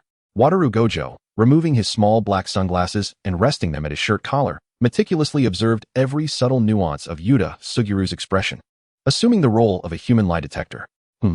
Yuta Suguru pondered for a moment before articulating his thoughts. The experimental results indicated that after Shoko Yeri's reversal technique coating, the taste was a blend of positive and negative cursed energy, not particularly unpleasant, but reminiscent of a mixture of spoiled and freshly made beverages, quite peculiar. Following Wataru Gojo's limitless coating, swallowing was slightly more laborious, yet the taste was devoid of any unpleasantness, akin to consuming a mouthful of air. After Wang Yueqi's magical coating, the flavor resembled the red wine they had tasted during their first year, before she joined the school, when he, Gojo, and Shoko had sneaked out to buy alcohol and engage in drinking games, rich and full-bodied. While it couldn't compare to Shoko Yeri's, Yuta Suguru found it significantly superior to the one he had downed in one gulp from Wataru Gojo. He felt that at the very least, red wine wouldn't intoxicate him, and he preferred the taste of Wang Yueqi's coated fruit. Under Wataru Gojo's meticulous observation, he could distinctly sense an unfamiliar power flowing through Yuta Sugiru's cursed energy. No, he declared with a scowl, firmly opposing, Chi's power is not cursed energy. It merely resembles it. Consuming too much may lead to indigestion. Yuta Suguru merely stared at him, suspecting that he was abusing his authority. Do not assume he is unaware. Both cursed energy and magical power will dissipate over time unless deliberately maintained or continuously infused by the sorcerer themselves. Mochizuki has confirmed this for himself. Mochizuki hesitated, acknowledging that while magical power bears resemblance to cursed energy, it is ultimately distinct. Perhaps you should allow Wataru to apply a coating for you. That would be safer, he suggested. Gojo Wataru nodded earnestly. Exactly. Suguru Geto cast a subtle glance at Mochizuki, silently musing that digestive issues were merely excuses, and the underlying reason for the opposition was simply the possessive tendencies of a certain immature soul. The observant Kinji Hikari discreetly regarded the unabashed Gojo Wataru, then glanced at the earnest Mochizuki contemplating Sugiru's well-being, her expression betraying a mix of hesitation and desire to speak. Mochizuki, why can't you allocate some of your strategic wisdom into emotional intelligence? She thought, shaking her head internally at the obliviousness of the white-haired DK who had already clashed with others. With a resigned sigh, she shifted the topic. So, that member of the Port Mafia intends for you to take over the male caregiver who has adopted 5 children, right? Mochizuki, do you plan to recruit him?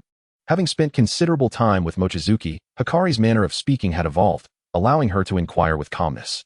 Suguru furrowed his brow. Recruit? You mean bringing that Mr. Oda and the children to Jujutsu High? If memory serves, hadn't Mochizuki and Wataru mentioned that Mr. Oda was merely an ability user? While it is possible to customize cursed tools for visibility of cursed spirits, what about the children? Their only guardian at present is Mr. Oda, isn't it?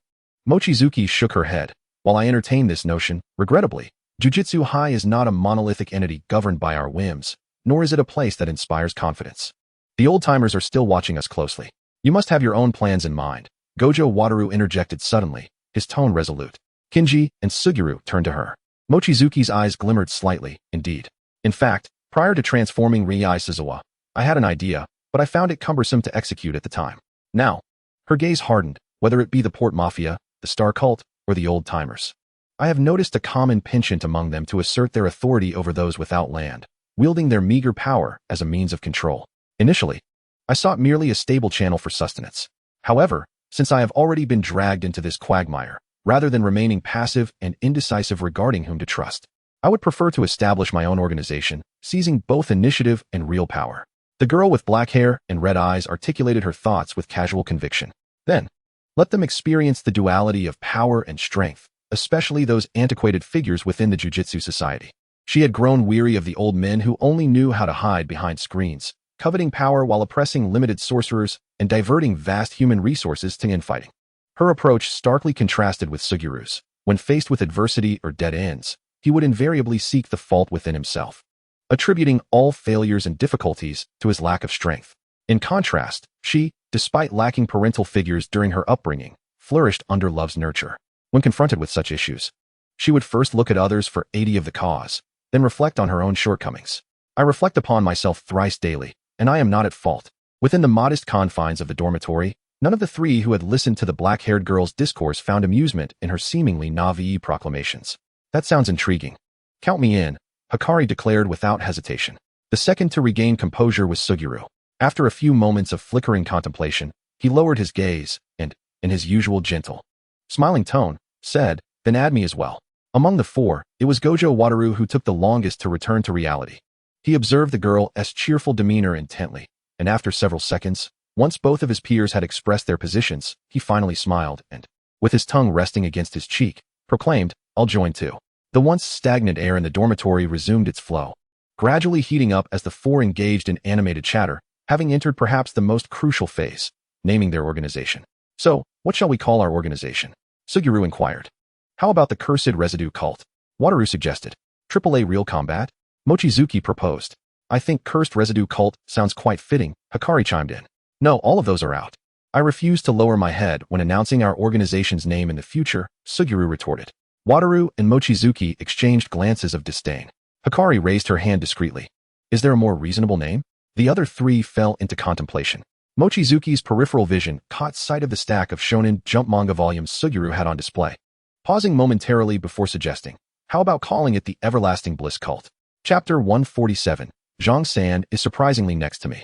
Suguru, an avid follower of the Blade of Demise manga, felt tempted but ultimately rejected Mochizuki's suggestion, reasoning that should their organization ever be investigated, the original author would inevitably face various inquiries. The creator of Blade of Demise must not perish before the story concludes. Regrettably, Mochizuki lamented her attempt to pursue fandom at public expense. After a lengthy debate within the dormitory, the four failed to finalize their organization's name. They eventually opted to bypass the topic and proceeded to the next agenda, a heist at the office building of Night Owl to steal cursed corpses. "Shouldn't we inform Teacher Night Owl first?" Hikari pondered, her conscience pricking her as the flashlight cast a ghastly white beam across the pitch-black corridor. Trailing behind, Suguru reassured. "A few cursed corpses won't matter. After all, the ones in the ceiling room are primarily for practicing our cursed energy control, so if questioned, we can simply state that we used them for training but unfortunately lost a few. Tomorrow, I can modify the original cursed corpses for the juniors' training. And if all else fails, Wataru and I can step in as their sparring partners. Then, when Teacher Night Owl returns and inquires about the missing corpses, we can say they were accidentally damaged during the juniors' training." Suguru maintained a light-hearted tone. Hikari frowned. "Those two as sparring partners?" She looked upon them with pity. "That's a leap from basic to hellish difficulty. I hope the juniors come out unscathed." In her heart, she lit a metaphorical candle for Kinji Hikari and Yuta Okatsu. There's no helping it. Teacher Night Owl has been on assignment and won't return for a while, but the kids can't wait, Mochizuki whispered, her eyes glowing crimson in the dark, tugging at Wataru, who sauntered ahead without a flashlight, relying on his all-seeing six eyes. "Are Teacher Night Owl's cursed corpses truly stored here and not in the dormitory?" she inquired softly. "The ones in the dormitory are unfinished products. Only the cursed corpses here are complete." "Ah, we've arrived." Wataru halted before a locked door sealed with special cursed seals. The four crouched among a variety of cursed dolls, sifting through them. "Wow, these are all so ugly. Is that one a bear? Haha, look at this. The bear has eyes of disparate sizes, haha." Satoru Gojo seized a small, deep brown cursed bear by its right foot and presented it to the others. The beam from Shoko Yeri's flashlight illuminated the peculiar creature, causing it to lock eyes with the onlookers. "Ah, indeed it has mismatched eyes, and their positioning is rather odd," Shoko Yeri exclaimed. Maki Zenin reached out to gently squeeze the bear's paw, which felt delightfully soft. It's not unattractive, just oddly charming. Shall we keep it?" Next to him, Suguru Geto, who was crouching to select cursed dolls, could not help but retort. "What do you mean by oddly charming? The proportions of its eyes and features are quite bizarre. Are you sure it won't frighten the children?" The quartet, engrossed in their selection of cursed dolls, failed to notice a shadow shifting in the corner of the pile that had not been illuminated by the flashlight. "How many are there?" "3. Why has it taken so long to find just 3? Well, one cannot blame them. After all, Masamichi Yaga's craftsmanship is rather frightful and likely to scare the children." "Masamichi?" A voice, innocent and slightly drowsy, suddenly broke the silence, sounding jarringly out of place. The four immediately ceased their murmurs. The light from Shoko's flashlight illuminated the source of the voice. In that instant, their expressions turned blank. With a round, pudgy head and a distinctly black and white fur coat, along with its signature dark eye circles, the creature was unmistakably a member of its species. A bear, a panda? Maki's voice quivered as a myriad of punitive measures flashed through her mind. The most formidable rogue in the jujitsu realm was not Satoru Gojo, but their earnest homeroom teacher. "Masamichi Yaga? Ah, Zhang-san is right beside me." Maki displayed an expression of profound shock, as if she had transcended into a feline universe. Receiving no familiar response, the bewildered panda rubbed its eyes with its tiny paws, blinking its dark, bean-like eyes. Upon recognizing the 4 humanoid shadows, it wore a dazed expression. Ooh. Huh. Why isn't it Mazamichi? The panda was momentarily perplexed, but then its fur bristled in alarm. And it pressed itself against the wall in terror, its high-pitched voice trembling as it exclaimed, "Th thief." Shoo! Satoru Gojo, the first to regain his composure, swiftly covered the panda's mouth, threatening with a fierce glare, "Don't scream. Otherwise, I'll obliterate you right now." Though Mazamichi Yaga was absent, other teachers still resided at the school, including the not-yet-retired principal. The panda, overwhelmed by an oppressive force of cursed energy, trembled in fear. QWQ. "Oh no, Mazamichi. There's a thief trying to steal the panda. It can talk." Shoko Yeri remarked in a tone of astonishment. "It can talk." Suguru Geto echoed, his eyes wide with disbelief, quickly dismissing her own involvement. Maki blinked and skeptically regarded her 3 companions. "Who among you secretly infused cursed energy into the cursed doll?" "Not me. I have nothing to do with it." "Neither do I." The trio harmoniously denied any wrongdoing, expressing their innocence. Maki then raised an eyebrow at the panda, still muffled by Satoru's hand. "So, it's its fault then? Can cursed dolls possess self-awareness?" "Surely not. But this little creature seems to exhibit not only self-awareness, but possibly a soul as well. Perhaps we should dissect it to find out?" The 4 encircled the panda from different angles. Terrified and curled up into a fluffy ball, the panda cried out, "Mazamichi, help."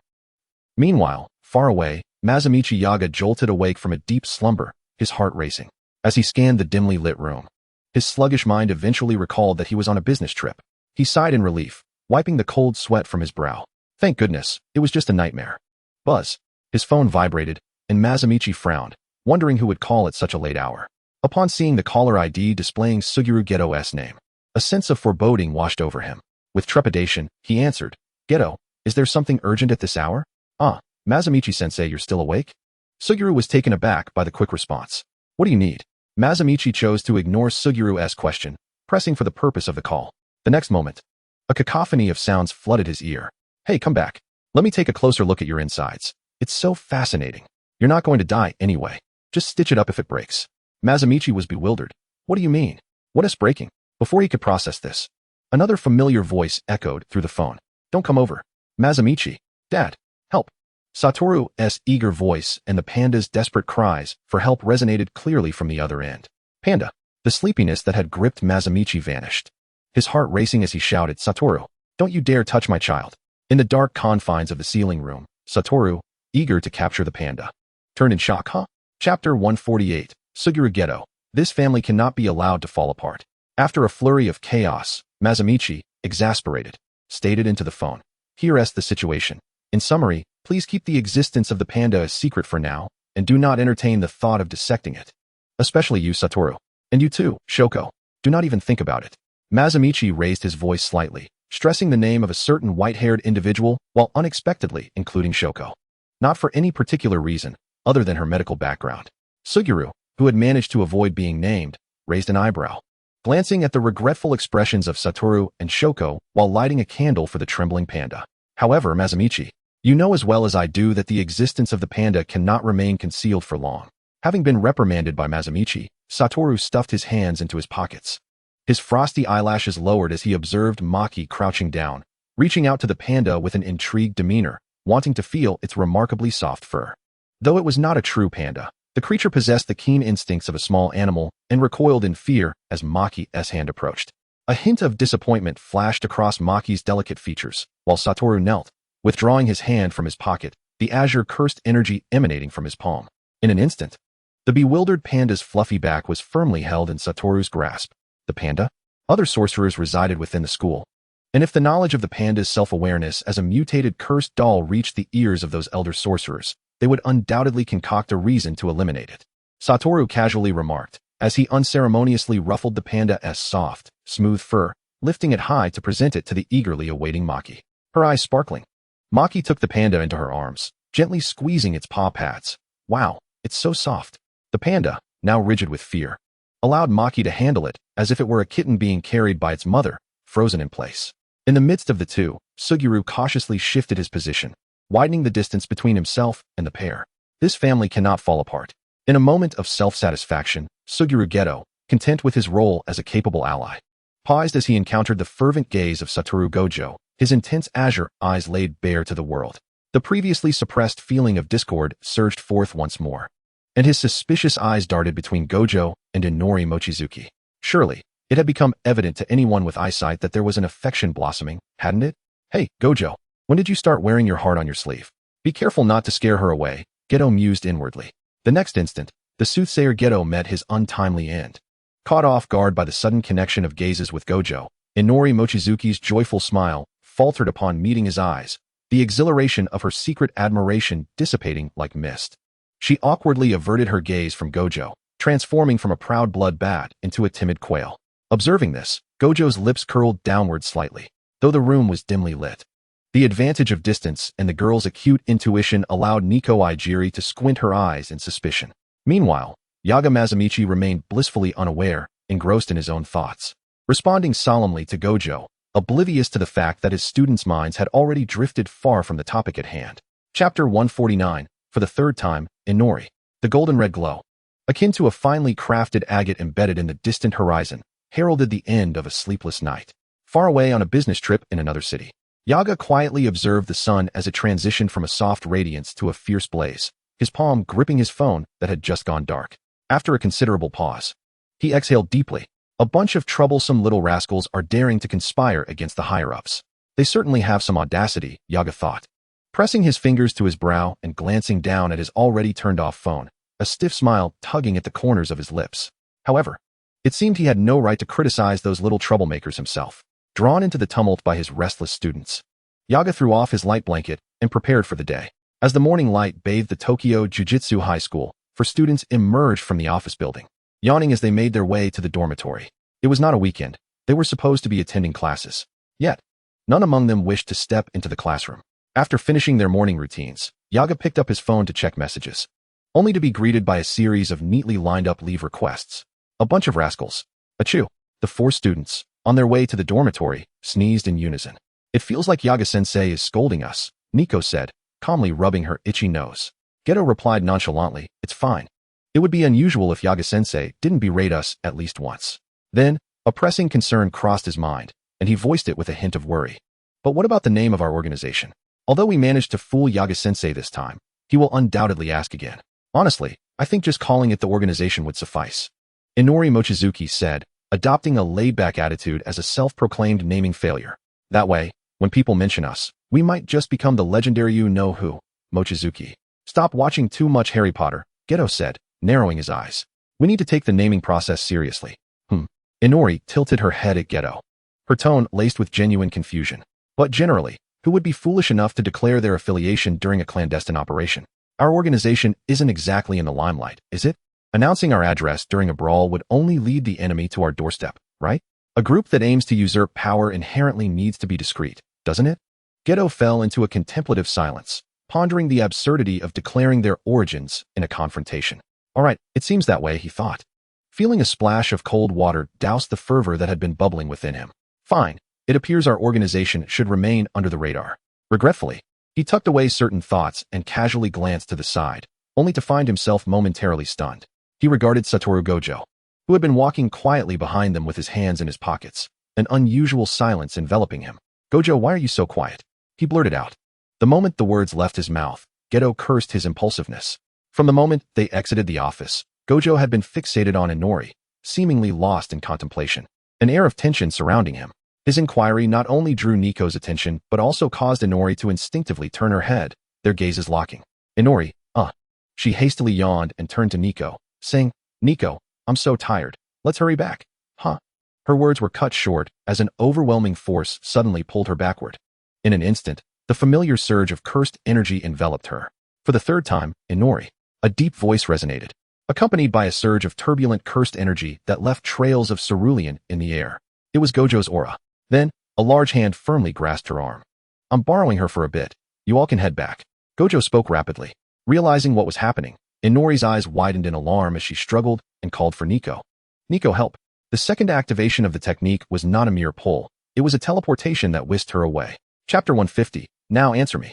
As Inori reached out instinctively to seek assistance, Nico, caught off guard and unable to grasp her, stammered, Wait? Nico, stay calm. Gojo wouldn't really do anything to Inori. Watching as Nico momentarily froze, Geto, with a frown, pulled out his phone, hovering over a dial screen, and hurriedly intervened. She's just a healer. Her physical skills are only slightly better than those of an unarmed civilian, Nico retorted, deftly dodging Geto's outstretched hand, a scoff escaping her lips. You really believe he wouldn't do anything? The notion that the more powerful a sorcerer was, the more unstable their mental state became was not without merit. Well, the worst-case scenario would be that Gojo's confession fails, and they end up fighting, right? Besides, after 2 years of being contemporaries, Nico, you should understand what kind of person Gojo truly is. Have a bit more faith in his and Inori's abilities. Geto felt compelled to defend Gojo's precarious reputation. Precisely. It's precisely because you and Gojo are both the type who are not suited to be romantic partners that we need to call Yaga-sensei to come back and stop Gojo. Nico, well-versed in the hierarchy of the Jujutsu High, remained unyielding. Geto, don't stop me. If you keep getting in my way, the next time you're injured, I want to reverse the technique to heal you. I'll resort to traditional hands-on methods instead. Suddenly implicated, Geto protested. Why am I not suited to be a romantic partner? And after a brief pause, he added, besides, aside from his personality, Gojo is quite exceptional in every other aspect, right? Across from him, Nico's gaze turned incredulous, as though she were looking at a second-rate scoundrel. Geto, cold sweat trickling, continued as an advocate. Also, Nico, since you're closest to Inori, you should be able to see that, although she may not have realized it herself. She does harbor feelings for Gojo, doesn't she? Otherwise, upon grasping the depths of her sentiments, she would not merely avert her gaze. Given Mochizuki's character, she would likely articulate her feelings with unreserved clarity, then proceed to decline. The two remained in a standoff for several seconds, during which Suguru Geto promptly sensed the withdrawal of Nikaido Shoko's power. Should Inumaki sustain any injuries, I shall refrain from employing reversal techniques for the entirety of the latter half of this year, opting instead to personally administer your treatment. Confronted by the underlying menace in his peer's gaze, Suguru awkwardly released his grip, offering a sheepish chuckle while silently praying that Satoru Gojo would not act recklessly. The surrounding scenery warped and shifted, abruptly elevating them to several hundred meters above ground, where Mochizuki, in a fit of anger, broke free from Satoru's grasp. The departure from his touch did not dissipate her limitless potential. Under the precise and terrifying calculations of the six eyes, a surge of cursed energy unfurled, crafting an invisible barrier that enveloped the two. Within this circumscribed space, gravity lost its grip, the ground beneath them feeling akin to a cushion of cotton, soft and lacking substantiality. While it did not strip away the sensation of freedom, it obstructed Mochizuki's chance to manifest bat-like wings and escape. Pray, do not entertain thoughts of forcibly breaking free with blood thorns, dear. You would not wish to experience the sensation of being immobilized by limitless power, would you? The white-haired youth's smirk carried an air of reckless danger. The black-haired girl, her movements stilled by the prediction of his next move, glared at him with deepening frustration. If you dare to lay a hand on me, I shall genuinely become infuriated. Her porcelain-like face flushed with vivid emotion, the scarlet of her gaze resembling gems submerged in water, captivating and radiant, the rich hues reflecting another pair of brilliant azure eyes, and the striking visage of their owner, a face that could only be described as an epitome of beauty. Angry? Upon hearing Mochizuki's words, Satoru Gojo ground his molars, forcing a smile devoid of warmth as he advanced a step towards the increasingly agitated girl, his towering shadow casting a disquieting presence over her. Despite their species occupying a superior position within the food chain, in that moment, Mochizuki felt an overwhelming impulse to turn and flee. Shouldn't it be me, the one who has been dismissed thrice, who ought to be angry, Mochizuki? The voice that had been entwined with emotion suddenly fell into a chilling calm, sending the loudest red alarm ringing through her mind. Her body instinctively tensed, her heart racing in an increasingly erratic rhythm as she stiffly evaded Satoru's gaze. Forcing herself to declare, I am not dismissive. I have been contemplating earnestly. You've been pondering it for nearly a day. The white-haired youth persisted relentlessly, closing the distance further. He grasped her wrist, bending down to approach her, his white locks brushing against her jewel-like eyes, his unparalleled handsome face intruding into her field of vision, occupying it wholly. Mochizuki inhaled sharply.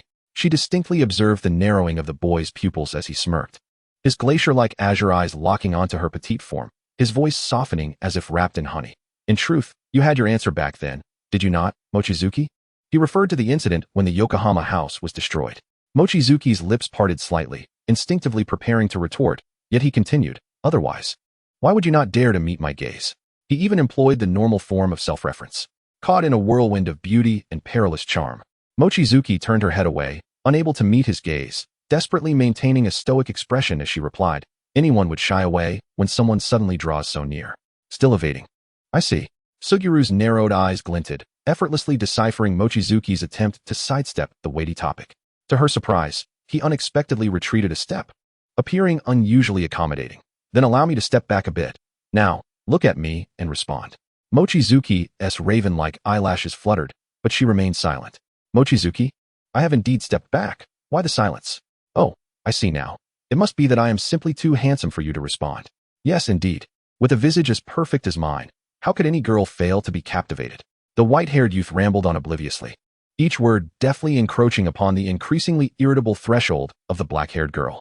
It's merely an answer that was destined to be revealed. Was it necessary to ponder for so long? He sighed. I understand now. It's simply that you are too shy, aren't you? You've fallen head over heels for my irresistible charm. What is there to conceal? As Sugiru's absurd assertions escalated, Mochizuki could no longer contain herself. I have told you repeatedly, you arrogant jerk, cease your baseless accusations of my character. In truth, you have never truly confessed, have you? What if I misinterpret your intentions? She retorted loudly, the pent-up frustration within her finally bursting forth. As Mochizuki anticipated, once she had spoken, Satoru's incessant chatter came to an abrupt halt. However, after a brief pause, the white-haired youth suddenly chuckled. Is that all? If you wish to ascertain my feelings, then allow me to reiterate. His tone feigned casualness, though the tips of his ears, concealed beneath his white locks, betrayed a hint of warmth. Chapter 151. It is indeed affection. Mochizuki's heart skipped a beat. With her keen senses as a member of the blood clan, she could distinctly feel the white-haired boy's body temperature rising, his breath mingling with the sweet aroma of mint drawing ever closer. You did not misunderstand. Yes, I like you. The youth's soft, moist lips moved, his white locks intertwining with her dark tresses as they drew so close that their foreheads nearly touched. Those luminous, slightly bashful six eyes shone brightly, unwaveringly locked onto her. It was as if countless tiny diamonds were scattered upon the surface of the sea that reflected the azure sky. Mochizuki's carefully rehearsed words crumbled under the weight of his earnest and trembling confession, leaving her utterly frozen. A certain feeling, light yet viscous, nurtured beneath the ocean, began to ferment uncontrollably with each shared breath, threatening to overflow from her azure eyes, submerging her in this intoxicating expanse of cerulean. So you like me? The white-haired youth, believing his confession to be delivered with natural grace, endeavored to ignore the warmth flooding his face, eagerly awaiting the response of his beloved. Like a cat that had finally found its cherished ball of yarn, he cautiously retracted his sharp claws, gently nudging the skein. Thump, thump. Mochizuki's heart raced uncontrollably, responding to him with the purest and most undeniable honesty. She was indeed smitten with the white-haired youth before her. Realizing this, her eyelashes fluttered in a flurry, desperately attempting to evade his piercing gaze. Yet she forgot that her attempts at concealment were futile in the presence of Satoru Gojo. The six eyes discerned every irregular heartbeat that he incited within Mochizuki. Satoru inhaled sharply, his azure eyes brimming with turbulent emotion, the pounding of his heart intensifying, the fervent feelings surging within him, only to be suppressed within his searing lungs, bursting forth like brilliant fireworks. She, too, harbored feelings for him. The moment this thought emerged, Satoru could no longer restrain himself and reached out once more, with slender yet powerful fingertips, seizing the moment when the one confessing was momentarily lost in thought. He audaciously parted the delicate, cool fingers of Mochizuki, intertwining their digits instead. I can see it all. Your heart is racing at an astonishing pace right now. The cat, reveling in its triumph, encircled the stiff bat with an air of pride, its tail swaying joyfully. You like me too, don't you? The silver-haired youth insisted once more, his sky-blue eyes, which seemed to perceive the essence of the world, fixed intently on the other, leaving no nuance unexamined. Yes. Ultimately conceding to the cat's embrace, the bat relinquished its struggle and uttered the desired affirmation. Yet, before the cat could break into a grin, the bat turned its head away and, just as the eager cat was about to nuzzle closer, said, however, as much as I like you, a relationship is out of the question. The cat, poised to seize the moment and propose a romantic union, froze in disbelief, staring at her. Why? They clearly harbored mutual affection. Have you forgotten? The fine lashes, reminiscent of a butterfly's wings, fluttered gently as Mochizuki's thick, dark lashes lowered, revealing the gem-like hue of his eyes deepening with a crimson glow, betraying inhuman traits. I am no longer human. I am a vampire with an indefinable lifespan. The discourse on longevity creates the most profound chasm between the immortal and the fleeting existence of humanity. What I desire in a relationship is an unwavering singularity from beginning to end, not a fleeting romance that dissipates into indifference once the initial fervor wanes. leading to an impulsive separation. If you choose me, you must be prepared to languish with me in this prison of eternal life. Even in death, we shall not part. Like the crimson hue that spreads through the night, swirling with shades of madness and obsession. I am not the type to utter sentiments like, if I die, live well without me, or to bestow upon you a blessing, suggesting you will encounter someone better. The dark-haired girl spoke softly. Since you have been marked by me, you ought to remain by my side, in life or death. The probability of my demise is exceedingly low. However, should you perish first, I would curse you, ensuring you could never find peace, forever remaining by my side. She articulated each word with utmost seriousness. After all, the notion of relinquishing the one I cherish to another is utterly inconceivable. If, after we are together, you find the passage of time unbearable and regret my nature, wishing to part ways, that is impossible, unless you die. After all, a worthy ex must remain as silent as death itself. She felt this statement to be entirely true. Contemplating methods to alleviate her burdens. Addressing the individual who presented her troubles. Mochizuki-Ki's obstinate and possessive side, concealed beneath a facade of politeness, was laid bare. Contrary to what one might expect, the silver-haired youth, upon hearing her somewhat distorted views on love, did not retreat, but rather broke into an exhilarated smile. Expressing his agreement. Isn't the splendid? The idea of giving away a treasure once acquired is unthinkable, unless I am dead. No, even in death. I would take it with me. I would rather destroy it than allow it to be given to anyone else. His smile broadened, his tone rising. Mochizuki-Ki's eyes flickered. You are not afraid? Afraid? Satoru Gojo chuckled softly, resting his chin against Mochizuki-Ki's neck in an affectionate nuzzle. His eyes half closed as he purred like a contented cat, languidly asserting, I could hardly wish for more. Once you have piqued my interest, escaping is no longer an option. You know? Throughout his life, whatever he desired, regardless of difficulty, ultimately found its way to him. Thus, his character was defined by the relentless pursuit of what he wanted. For in his lexicon, the term unattainable did not exist. Moreover, this bat clearly harbored feelings for him too. How could he possibly refuse her? This time, he was fully prepared for any attempt she might make to evade him. Should she attempt to flee, he would return to the Gojo estate, seeking cursed tools with special properties, or head to Yokohama to find an ability user to capture this bold yet irresponsible bat, imprisoning her in a place only he could see until she provided the answer he longed to hear. The vampire's innate sensitivity to danger was heightened. Before the little blood bat could identify the source of the threat, the cat swiftly concealed its dark, sticky intentions, projecting a harmless, playful tone. So, shall we date, Ki? What is your answer? The cat inquired with a hint of dissatisfaction. The bat hesitated, and under the sparkling gaze of the eager cat, she pressed her lips together, slightly raising her head to create some distance before leaning in again. In the instant, the cat's expression shifted from excitement to shock. Her soft lips brushed against the corner of his mouth, lingering for 2 seconds before retreating. All right then. Chapter 152. Let's unlock the high-altitude activities later. With a sudden motion, Mochizuki-Ki's retreat was halted as a large hand grasped her slender wrist, pulling her forward. Instinctively, she looked up, her cheeks flushed, as the silver-haired youth's eyes sparkled with excitement, akin to a cat that had discovered a delightful treat, more enthralled by the tantalizing scent wafting from the can. Torn between maintaining the graceful demeanor of a beautiful cat and the overwhelming desire that surged within, the cat extended a claw, delicately gripping the edge of the can. Feigning nonchalance as she proposed, I wasn't quite prepared just now. Shall we try again? Mochizuki-Ki. Despite Satoru Gojo's outward calmness, the flush on his cheeks and ears betrayed his true feelings, while the turbulent fluctuations of his cursed energy and the chaotic distortion of the air around him spoke volumes. Mochizuki-Ki, without her bat wings, feared that if they continued kissing, one of them might find the experience too overwhelming, causing their minds to short-circuit and relinquish their limitless abilities, resulting in a perilous fall. Thus, she decisively rejected the cat's playful request for a kiss. No. Wait until you can set your limitless to automatic before attempting high-altitude activities. Otherwise, I genuinely fear we might plummet. The cat, taken aback by the refusal, wore an expression of disbelief, ready to plead her case once more when a cool, soft sensation pressed against her lips. Satoru Gojo blinked, trying to muster a final plea with his beautiful eyes. No more pouting. Mochizuki-Ki calmly covered Satoru Gojo's mouth, remaining unmoved by the allure of his proximity and enticing gaze. The sun has risen. I wish to return to my dormitory for a bit of rest. The crimson haze swirling in her gaze dimmed slightly with the intrusion of a beam of scorching sunlight. A hint of weariness toward the arrival of daylight flickered across Mochizuki-Ki's brow. Although she was immune to the harmful effects of sunlight, her vampiric nature inevitably influenced her habits, leading to a simultaneous yearning for light and an intense aversion to the sun and daytime. Satoru Gojo, who had been eager for mischief, promptly settled down. The physical prowess bestowed upon the sorcerer by his transformation allowed his stature to ascend with remarkable swiftness. Coupled with his broad skeletal frame, his height approached an impressive 1.90 m, enabling Satoru Gojo to effortlessly envelop the girl in his embrace.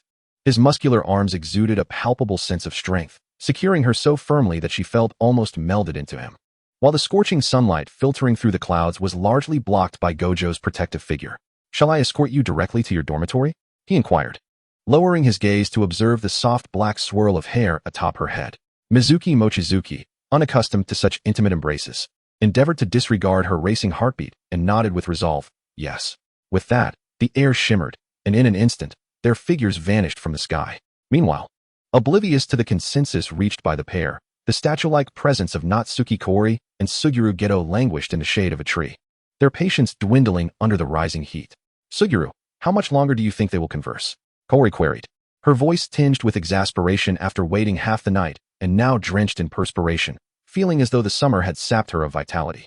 "It should be soon," Geto replied hesitantly, unaware of the abandonment they had faced. After a while, Kaori remarked, "The school hasn't exploded, which indicates a relatively optimistic situation. However, I fear we may not receive any results today. Perhaps we should each return to our respective dormitories." "That does seem prudent," Geto concurred. Chapter 153, Sleeplessness. An absolute deprivation of sleep. Gojo's intention to stay overnight in Mochizuki's dormitory was swiftly dashed by her frosty dismissal. Left with no recourse, he reluctantly retreated to his own quarters, lying upon his single bed, fully aware that he should close his eyes and succumb to slumber. Yet he found himself tossing and turning, unable to drift into sleep. "Mochizuki has truly become my girlfriend," he mused, fixated on the ceiling, a grin creeping onto his lips as flashes of earlier moments danced through his mind, as if delicate pink blossoms were perpetually blooming around him. He retrieved his phone, instinctively wishing to share his newfound joy on social media.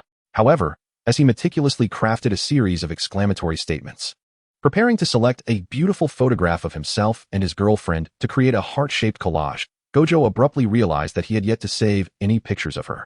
Aside from a few candid shots he had covertly stored while perusing her social media, none were frontal portraits. Tisk, realizing this, his irritation mounted. Had he anticipated being ejected from the girls' dormitory, he would have first coaxed Mochizuki into capturing a sweet couple's photograph. His slender fingers danced over the keys of his flip phone, ultimately selecting a whimsical pink heart bubble image to accompany his post. Yet, just before hitting send, he hesitated, deleting the carefully crafted text and image with a decisive snap of the phone. It would be wiser to wait until Mochizuki is awake for a proper photo before posting, he muttered, his azure eyes fixed upon the ceiling. Silence enveloped the room. After a prolonged moment, Gojo, who lay quietly on the bed, suddenly recalled something. Though his eyes were slightly bloodshot, his spirit remained vibrantly alert. With a swift motion, he sprang from the bed, crouching at its edge, lifting a section of the light gray sheet, and stealthily began to rummage beneath the bed, where a stack resembling books lay obscured. On the other side, Mochizuki, having unceremoniously ejected the cat from her dormitory, was also kept awake. "I cannot sleep, not at all." After tossing and turning, she finally opened her chat page with Kaori, intending to send a message. However, just as she began typing, the screen suddenly shifted to a call display. Mochizuki wondered as she answered the phone, unsurprised to hear the familiar voice of Ryuko Sazawa. "Sazawa?" He greeted politely. "Good afternoon, Miss Mochizuki. Is there something you wish to discuss?" "Indeed, there is a matter," Sazawa replied earnestly. "The application for the organization's business license has been approved. We now only require a name." Mochizuki's breath caught. "A name? Is that urgent?" "We haven't even submitted one yet. It would be best to finalize it today," Sazawa explained. "We were supposed to have it settled prior to the application process. But when the reviewer inquired about the missing name, I could only honestly respond that we had not decided on one yet." The reviewer had been taken aback. Sazawa had been inclined to have everything in order before proceeding, yet having been instructed to expedite the process. He cautiously suggested that they could begin the approval procedure but required a name for the organization within 2 days for tax compliance. Without a hint of skepticism, Sazawa departed, and upon reaching the safe house, he promptly called Mochizuki to inquire. In the neon-lit underbelly of society, Yakuza organizations operated legally, and if they paid taxes like any other company, they would receive police protection as well. Furthermore, mafia organizations did not require a license unless they intended to pay taxes, such as the prominent port mafia in Yokohama. To establish a more legitimate foothold in Yokohama, and to mitigate unnecessary troubles. The registered business name of the organization overseen by Moru Gai was Moru Port Transport Company. It sounded impressive, beyond ordinary civilians. Anyone with connections in the underworld was well aware of the correlation between Moru Port Transport Company and the port mafia. Thus, Mochizuki instructed Sazawa to secure a legal business license for superficial cover. If their operations were exposed, it would serve to silence any critics, affirming their legitimacy and readiness to pay taxes.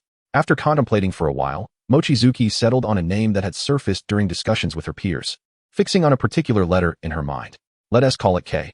Very well, Mississippi Sazawa did not inquire about her choice of name, as his call was primarily concerning more than just the nomenclature. Additionally, I have another matter to report. What is it? Regarding your previous request to discreetly seek out a blood procurement channel, I have successfully located one. Mochizuki's eyes brightened. You found it already? Excellent work, Sazawa. Sazawa smiled slightly, then continued. However, while signing the contract with the intermediary, I made an unexpected discovery. Oh, I found that, besides myself, an unknown force is also procuring large quantities of blood bags through the black market on a regular basis. The slight drowsiness that had begun to settle over Mochizuki dissipated, her gaze sharpening. Can we ascertain the identity of this other entity? Regrettably, I am unable to uncover that information at this time, Sazawa replied, his tone tinged with disappointment. Could it possibly be the Kumo family? The one from the sorcerer world? After all, their technique involves blood manipulation, she speculated, though she quickly negated her own hypothesis. It seems they can only manipulate their own blood unless they possess similar techniques for blood fusion or assimilation. As she spoke, Mochizuki dismissed that possibility. Information on the Kumo family is scarce. I am not well informed. However, since you are a member of the Blood Clan, is it possible that it could be another clan similar to yours? Sazawa broached the possibility that Mochizuki was reluctant to consider. His reasoning was simple. Though the Blood Clan is not human, they too ought to possess parents and kin, suggesting that apart from his mother, the lady, there surely exist other members of the Blood Clan in this world. Given that Mochizuki Inori has the unique ability to transform humans into half-bloods, Shizuzawa Reiko speculates that another faction regularly procuring blood bags might very well be related to the lady, and now, by extension, to him as well. However, he remains uncertain whether the customs and regulations of the Blood Clan include any tenets against cohabitation. Thus, he refrains from continuing his investigation under circumstances that could expose his existence. In her dormitory room, Mochizuki Inori remained silent for a moment before stating, "Your conjecture is not without merit," but she lifted her gaze toward the translucent curtains, asserting that even if it were confirmed the other party was indeed of the Blood Clan, they should not engage with them, and more importantly, should not expose my existence. This was a command. Understood. Chapter 154. Both parties received satisfactory answers. After ending the call with Shizuzawa Ryuhiko, Mochizuki Inori casually tossed her closed phone onto her pillow, collapsing onto her bed like a melted mound of chocolate, burying her head into her pillow, emitting a muffled sound of discontent, reluctant to engage in thought or labor. Why is there so much to deal with? She murmured. Almost immediately, her phone vibrated again, as if determined not to relent. Mochizuki Inori lethargically stirred her hand resting on the bed, glancing at the caller ID without interest, and wearily asked, "Is there something else?" "How rude of you, Mochizuki-san. To mistake me for someone else," came a distinctly different voice tinged with feigned lamentation. Mochizuki Inori's drowsy expression sharpened, her mind reluctantly re-engaging. Daizayo-samu? "Oh, how fortunate that you still remember me, Mochizuki-san." Daizayo-samu, draped in a black coat and just stepping out from the port mafia building, spoke in a light-hearted tone. Yet his handsome features revealed little emotion, not sparing even a glance toward the black building left behind or the subordinates bowing respectfully in his wake. "Do you have some time, Mochizuki-san? I've asked Oda Sakunosuk to bring suitable housing information and compensation from Tokyo to you." This seemingly ordinary inquiry caused Mochizuki Inori to narrow her eyes. "So eager? Do you intend to send Oda-san over to see me?" Daizayo-samu continued as if reminiscing casually. "It's because Oda Sakunosuk wants to send the children to Tokyo for their studies and thought it would be a good idea to assess if Tokyo is suitable for them. Right? If you agree, Oda Sakunosuk can come to you at any time. However, he is quite concerned about the children's safety. So I trust you can ensure their protection, Mochizuki-san?" "Oh, I almost forgot. You're currently at the Tokyo High School, not in Kanagawa, right? I heard your friend bought a house in Kanagawa. I haven't had the chance to congratulate you on your new residence. I also heard that Shizuzawa Ryuko has acquired land in Kanagawa. Are you planning to establish your base there?" Understanding the encrypted conversation, Mochizuki Inori paused briefly. "The scenery in Kanagawa is quite pleasant, and the safety is acceptable. It's a good place to settle down." If Oda-san wishes to send the children to school, Kanagawa would be a prime consideration. Yes, I am at Tokyo High School, but the base is set in Kanagawa.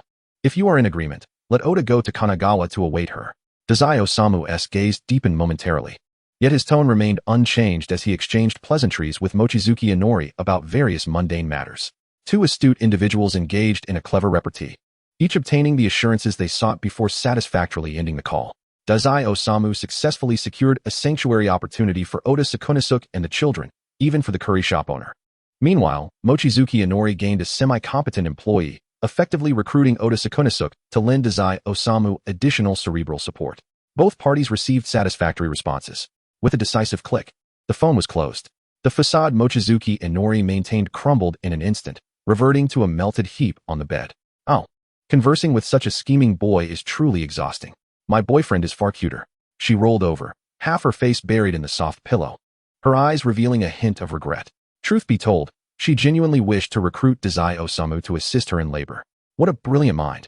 Having such an employee would be a boon for someone like her, who relished being a hands-off boss. Alas, it was said that his penchant was self-sabotage. Otherwise, she would have quite liked to convert this versatile subordinate into a loyal follower. That way, she wouldn't have to worry about the possibility of betrayal in the future. Well, thank goodness his former superior was blind to his talents. I've stumbled upon two hexagonal warrior subordinates.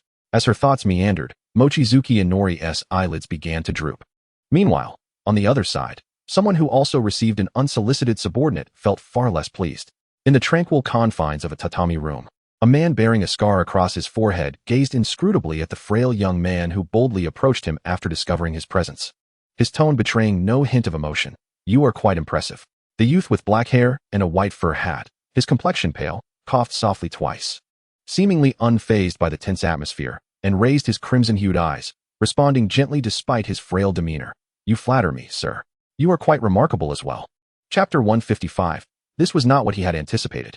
When Mochizuki Inori groggily awoke from her slumber, the sun had completely set. Finally awake? Little Inori, you can really sleep. You almost missed dinner, came a grumbling voice tinged with mild discontent. Fluffy, soft white hair with slightly curled ends swayed in her still dreamy vision. Mochizuki Inori slowly blinked her eyes, her sluggish thoughts gradually re-engaging. Oh, it's you. Why such a lackluster reaction? Fushiguro Satoru observed his girlfriend's dazed demeanor and bent down, inching his face closer to hers on the bed. Underneath frost-colored lashes as pure as new snow, his brilliant azure eyes were fully revealed to Mochizuki Inori, who, in a sticky tone, complained, I was waiting right here for you to wake up. Your reaction is a bit too subdued, don't you think? Shouldn't you happily reach out for your handsome boyfriend's embrace to get up? Awakened, Mochizuki Inori stared at Fushiguro Satoru for a few seconds before tentatively placing her hand on his forehead to check his temperature. A bit warm. That shouldn't cause you to start babbling nonsense, right? Satoru, have you been afflicted by some strange technique? Fushiguro Satoru scowled. This is not what I expected. I'm neither feverish nor under any technique, he retorted, pulling away from Mochizuki Inori's gaze. Then why change how you refer to yourself? Mochizuki Inori tilted her head in confusion, noticing his reluctance to explain. After a yawn, she slowly sat up, affectionately ruffling his hair as if soothing a grumpy cat. All right then, as long as you're fine, I'm relieved. Thank you for keeping watch over me while I slept. Her reciprocation of a pet name instantly improved his mood, and he perked up, tail held high. Now that is more like it. Mochizuki Inori smiled, ceasing her playful ruffling, and turned to search for her phone. By the way, Satoru, have you seen my phone? I remember placing it by my pillow before sleeping, but now it's gone. Fushiguro Satoru paused, slowly retrieving Mochizuki Inori's phone from his high school jacket pocket. Oh, it's with me. Mochizuki Inori raised an eyebrow. How did my phone end up with you? Satoru Gojo replied, his gaze drifting. I feared the phone would ring and disturb your slumber, so I took the liberty of putting it on silent for safekeeping. Mizuki Inori retorted, if you were to don a pair of sunglasses to obscure the guilt in your eyes, perhaps she would believe your ruse. She seized the phone from Gojo's grasp, unlocking it with the password while his gaze diverted. To her astonishment, she discovered a plethora of missed calls. Wait, Nanami called me 7 times, and Yuta 3? What on earth? Even Teacher Yaga and Senpai Kagaya attempted to reach me?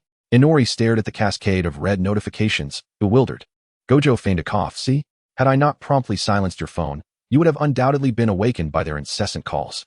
Inori raised an eyebrow skeptically. That doesn't seem quite right. Why are they so frantic to call me? The intervals between their calls are nearly identical. Her gaze sharpened. Did you engage in some mischief while I was asleep? What? How could I? Am I that sort of person? Gojo raised his voice defensively. Inori scoffed, immediately tossing out a question. If you and Yuta failed a mission and were caught by teacher Yaga, whose fault would it be? Naturally, it would be Yuta. Gojo answered without hesitation, as if any delay would be an affront to their cherished friendship. Inori wore an expression of expected realization, coldly stating, I will count to 3. If you confess willingly, I shall be lenient. If I expose you, you will be confined to a day in the blackout zone, and you shall not set foot in my dorm for the next 3 days. That is outrageous. We've only just become a couple, and you would treat your boyfriend this way. Gojo protested loudly. Inori remained unmoved. Then you must honestly divulge what you have done. Gojo's expression twisted, the bravado in his demeanor suddenly deflating as he murmured, I sent a message from your phone. Inori blinked in surprise. Huh? But I recall my phone having a lock screen password. I never disclosed it to you, did I? Gojo feigned calmness. I happened to see you input the password during class. Inori widened her eyes. You? It wasn't intentional. Before she could finish her sentence, Gojo's voice boomed over hers, his neck straining as he declared, You know my 6 eyes cannot be turned off. It automatically collects surrounding information. Inori swallowed her unfinished words, inhaling deeply as she opened her Line app. Sure enough, she saw a post that she had not authored. You are my endless summer. The accompanying image exuded an unmistakable aura of intimacy. 2 arms of varying thickness entwined, strong fingers compellingly grasping a comparatively slender hand, the broader palm enveloping it perfectly. The background was unmistakably the rumpled sheets of her own bed. Soft light cascaded over their interlocked fingers, casting a delicate, suggestive glow. Anyone who viewed it would struggle to assert that it was a mere selfie. In fact, those familiar with her would instantly recognize the sheets as belonging to Mizuki Inori's dormitory. Thus, the first comment beneath this post read, World's cutest caregiver? World's cutest caregiver, Inori. What on earth happened in your room? Honest little son Junior. Huh? Did the senior finally get a partner? Congratulations. Unreliable Junior Nana. Congrats. Quirky Bangs Yuta. Quirky Bangs Yuta. Inori, are you and Gojo together? AAA super capable senior, money edition O? Interesting. Actually quite unlovable weak chick singer. What? Who is with whom? Actually quite unlovable weak chick singer. AAA is searching for a place. Junior, you must be mistaken. Your partner can be ordinary, but not Satoru Gojo. Actually quite unlovable weak chick singer. AAA is searching for a place. If you ever find yourself in a bind, message me, and I will come to rescue you with May. World's cutest caregiver. Inori, open the door. World's cutest caregiver. Inori? Haven't you returned to the dorm? The subsequent dozens of comments were filled with speculation about the authenticity of their relationship. Inori stared at the image and the accompanying text for a considerable time before slowly directing her gaze toward the fidgeting, expectant white-haired DK. Go on. From where did you pilfer that caption? Gojo exclaimed. I did not. Couldn't it have been my own inspiration? Please, Inori replied with a half-moon glare. How dare you even act surprised? Next time, you are forbidden from altering my notes for Nanami and the others. Otherwise, I shall change your nickname to Most Unlovable. Chapter 156, already full. With a bang, the white-haired youth, with slightly tousled hair, was hastily ejected from the room by a thorny branch, which kindly held the door for its owner. Donning his small round black sunglasses once more, Gojo awkwardly adjusted them, ignoring the warmth creeping to his ears as he muttered. I already told you, I can't turn off my 6 eyes. With a click, the door to Nanami's dormitory gently creaked open. Gojo, how did you come to be in Inori's room? A haunting voice broke his train of thought as he lifted his gaze from the floor. He was suddenly met with a piercing stare. Nanami. Gojo's eyes fell upon the gleaming surgical knife clutched in her right hand, blinking in surprise as he silently activated his limitless. Nanami raised her wrist, brandishing the knife. Where's Inori? Gojo glanced at the knife, which posed no real threat to him, and instinctively replied, Inori? She's changing clothes. Changing clothes. Nanami's mind involuntarily conjured images from the line post she had seen, which, while differing in content, shared the same sentiment. In an instant, the thread of reason in Nanami's mind snapped. Her hand trembled slightly around the surgical knife, an aura of murder radiating from her as her gaze sharpened, the blade slicing through the air, aimed straight at Gojo's face, her voice filled with anguish. Gojo. You scoundrel. Inori is only 16. The knife hurtled toward him, suspended in the limitless space.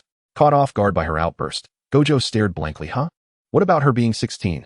As he belatedly grasped the implications of Nanami's words, his eyes widened in shock, a flush of crimson spreading across his face.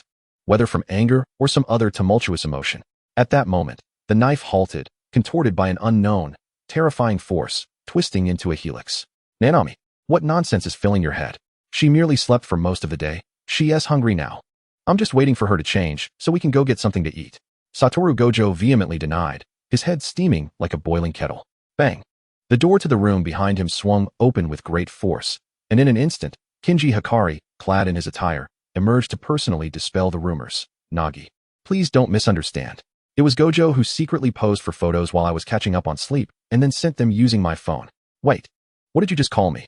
Gojo's eyes, sharp behind his sunglasses, narrowed at Hikari's words. Hikari paused, then corrected himself. Little Gojo. Satisfied, Gojo replied. That's more like it. Now that we're a couple, we should certainly have our own special terms of endearment to distinguish us from others. Nagi Kumo observed the two with a contemplative gaze, inhaling deeply. So, you two are genuinely together? For some reason, her tone suddenly took on a somber timbre. Hikari shifted his gaze, feeling somewhat guilty. That is indeed the case. Kumo's eyes glinted with a hint of reproach. Do you recall what you once said in front of me? Gojo inquired. What did I say? Cough, Nagi. How about we grab a late-night snack together? My treat, Hikari interjected, attempting to change the subject. Kumo took a step back, retreating into the confines of her dorm room. Her expression clearly stating her refusal. No, I think I've had enough to eat tonight. Chapter 157, Sorcerer, Can Love-Struck Minds Please Depart? After the two shattered the veil of ambiguity between them, the atmosphere among others inexplicably grew somber. This was particularly evident whenever a certain white-haired sorcerer appeared.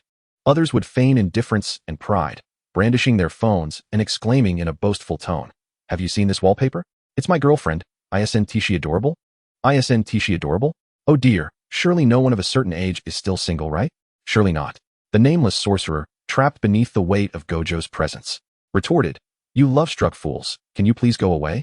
The sorcerer's face, bruised and battered, reflected a flicker of resentment as he was unjustly labeled old by Gojo at barely 40. The white-haired youth, grinning mischievously, pressed further, Why aren't you responding? Is my girlfriend not cute enough? Feeling as though he might be crushed under Gojo's foot any moment. The sorcerer, amidst the agony and threat of demise, exclaimed tearfully, She's adorable. She's adorable. Right? Right? My little Nagi is just the cutest. Gojo stopped his torment of the sorcerer's fragile back, his handsome face revealing a mix of delight and frustration. So you think Nagi is cute too, huh? Oh, perhaps I shouldn't have shown you her picture. What if you develop feelings for her too? My little Nagi may have white hair, but it seems she also has a preference for more mature types when we play gal games together. Thinking about it, while you may look a bit desperate, you were somewhat presentable before, right? He mused, scrutinizing the sorcerer's unrecognizable visage. A blend of concern and playful anticipation on his face. How about I just go ahead and disfigure you instead? The sorcerer stammered what? In the next instant, a surge of cursed energy emanated from Gojo, warping the very fabric of space.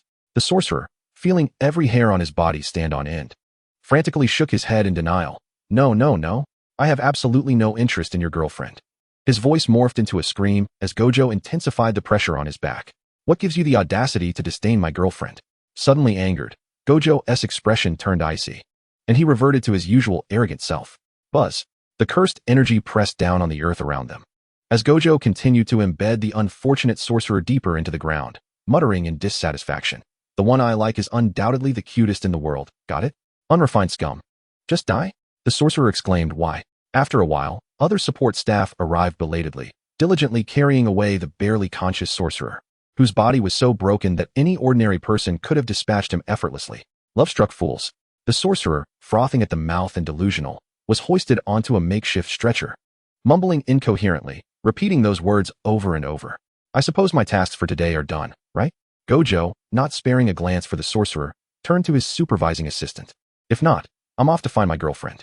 The assistant, still single, thought to himself. So the rumors of Gojo being in love were indeed true. Steeped in a subordinate family to the Gojo clan, the assistant quickly glanced at the unfortunate sorcerer who had dared to engage Gojo, now a pitiful sight, before lowering his gaze and responding. Of course, Master Gojo, you may arrange your remaining time as you see fit. Gojo promptly dialed Hikari, his voice bright and cheerful like that of a lively bird. Nagi, it's me. I've finished my tasks. Let us go on a date later. Chapter 158, Such a Wonderful Worker in Waiting. During this time, Gojo, who couldn't help but flaunt his girlfriend to anyone he encountered, had inadvertently tormented nearly everyone in the sorcery world. His daily agenda consisted of either showcasing his affection or confronting those who dared to oppose it. Even Kumo couldn't help but chastise her friend for indulging Gojo so much, cautioning that he might spoil the cat. In truth, It wasn't that Hikari frequently messaged or called Gojo. Rather, she was diligently focusing on her career, and as a result, was unfairly subjected to public scrutiny. Nagi Hikari turned, her gaze falling upon Gojo, who approached her with a radiant smile, carrying a limited edition dessert. Nagi, I managed to get the daifuku from L. I must tell you, their cream-filled daifuku is absolutely delicious. Come on, Hikari, looking at the eager Gojo, found herself at a loss for words. Come on. Gojo urged, his tone sweetly coaxing. She looked down at the soft daifuku presented to her, taking a small bite from its edge. The powder clung to her lips, and the anticipated overwhelming sweetness never materialized, instead revealing a perfectly balanced flavor. Hikari chewed, somewhat astonished. Gojo, witnessing her adorable expression of surprise, couldn't help but smile, taking an enormous bite from the spot she had just nibbled on, chewing while commenting, "It's still a tad too light." After swallowing the soft, sweet filling, Hikari asked, puzzled, "Aren't you usually the one who orders double or triple sweetness? I wanted you to try this flavor that I enjoy. But since you don't like things too sweet, I opted for the regular sweetness instead." Gojo brushed off the excess powder from his hands, satisfied that they could share this treat together. By the way, he suddenly became alert. "You're free tonight, right? You're not suddenly called to some remote meeting with Fushiguro and the others, are you?" It might sound unbelievable, but although Gojo claimed to be dating every day, they had never once had a proper and complete date since they got together, not even a single time. After Satoru Gojo mastered the fully automated limitless technique, he also explored the expansion of his domain, which naturally elevated his sorcerer rating to special grade. Emerging from the turmoil within, Suguru Geto, having resolved the issue of the cursed spirit's flavor, devised a novel combat approach for his cursed techniques. Though he had yet to manifest a domain, the cursed spirits he had tamed could do so. The advantage of cursed spirit manipulation lay in the sheer quantity of spirits, and Geto's optimal solution was the extreme spiral vortex, a specific technique that allowed him to fuse all low-level cursed spirits into a single entity, creating a high-density cursed energy cannon for attack. The essence of this technique is that when directed at a cursed spirit of grade 1 or higher, it would trigger sorcerers to extract, thereby gaining the cursed techniques of the spiraled spirits. Consequently, his rating also ascended to special grade, while Tsukasa Mochizuki maintained her low-profile, yet steady position as a grade 1 sorcerer. The higher-ups were immensely wary of both Gojo and Geto, too fearful to express their frustrations verbally, and thus resorted to assigning the two new special grades even more tasks, forcing the youthful Gojo, in the prime of his life, to endure the treacherous 007 overtime society. As the founder of the new organization, Mochizuki was occupied with establishing the new entity in Kanagawa and expanding essential connections, prompting her to have Megumi Fushiguro contact Kei Shirshu to undertake some cursed spirit exorcism commissions related to affluent conglomerates. Each time, it was Mochizuki and Fushiguro who ventured together, for Fushiguro lacked the necessary conversational finesse. It fell upon Mochizuki to engage with the parties involved, striving to forge a mutually satisfactory rapport. Ultimately, this resulted in the two spending most of their time working overtime. Others speculated that Gojo and Mochizuki were merely going on dates during their leisure time, when in reality, they were clandestinely developing their new organization, K, under the pretense of a romantic outing. To the outside world, Gojo appeared to be a seasoned dater, yet at that moment, he was intently focused on Mochizuki. Under her gaze, Mochizuki averted her eyes and said, "I have to make a trip to Kumamoto soon. There are some issues there that require my attention. I probably won't be back until tomorrow. If you have no tasks today, would you like to join me for a date in Kumamoto?" Gojo replied, "Nonsense, what date? It's clearly work again." The atmosphere shifted abruptly as the feline-faced Gojo fell silent, the sudden drop in temperature indicating his displeasure. Mochizuki, well-versed in soothing him, gently patted his grumpy head and reassured him, "Don't worry, after a bit more busyness, we won't have to stress anymore." Gojo clicked his tongue. "Do you absolutely have to go yourself? Can't you send that pretty boy Fushiguro to handle it for you?" "Not an option." Mochizuki shook her head. "I must personally go to Kumamoto for this task. This time, it's not about exorcising cursed spirits, but capturing a curse user." "Curse user?" Gojo raised his well-defined brows. "Aren't those folks less trustworthy than the mafia?" "Well, there's no choice. The number of sorcerers with clean backgrounds in the current sorcery world is alarmingly low. I have to broaden our network," Mochizuki sighed. "Besides, the ones we're after are the surviving curse users related to our old acquaintance Q." Upon hearing this, Gojo's mind instantly conjured images of the curse user group they had thoroughly reprimanded alongside Geto, even eliminating several of them. He wrinkled his nose in distaste. "You want to recruit those amateurs? Didn't they disband?" He recalled that the reason for Q's disbandment was rather amusing. It was because several of the highest combatants in that group had been dealt with by him and Geto, leaving no one to uphold their facade. Thus they disbanded. Skill isn't everything. As long as they can be utilized, it's fine. I've had them investigated. Many of them were forced into becoming curse users due to past grievances with the old-timers. The remaining few are truly irredeemable, Mochizuki said, her delicate brows and eyes betraying a chilling, eerie aura. Their actions can never be atoned for, so I plan to convert them directly into my knight vassals. Under the command of a pure-blood monarch, they will be utterly loyal to me and work tirelessly to fulfill my commands.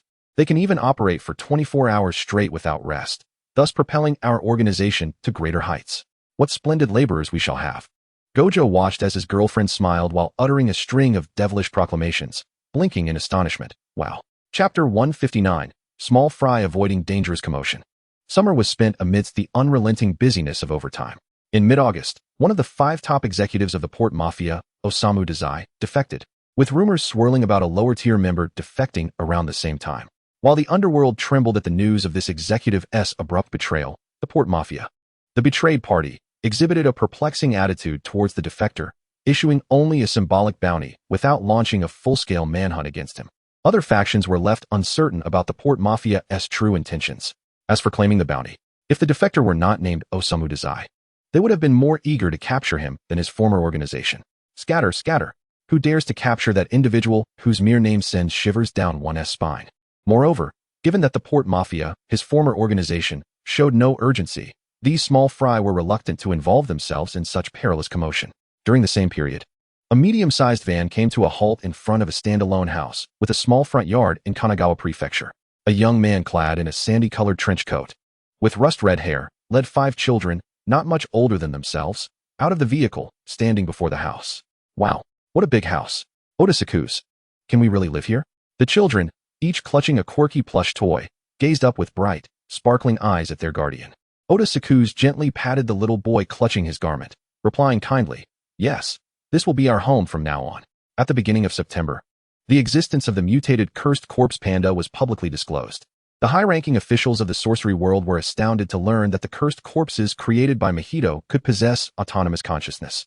They hastily dispatched individuals to assign remote tasks to Gojo and his team, while, in their absence, they summoned Mahito, adopting a fade of moral superiority to threaten him into revealing the method of creating these cursed corpses or face a death sentence. Fearing that allowing Mahito to continue producing autonomous cursed corpses would eventually jeopardize their own positions, they felt a pressing need to acquire this knowledge. Sorcerers were already a scarce commodity, and death in battle was their greatest fear. However, cursed corpses held no such fears.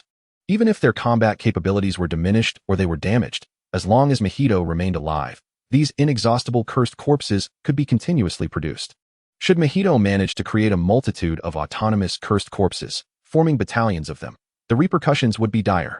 As they grappled with their fears and greed, the high-ranking officials sought to monopolize the method for creating these immortal legions. Yet, regardless of their threats or temptations, Mahito steadfastly maintained that the autonomous consciousness of the panda was an unforeseen anomaly, and he genuinely did not know how to replicate it. The higher-ups remained unconvinced, leading to a protracted stalemate.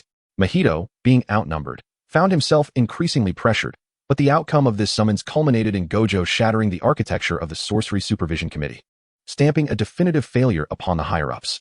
The Elder Oranges, filled with anger and resentment, accused, it was the same last time. What kind of education do the people of the Gojo family impart on Gojo Satoru? How can he so brazenly threaten the higher-ups? The elder representative of the Gojo family, as per usual, played the role of a deceitful speaker, asserting, "There is absolutely nothing wrong with the educational policies of the Gojo family. After all, young Satoru has already mastered the expansion of his domain. He is quite exceptional." The other high-ranking officials were certainly aware of this and felt a mixture of envy and apprehension, like dark, sinister rats scuttling through the sewers. Even when enraged to the point of wanting to kill, they could only express their fury in vain against a power far superior to theirs. Mochizuki observed thoughtfully as a new email arrived on her phone. That night, while several high-ranking officials who had provoked the Night Moth School were soundly asleep in their chambers, the very room they occupied collapsed. Several elderly officials, whose cursed energy was not particularly strong, sustained varying degrees of injuries and were swiftly transported to the hospital. When their families investigated the cause of the collapse, they found nothing, no traces of cursed energy, nor signs of intrusion. However, Upon learning the names of those high-ranking individuals who were sent to the hospital due to the collapse that same night, their families understood all too well that the injuries to their elders were undoubtedly connected to the students of the Night Moth School. Yet, none dared to confront the Night Moth School again. At the Tokyo Jujutsu High, upon hearing of the incident, the old principal gazed out at a withering leaf and sighed deeply. That very night, he summoned the Night Moth School. The teacher and student engaged in a candlelit discussion throughout the night. The following morning, the old principal visited the Jujutsu Regulatory Committee. A few days later, he stepped down, and the Night Moth School was officially appointed as the new principal of the Tokyo Metropolitan Jujutsu Technical School. Chapter 160, Mount Hakuba. Dim light filtered through the interlacing branches. Lush vines twisted and intertwined among the cedar trees, resembling a vast web spun by a spider utilizing nature's camouflage to ensnare unsuspecting prey. Mochizuki Ki led her two underclassmen, Nanami Kinto and Hibarayu, who had donned the standardized black uniforms of the high school, along a dirt path, engaging them in conversation. Have you reviewed the materials for this mission? Hibarayu responded energetically. Yes, Senior Mochizuki. Nanami and I went over them on our way here with our supervising teacher. Nanami Kinto nodded in agreement, his demeanor steady. They had only just received a call from their supervising teacher, Asakawa Takashi, notifying them that the higher-ups had assigned Mochizuki Ki to oversee the evaluation of the two new students' curse techniques at Mount Hakuba. Ki, who had not had the opportunity to review any materials for this mission, nodded lightly. That's good. Just to clarify, the curse spirit this time is only at level 3, which should not pose much difficulty given your strengths. However, your previous training at the high school primarily involved subdued cursed spirits or the cursed dolls created by Teacher Night Moth. You have yet to truly encounter a cursed spirit. Spirits of level 3 or higher possess a certain degree of intelligence and can be a considerable threat to novices. The spirits you faced in school were controlled by your senior, Suguru, and did not think independently, but wild cursed spirits are entirely different. You must be particularly cautious of this.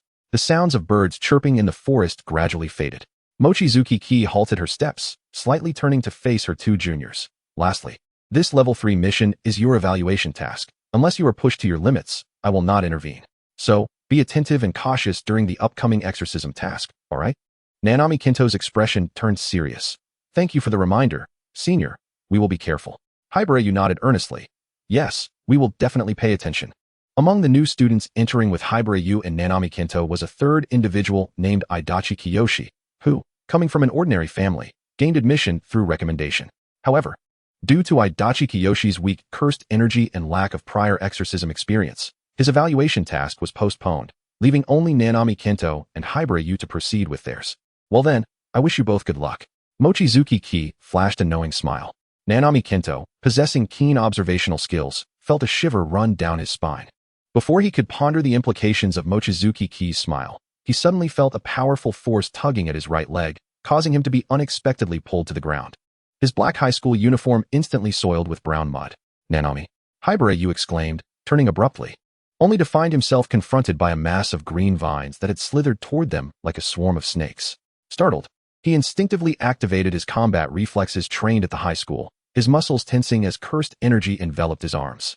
He struck fiercely at the encroaching vines, unleashing cursed energy that sliced through them like a scythe reaping wheat. Meanwhile, Nanami Kinto, who had been ensnared by the vines around his ankle, quickly regained his composure and drew the knife gifted to him by the Night Moth School, wrapped in bandages and bearing peculiar black mold spots. Aiming to slice through the vine that had ensnared him, the vine severed with a crack, and Nanami swiftly regained his footing, adjusting himself as he back-to-backed with Hibarayu, both on high alert against the encircling vines. Hibara, I'm fine. Focus on cutting through these vines first. Understood. Hibarayu replied, brimming with determination. In an instant, the two dashed in opposite directions, attacking the vines. Above, as the vines launched their assault, Mochizuki Ki, observing from the trap, felt a sense of satisfaction as she watched her juniors gradually seize control of the battle. Well done. The training at the high school has not gone to waste. However, she glanced at the task details displayed on her phone, her lips curling into a slight smirk. One must remain vigilant, for it is all too easy to be countered by a seemingly weak prey. Task location for the Cursed Technique Evaluation, Mount Hakuba, Yamagata Prefecture. Estimated Cursed Spirit Power, Level 3. Detailed information on the Cursed Spirit. A hanging tree cursed spirit born from the numerous individuals who met their demise by hanging themselves in the mountains. Skilled in concealment. Its true form is elusive and suspected to possess the ability to control plants. Thus, The encirclement of vines is merely a basic tactic employed by the cursed spirit to wear them down. If they do not swiftly locate the spirit's true position, even those with stronger cursed energy than the task spirit may ultimately fail the evaluation. After quickly scanning through the task details, Mochizuki tucked away her phone, gazing expectantly at the two battle-hardened juniors below, eager for them to realize the situation. Chapter 161. A good senior never abandons her juniors. Beads of sweat trickled down as the two continued their relentless assaults. With a reinforcement-type technique, Hibarayu concentrated his cursed energy into his arms, his fists raining down upon the seemingly endless vine bodies, creating a flurry of sound as they struck. The severed green vines oozed a deep purple liquid, splattering onto the ground, the violently broken branches, grass blades, and even their high school uniforms. Fortunately, the uniforms were black and stain-resistant, making the evidence less conspicuous. The superior olfactory senses of the vampire clan allowed Mochizuki Nozomi to distinctly detect an indescribable scent emanating from the panting forms of her two underclassmen. This aroma was neither unpleasant nor the refreshing fragrance of natural flora. "You've worked hard. You performed admirably," she acknowledged.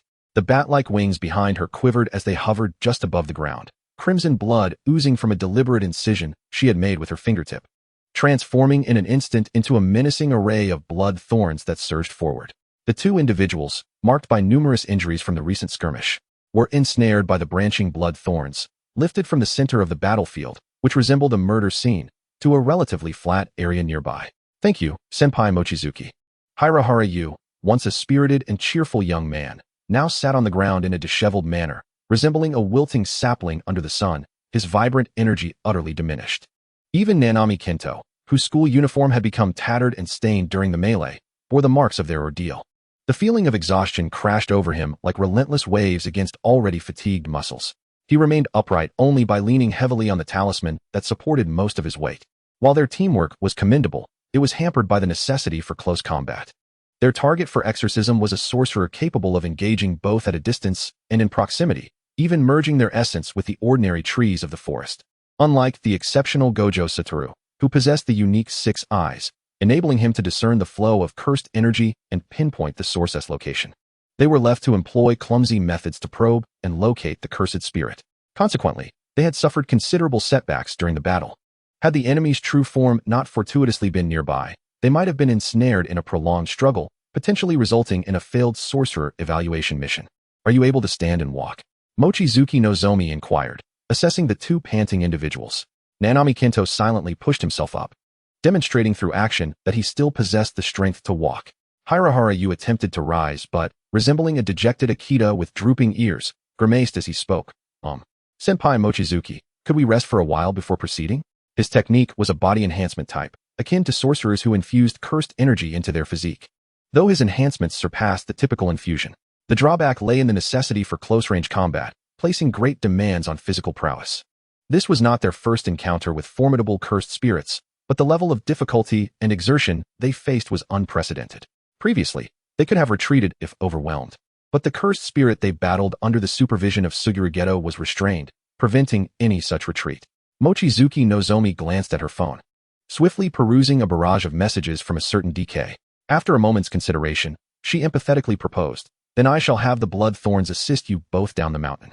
It would be somewhat unethical to leave you two exhausted on the mountain." After all, she prided herself on being a considerate upperclassman. With a rustling sound, the blood thorn branches, in sync with their master's intent, sprang into action, extending long tendrils to encircle Nanami Kento and Hibarayu, suddenly elevated off the ground. Nanami Kento paused for several seconds before speaking. Senpai Mochizuki, if you have matters to attend to, perhaps you should go ahead? Hirahara and I can manage our way down." Easily perceiving the awkwardness concealed beneath Nanami Kento's aloof demeanor, Mochizuki Nozomi blinked playfully. "No way. How could I leave my adorable underclassmen here on the mountain while I go alone? What if something happens after I leave?" Nanami Kento attempted to argue further. "Senpai Mochizuki, the cursed spirit detected by the window was only that one. It's already been defeated. Theoretically, we shouldn't encounter further danger." "Yes, theoretically that is the case." Mochizuki Nozomi nodded repeatedly, "But I refuse to listen. I insist on escorting you both down the mountain before I leave." Nanami Kento's expression dimmed, and he feigned being an emotionless piece of wood as the blood thorns carried him. Hibarayu, however, accepted the situation with curiosity, swinging his legs in midair, exclaiming, "Wow. We're really being lifted. By the way, senpai, do you think we're heavy? Not at all. The principle is similar to a sorcerer infusing cursed energy into their body to enhance physical capabilities, as long as the cursed energy is sufficient and well controlled. The weight that may be burdensome to an ordinary person is negligible, Mochizuki Nozomi replied casually. Upon hearing this, Hirahara, you felt relieved. That's wonderful. I was worried that my weight and Nanami's would tire you out. The truly exhausted Nanami Kinto sighed silently, glancing at his cheerful friend, but ultimately chose to remain silent. Rest assured, once we near the rendezvous point, I will set you down, and you can walk a short distance to meet the supervising instructor, Mochizuki Nozomi reassured. A smile gracing her lips as she noted Nanami Kinto's conflicted expression. Nanami Kinto paused, lifting his gaze to meet Mochizuki Nozomi's bright smile. After a few seconds, he parted his lips, murmuring a soft, "Thank you." Mochizuki Nozomi waved her hand dismissively. "No need to thank me. It is my responsibility to ensure your safety." Suddenly, the air around them stilled, and a faint ripple of cursed energy spread, akin to the surface of water disturbed by a gust of wind. Brief as it was, Mochizuki Nozomi's alertness was piqued. With a swift flap of her bat wings, which glimmered with a dark crimson hue, Mochizuki Nozomi vanished from her previous position, soaring high into the air with her ensnared juniors. From their elevated vantage point, they beheld a massive rock that had inexplicably materialized in the location they had just occupied, her eyes narrowing with steely resolve. "Oh dear," she mused, her smile fading into a frown. It appeared that the intelligence provided by those old-timers at the Cursed Monitoring Association was grossly inaccurate. Her gaze fixated on a grotesque shadow that loomed near a tree, its bulk resembling a natural camouflage. The creature's head was lizard-like, with bulbous eyes resembling rotting fruit embedded in sunken eye sockets, and its body was covered in fish scale-like skin, adorned with swollen, pus-filled bulges that pulsated rhythmically. When the membrane-like surface was inflated to its maximum capacity, it formed a layer of white, speckled substance. Contrary to its hideous appearance, the creature exuded a palpable aura of cursed energy, so potent that it caused the pupils of Nanami Kinto and Hirahara to constrict. Their breath momentarily stifled. This cursed energy pressure, Nanami Kinto struggled to articulate. Unfazed by the oppressive cursed energy, Mochizuki Nozomi's exquisite features radiated cold determination. "Oh, it's a grade 1. A grade 1 cursed spirit." Hirahara gasped in shock. "How could that be? Wasn't it reported that there was only a grade 3 cursed spirit in Yohaka Mountain?" Mochizuki Nozomi's eyes glimmered with a blood-red hue. Either this creature has been exceptionally well concealed, eluding detection, or those higher-ups are intentionally orchestrating this to ensure our demise here. Intentionally. Both underclassmen stared wide-eyed in disbelief. Having entered the world of sorcery, the two usually law-abiding novices were now struck by a profound shock. Their actions were tantamount to premeditated murder. As Nanami Kinto clenched his fists, unable to suppress his outrage. "Who knows?" Mochizuki's hand rose, and on the crimson trunk of the blood thorns, pulsating veins of light flickered like imprints, giving birth to even longer and more numerous offshoots of blood thorns. In the span of just 2 breaths, the scarlet, menacing lines twisted chaotically, obscuring the lush canopy above, rendering the forest floor below increasingly sinister. Such was the nature of those at the higher echelons. This was the first lesson imparted by the senior. Never place your trust in the current upper echelons of the sorcery world. "Mochizuki-senpai." The cry of Greyhair echoed, fading as the wildly extending branches surged into the distance. The two were propelled as if on a roller coaster, the blood thorns forming tracks that transported them away from the central battlefield. "Senpai, can you manage alone?" Realizing Mochizuki's intentions, Greyhair's expression changed, and he shouted hoarsely towards the receding figure of Mochizuki, then nimbly leaped onto another robust blood thorn. The 2 blood thorns that had initially ensnared them loosened their grip during their flight. Without safety harnesses, Greyhair and Nanami Kinto had to constantly adjust their footing, striving to maintain their balance, determined not to be flung off by the still wildly growing blood thorns. "Do not worry, it is merely a grade 1 cursed spirit. She has even slain special grades before." Mochizuki gazed down from her elevated position at the cursed spirit that had stepped out from the shadows, grinning maliciously at her. The creature's grotesquely bent, greenish claws intertwined before it, forming a bizarre gesture. In the next moment, a boulder, as thick as a person's embrace, slammed shut like a coffin lid, crashing down in place of Mochizuki and crushing the surrounding blood thorns. Splatter! A liquid resembling blood erupted into the air, the stone body instantly drenched in blinding red. Witnessing this scene, Nanami and Greyhair's minds went blank, their eyes wide as they beheld the bloodied boulder plummet with a thunderous roar into the verdant forest, the outcome obscured, leaving only the deafening sound of its impact. Mochizuki-senpai. Greyhara cried out in despair.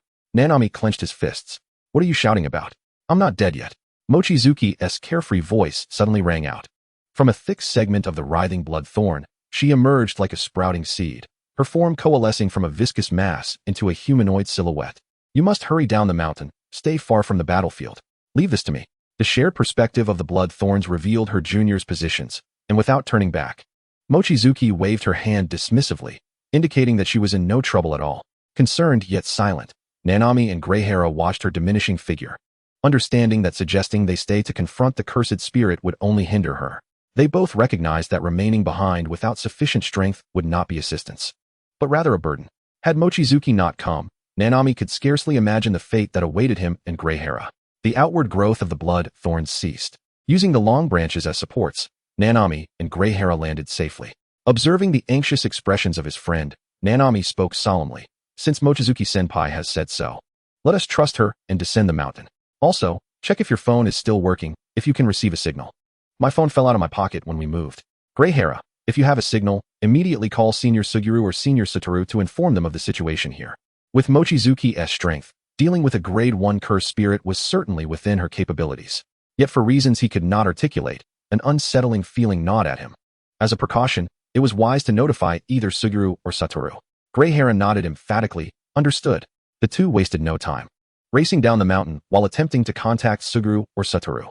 However, when Greyhara retrieved his phone, despair washed over him. The signal indicated they were outside the coverage area, rendering it utterly useless. How could this happen? We had signal when we came this far into the mountain. Greyhara, refusing to accept defeat, raised his phone high, seeking a signal. Nanami, witnessing Greyhara's repeated failures, felt the weight of despair settle heavily in his heart. Greyhara, we cannot meet up with the auxiliary supervisor now. He pulled down Greyhara's elevated arm, stating, let us go directly to a place with signal to contact our seniors. With the warning from Mochizuki still fresh in his mind, Nanami could no longer trust the auxiliary supervisor waiting at the base. Who could say if they were in league with the upper echelons? It would be better to run further, using their own phones to secure help. Realizing the same, Greyhara pressed his lips together, and together with Nanami, they accelerated down the mountain, fervently praying they would reach safety in time. Chapter 163. Impossible, absolutely impossible. The air in the mountain was humid and stifling, causing a sense of unease. Upon receiving Greyhara's call, Satoru promptly asked him for their current location and instantly transported himself to the destination using his technique. When Suguru arrived, riding the special grade cursed spirit, the Rainbow Dragon, Satoru had already combed through much of Haka Mountain. Have you found Mochizuki?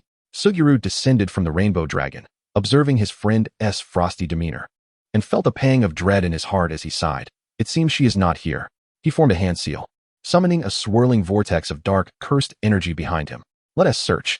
Multiple grade 3 cursed spirits were released, departing from the devastated area that appeared to have been ravaged by an extraordinarily powerful force, vanishing into the lush forest to seek the targets their master had commanded them to find. Don't worry too much, Satoru. You know Mochizuki's strength, don't you? Suguru reassured him. Of course I know. The lovesick high school boy, clouded by his infatuation, found no comfort in the words, only feeling more restless. But it's such a bright day. Little Kiki has such a weak resistance to the sun. What if she loses blood after battling the cursed spirits? The thought of his adorable girlfriend potentially hiding in a shadowy corner, weakened and famished from the sun, her eyes possibly turning red as she resorted to preying on others, sent Satoru into a frenzy of frustration. My girlfriend cannot bite others. Suguru, weak resistance? He recalled the scene of Mochizuki braving an even harsher sun while shopping with Iori Natsuki, and Suguru choked on his words. Who are you calling weak? Nevertheless, arguing with a love-struck fool was futile. He suppressed his irritation and said, Satoru, I understand your concerns, but I think we must find her quickly if she is indeed losing blood and losing control. As he spoke, shameful memories began to resurface, haunting him. He recalled escorting Tainai Riko to Keiseki, only to be ambushed by Fushiguro Megumi, resulting in Mochizuki going berserk, muttering about blood loss, nearly biting him in the process. Suguru fell into silence. He was shocked to realize that his friend's worries were, in fact, justified. Consequently, Suguru changed his tone, speaking seriously. You're right. If Mochizuki truly loses blood after the battle, we must find her as soon as possible.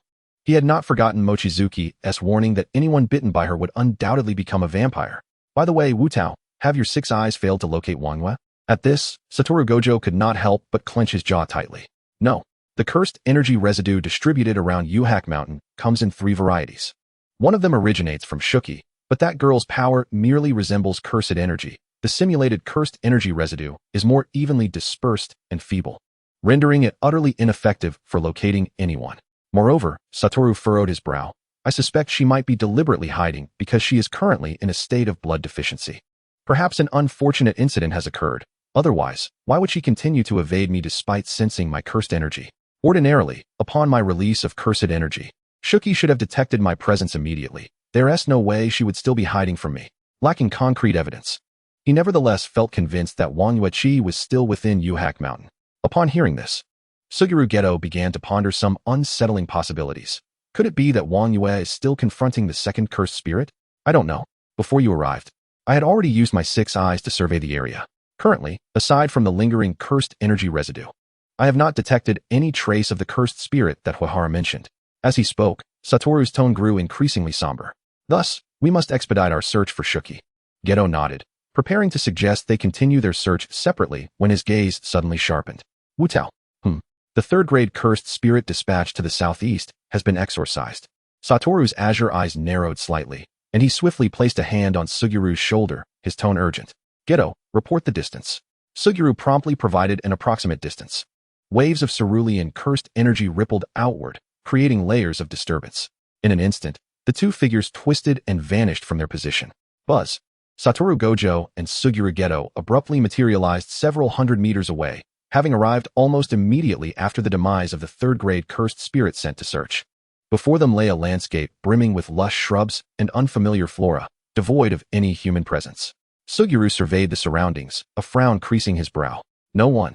Have we arrived too late? There's residue. Upon landing, Satoru's attention was drawn to a tree trunk marred by a deep gouge, unmistakably indicative of an attack. This is Shuki's. Sugiru's expression shifted to one of astonishment. But if it were Wang Yueqi, logically speaking, we arrived quite swiftly. She shouldn't have strayed far. Even if she perceived us as enemies, wouldn't she be able to discern who we are? As he spoke, Sugiru's tone wavered, casting a skeptical glance at Satoru.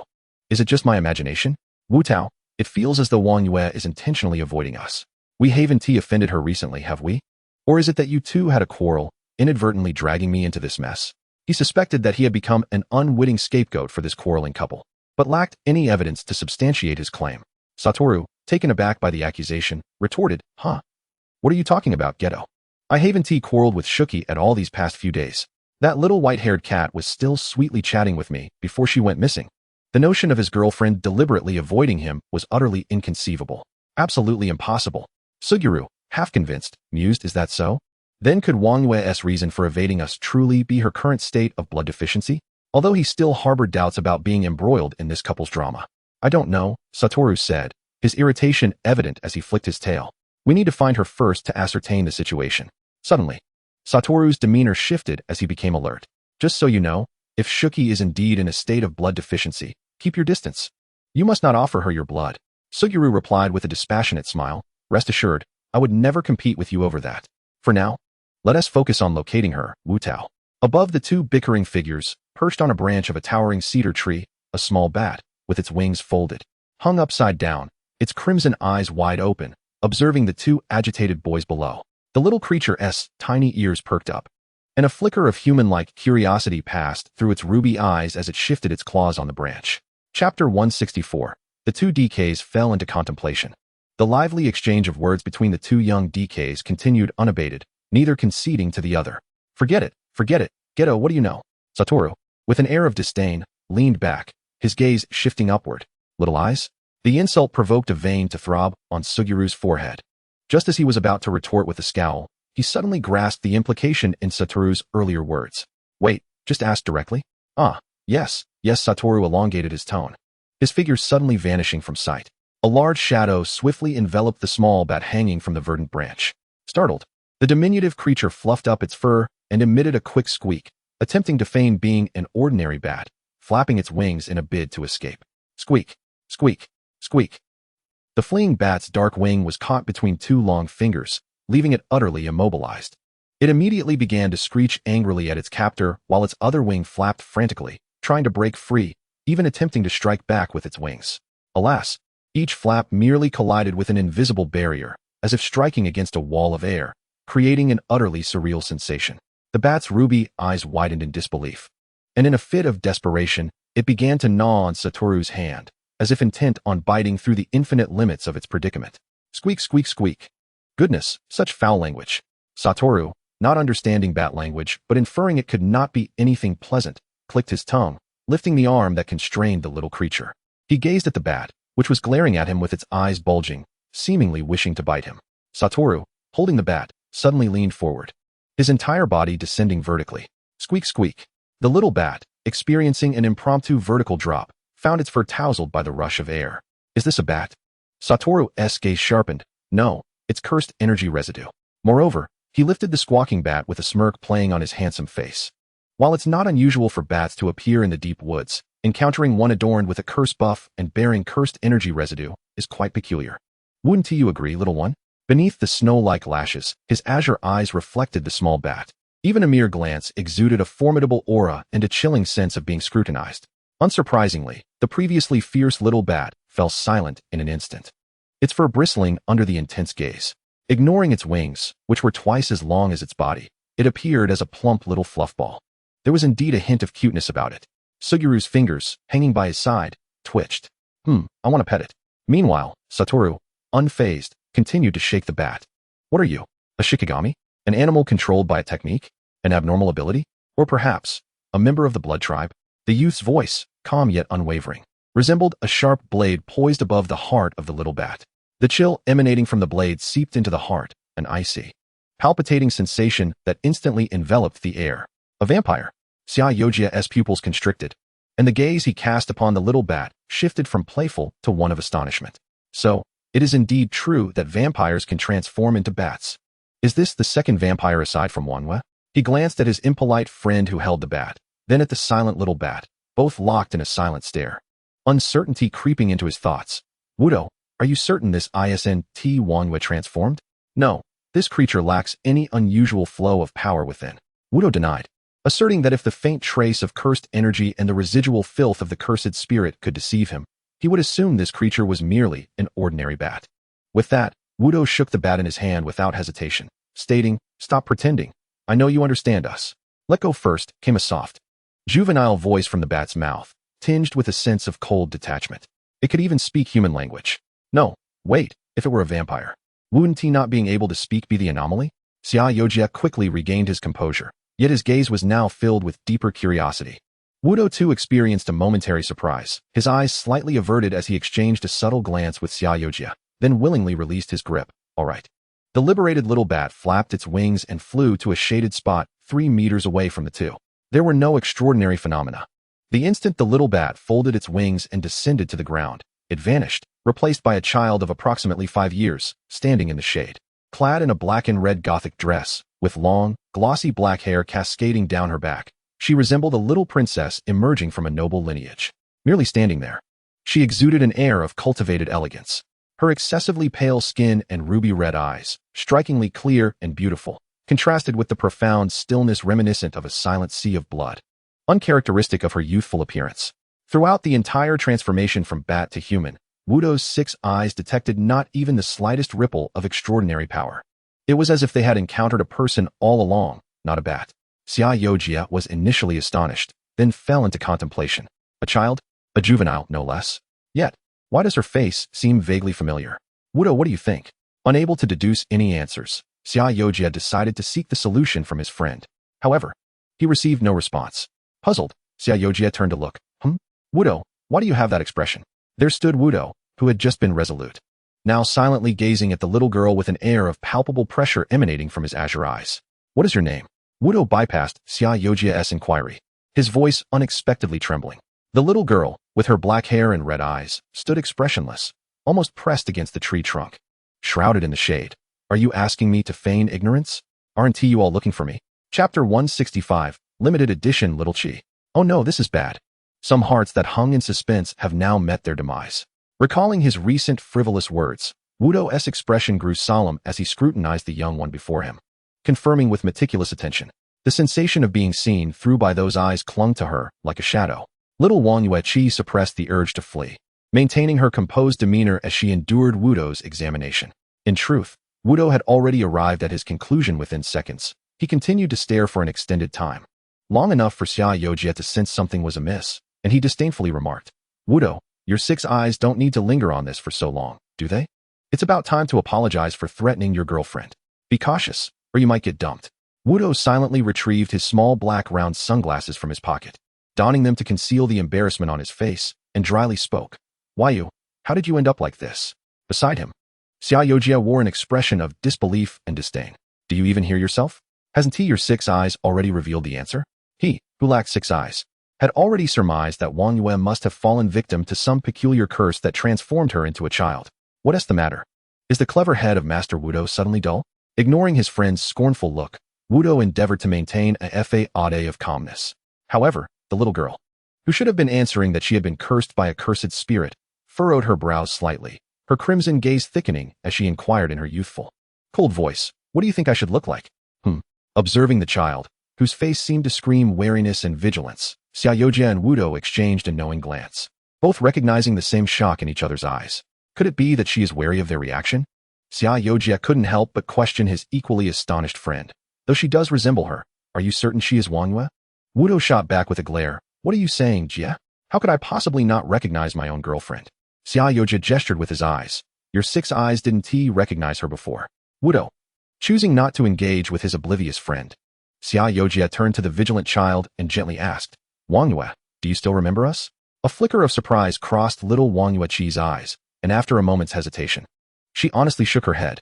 As expected, Xia Youjie, unfazed by this outcome, turned to Wudo.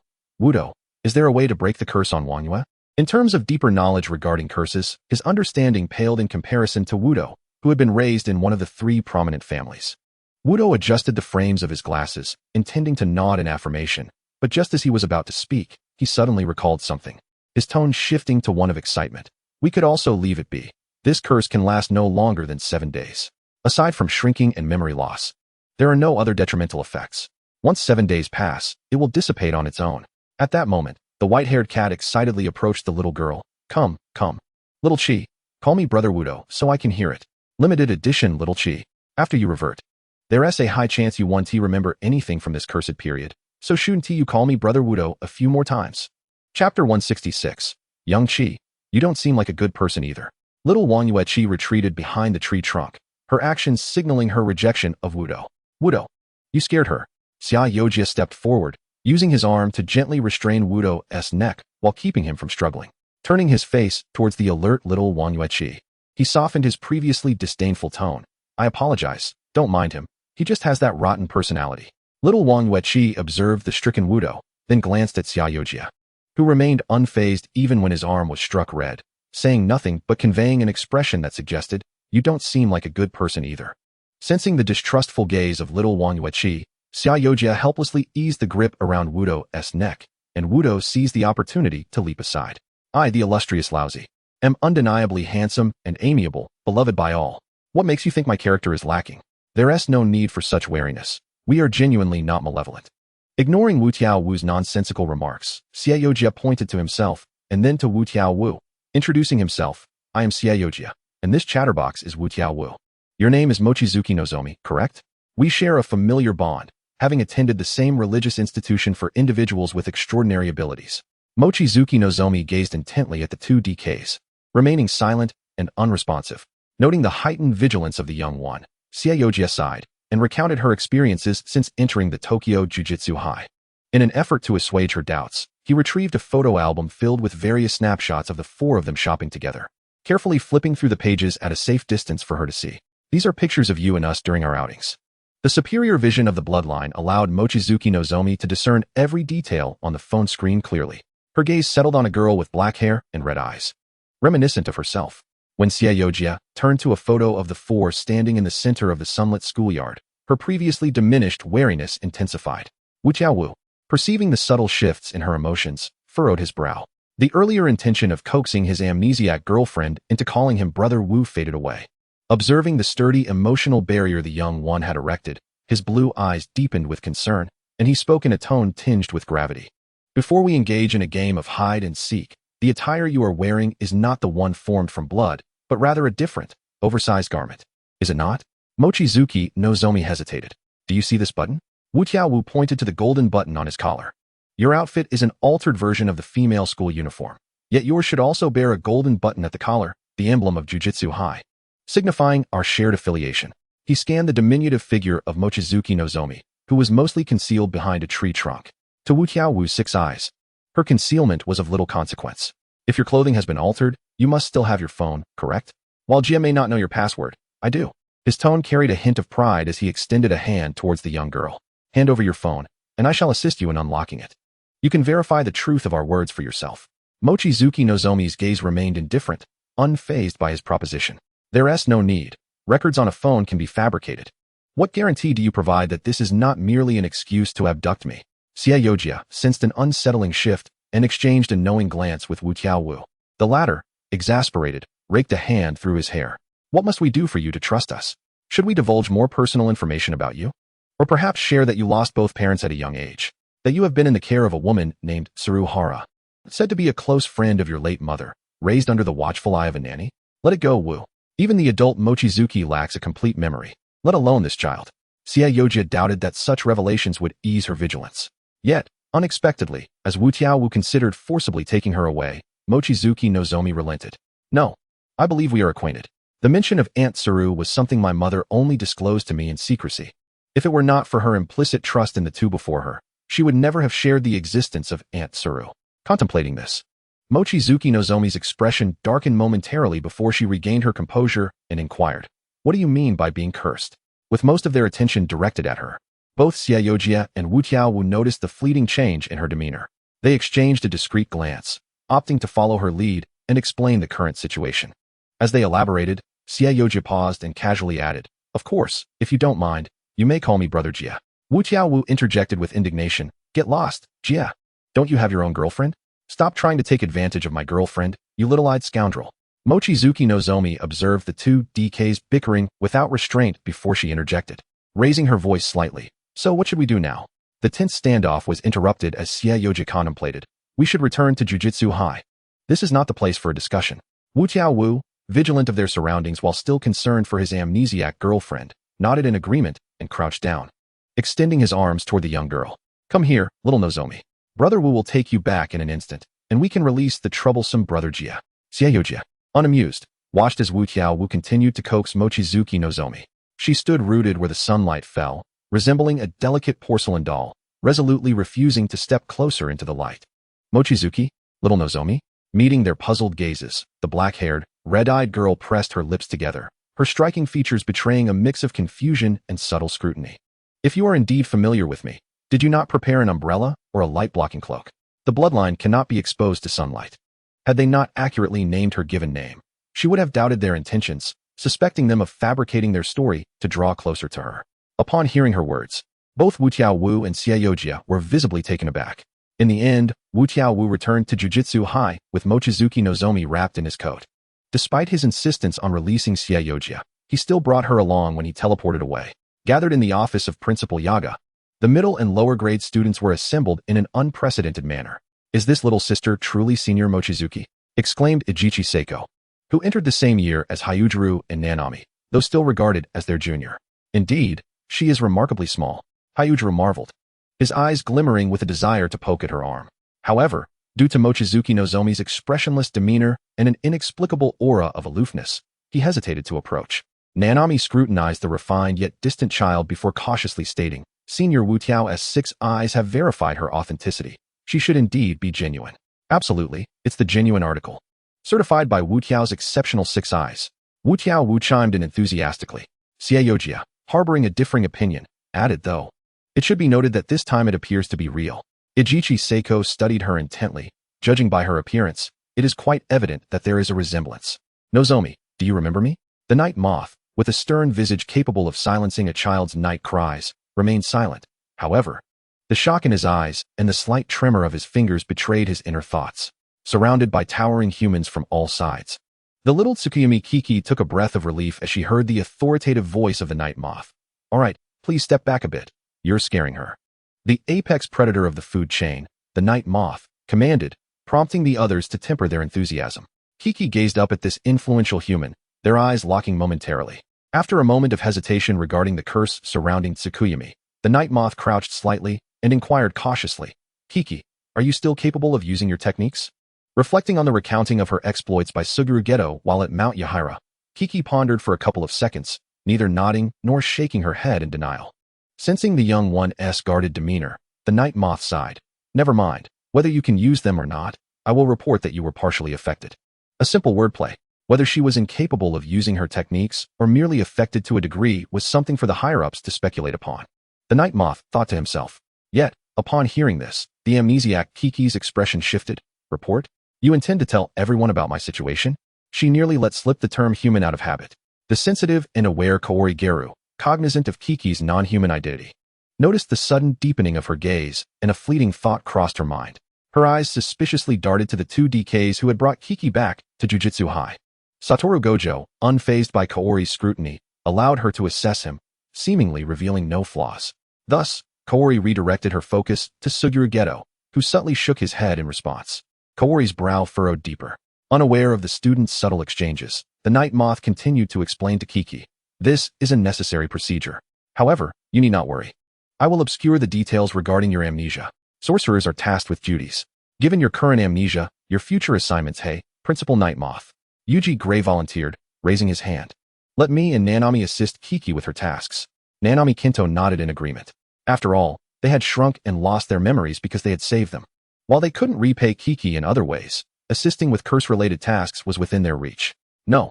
Before the night moth could articulate his refusal, Suguru Geto swiftly interjected, dismissing Yuji's suggestion. Although Kiki's sorcerer rating remains at grade 1, the tasks assigned to her are predominantly at grade 2 or even grade 1, and at times, even special grade curses. You and Nanami lack the strength to handle even grade 2 curses. Your inexperience makes it impractical to exorcise grade 1 curses. While there are lower-level curse assignments, upon recalling the erroneous information from Yuji and Nanami's sorcerer evaluations, which absurdly misrepresented the number and levels of curses, a chill flickered in Suguru's eyes. "Oh, I see." Yuji sighed, lowering his hand and looking hopefully at the night moth. "Is there anything I and Nanami can assist with?" Stumped by the question, the night moth hesitated. This enough contemplating, Satoru Gojo interjected, glancing at the two demoralized juniors. "From now on, any tasks assigned to Kiki will be handled by me and Suguru. You two weaklings should focus on training to enhance your abilities before considering helping with tasks." His last statement carried an implicit warning. Suguru nodded in agreement, a distinct arrogance emanating from both of them, reflective of powerful sorcerers, carving an invisible chasm between them and the others. Little Tsukuyami Kiki observed the two thoughtfully, while the inexperienced Idichi Kiyoshi nervously clenched his hands at his sides. As a teacher, the night moth cast a concerned glance at the trio. Yuji, unbothered by being labeled weak, did not succumb to feelings of inadequacy, for he recognized this as the truth. "Ah, so it truly is a matter of strength," he lamented, scratching his face. A straightforward and upbeat character. He quickly regained his composure, raising a fist in encouragement, as if flames ignited behind him, proclaiming, "Rest assured, Satoru-senpai, we will undoubtedly strive to grow stronger." His resolute and earnest spirit inspired the others. While Nanami did not echo Yuji's sentiments, a deeper yearning for strength glimmered in his eyes. Kiyoshi's expression momentarily wavered before solidifying into determination. He took a deep breath and bowed towards Satoru and Suguru, saying, "Then, I kindly ask for your guidance during my practical training." "Of course." Satoru waved dismissively. Then came the critical question. Kaori Geru, who had been relatively quiet, spoke up with a hint of concern. Who will be responsible for taking care of Kiki now that she has shrunk and lost her memory? Chapter 168. Children are quiet, yet undoubtedly mischievous. Silence enveloped the principal's office. Yuji's eyes lit up as he enthusiastically raised his hand. "I'll do it. I have plenty of experience caring for children, especially girls." Those aware of his family background knew he had a younger sister. Those unaware might misinterpret his intentions. However, to certain individuals, this statement bore no distinction from ulterior motives. Nanami, drenched in cold sweat, grasped the earnest yet simplistic Yuji. "Let it go, Yuji. Aren't you planning to train hard in physical techniques soon? You'll be too exhausted to care for a child afterward. Didn't you notice Satoru-senpai's piercing gaze? Be careful not to face repercussions from the petty Satoru-senpai during training, Yuji." "Exactly." Satoru, pleased with Nanami's intervention, added with conviction. "When it comes to caring for little Kiki, the most suitable choice is, of course, me. After all, Kiki is his girlfriend. What is wrong with cohabiting as a couple? Absolutely nothing. No, Kaori vehemently dismissed Satoru's claim, asserting, "You are the least suitable person to care for Kiki." Huh. Satoru raised his voice, attempting to debate Kaori. "On what grounds? I'm Kiki's rightful boyfriend. Why would you separate a loving couple?" In a fit of agitation, he forgot to maintain decorum in front of the child, launching into a tirade of self-importance, pointing accusatorily at Kaori for her meddling. Kaori slapped Satoru's shoulder. "What are you saying in front of a child? Speak the truth." The cat-like demeanor was unapologetic and unrepentant.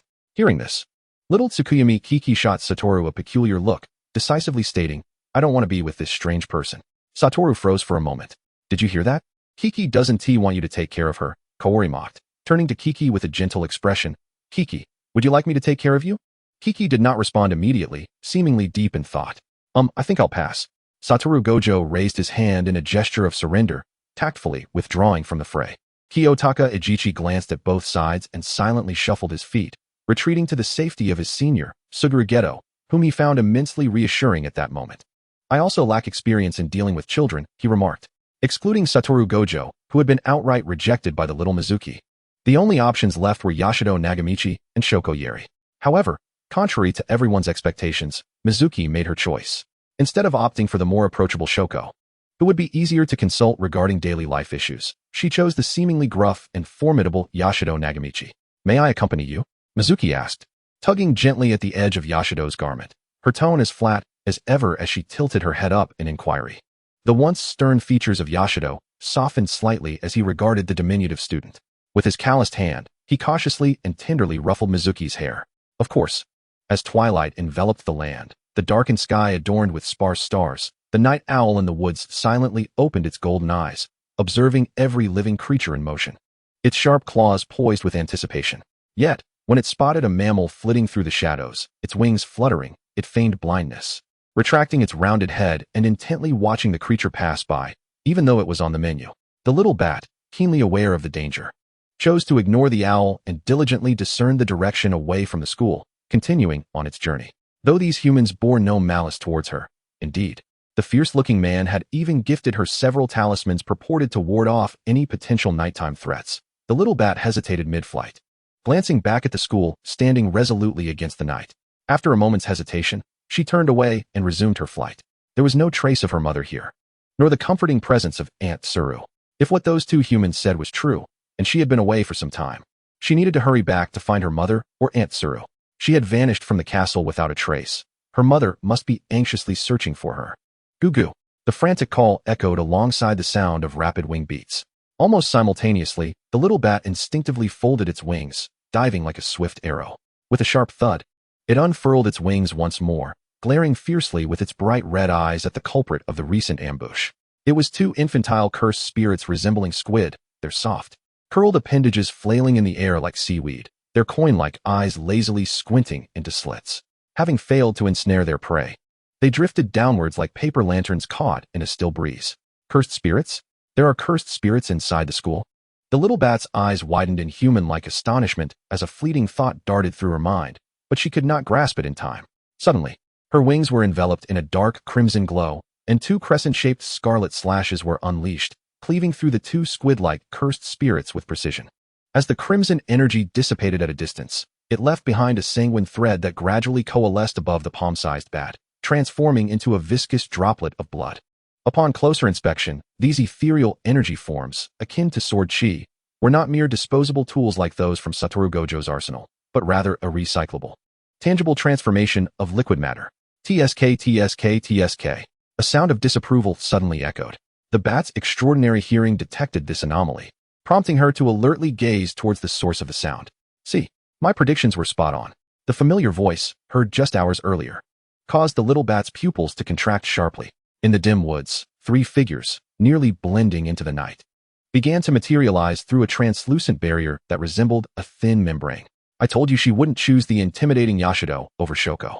Chapter 169. Are you serious? It seemed she was contemplating escape. Satoru Gojo curled his fingers, lowering his black round sunglasses perched on his nose. In his six-eyed vision, the small bat, no larger than a palm, reacted immediately after his sardonic remark, its energy vibrations quickening in a manner akin to cursed energy. In response, Shoko Yeri regarded the bat with a complex expression, her gaze fixated on the agitated creature. To be candid, when those two scoundrels had conspicuously knocked on her window earlier. Proposing a stakeout, she had not believed them. Mizuki, why did you leave the school in secret? Shoko could not refrain from asking. Trusting her instincts, she felt an undeniable certainty that this little bat was indeed her dear friend, Mizuki. But even if she had lost her memory, why was she so intent on fleeing? What was her reasoning? I believe she still harbors some distrust towards us, Suguru Geto sighed, unceremoniously reclaiming the two barely alive cursed spirits the little bat had dispatched. Well, they aren't dead yet. They can be nurtured back to use. So what is the reason? Satoru Gojo's tone rose slightly, laced with irritation and frustration. While I understand your cursed abilities may be at your disposal, you must realize that given your current amnesia and lack of relationships, remaining in the protected confines of the school is far safer, isn't it? I informed you on the way back that the curse you are under can last no more than 7 days, and by the 8th day, you should revert to your original self and regain your memories. Can you not wait that long? Or are you afraid we will harm you? Gojo's tone was somewhat brusque. Gojo. Suguru Geto gently patted Satoru's shoulder, empathetic to his friend's agitation. It was a significant blow to a couple who had been in the blissful throes of romance. Now faced with the sudden misfortune of the girlfriend not only shrinking but also losing her memory, to the point of being distrustful enough to attempt escape. Anyone would feel deeply affected by such a turn of events. Yet, he was perplexed, despite her transformation and memory loss. One might think that certain instincts are ingrained within one's very essence. Had they truly failed to instill even a modicum of trust in her? The most confounding aspect was that the current Mizuki felt like an utter stranger to him. Apart from the fact that the child's facial features were a 90 match to the adult Mizuki he remembered, everything else about her felt somewhat foreign. Yet, this was undeniably Mizuki herself. In summary, it was rather peculiar. As his thoughts whirled, Suguru Geto's expression remained inscrutable. The little bat's eyes flickered, remaining silent in a literal sense. Observing this, Satoru Gojo forced a smile that barely reached his eyes, coolly stating, I advise you to abandon any thoughts of forcibly breaking free from our grasp. His azure gaze reflected the unseen energy fluctuations surrounding the little bat, as he coldly extinguished any illusions of escape. If it were the grown-up you trying to break free, it might be possible. But your current strength is far too feeble. It's akin to your early days at the school, weak and unstable. As he spoke, he lightly tapped his own eyes, asserting, I see everything quite clearly, you know. It seems that you have not only reverted to your childhood in body and memory, but your abilities have also been cursed and regressed to the moment of their awakening. The current incarnation of Omoizuki Nozomi appears as a mere toddler, unsteady in her newfound powers and unable to control them. To my eyes, she resembles a wobbly infant. It would take hardly any effort to send her toppling over with just a gentle poke of a finger. Ah, so that is the case. The dissonance and doubts that had long lingered in my heart began to dissipate, like clouds parting to reveal the sun. Suguru Geto understood with sudden clarity. The essence of the curse is not to weaken, but to reset and regress. Nagi Kaido paused for a moment, grasping the unspoken words of Satoru Gojo. Gojo, having illuminated this realization, remained nonchalant. In the air, a small bat that had been hovering in place began to flap its wings more slowly. In an instant, it transformed back into a human child, with a pair of grotesque bat wings made of a blood-like substance. Certain structural parts of the wings would intermittently melt away, inadvertently corroborating the conjectures of Gojo and his companions. Your eyes are indeed extraordinary, Omoizuki Nozomi remarked, her gaze fixed upon the three of them. Her eyes, thick as blood, were shrouded in a crimson aura, locking onto the seemingly infinite expanse of Gojo's gaze. So, what is the reason behind this urgency? Why the haste to leave Jujutsu High? Nozomi's eyes dimmed slightly as she replied coolly, If you truly know me, you should understand why I must depart. I must return swiftly. Kaido scrutinized Nozomi's expression carefully before tentatively suggesting, Are you worried that your family might be anxious? Do you remember your parents? Parents? Nozomi hesitated. Recalling her mother would undoubtedly worry if she could not be found. Kaido's expression grew enigmatic as she probed further. Then you remember your home address? Nozomi nodded. Upon seeing this, Suguru contemplated and proposed, If you're truly eager to return, why don't we accompany you? Nozomi's eyes conveyed a somewhat unspoken sentiment. Are you serious? 3 humans accompanying me to the stronghold of the bloodline? Chapter 170. Reconciliation. Nozomi's gaze held a hint of exasperation. You do remember you're all human, right? If you are aware that I belong to the bloodline, you should understand the implications of my ancestral home. Of course, but what of it? Suguru responded with composure, though a sharp confidence seeped through his typically gentle demeanor. While I may not possess the ability to maintain an impenetrable barrier like Gojo, I can certainly prevent anyone other than you from approaching. Kaido interjected, Wait, does this mean I'm being excluded? Gojo quipped, What else? Kaido, you'd merely become a moving target. Kaido contemplated her combat abilities and the probability of encountering numerous bloodline entities in their destination, her frown relaxing in an instant. Fine then. Just ensure you keep in touch with me. At the very least, I need to be able to reach you. Gojo flashed an OK sign, and Suguru nodded in agreement, affirming that it was no problem. Before the main party could express their thoughts, Kaido protested, "Wait, how did you all arrange this so quickly? I haven't even said whether I want you to accompany me." With his hands casually tucked into his pants pockets, Gojo tilted his head and retorted, "Aren't you in a hurry to leave?" Nozomi pursed her lips, "I can return alone." "Not a chance." Gojo's voice approached like a gathering storm. His alabaster lashes framed sharp arcs, his azure eyes looking down at her, revealing a shadow of darker emotions. "Are you aware of your current situation? Do you truly believe you can wander freely without formidable protection by your side?" As he continued, his tone deepened, laced with a palpable sense of urgency. Nozomi raised her chin, meeting his gaze with a flicker of defiance in her eyes. Suguru, sensing the escalating tension, opened his mouth to mediate, but was halted as Kaido placed a hand on his arm. Confused by the interruption, Suguru glanced at Kaido, who silently shook her head. Suguru paused, contemplating, and suppressed his impulse to intervene. The atmosphere between the two was thickening, as if they were on the verge of conflict, which made Suguru anxious for Gojo, knowing that Nozomi was devoid of any memories. If they were to clash, it would only further tarnish the already ambiguous impression they had of her. Yet, to the relief of both Suguru and Kaido, the anticipated confrontation did not materialize. It was Nozomi, for reasons unknown, who chose to retreat first, breaking the standoff. "You mentioned that the duration of the curse can indeed last no more than 7 days. Correct?" Nozomi averted her gaze from Gojo's and focused elsewhere, speaking softly. Gojo raised an eyebrow, aware of her change of heart, and nodded. "Yes, a maximum of 7 days. After which you can revert. You can go wherever you wish then. However, until your curse is lifted, you will either remain at Jujutsu High, or I will accompany you wherever you wish to go." Gojo's tone brooked no argument. Nozomi hesitated. Faced with the options presented by Gojo, she turned and declared, "Then I choose Kaido to take me back." Gojo exclaimed, "Huh?" Kaido, wide-eyed and puffed up, protested, "Why choose Kaido and not me?" Nozomi offered an irrefutable explanation, "Because Kaido is a girl, just like me." Gojo stammered, That's a valid reason." The once proud white-haired figure's demeanor sagged in defeat. Suddenly, Kaido, now feeling victorious, raised an eyebrow. "All right then." As Suguru and Gojo exchanged glances of betrayal, Kaido cheerfully waved at Nozomi. "Shall we head back now? The mosquitoes in the mountains are rather bothersome at night." During their time hiding in the grass, Kaido had already been bitten several times. Nozomi obediently descended to a lower altitude, retracting her blood-mimicking bat wings, and took Kaido's hand as they walked forward. She hadn't flown far from Jujutsu High before being intercepted. The distance was such that walking back would not take much time. Left behind were the two males, who felt the sting of rejection. Someone has been left behind by their little girlfriend again," Suguru shrugged. As Gojo landed, he clicked his tongue, unusually refraining from retorting. Instead, donning his sunglasses and gazing at the receding figures of the two girls, concealing his emotions behind the dark lenses, remaining stationary. Suguru, this time, did not urge him to move, standing beside him in silence. Once the two girls had completely vanished from view, Suguru broke the silence. "But, Gojo, you really indulge Nozomi, don't you?" Suguru glanced sideways at his friend, whose hands rested lightly in his pockets, his expression placid, and lowered his voice. "You must realize that Nozomi is merely deceiving herself, right? Will you continue to indulge her in this self-deception?" Chapter 171, The Boomerang Returns. As his words hung in the air, a brief silence enveloped them. After several seconds, Satoru Gojo finally withdrew his hand, which had been resting on the edge of his pocket.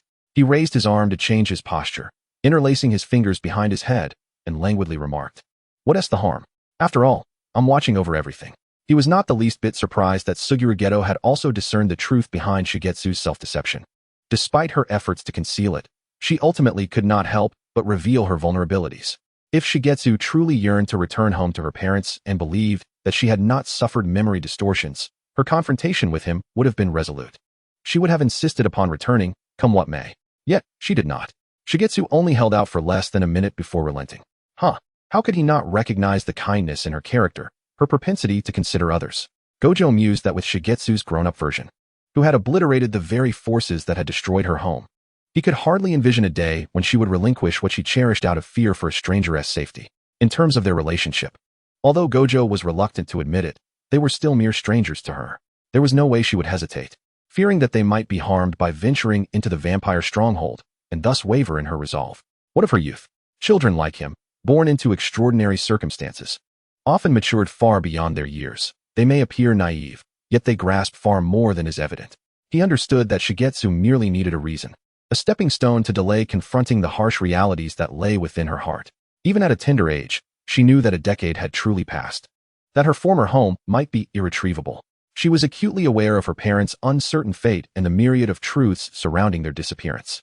Like a moth that knowingly approaches a flame, fully aware of the searing heat that would lead to its demise, sometimes individuals, despite knowing the outcome, will resolutely stride toward an already predetermined bleak future. The one thing Gojo had not anticipated was that, despite her evident determination, when he extended his hand to share the burden with her, it was Shigetsu who faltered first. Very well, if they wished to avoid breaking the fragile barrier of pretense, he would not press the issue. They could continue to indulge in their playful charade. If danger arose, he would shield her from it, extinguishing any threat that dared to emerge. With his unparalleled prowess in the Jujutsu realm, Gojo thought nonchalantly. Suguru Geto could likely sense his thoughts. With a resigned sigh, he said, "But, Gojo, have you considered what you would do if Shigetsu truly insisted on returning?" "Huh?" Gojo responded, perplexed. "What would I do? Of course, I would accompany her back." As this thought crossed his mind, an idea struck him, and he raised an eyebrow, flashing a nearly provocative grin at Geto. "Are you scared?" "Geto? No. What I mean is, if Shigetsu were to cry, do you know how to comfort a child?" "Shirako won't be joining us at the vampire stronghold." Geto replied calmly, smiling, adding, "By the way, if the vampire that bites me happens to be Shigetsu, I could accept that." The boomerang of banter quickly returned, striking at the sensitive and intense possessive instincts of the white-haired cat. "Don't even think about it."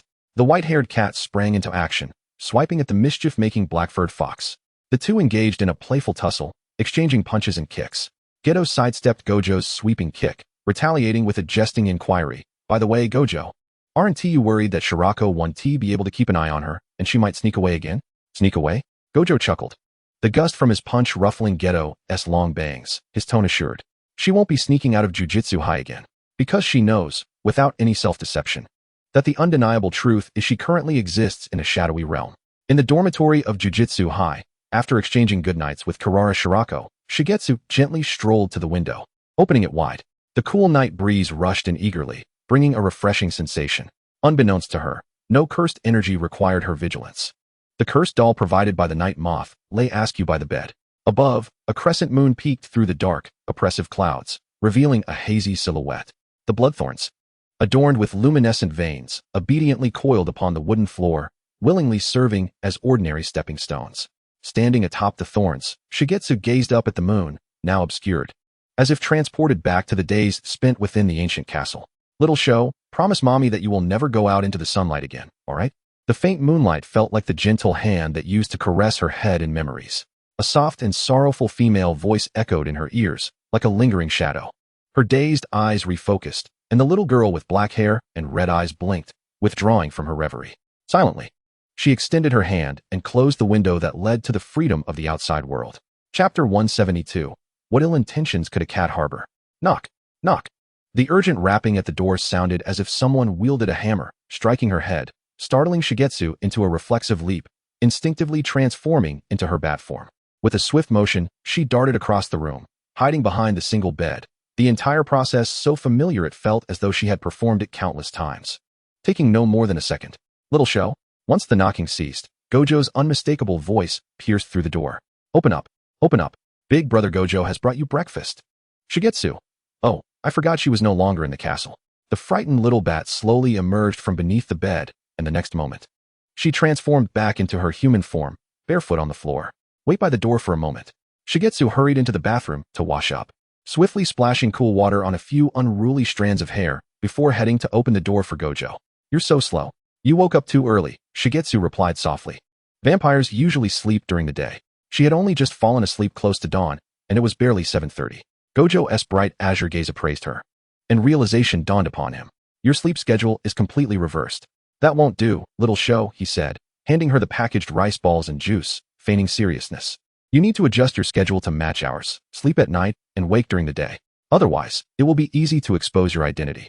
And I won't be able to take you along on missions." Shigetsu paused in her actions of unwrapping the rice balls. "Take me with you on missions?" "Of course." Gojo casually sat cross-legged beside her. "I mentioned it last night, didn't I?" I'll accompany you in whatever you do during this period, and conversely, if I have to go out, you must come with me. He would not allow anyone to slip out of his sight. The task assigned to me today is somewhat distant, so hurry up and eat. Once you finish, we're leaving together. Gojo began to urge her.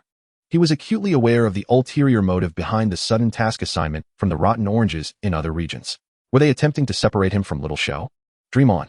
When he went on a mission, his girlfriend would certainly accompany him.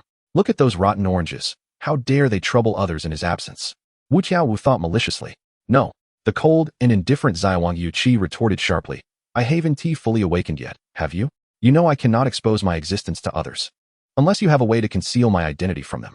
There is a way. Wu Tiaowu, brimming with excitement, rubbed his hands together. What if you transform back into a bat, and I keep you tucked away in my pocket? No one would notice you.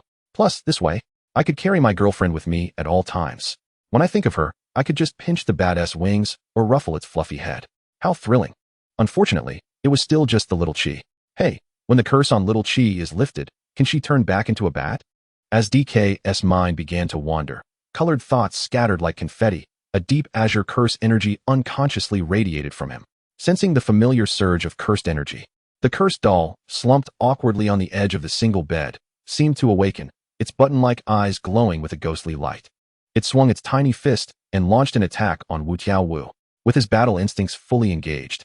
Wu Tiaowu caught the sneak attack from the cursed doll with a grin, infusing it with his robust and vibrant azure cursed energy, effortlessly dismantling this doll, which was specifically designed to counter him.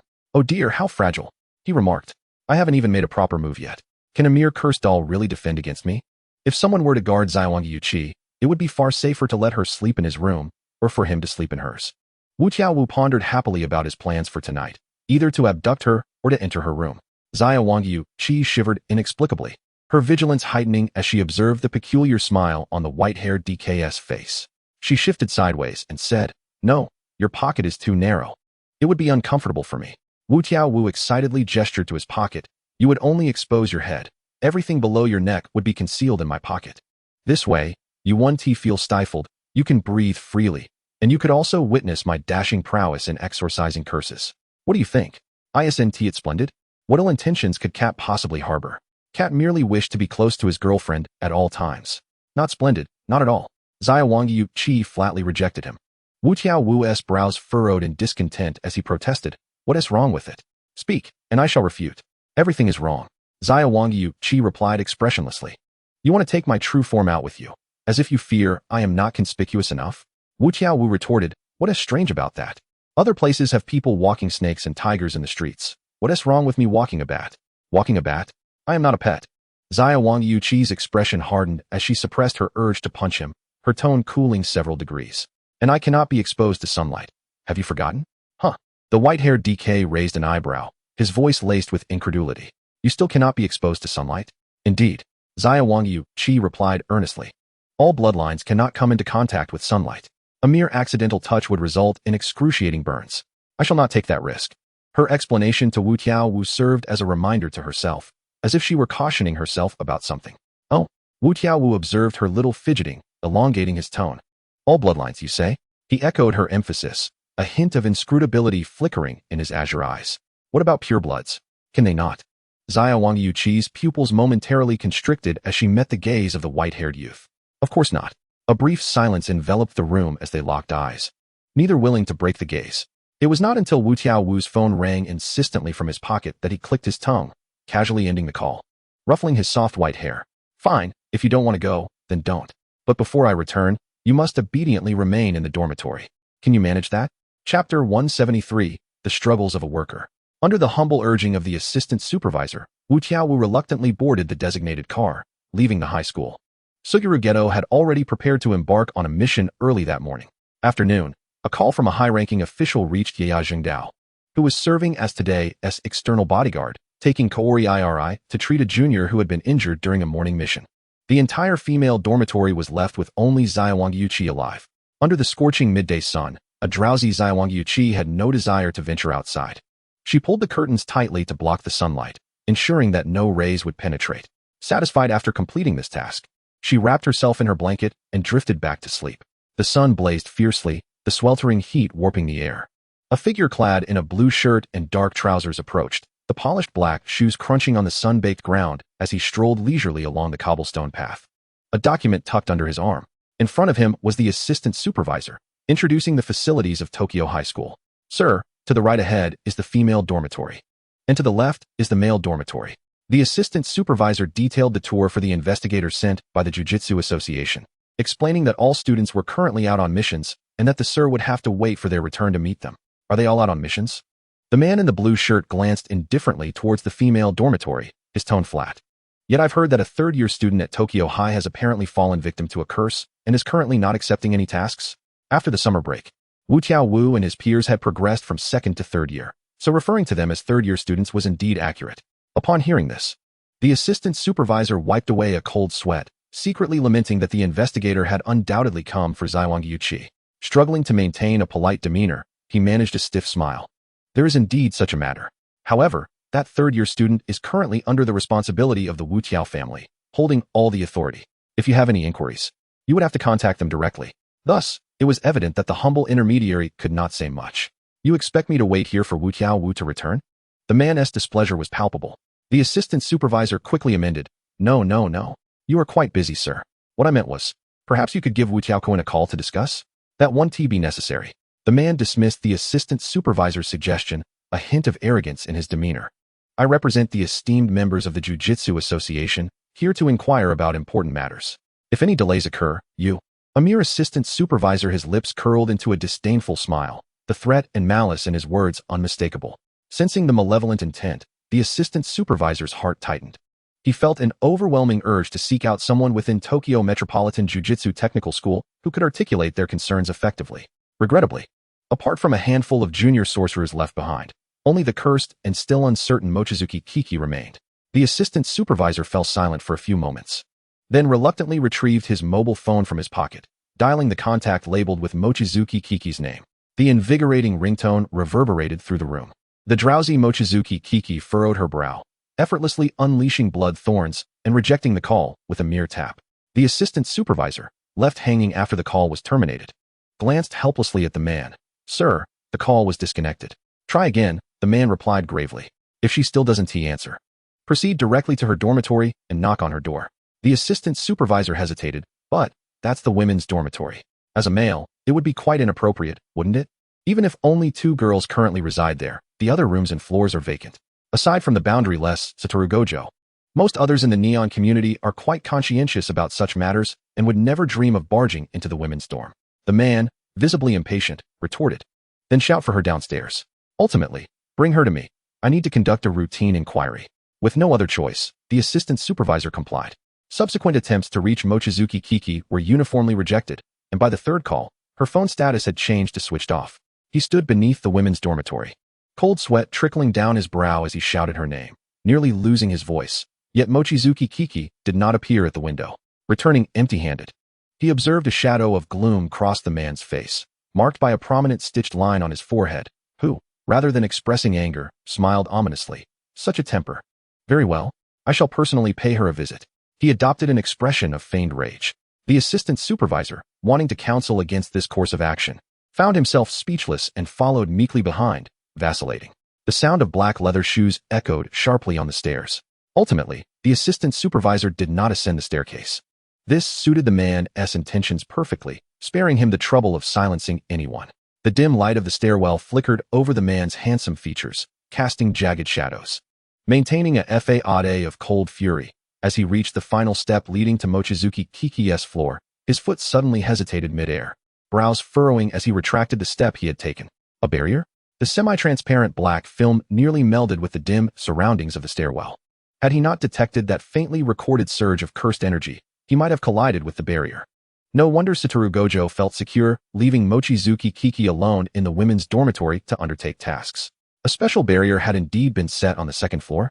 He paused, scrutinizing the barrier before him, a flicker of contemplation and apprehension crossing his eyes, yet refraining from recklessly touching the peculiar barrier set by Satoru Gojo.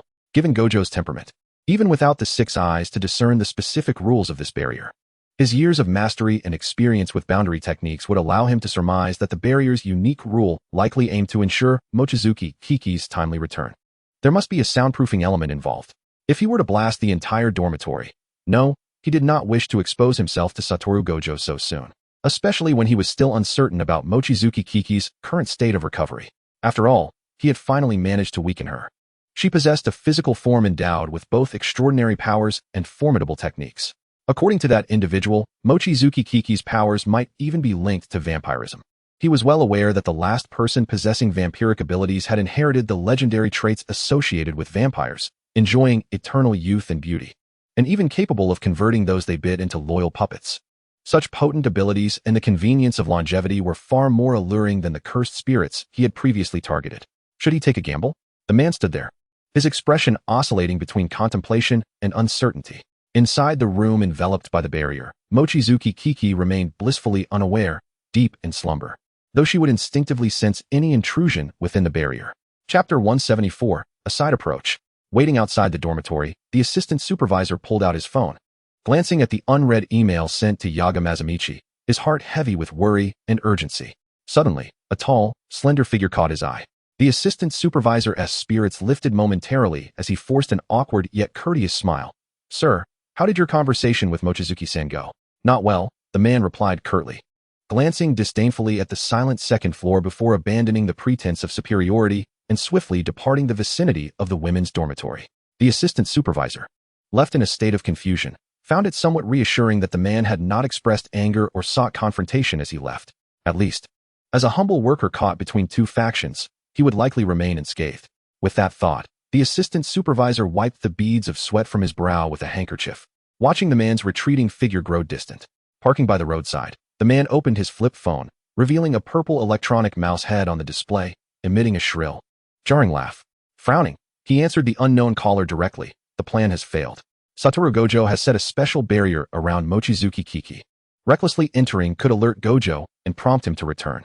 It should be noted that Gojo was now proficient in utilizing the curse technique to teleport over long distances.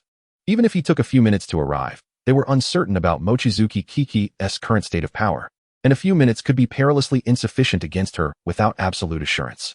"Is that so? What a pity," came the voice from the other end. Sighing lightly like a drawn-out violin note, languid and elegant, the man, marked by a ghastly stitch on his forehead, narrowed his eyes. "Stop with the feigned sympathy. If she remains within the barrier set by Satoru Gojo for these days without emerging, the opportunity we painstakingly crafted will be squandered." Indeed, it posed a significant dilemma. In the dimly lit hideout room, a pale-skinned, black-haired youth drummed his fingers on the cold, smooth surface of the table, silently tapping. He observed the streams of data on the 4 desktop computers before him, his crimson eyes reflecting the electronic glow of the screens. He had contemplated directly infiltrating Mochizuki Kiki's phone to fabricate false messages to lure her out. He had considered this during his previous investigations into her background. Unfortunately, when he had remotely accessed her phone, all he retrieved were a plethora of inconsequential daily messages, devoid of any significance. Upon realizing that a new emerging force within the sorcerer world seemed to be encroaching on the Jujutsu Kaisen's territory, he discovered that he could no longer penetrate Mochizuki Kiki's phone. It had been fortified with hacker-level security measures that rivaled his own, complete with traps and interference programs. Even he could not breach her phone's defenses without alerting the electronic expert who had set up her security.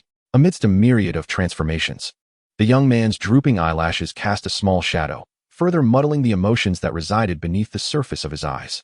After a prolonged silence, he turned his gaze toward the window, where the mountain scenery beyond the winding road unfolded.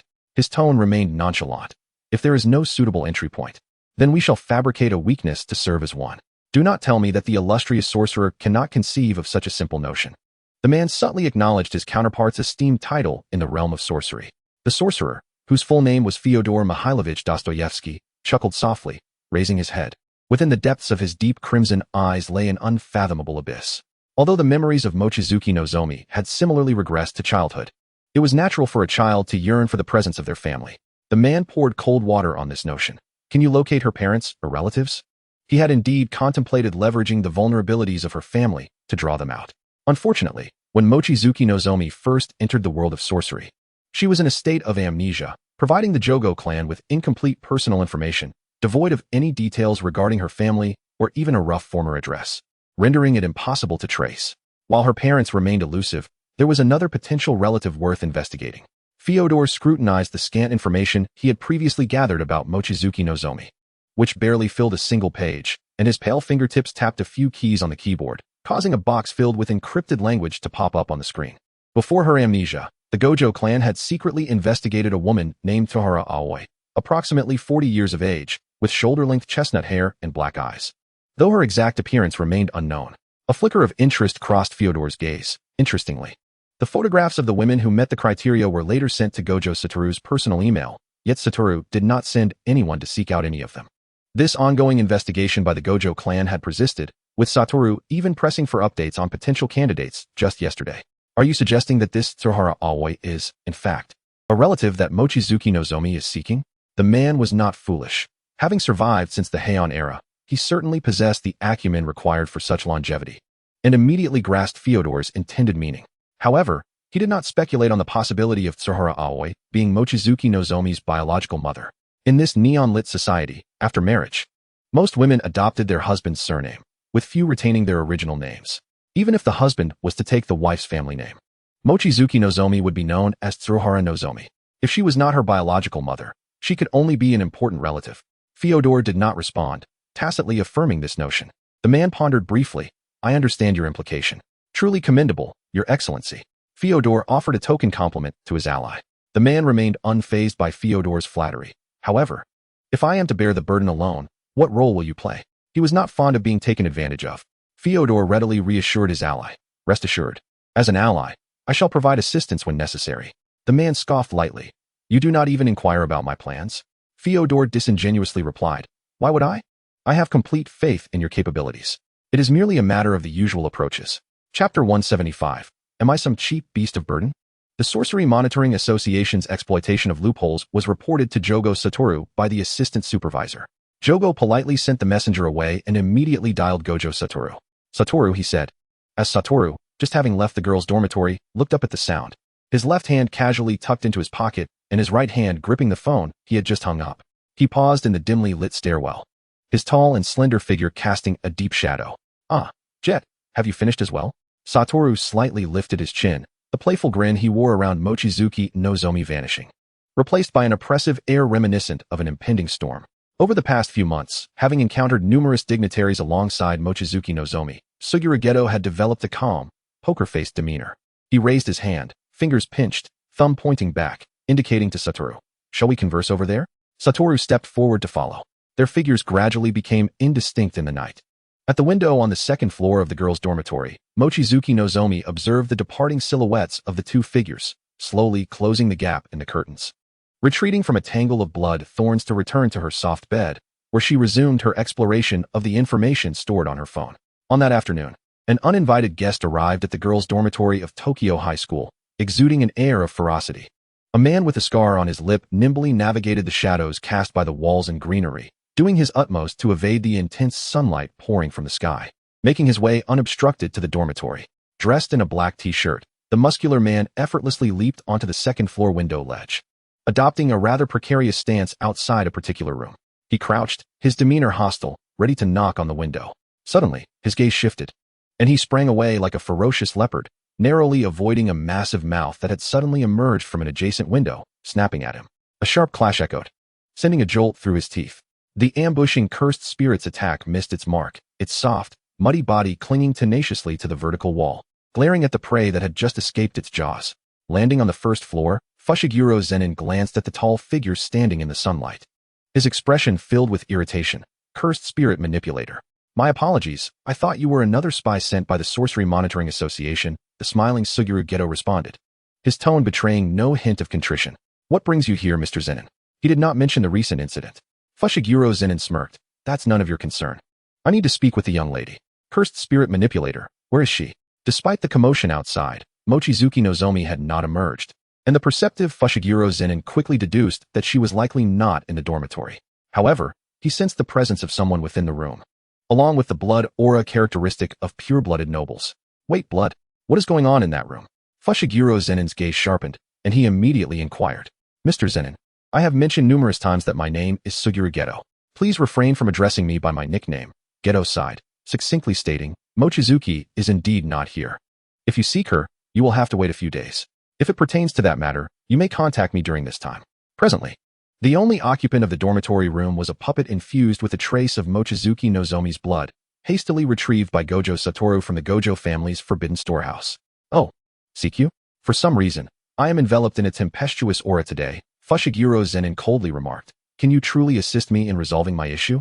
Suguru Geto remained expressionless. Mr. Zenin, you may first elucidate what your problem is.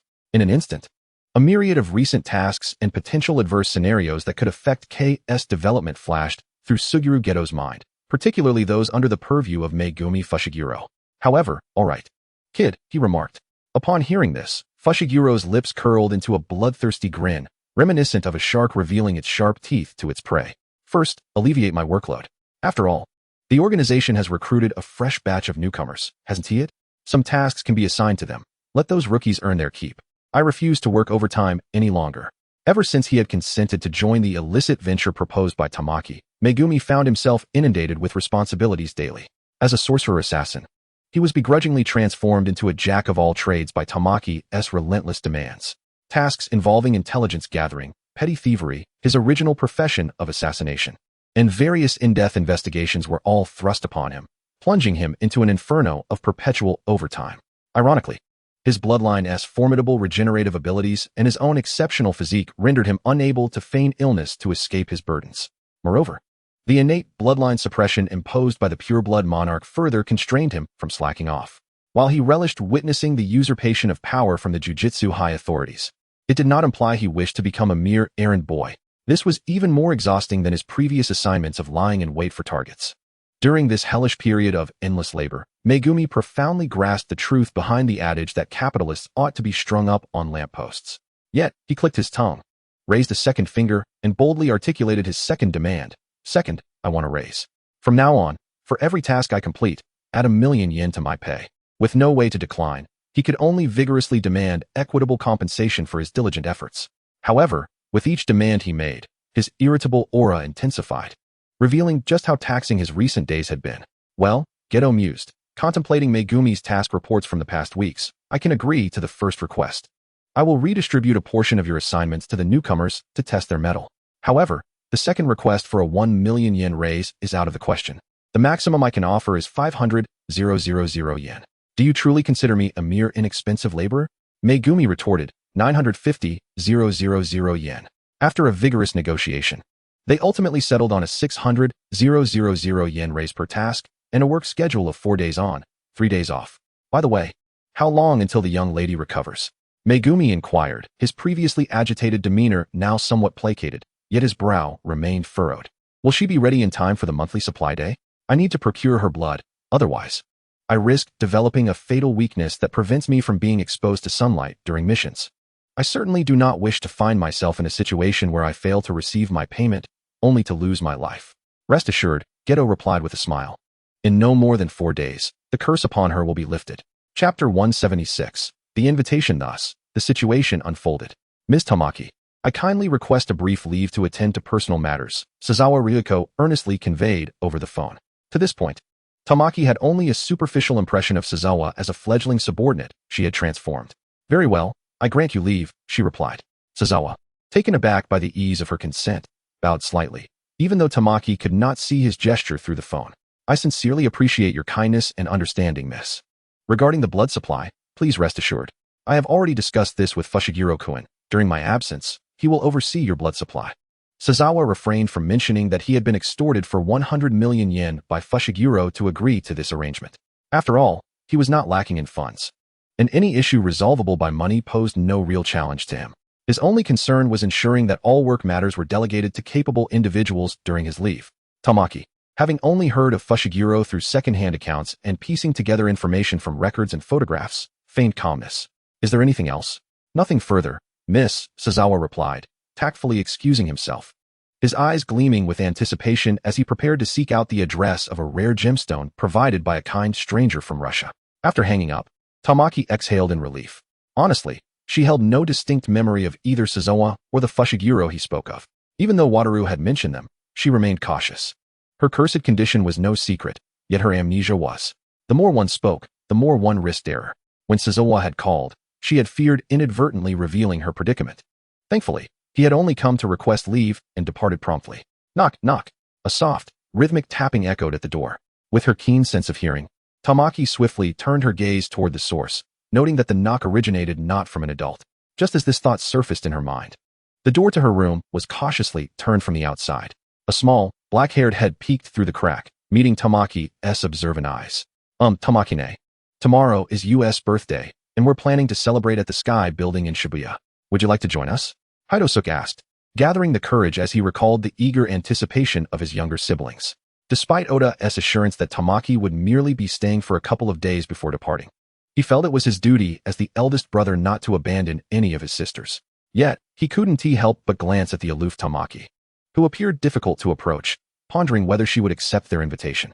Being the eldest among the 5 children, Hidosuk had matured prematurely due to the loss of their parents in the gang wars, compounded by the influence of Oda's guidance, and he felt a growing anxiety. Tamaki-ne, the term sister sounded somewhat off to her, yet she maintained her composed expression, her delicate features revealing no response. Hidosuk's heart raced. Recalling his visit to Oda for advice, he quickly added, "We understand that you're unable to be in the sun due to your illness, but the commercial building will shield you from sunlight.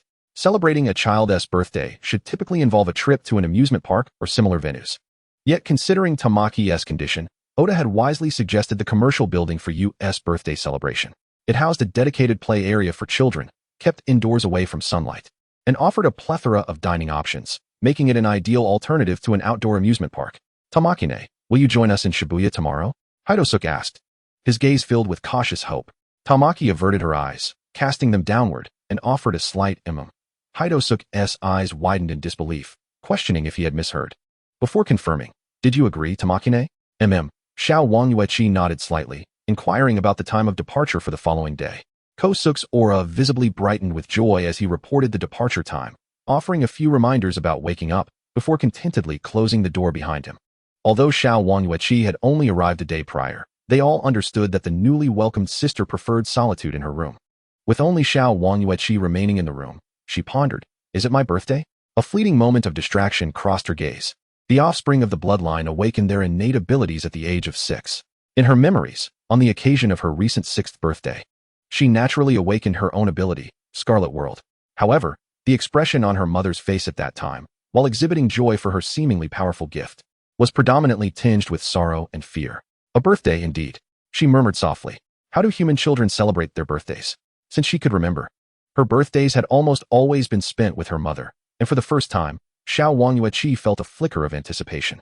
The following day, at the Shibuya Sky commercial building, Oda Sakazu, embodying a distinctly nurturing masculine presence, stood calmly outside the children's play area with a black backpack slung over his shoulder and the stylish little cloak that Wang Yueqi had worn draped over his arm. He blended seamlessly into a group of married parents, observing 5 children frolicking in the bubble ball pool. A tuft of red hair on top of his head swayed slightly as he looked down at the little girl perched on a mushroom stool. With a gentle tone, he asked, "Aren't you going to join them for some fun? The bubble balls are quite enjoyable." Wang Yueqi slowly diverted her gaze, firmly refusing, "No? I don't want to play such childish games." "Very well," Oda Sakazu acknowledged with a nod, but then his attention was drawn to something else. "What about that?" Wang Yueqi turned her head casually, following his gaze, and suddenly straightened up from her previously languid position on the mushroom stool. With a modest nod in response to Oda Sakazu's inquiring look, she replied, "I could give it a try." Sand, in a myriad of colors? It looked rather intriguing. Chapter 177, Coming for Her. The fluffy, slightly sweet cake melted in her mouth, its tangy fruit jam flooding her taste buds. With a satisfied squint of her eyes, Wang Yueqi exclaimed, "Oda Sakazu, this strawberry cake is absolutely delicious." The children seated beside her joyfully used their silver spoons to savor their own portions of the strawberry cake. A faint smile flickered in Oda Sakazu's eyes as he gently patted the cake he had picked up to share with Saku, saying, "I still have some left. You can enjoy yours." The cake they were indulging in was the signature dessert of this pastry shop, marking the celebration of Yu's birthday, the child he had adopted.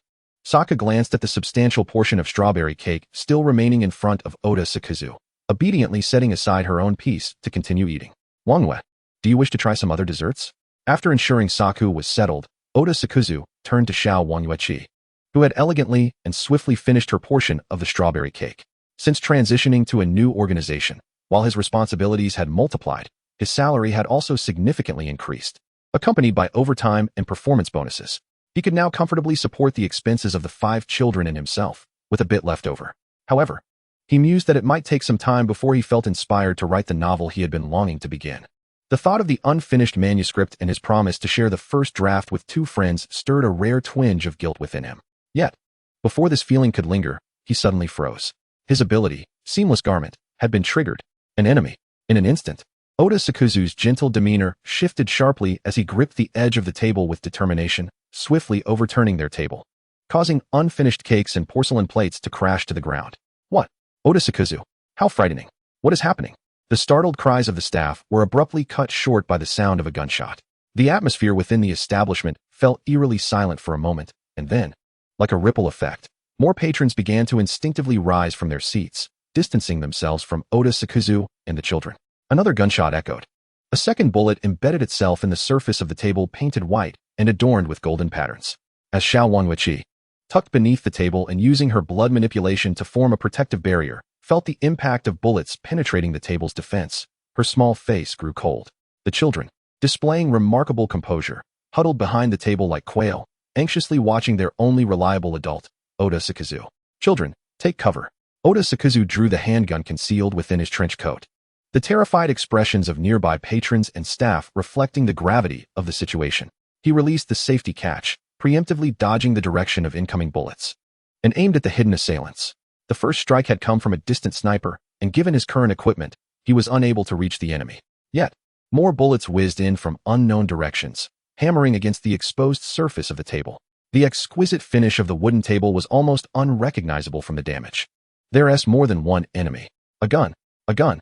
The other patrons within the shop were now shrieking in terror, attempting to flee. The timid ones sought refuge behind any cover they could find, trembling as they dialed emergency services. In a heartbeat, the once warm and cheerful shop had become engulfed in a cacophony of panic and dread. Crimson blood spread out like a spider's web, encasing the 6 children securely within its protective embrace. Oda Sakuzu caught sight of this scene from the corner of his eye, intensifying his efforts to neutralize the threats before him. Wang, where are you going? The youngest of the children, Saku, grasped the hem of Wang Yueqi's clothing, her innocent face reflecting deep concern. They are coming for me, Wang Yueqi replied, feeling the relentless barrage of bullets against the blood cocoon. Stay hidden. Her calm voice reached the children's ears as she stood up, disregarding their presence, and closed her eyes, channeling the magic that surged within her in accordance with her will.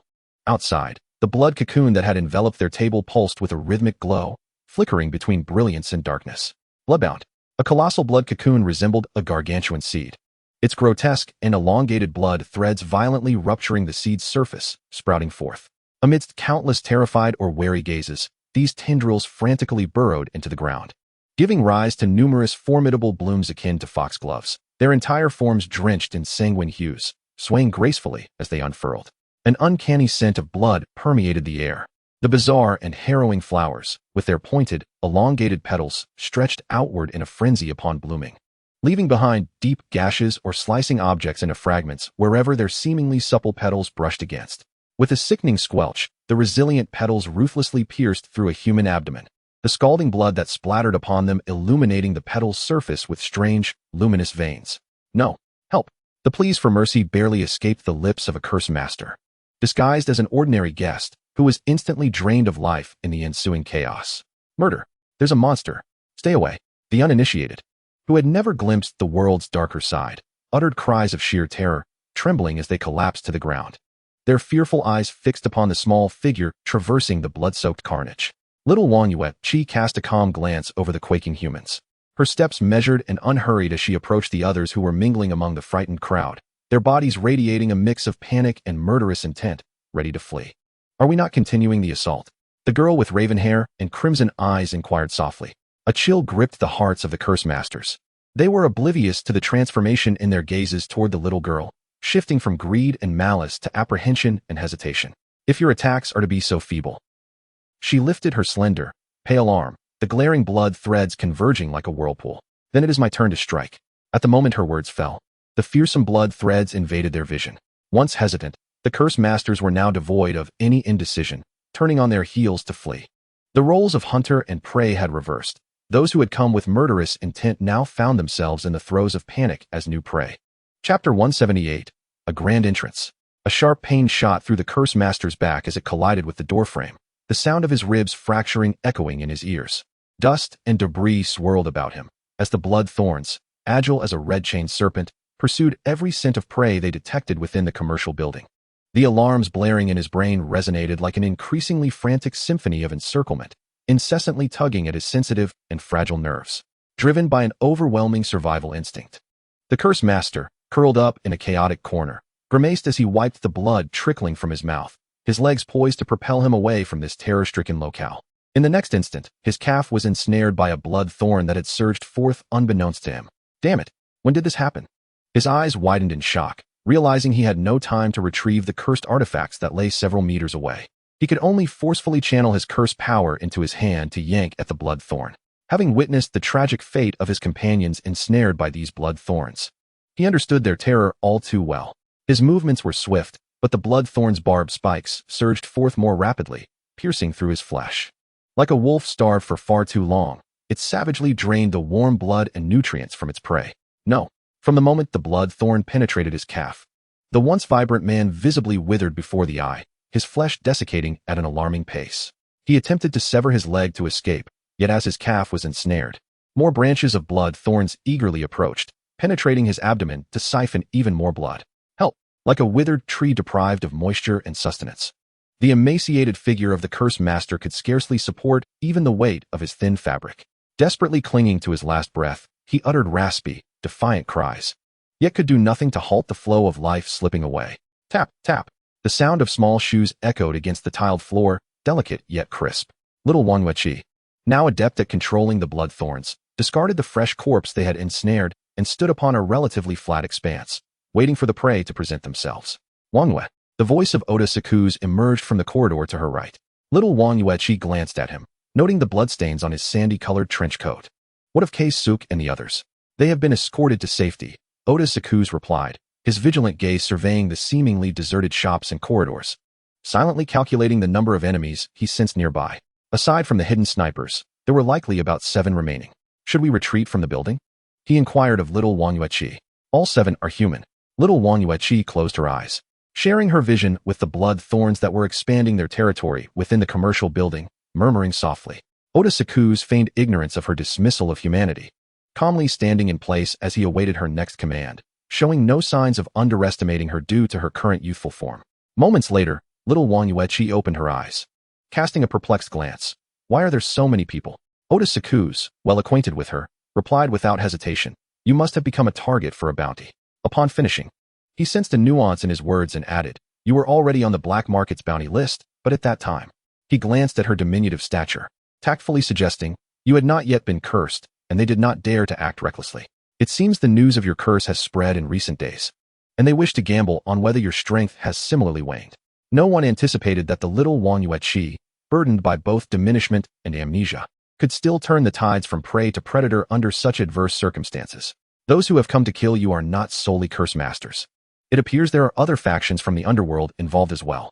Among the ordinary attackers he had just incapacitated, several bore symbols of familiar black market organizations.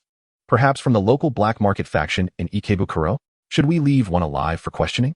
Oda Sakuz queried, uncertain of the situation regarding the assassins in Ikebukuro. Yes. Little Wang Yueqi replied slowly. Then I shall go to the 10th floor. Little Wang Yueqi interrupted Oda Sakuz. The blood thorns have detected an anomaly, a so-called ability user. Perhaps, in her shared vision, she perceived an ability user attempting to incinerate the blood thorns with flames, yet curiously, the fire emanating from this user's palms seemed incapable of igniting the blood thorns or anything else. She even sensed the confusion that the blood thorns transmitted to her. Why can't this human's fire burn anything? And their vital signs seemed strange, much more ethereal than those of other humans, the blood thorns mused. What an odd human. Let us have some fun. Thus, when Oda Sakuz and little Wang Yueqi arrived on the 10th floor, they found the blood thorns toying with a perspiring human. Much like a cat playing with a mouse. Oda Sakuz paused, involuntarily casting a glance at the blood thorns master, his eyes reflecting an understanding of her true nature as a small girl. Little Wang Yueqi, who had not allowed the blood thorns to end the human's life, but rather kept them alive for her own use, pondered, is this what Mother worried about, that it possesses a semblance of self-awareness? In a fleeting moment of distraction, the young Mochizuki Kiki quickly manifested additional thorny branches of blood, tightly binding the disheveled ability user before her. She assessed his worth. Do you think he is valuable? Oda Sakunosuk pondered, Ability users typically hold a significant status within organizations, don't they? He must possess some knowledge. After all, a valuable trump card placed before them is something any astute leader would cherish, ensuring the rare ability user is well cared for. While the conversation unfolded between the two, the seemingly doomed ability user, now a lamb awaiting slaughter, shifted his gaze towards Mochizuki Kiki, his pupils locking onto her. After confirming something, a malicious smile suddenly spread across his dirt-streaked face. In that instant of eye contact with the young woman, Kiki felt as though her head had been struck by a hammer, a wave of dizziness washing over her, prompting her to bend forward, hand clutching her forehead. Kiki! Oda Sakunisuk exclaimed in alarm, about to approach her when his ability activated once more, forcing him to leap away from the unexplainably rising earthen wall. Another ability user? Oda Sakunisuk, realizing the implications of the sudden earthen barrier encasing Mochizuki Kiki, turned to see that the blood thorns which should have ensnared their prey were now alarmingly empty. The enraged blood thorns, deprived of their quarry, lashed out at nearby obstacles like a rabid dog, seemingly venting its frustration or searching for something. Dodging the indiscriminate whip of the blood thorns, Oda felt a sinking sensation in his heart. Utilizing his exceptional agility, he moved closer to the sealed earthen wall, calling out Kiki's name, yet predictably receiving no response. Meanwhile, in the makeshift space excavated beneath the commercial building, a white-haired youth donned a pristine white top hat and clown-like tear makeup, grinning as he surveyed the swirling dust. He called out excitedly, "Question, what do you consider freedom?" The enthusiastic male voice abruptly transformed into a single-syllabic query. A girl, her neck enveloped in a curtain of liquid crimson, lifted her gaze amidst the dissipating dust. Locking her eyes onto the white-clad figure, a cold smirk creeping onto her lips. Chapter 179. Ability users have their own madness. Whoosh. The top-hatted youth, evading the piercing onslaught of blood thorns from various directions, seemed to conceal a deeper mystery within his white cloak. The blood thorns that should have struck him directly vanished upon contact with the cloak, as if encountering a dimensional vortex, redirecting all attacks to another location. You are a spatial ability user. Mochizuki Kiki's expression darkened slightly, finally grasping the concept of the tides turning. Previously, whether facing the dual A-rank gravity manipulator Nakahara Chuya from the Mafia or the physically formidable sorcerer and tyrant Fushiguro Toji, she had effortlessly employed a strategy of yielding strength against strength. However, now she found herself on the receiving end of such tactics, leaving her unable to muster a smile. Correct. The top-hatted youth cackled with glee, spinning around in a complete circle before vanishing into the white mist rising from beneath him. Coo coo coo. A terrified dove with bulging eyes flapped its wings, escaping from the white fog. So let me ask again. Who am I? His exaggerated tone echoed from a short distance behind her. Without turning her head, Kiki unleashed a flurry of blood thorns that surged toward her back like a swarm of crimson serpents. The sound of heavy drilling resonated as she glanced sideways, spotting the top-hatted youth appearing from an unexpected angle. What? You say my name is Nikolai? The youth raised his right hand to his ear, adopting a pose of earnest listening, nodding to himself before raising his voice dramatically. Correct answer. He moved with uncanny grace, weaving through the relentless onslaught of blood thorns while executing a series of acrobatic maneuvers, all the while taunting her with a whimsical lilt in his voice. Now, for the next question. What am I here to do? Mochizuki Kiki pondered. How could she possibly know his intentions? Frankly, it was absurd that only sorcerers occupied the lunatic rankings. In her view, ability users were equally unhinged. Why was the dizziness intensifying? Was she still within the confines of Mount Hakuba, or had she been transported elsewhere? And where was that cursed spirit? Feeling nauseous, she thought. I wonder, is the henna bait? The top-hatted youth innocently covered his mouth, turning away bashfully like a swaying sea cucumber. Oh dear, I accidentally revealed the answer. What to do, what to do? This irritating little pest, Kiki murmured. The youth blinked. I'm not a curse user. Oh dear. He leaned back, falling into the golden whirlpool behind him, narrowly avoiding being skewered by the vicious blood thorns that had impaled the spot he once occupied, re-emerging from several meters away. Laughing like a circus clown. I see. So, ability users cannot kill, but if labeled as curse users, they can be killed. Is that it? What a clever girl you are. Indeed, there are even smarter ones. A crimson glint sparked in Kiki's eyes as the menacing blood thorns trembled, their solid form disintegrating into a roaring sea of blood, consuming everything in layers, starting from the edge of the current space. I've realized your spatial movement cannot exceed a distance of 30 meters. Her inquiry was delivered as a definitive statement. Splash. The blood sea surged, enveloping Mochizuki Kiki. The top-hatted youth, now devoid of her presence, watched as the blood sea approached, intent on transforming the area into a reservoir, his smile widening as he stood his ground, allowing the blood curtain to close in on him. "Ah, what is this?" A panicked female voice suddenly emerged from within the enveloping blood shroud. Upon hearing that voice, Kiki's pupils narrowed to pinpricks, and the blood sea, poised to execute the next phase of its engulfing action, halted abruptly. No way. That voice is. The once tightly sealed blood sea parted, creating a gap that allowed Kiki to clearly see the scene within. A woman with shoulder-length chestnut hair, her expression one of terror, gazed at her body, submerged halfway in the blood. As if sensing the opening, the woman raised her head like a drowning person grasping for a lifeline. Locking eyes with the unscathed Mochizuki, Kiki submerged in the depths of the crimson sea. The color of the blood sea bore an uncanny resemblance to genuine blood. The woman could not discern what lay within the thick liquid, yet Kiki's line of sight remained unimpeded. "Aunt Tsuruhara?" she called out with great difficulty. Meanwhile, her mind, already ensnared by an inexplicable dizziness, seemed to be imprisoned by some invisible force, trapping all her cognitive abilities and memories within the confines of a cage named after a familiar person, rendering her momentarily incapable of contemplating anything else. In the real world, the young man in the top had observed the motionless figure of Mochizuki Nozomi, who, after transforming solid blood thorns into a liquid sea of blood, appeared to have dropped her head, rooted in place. Curiously, he approached and prodded her gently with his gloved hand. "Ah, she's unresponsive. Feijia, what is our next course of action?" The young man rummaged through the small pocket on his chest and retrieved a portable earbud, placing it in his right ear. The elegant, deep voice of his dear friend immediately resonated within his ear. "There is no need for haste, Nikolai. What follows is not within our purview." In the murky light of the underground safe house, Fyodor observed another white figure reflected on the surveillance screen, a flicker of darkness passing through his violet eyes. He fiddled with the device in his hand, switching the communication channel of the earpiece, and cleared his throat before speaking. "Suzuha-kun, are you ready to commence your actions?" On the rooftop of a trade building, enveloped in curling black smoke, Suzuha Tatsuya stood at the edge, his dark red eyes calmly surveying the scene below, where a horde of cursed spirits emerged to attack the unsuspecting populace. Hearing the voice from his left earbud, he responded with a low, "Understood."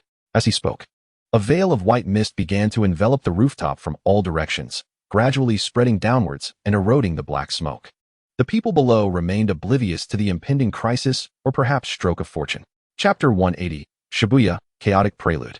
Black smoke billowed ominously, akin to colossal hands reaching from the depths of hell, the thick, dark fog tainting the once azure sky with murky hues, shrouding the entire city in a pall of gloom. The unseen might of the cursed spirit monsters crushed cars on the street, the windshields emitting pained cracks before shattering completely within mere seconds. "Dead. They're dead. Help me. Something's biting my leg. Ah, help. I don't want to die. Get out of the way. My child. Don't trample him." The air was filled with the terrified screams of the populace, interspersed with unidentified explosions, as the streets quickly became strewn with dismembered corpses. The missing limbs appeared to have been gnawed by some feral beast, with jagged bite marks clearly visible, while some faces twisted in horror, seemingly having glimpsed something dreadful before death. Their fear crystallized in eyes that had long lost their former light, lingering in eternal darkness. Blood flowed like a river, gushing through the streets, heralding a gruesome overture. "Quick, raise the barrier. We cannot allow the cursed spirits to expand their territory any further. Watch your back. Ah, where are the sorcerers? Hasn't the backup arrived yet?"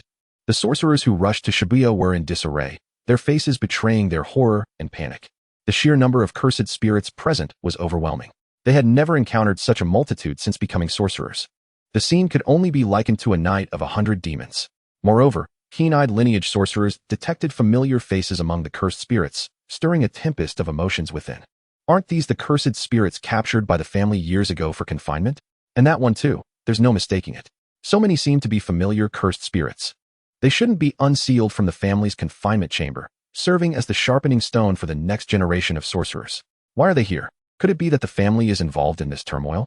Many lineage sorcerers, filled with trepidation, speculated anxiously, their minds racing as they feared exposing the origins of these cursed spirits, which could spell their doom. In the midst of the chaos, a translucent barrier began to spread from above the bustling Shibuya district, gradually enveloping the entire area. Initially, the sorcerers had not sensed anything amiss, believing it to be a successful barrier raised by a colleague to restrict the movements of the cursed spirits. However, when they realized that ordinary citizens seemed trapped within as well, their realization dawned too late.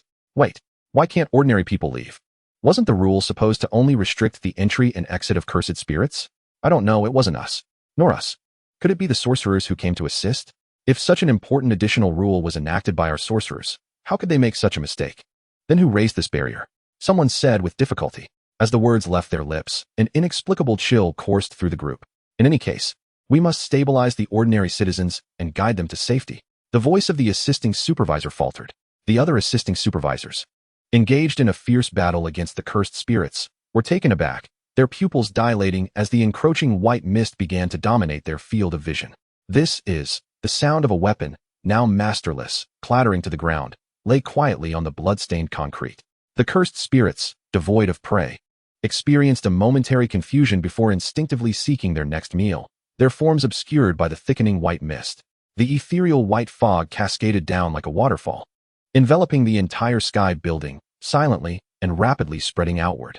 The voices of humanity gradually faded from the chaotic city, leaving only the stubborn blaring of car alarms and the crackling flames consuming the debris. From atop another building, Kinso observed the turmoil below with a heavy heart, his eyelids twitching as he pulled out his phone and dialed an unknown number from his contacts, forcing a smile as he spoke. Fyodor Cohen, when you said you would lend a helping hand in times of need, did you mean turning both the enemies and hostages to nothing, leaving only the cursed spirits I unleashed? Please, do not be so angry, my lord, Fyodor replied, his gaze lowered slightly. I am merely acting in the interests of our new world plan. Fyodor continued to monitor the operational surveillance cameras throughout Shibuya, a low chuckle escaping his lips. It has been proven that the abilities of the abnormal powers affect sorcerers as well. While we may have lost the hostages, the sorcerer's support is similarly curtailed. As for the abnormal powers special agents, they may dispatch a unit here, but they too must bear the high risk of being hunted by their own abilities and the unseen cursed spirits. Sorcerers are rendered as powerless as ordinary individuals before Suzuwa-kun's Ria, unable to lend assistance. The abnormal powers won't vanish but will be hunted by their own abilities. Oh, and let us not forget the cursed spirits you provided. It is a win-win situation. You need not be so agitated, correct? Fyodor spoke earnestly. Kinso mused.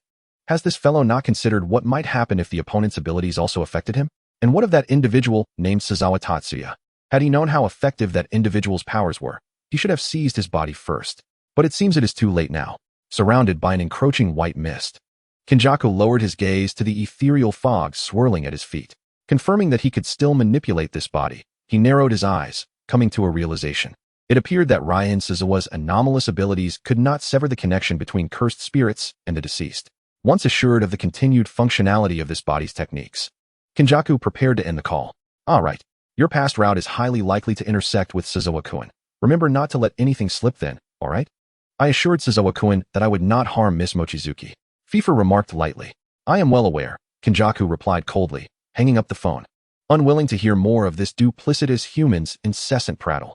In the safe house, FIFA, unfazed by the abrupt disconnection, leisurely rested his chin upon his interlaced fingers, murmuring, while I cannot infiltrate Mochizuki's phone, I can directly block her phone signals and location information. Now, for the sake of that ability, user named Oda Sakunosuk at her side. You shall wade into this murky water, won't you, Dazai-kun? Chapter 181. Memory, the precursor of awakening. Wataru-kun, inside now. The voice emanating from the receiver abruptly ceased. The tall, white-haired youth withdrew the phone from his ear, his azure, enchanting gaze sweeping over the dead screen, displaying a signal-less icon, his lips pressing into a straight line. His handsome visage cold as ice. No signal. Let me see. Suguru Geto leaned in to inspect his phone screen. A glimmer of frost flashing in his narrow eyes. Merely approaching, and the signal was already blocked. It seems, as Dazai-kun said, the opponent was well prepared. Whether Suzawa Ryan had indeed betrayed them remained uncertain. The specifics could only be ascertained upon locating Mochizuki. Geto instructed the Rainbow Dragon to dock outside the enormous tent, gazing at the indistinct black structure, summoning forth more cursed energy vortices. Suzawa Ryan's anomalous abilities posed a bit of a conundrum. Dazai-kun would require more time to arrive. I cannot enter the tent, but I can dispatch cursed spirits for remote support, releasing a multitude of cursed spirits, leaving only one Rainbow Dragon by his side. Geto turned to Wataru. Are you certain you do not wish to wait for Dazai-kun? No need. Wataru Watanabe cracked his knuckles, the unlimited curse energy distorting the air around him. Why would I wait for that slowpoke? As he spoke, Wataru leaped from the back of the Rainbow Dragon, descending upon the massive tent.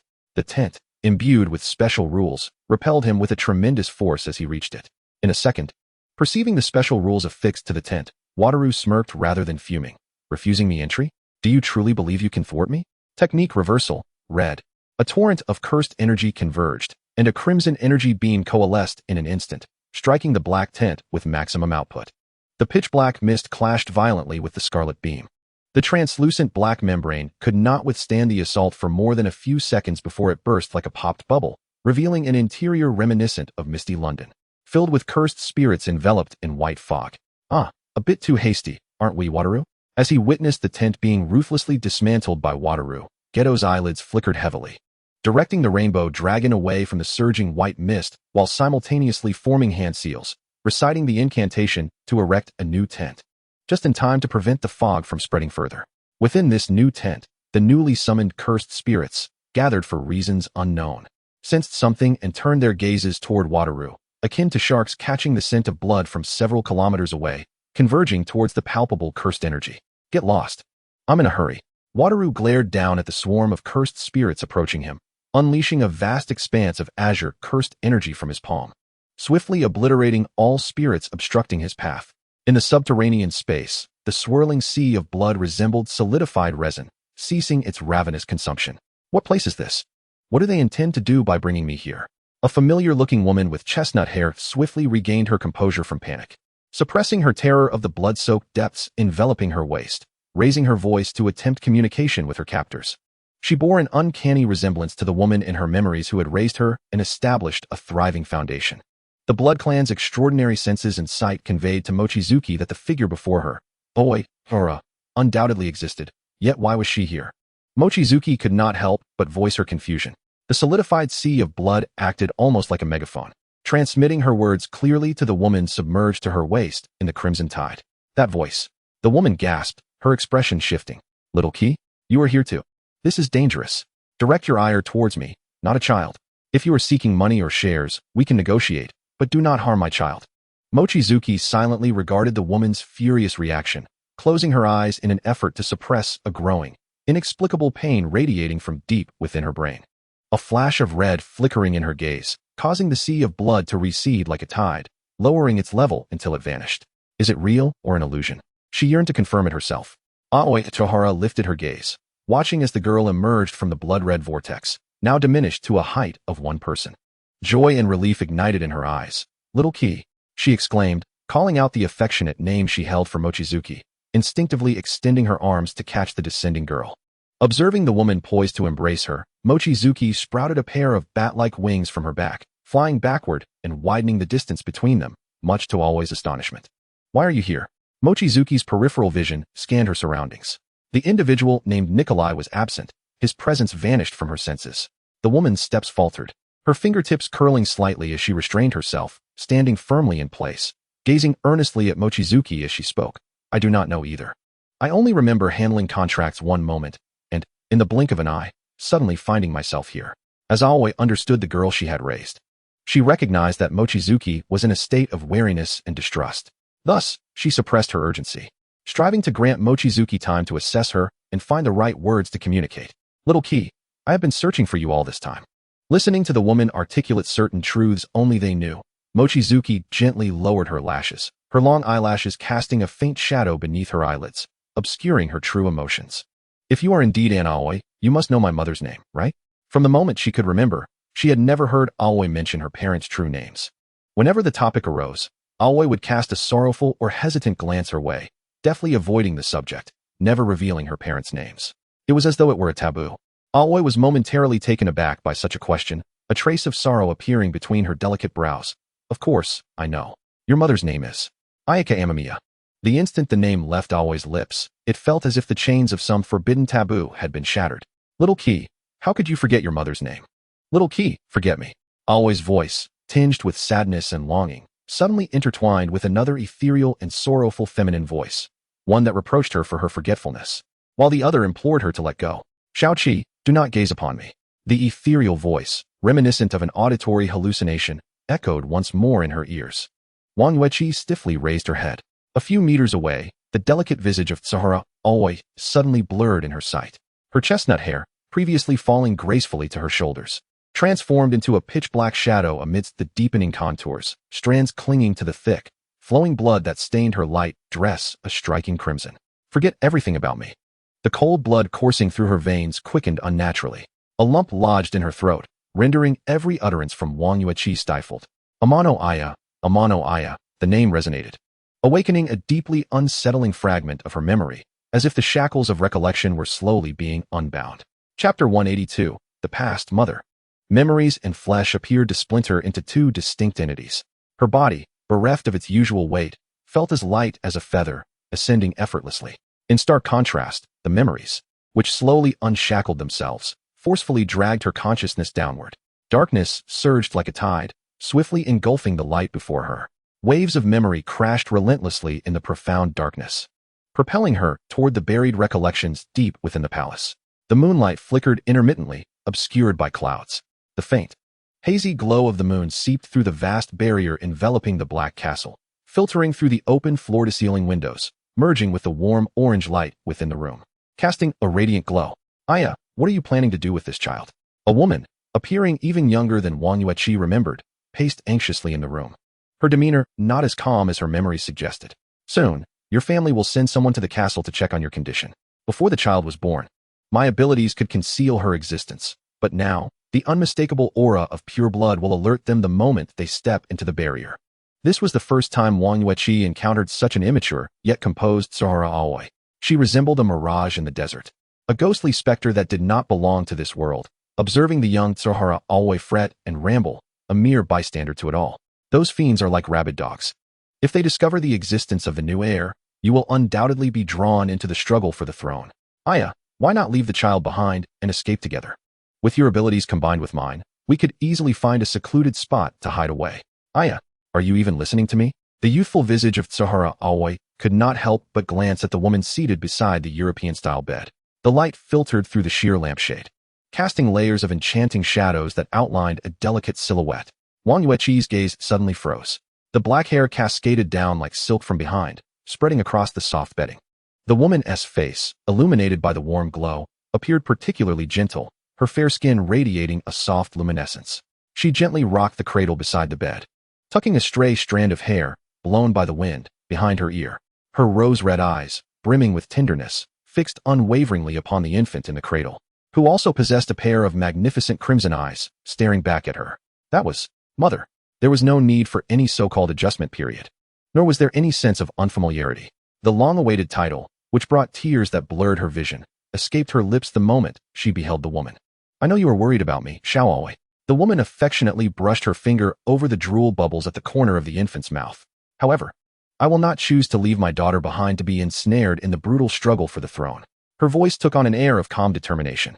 The so-called family in this household is merely a forcibly established bond, transformed into a network of kinship. Apart from this child, I have no true family left.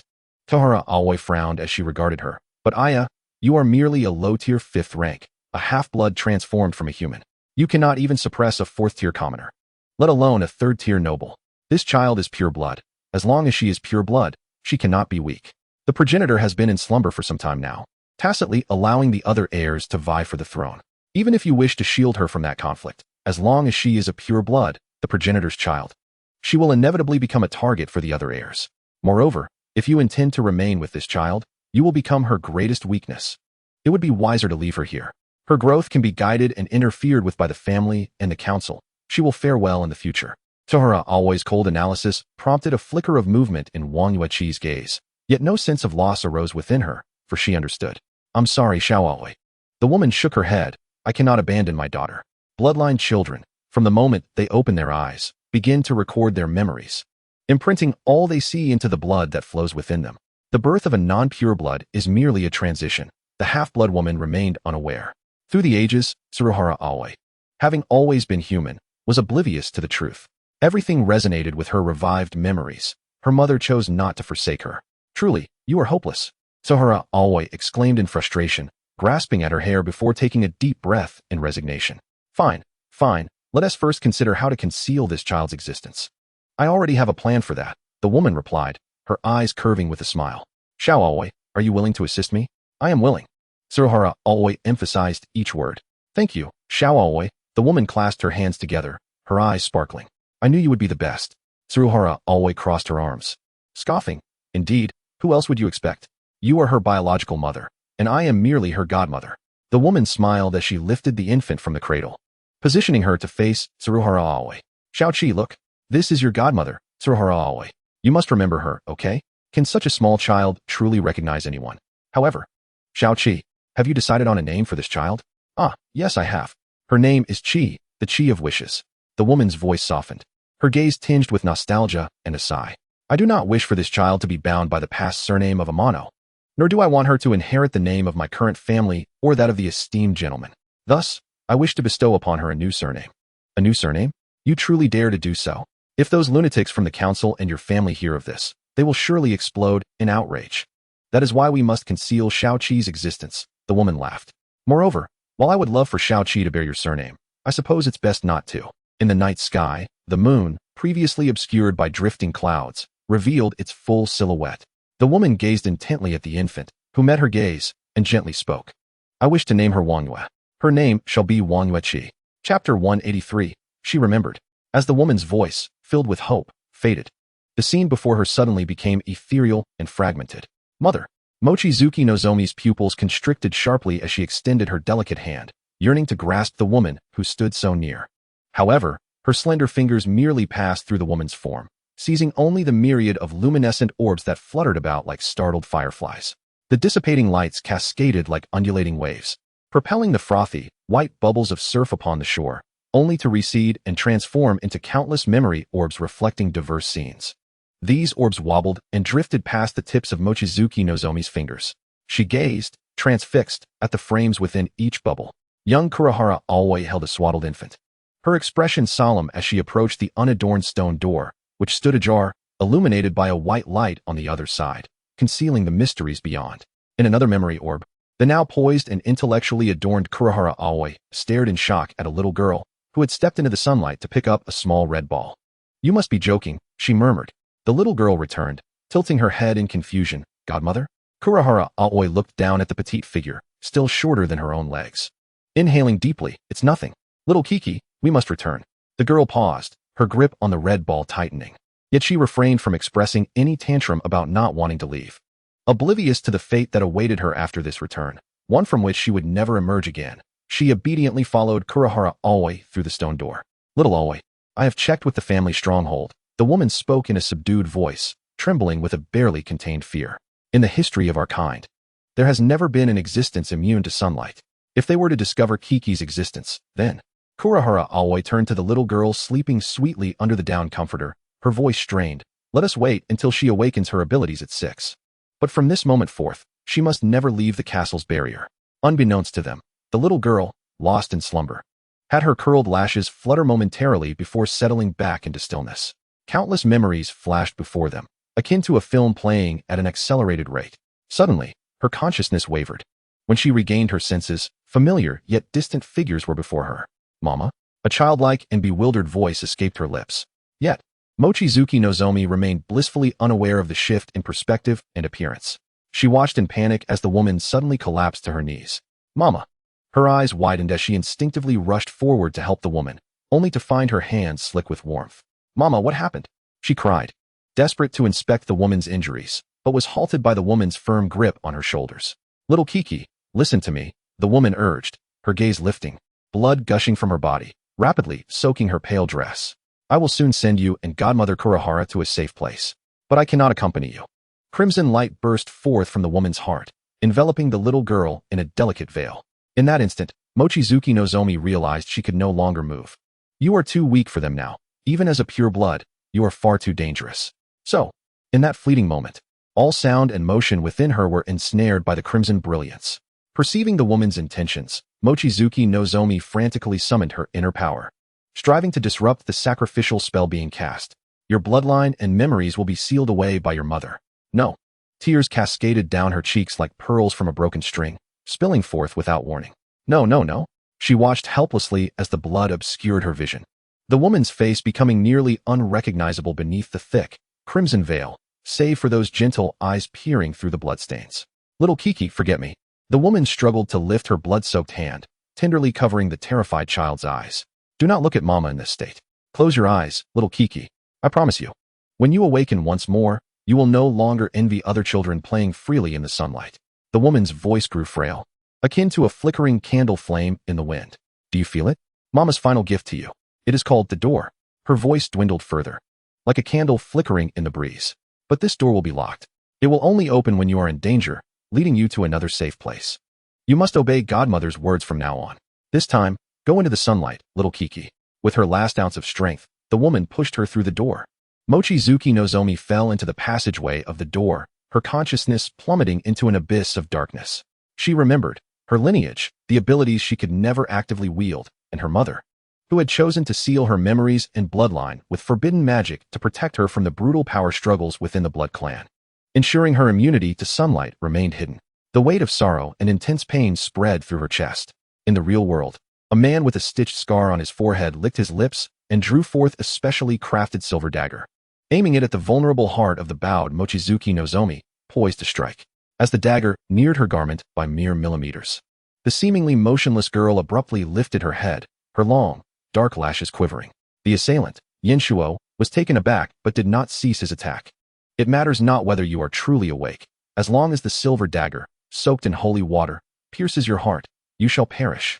At the moment Mochizuki Nozomi opened her eyes, the silver dagger plunged ruthlessly into her chest. With a sickening sound, the dagger pierced flesh and sinew, a viscous torrent of blood erupting forth. Yenshuo's triumphant smile froze in an instant. In that moment, the blood seemed to melt and flow like dripping wax, thickly adhering to the sharp blade of the dagger. The silver dagger, imbued with holy water, emitted a screeching corrosion as it met with her flesh. The powerful blood, rich with magical energy, coalesced, forming a barrier that shielded her heart from harm. It expanded like dough rising, intricate red veins breaking through the soft surface, reaching out like sea urchins entwined with long strands of seaweed, fiercely ensnaring the silver dagger, disregarding the countless times it was corroded to ash, attempting to reclaim dominance and consume both the dagger and its wielder. Yenshuo's expression shifted dramatically. A potent sense of crisis flared within him, akin to a red warning light flickering in the night, frantically alerting him. His mind screamed urgent commands to release and retreat, yet he remained frozen. The silver dagger still embedded in Mochizuki Nozomi's heart. Kinsuo discovered, to his utter astonishment, that he had suddenly lost control over his own body. In a state of shock, his gaze collided with another pair of opened eyes. Those once vibrant crimson orbs, ablaze with seething fury not long ago, now appeared hollow, resembling a bottomless, desolate well, as if darkness had devoured their very soul. There was not a shred of emotion reflected in those eyes. Kinsuo, paralyzed with fear, felt a chilling dread creep over his scalp. He watched helplessly as a deeper shade of black-red began to envelop the once brilliant crimson of those eyes. The two pupils drew closer, like two vortices in the darkness, slowly rotating towards one another, ultimately merging into a single entity that radiated a more intense sanguine glow. Witnessing this eerie transformation, the hairs on Kinsuo's body stood on end, a tremor of terror swiftly coursing through his spine and into his very bones. Something terrifying had awakened. In Kinsuo's trembling vision, the girl disregarded him entirely, tilting her head back with an empty gaze, as if her eyes sought to pierce through the thick layers of earth above them, searching for something unseen. Her long, raven-black hair cascaded down her back, growing visibly like willow branches, and her already pale skin became increasingly devoid of normal human color, approaching a state of luminescence. It was as if a creature draped in human skin had finally torn away its facade, revealing its true, inhuman essence. Boom! A tremendous shattering sound erupted from above. Kinsuo's eyes struggled to turn, catching a glimpse of the murky daylight filtering through. Someone had violently breached the upper levels of this sealed underground chamber. Bloodline liberation, Red Moon, he heard the girl murmur softly. He watched in horror as the skin of his arm, ensnared by those wildly proliferating crimson threads, began to corrode and dissolve, revealing a gruesome display of raw, bloody flesh, followed by stark white bones. The nauseating scent of an otherworldly blood perfumed the air, and then a viscous sea of blood surged forth from beneath the girl's feet, engulfing her slender figure in an overwhelming wave. This time, there would be no one to halt the encroaching tide of blood. Kinsuo gazed deeply into the swirling crimson waves. As the grotesque blood threads and the tidal wave of blood rushed toward him, he instinctively activated the teleportation spell inscribed within this vessel, decisively relocating his true essence from the confines of the body. The surging sea of blood swiftly consumed the incomplete corpse. Meanwhile, Fifer observed in disbelief as the silver dagger pierced through Riko Suzua's heart. yet he did not collapse as anticipated. A foreboding sensation gripped Fever's right eyelid, as if something had transgressed his expectations. Why are you unharmed? Fever questioned, genuinely perplexed. Uncertain of the extent of Mochizuki and Nori's vampiric abilities, he had taken meticulous precautions. The dagger was crafted from 100% pure silver, and he had coated it with holy water and a lethal dose of rat poison. He had struck the heart, aiming for a lethal blow while catching Sazawa off guard. Yet, why was he still alive? So, you deceived me, Ryuko Sazawa said, half kneeling on the ground, staring intently at Fever. Nearby, a small white-haired boy with peculiar bangs watched the two adults, who had suddenly turned on each other, with terror, crouching in a corner. Clutching his head, trembling in fear. Fever relinquished the notion of twisting the dagger further and released his grip, attempting to salvage their fragile alliance by casually explaining. How could that be, Sazawa-kun? Did I not bring you the special gem you sought? He gestured toward the small boy huddled in the corner. Isn't he the one you were looking for? Sazawa looked at the boy, his gaze meeting the tearful eyes of the child, which only heightened his fear. Lowering his gaze, Sazawa spoke in a somber tone, but you harmed my mother. Fever paused, bewildered by the mention of a mother. Before he could comprehend the strange relationship between them, Sazawa forcefully yanked the dagger from his heart, hurling it away, its blade now charred from his blood, and turned his attention to the white-haired boy. Come here, he urged, his voice strained. The boy, named, flinched like a startled cat, too frightened to move, clinging to his head. As he spoke, the white mist enveloping the floor dissipated. Outside, the ethereal white fog cloaking Shibuya reappeared silently, only to vanish just as quietly. Jin Suguru, who had just risen from his tent, was the first to sense the change within. The cursed spirits he had summoned conveyed a dire piece of news. The ordinary people who should have vanished into the mist had returned, and they were all in a state of unconsciousness, immobile. Receiving this alarming update through his earpiece, Fever's violet eyes sparkled with malevolence as he gazed at the half-kneeling Ryuko Sazawa, eager to deliver a fatal blow. The white-haired boy, sensing the murderous intent in Fever's eyes, widened his own in terror, torn between warning Sazawa and the imminent danger. Suddenly, the outer wall of their floor was violently shattered. Countless crimson threads, resembling the tendrils of a creeping vine, snaked through the space, leaving a trail like fungal mycelium. What? Fever's pupils dilated as he realized the threads were surging toward him. In that fleeting moment, he swiftly produced a piece of fabric resembling a tattered cloak, vanishing into a sudden golden vortex before the blood threads could reach him. He made a hasty escape. The white-haired boy, exposed to the advancing blood threads, cried out in terror. Having grown up in an orphanage, he had never witnessed such chaos. I'm going to die. The blood threads cast a shadow over his curled-up figure. Just then, an undeniable force swept him into a chilling embrace. A cold liquid splattered onto him. Believing he was doomed, the boy looked up to find Ryuko Sazawa, pierced by the blood threads, shielding him from harm. Why did you save me? Tears streamed down his face as he trembled. The man before him coughed violently, expelling droplets of blood. Yet, oddly enough, the boy perceived that Sazawa's pallid complexion seemed to regain some color despite being pierced by those dreadful red threads. If you wish to avoid death, then remain quietly by my side. The boy furrowed his brow at the man, ignoring his mortal wound, and earnestly replied, Okay. Chapter 185, Unraveling, the Red Moon Descends. What is that? An unprecedentedly massive red moon appeared ominously in the daytime. It hung in the sky like a mirage, piercing through the tent to the astonished gaze of the sorcerers rushing to provide assistance. The ominous glow of the red moon intertwined with the shattered lights of the city, spilling forth a radiant glow that distorted the surroundings, painting the streets and alleys in an eerie blood hue. How could the moon appear at noon? A solar eclipse? Are you foolish? It's broad daylight. In the midst of the afternoon, even without the sun, the moon could not possibly shine so brightly. Whose extraordinary ability is this? Public Relations Department, where are you? Hurry and get to work to manage the online discourse. If this phenomenon is captured by surveillance footage, it indicates it is not the technique of a sorcerer. Sir, we have detected a high-intensity anomaly in Shibuya. It's still escalating. What? Can we identify the extraordinary user responsible? None of the recorded files match any similar abilities.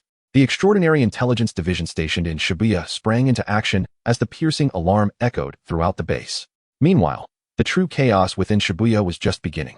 With a resounding crash and a tremor, a viscous sea of blood surged forth from the ground, sprouting long, spiny protrusions, beginning its insidious invasion of the city. They appeared endless, flowing in from every direction.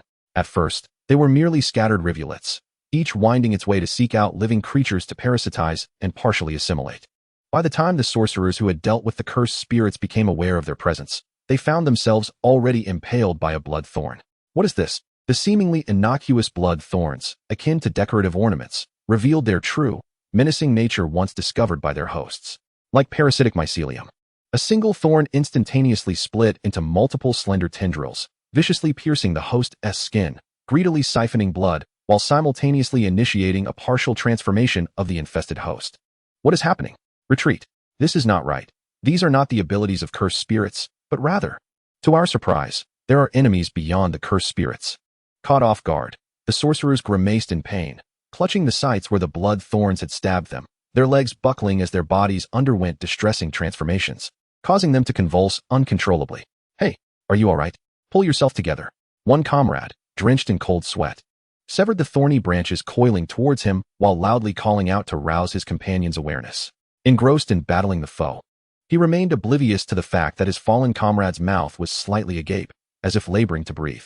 Behind partially concealed lips, two slightly elongated teeth continued to grow. Simultaneously, within his black and white eyes, the red blood vessels born of fatigue and sleeplessness began to writhe, as if alive, gradually proliferating and encroaching upon the whites of his eyes. Meanwhile, Satoru Gojo, violently clearing all obstructing cursed spirits, searched for his target within the precarious confines of the sky building, his expression as icy as the chaos surrounding him. His ever-activated 6 eyes tirelessly gathered information from the environment. Crack! The burdened ceiling collapsed, sending heavy steel and concrete tumbling down. Without lifting his gaze, Gojo continued forward. The heavy debris that fell from above was halted just before it struck him, suspended in the realm of limitless void. Where is it? Gojo cast his eyes downward, scanning the ground littered with broken toys and dirty bubble balls mixed with colorful sand, his irritation mounting. A rustling sound, like something scraping against the wall, reached his ears. Cautiously, he turned his head towards the corner of the corridor, azure curse energy converging at his fingertips as he aimed at the turn. Boom! The deafening roar erupted as the corner corridor was obliterated. The walls shattered, debris flying like bullets. A powerful shockwave surged forth, enveloping the surrounding area with dark smoke, radiating from the epicenter of the explosion. Standing firm at the center of the storm, Gojo remained undaunted. He stood calmly, as the sole beacon amidst the tumultuous seas, impervious to the terrifying winds and waves that could not shatter him. The floor tiles beneath him, save for the small patch he occupied, were stripped bare by the violent aftershocks. Dust clouded the air, and the sound of the ceiling collapsing echoed from within the smoke. Gojo gazed into the haze. Through the lens of his 6 eyes, the smoke posed no obstruction. He clearly observed the aftermath of his strike. Crimson tendrils, akin to silk or serpents, twisted together, overwhelming the mottled walls, coiling and parasitizing every visible space, continuously sprouting new branches and extending their territory. Just after the initial onslaught, a substantial hole was blasted through the bloodthorn thicket. Gojo noticed the chaotic moment when the thorns were ruptured, only for new branches to quickly sprout and mend the shattered sections. Is this the bloodthorn? Recognizing the familiar power attached to the blood thorns, Gojo felt no sense of relief. Instead, he furrowed his brow, because these familiar blood thorns, in the next moment, surged toward him without hesitation. Like sharks sensing blood from kilometers away, they rushed towards him, eager to mark every living organism for parasitism. Bang! The leading tendril collided with an invisible wall. Undeterred, they lashed at the air barrier, attempting to shatter it and consume the prey beyond.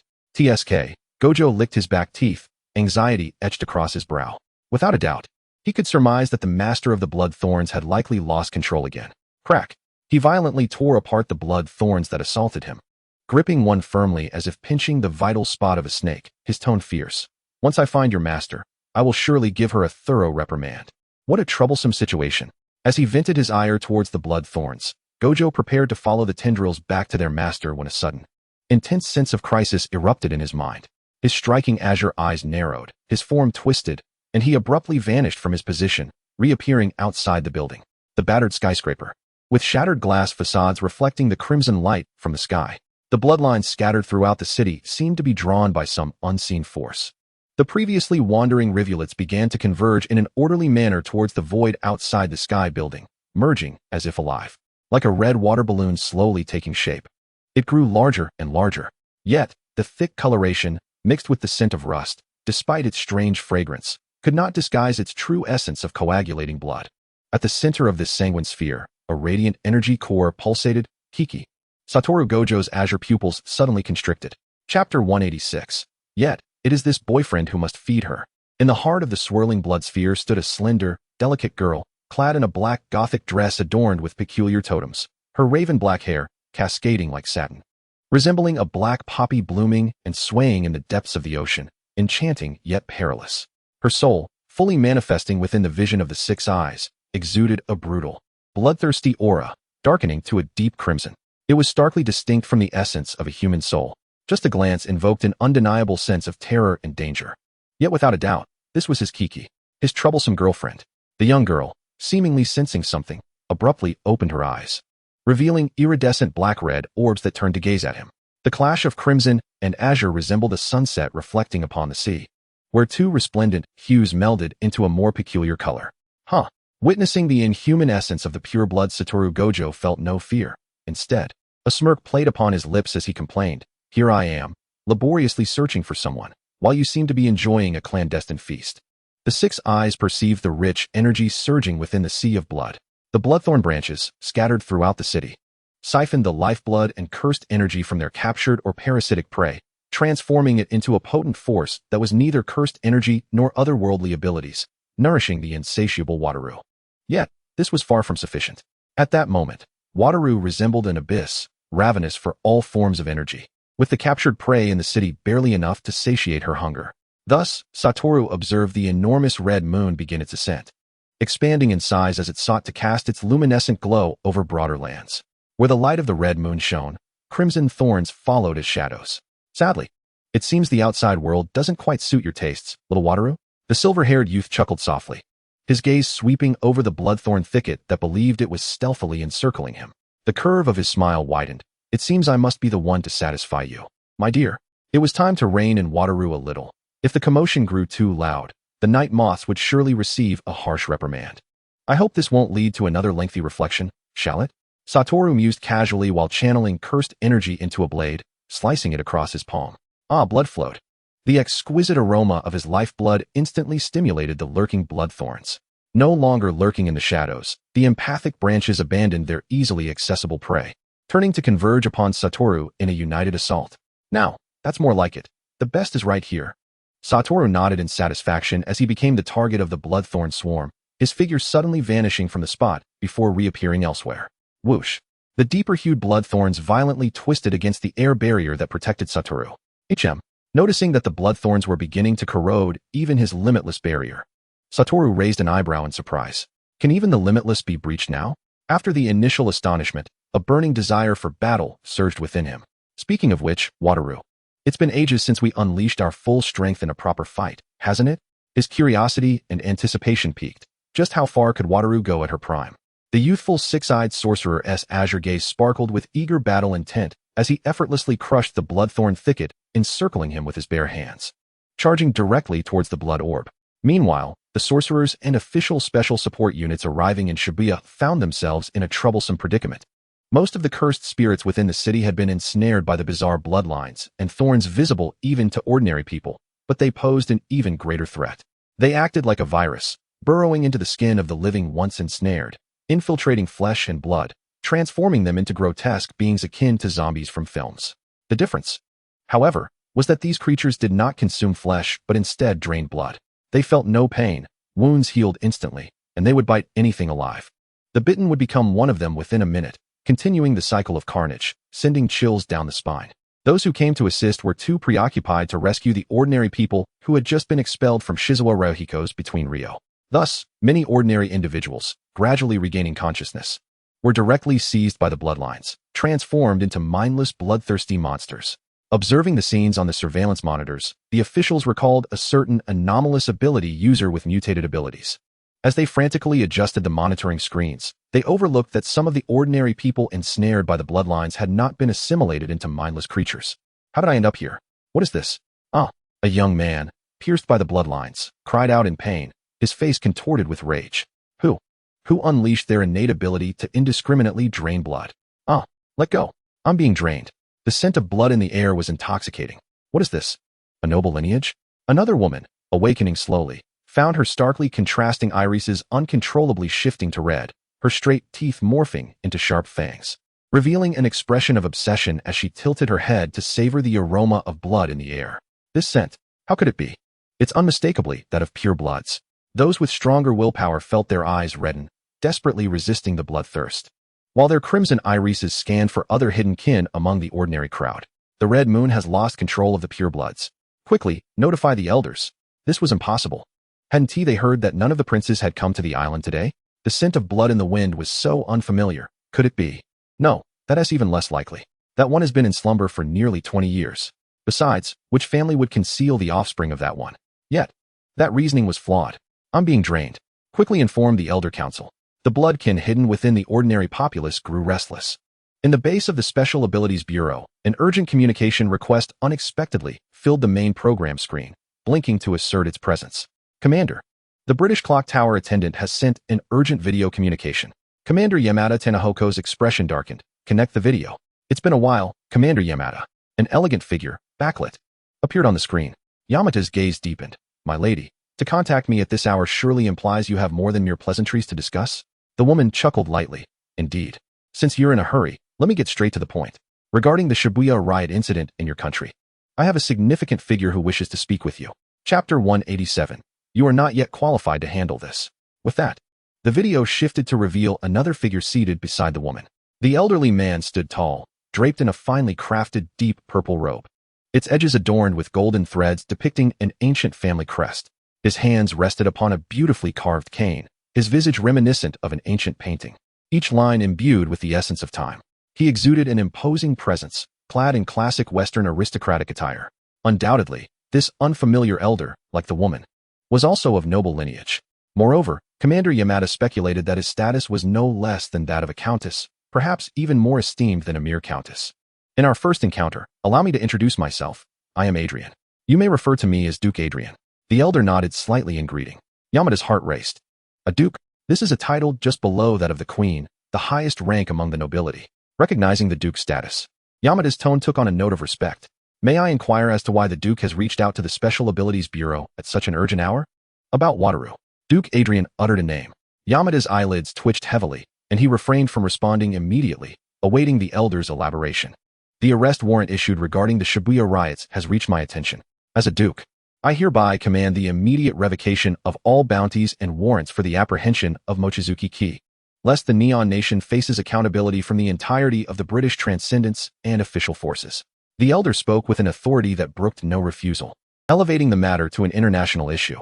Taken aback by the unexpected assertiveness of the elder, Kazuhaya Yamato quickly regained his composure and inquired, Might I ask, Your Grace, the specific reasons behind this? Mochizuki Ki's cursed technique and extraordinary abilities went awry simultaneously in Shibuya, resulting in significant damage. The detected anomaly has reached the level of a transcendent, sufficient to classify her among the ranks of high-risk calamity-level ability users. Allowing a high-risk ability user to roam free is unlikely to be acceptable to not only myself, but also the upper echelons of the sorcery community and our superiors. Yamato subtly distanced himself from the blame, sharing the burden with those clamoring for the death penalty from the Sorcery Administration, as well as those foolish higher-ups incessantly urging the Special Abilities Department to make arrests. Those incompetent individuals fail to comprehend the vast difference between a high-risk ability user and one whose power has reached the level of a transcendent. The former can still be approached from alternative angles due to their lesser power, potentially subjected to lifelong oversight akin to the likes of Ayatsuki Yoshihiro. However, the latter, they possess the capability to single-handedly obliterate a nation. To capture Mochizuki Ki, in his view, such an endeavor would be akin to delivering takeout directly to her doorstep. At that moment, a pillow of drowsiness was presented to Yamato, and after a moment of surprise, he seized the opportunity to inquire further, lest he be unable to provide satisfactory explanations to those insufferable higher-ups later. Unbeknownst to him, the convolutions of Yamato's mind were at play. The elder's gaze deepened, creasing at the corners, as he fixed his stare on Yamato and spoke. Her dossier has only just reached my hands. I must clarify a couple of points. First, Mochizuki Ki's true identity does not belong to the Neon nationality. Second, she is one of the candidates for the next duke of our nation. The losses incurred during the Shibuya unrest will be compensated by the royal family, but as for Mochizuki Ki, you have no authority to act. Are these two reasons sufficient? Yamato's expression transformed into a blank slate, his mind momentarily short-circuited. A resounding explosion echoed, accompanied by the crumbling of structures. A long scythe, composed of blood, ruthlessly cleaved through the air, while Satoru Gojo looked up, the the sharp blade nearly grazing his silvery hair. The blood-red slash struck the ground, exacerbating the already cracked concrete and sending fresh debris flying. The initial surge of bloodlines could not deter Gojo's relentless advance, as Mochizuki Ki, driven by primal instincts, engaged him directly in fierce combat. Under the crimson glow of the blood moon, her blood seemed to acquire an unusual buff. The previously ineffective blood thorns and bloodlines now possessed a strange corrosiveness, transcending the tangible into the intangible. It appeared that nothing was beyond Mochizuki Ki's reach at that moment, save for the disparity in intellect and martial prowess. One fought purely by instinct, devoid of structure or technique, while the other, a six-eyed deity, had been trained in various martial arts since childhood. Ducking to evade an attack, Gojo glanced down at the newly formed bleeding wounds from their recent skirmish, a smile gracing his lips as his cerulean eyes locked onto the inexhaustible Mochizuki Ki, who relentlessly pursued him like a machine. In a flash, he vanished from her attack trajectory, his voice, laced with delight, resonating from behind her. Why not control the blood from the wounds you've inflicted on me to assimilate me, Ki? I can see quite clearly that dangerous blood, flowing with another force. Near those wounds. Is it reluctance? He exclaimed with enthusiasm. With an uncanny awareness, Mochizuki Ki sidestepped, her side slicing backward to deftly block an incoming strike. In the next instant, fresh blood spattered forth, the blood thorns having found a way to breach the limitless defense. Gojo, unfazed, activated the reversal technique while skillfully channeling his cursed energy to mend the breach in his limitless defense caused by the corrosive blood thorns. The azure cursed energy flickered like floating fireflies as Gojo met another pair of cold, inorganic eyes. "Ah, I must be the most exceptional one," he proclaimed, brimming with sweetness and pride. "Otherwise, why wouldn't you assimilate me too? It must be because you like me so much." He nodded earnestly. In stark contrast to his playful demeanor, his overwhelming cursed energy surged forth. Yet, he knew he must rouse her from her stupor. Tilting his head slightly, his indifferent azure gaze reflected the unprecedentedly vast red moon. The abyss-like red moon was tightly intertwined with Mochizuki Ki. Both her and the moon's magical energy had begun to outstrip the current city's supply. She required more blood and energy. The domain unfolded. He moved his lips slightly, curling his elongated middle finger gently against his index. Infinite Void. Chapter 188. Have you awakened, little Ki? An overwhelming torrent of information surged into her mind. Akin to a gear that had become lodged with a stone, Mochizuki Ki stood frozen. The bloodlines and blood cells ensnared within the limitless domain seemingly pressed by a pause button, suspended in time. Little Ki, as the brilliance in her faded, two arms suddenly reached from behind, enveloping her. A broad and warm chest pressed against her back. The weight of her long hair and the fabric of her dress unable to obstruct the warmth emanating from behind. It's time to wake up. The deity with snow-white hair and azure eyes lowered his frosty lashes, his focused gaze resting upon the nearly embraced girl. It seems many of your kin have arrived outside. He leaned close to her ear, murmuring softly while raising his injured right hand to cover her lips. The exquisite scent of blood, reminiscent of creamy daifuku, tantalized Mochizuki Ki's keen sense of smell. Succumbing to her bloodline's instinct to feed, she instinctively extended her tongue to lick, even yearning to sink her fangs into him. Now is not the time for biting, silly Ki. Unsurprisingly, her sharp fangs met an invisible barrier of air resistance. Gojo clicked his tongue, deftly controlling the limitless, creating a gap in front of his wounded palm for the blood to flow. I certainly don't want to be bitten under these circumstances. The slowly flowing sea of blood corroded the barrier formed by the limitless, and he continuously replenished the corrosion-damaged defense. To be honest, Gojo did not care whether he would eventually be transformed into the same blood kin as Mochizuki Ki, or that being with her. His transformation into a blood kin was merely a matter of time. However, he had researched numerous movies and novels. Such an act known as the initial embrace should resemble the solemnity of a wedding night for humans. Surely, it must occur in a more formal setting, not on a battlefield. Moreover, outside the domain, there were uninvited non-humans waiting for them. It is said that the hunger of the blood clan is satisfied upon consuming the blood of their beloved, leading to a state of satiation. It appears that the myths and legends are not entirely fanciful. Satoru Gojo gazed at the pair of gradually illuminating crimson eyes, a smirk playing at the corners of his lips. Awake, are we? No sooner had he spoken than the person in his arms suddenly elbowed him sharply in the left rib. Ouch, that hurts.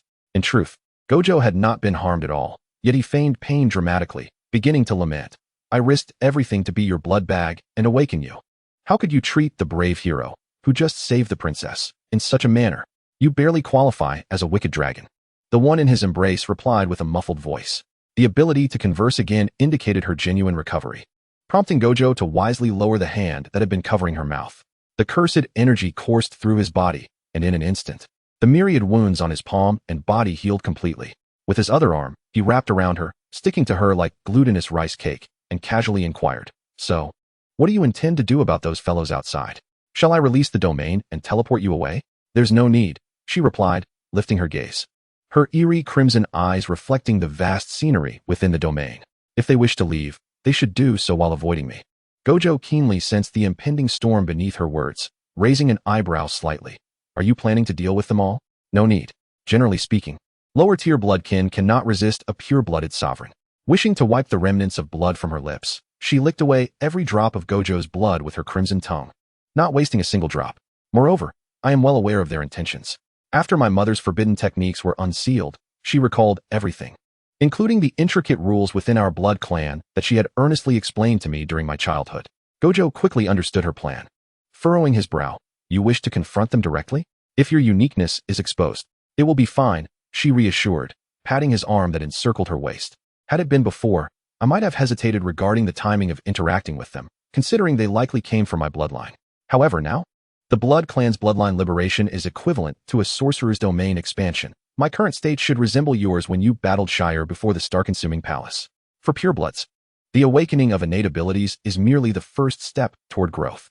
Once bloodline liberation is awakened, it signifies standing triumphantly at the finish line. From this moment forth, there is no need for fear. Additionally, I have matters I wish to inquire about from them. Only my mother's family can provide more insight regarding her." The domain silently dissipated. The enormous crimson moon hanging in the sky cast a sanguine glow, stretching the shadows of the red-eyed, fanged individuals gathered below into elongated and distorted shapes. The surrounding bloodkin silently exchanged glances with the two standing amidst the ruins. Moments later, they collectively bowed their proud heads, kneeling down, extending their left legs backward, their knees gently touching the ground, with their upper bodies held straight, their right hands lightly resting on their chests, and their left hands naturally hanging by their sides. They offered the utmost tribute to the pure-blooded sovereign. Chapter 189. If he worries anymore, he'll be washing his hair upside down. Waku. The elongated body of the rainbow dragon soared through the sky, landing deftly beside Satoru Gojo, who stood with his hands in his pockets, seemingly idle, but fixedly gazing in one direction. "Geto." Gojo slowly withdrew his gaze, casually inquiring, "Have you resolved matters on your end?" In response, Suguru Geto's expression turned somewhat complex. "Sort of. While assisting in evacuating ordinary civilians from Shibuya and supporting other sorcerers, a sudden wave of individuals arrived, claiming to be officially hired reinforcements, stating that they could handle the chaos here. The leading figure presented credentials bearing the official seal. But Geto paused, frowning. However, their abilities are quite peculiar, not resembling those of ability users or sorcerers, but rather like a different system of power altogether. "Oh, that's because they are non-human bloodkin, just like little Kiki." Gojo leisurely completed Geto's unfinished thought. "Similar to Wanzuki?" Geto's eyes glimmered with understanding. "So, their appearance is aimed at Wanzuki? By the way, where is she?" "She wouldn't." "Ah?" Gojo slightly raised his chin, tilting his head toward the sky, now clearing of dark clouds. "She went with those fellows, likely preparing to return to the Blood Clan stronghold." Geto expressed surprise. "You actually let her go alone?" "Of course, I'm not at ease." Gojo snorted, a hint of conflict and amusement flickering in his attractive features, his voice laced with a playful reproach. "But at that moment, she held my face and told me to trust her. No one can refuse a girlfriend's focused gaze and face-holding charm, right?" "Geto." "Oh, I see." His expression suddenly turned cold. "As a devoted boyfriend, you'll have to help me clean up afterward." Worrying about this couple any longer would have him washing his hair upside down.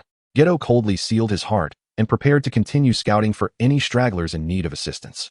However, just as he turned, Gojo placed a hand on his shoulder. "Don't rush, Geto." Gojo's smile returned, hinting at the forthcoming actions of the free laborers. This is an order from their superior, after all. With Gojo's light-hearted words, beams of light soared from the corners of the city like fireworks. "What is this?" Geto's pupils constricted slightly, and his violet irises reflected the massive magical formation that unfolded above the city, anchored by those soaring light beams. "This scale, there's no barrier. Rest assured, this is a magical formation governed by special rules. Only non-humans and sorcerers, those with abilities, will be able to perceive its true effects." Gojo recalled what Wanzuki had told him before she departed and consolidated the information to share with Geto. The formation's purpose is to erase the unscientific memories from the minds of ordinary people, causing them to automatically blur or replace those memories with other content. This method resembles the magic wielded by mages in Jump comics, doesn't it? Indeed. Geto nodded in agreement. Upon learning that Wanzuki's power was actually magical energy rather than cursed energy, he had felt a strong resemblance to the notion of mages from the magical side. Who hasn't dreamed of becoming a student at Hogwarts? Buzzing. A vibration emanated from Geto's pocket. He pulled out his phone. Oh right. I almost forgot about the assassination order against Wanzuki issued by the Cursed Monitoring Agency. Has it been cancelled? Geto stared in astonishment at the newly received mass message. What did you say? The Special Abilities Department actually safeguarded Wanzuki Kiki and demanded that we immediately retract the death warrant? In a conference room lined with screens, a hunched figure behind the panels vehemently questioned the individual standing at the center, delivering the message. The messenger bowed his head silently. Yes, to demonstrate sincerity. The Special Abilities Department has already retracted our assassination order. How dare they do this? How can the sorcery world allow those despicable ability users to interfere? It seems to have been ordered by an agency from the UK to retract it. The UK? What connection do they have with Wanzuki Kiki? According to the intelligence relayed by the Department of Psychic Affairs, it has been disclosed that Mochizuki Nozomi's nationality is not Japanese, but rather British, with ties to the royal family. Should we insist on issuing a kill order, the institutions associated with the British monarchy would dispatch an overcomer-level psychic to eliminate us first. What? How dare they utter such words? They are merely a trifling psychic. Where is Mochizuki Nozomi currently? At this hour. She should already be aboard a flight to Britain. Upon hearing this, the aged faces behind the screen suddenly grew grim. One elder, marked by a scar on his forehead, revealed a glimmer of concealed wrath. So, she is connected to the British royal family. That wretched demon never divulged this intelligence to him. That damned rat. How dare it play tricks on him? Yet, a mere human cannot hinder Mochizuki Nozomi. Can they truly pose a threat to you? What then is the meaning of the Senate's stance? In a room enclosed by 4 solid walls, a man with flowing golden hair elegantly tied into a low ponytail perused the documents in his hands without lifting his gaze, softly inquiring of the steward standing at the center of the room. He was seated in a chair draped with deep crimson velvet. The backrest stood tall and straight, intricately carved with exquisite leaf patterns, the texture profound and delicate, the lines flowing and graceful. The Senate holds this prince in high regard, the steward replied, lowering his eyes. Indeed, after all, her innate abilities closely resemble those of our slumbering progenitor. The golden-haired man chuckled lightly, admitting that even he was taken aback upon their first encounter. His other dear siblings must have been equally astonished. It is a pity he could not witness their flustered expressions. Frere, do you think my newly found sister would wish to partake in the competition for the throne? The steward bowed his head, hesitant to respond, observing the silence. The golden-haired man disinterestedly shifted the topic. So, she should be en route to Britain by now? Regarding that, the young princess has already arrived at the manor and is currently resting in her guest room, the steward reported respectfully. She has arrived? Sooner than anticipated, he exclaimed, discarding the document pertaining to Mochizuki Nozomi onto the table. Since she has arrived, let us meet our little sister, whom we have yet to encounter. He rose, adjusting his collar, his blood-red eyes shimmering with a crimson glow. Chapter 190. The barefoot are unafraid of the shot. In an elegantly classical, yet lavishly styled long hall, candle flames flickered to life in this spacious underground chamber, casting a dim light. The completely enclosed environment severed all illumination from above, creating an oppressive atmosphere that felt stifling. Black shadows entwined like threads in the areas untouched by light, cloaking several partitioned chairs. The dense darkness seemed to harbor something else, distorting perception. Even other bloodlines, whose vision remained unchanged from day to night, could glean no further insight from the shadows. The ambience in the hall was subtly tense, with countless undercurrents concealed beneath the surface's calm, until, hidden in the darkness, the attendants flanking the master's seat abruptly lifted their heads, gazing toward the still-closed heavy door. That unique aura of pure-blooded dominance, even from a distance down the corridor, was sensed by them as if it rivaled that of the other pure-blooded monarchs beside them. Creak. The grand door to the underground hall swung open. The elegantly attired Mochizuki Nozomi, clad in a black Gothic gown adorned with dark patterns that almost appeared black, entered. As she moved, the trumpet-shaped hem of her gown glimmered with a cold light in the dim glow, every inch exuding a mysterious sheen that seemed capable of devouring the surrounding light. The girl, embodying the essence of the night, emanated a heavy sense of oppression. Her raven-black hair, shrouded in a veil of scarlet mist, partially pinned up at the back, while the rest flowed like satin behind her. Suddenly, a blood raven, formed from a blood-like substance, flapped its wings, and perched on the back of her hand. Apologies, this little one was just created and tends to be a bit unruly. I hope it hasn't startled anyone. The girl slightly raised her gaze, revealing a pair of blood-red eyes identical to those of the three individuals concealed in the darkness. Her voice carrying an apologetic tone. In the shadows, some smirked with interest, others observed her with calm scrutiny, while some squinted in contemplation, and others stifled groans of pain under the weight of her unrestrained, terrifying presence. Undoubtedly, this pure blood, awakened after nearly 2 decades of the progenitor's slumber, was a true gem from the depths of the sea. She was also a temperamental individual. It's all right. Though you have awakened your bloodline and transcended the bounds of childhood, considering the time since your birth, you are still a child in our presence. We are quite forgiving towards our little sister, you know? A smiling male voice resonated, speaking in Japanese. Allow me to introduce myself. I am Clovis, your half-brother by lineage.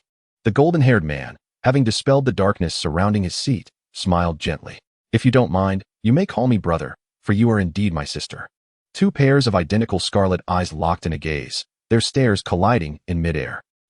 Hypocritical wretch. Another voice scoffed. Mochizuki Nozomi's heart stirred as she turned her attention to another figure cloaked in dense darkness. A girl with exquisitely doll-like features and a distinctly Western appearance. Her golden hair styled in twin ponytails withdrew the shadows surrounding her, revealing herself to Mochizuki Nozomi, propping her chin on her left hand. Her fair legs casually crossed beneath her gown. She raised her chin slightly and declared, Mina, the second princess, your half-sister.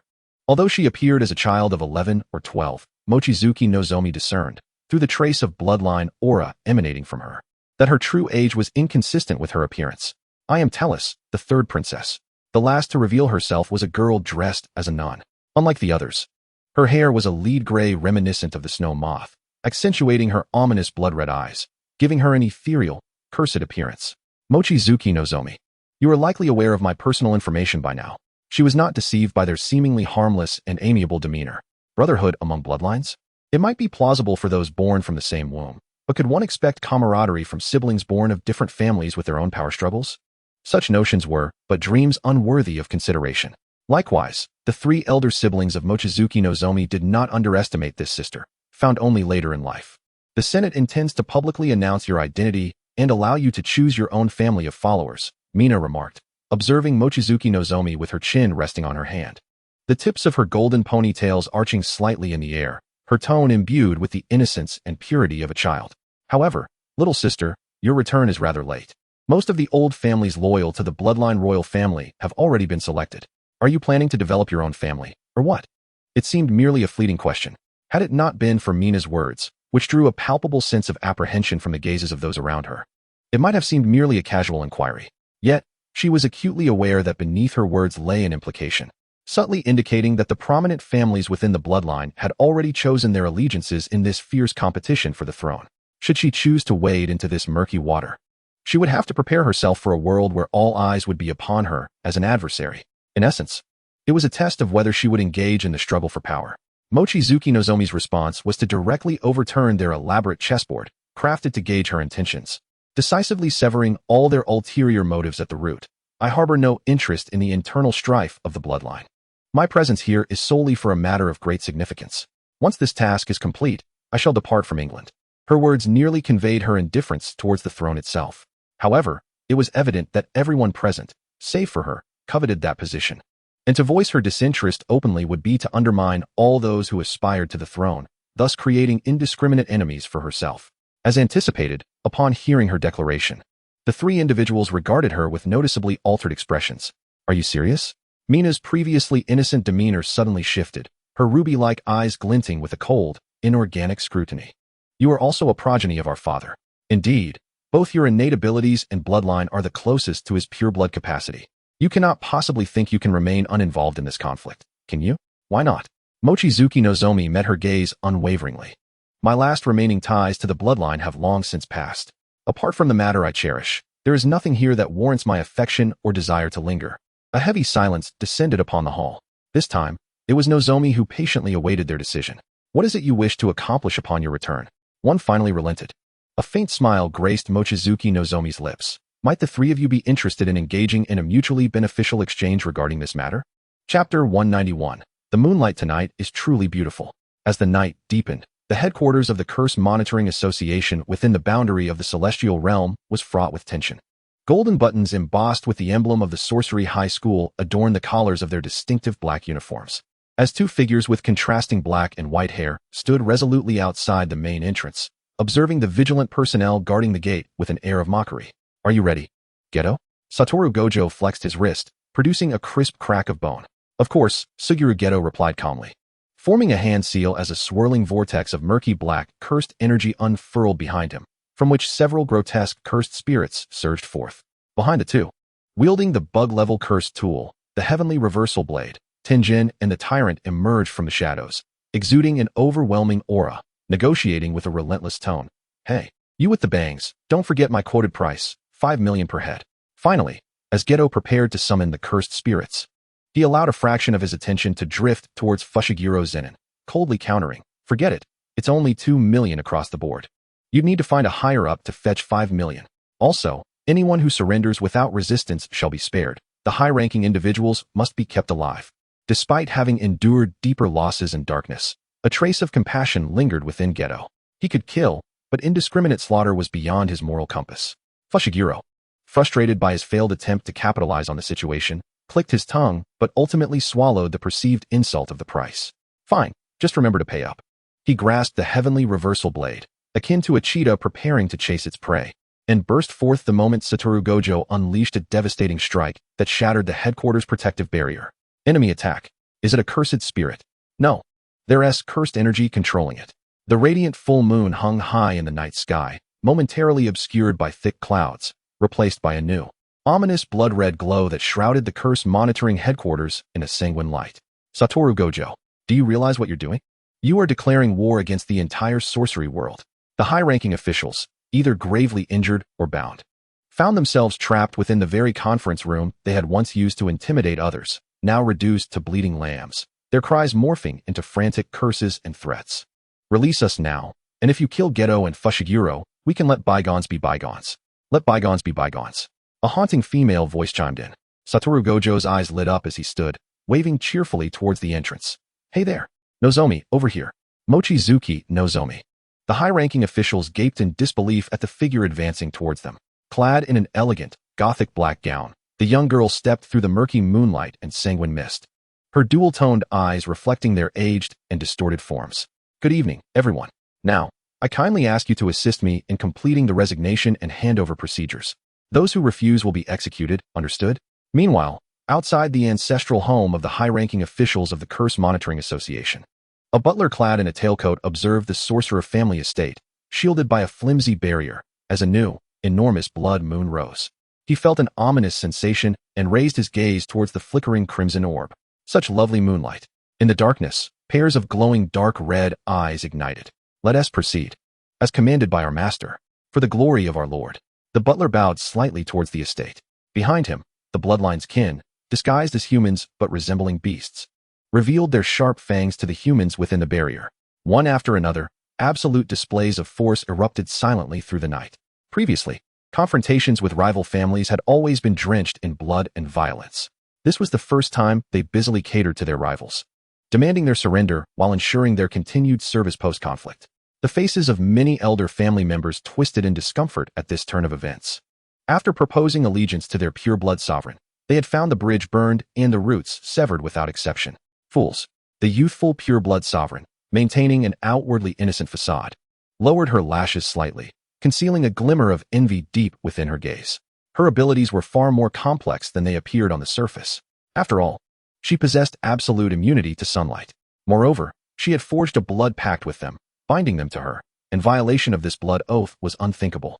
In the future, she would merely be an empty title of a prince, a situation that posed no harm to them. Offending a leader without any so-called concerns would be a choice any prudent and clever leader would make.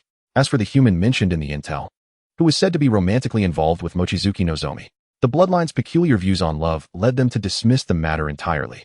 They did not believe that she would relinquish her easily obtainable rights for the sake of that human.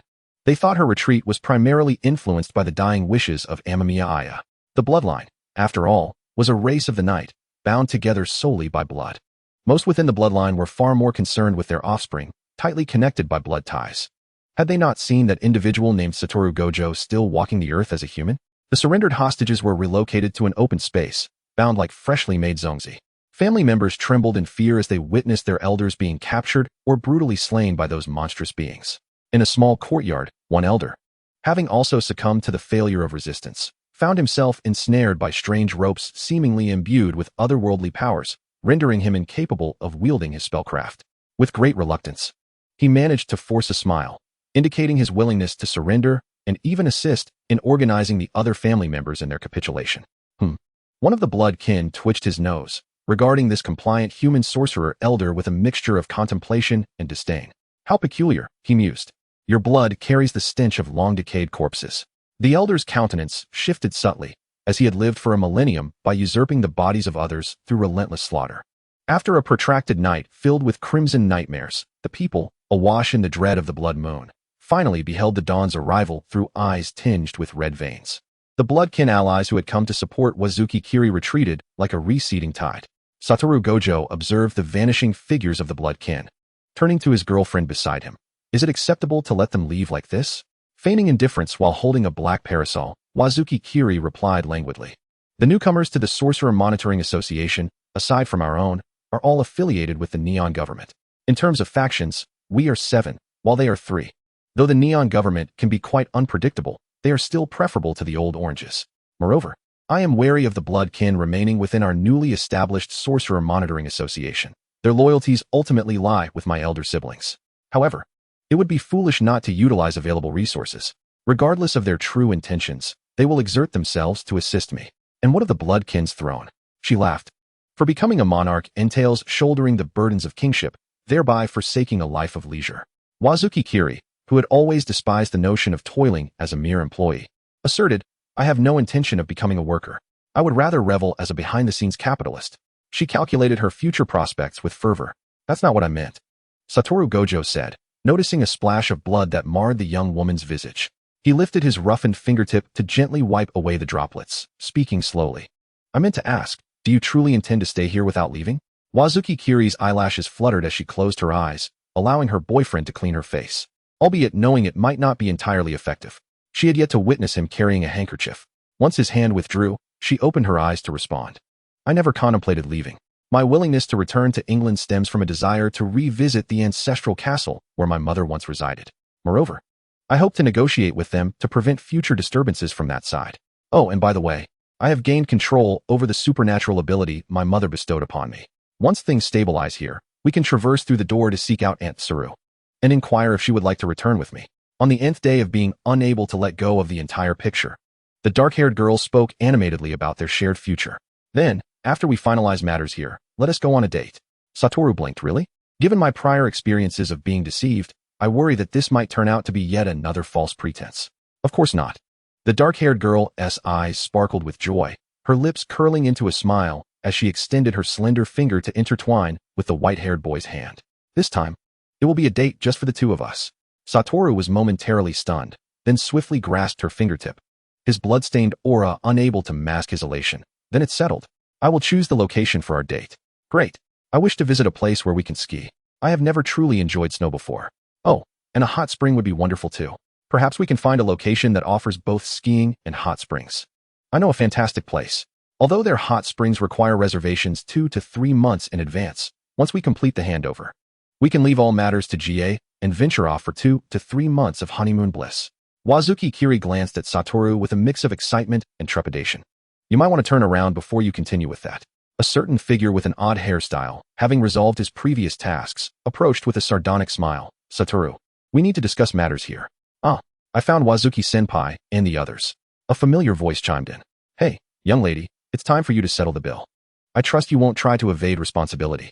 More familiar faces, drawn by the commotion, gathered in the vicinity, their chattering voices becoming the sole lively color amidst the scene. Shadows of the people lengthened under the radiant sunlight, their silhouettes merging together at the edges. Gradually, their owners departed from the bloody chaos, stepping into a brighter, more fervent light. Chapter 192, Side Story, The Proposal Operation, Part 1. In the Neon Nation, renowned as a haven for hot springs and wellness retreats, the 25-year-old Satoru Gojo, having deceived his companions under the pretense of a mission, found himself in the same room as his unwitting allies. Satoru, is this what you deemed an urgent support mission? Summer Yuji, now comfortably seated in the position of president of the Monitoring Association, regarded the white-haired man who was pulling a banner for Gojo's proposal operation meeting with a bemused expression. His fingers tightened slightly, shattering a porcelain teacup. What do you mean, Yuji? This is a momentous occasion in the life of the great teacher Gojo. How could it not be urgent? The white-haired man retorted. His face, almost unchanged since his days at DK, etched with an air of entitlement. Teacher. Indeed, following graduation, Gojo had chosen to remain at the academy as a teacher. Nanami Kinto also stayed on as an instructor, while Geto Suguru collaborated with Oda Sakuzu and Shizuo Ri from Wazuki Kiri's organization, K, to become a leader at the academy. Itadori Yuji, fully aware of his own capabilities, opted to join the academy as an assisting supervisor. Shoko Yeri harbored no grand ambitions, content to remain as the school doctor at the familiar and comfortable Tokyo Academy. At 25, you are a mature man. Shouldn't you consider such matters of proposal yourself? Summer Yuji remarked coldly. Moreover, given your closeness, if you simply proposed to Wazuki, she would surely accept. He was fully aware of their prior secret meeting with each other's families. Later, it was revealed that Wazuki Kiri's ability, Door, could traverse worlds. But the icy indifference of Summer Yuji, who was left to navigate the oceans of bureaucracy, felt as if he had been gutting fish for a decade.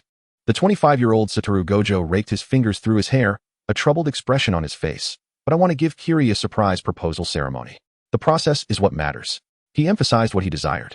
Leaning languidly on the sofa in the presidential suite, Fushiguro Megumi, still working on the side for Wazuki Kiri, remarked nonchalantly, why not just package yourself as a gift for the young lady? While she plays with something novel, you could charm her into an engagement.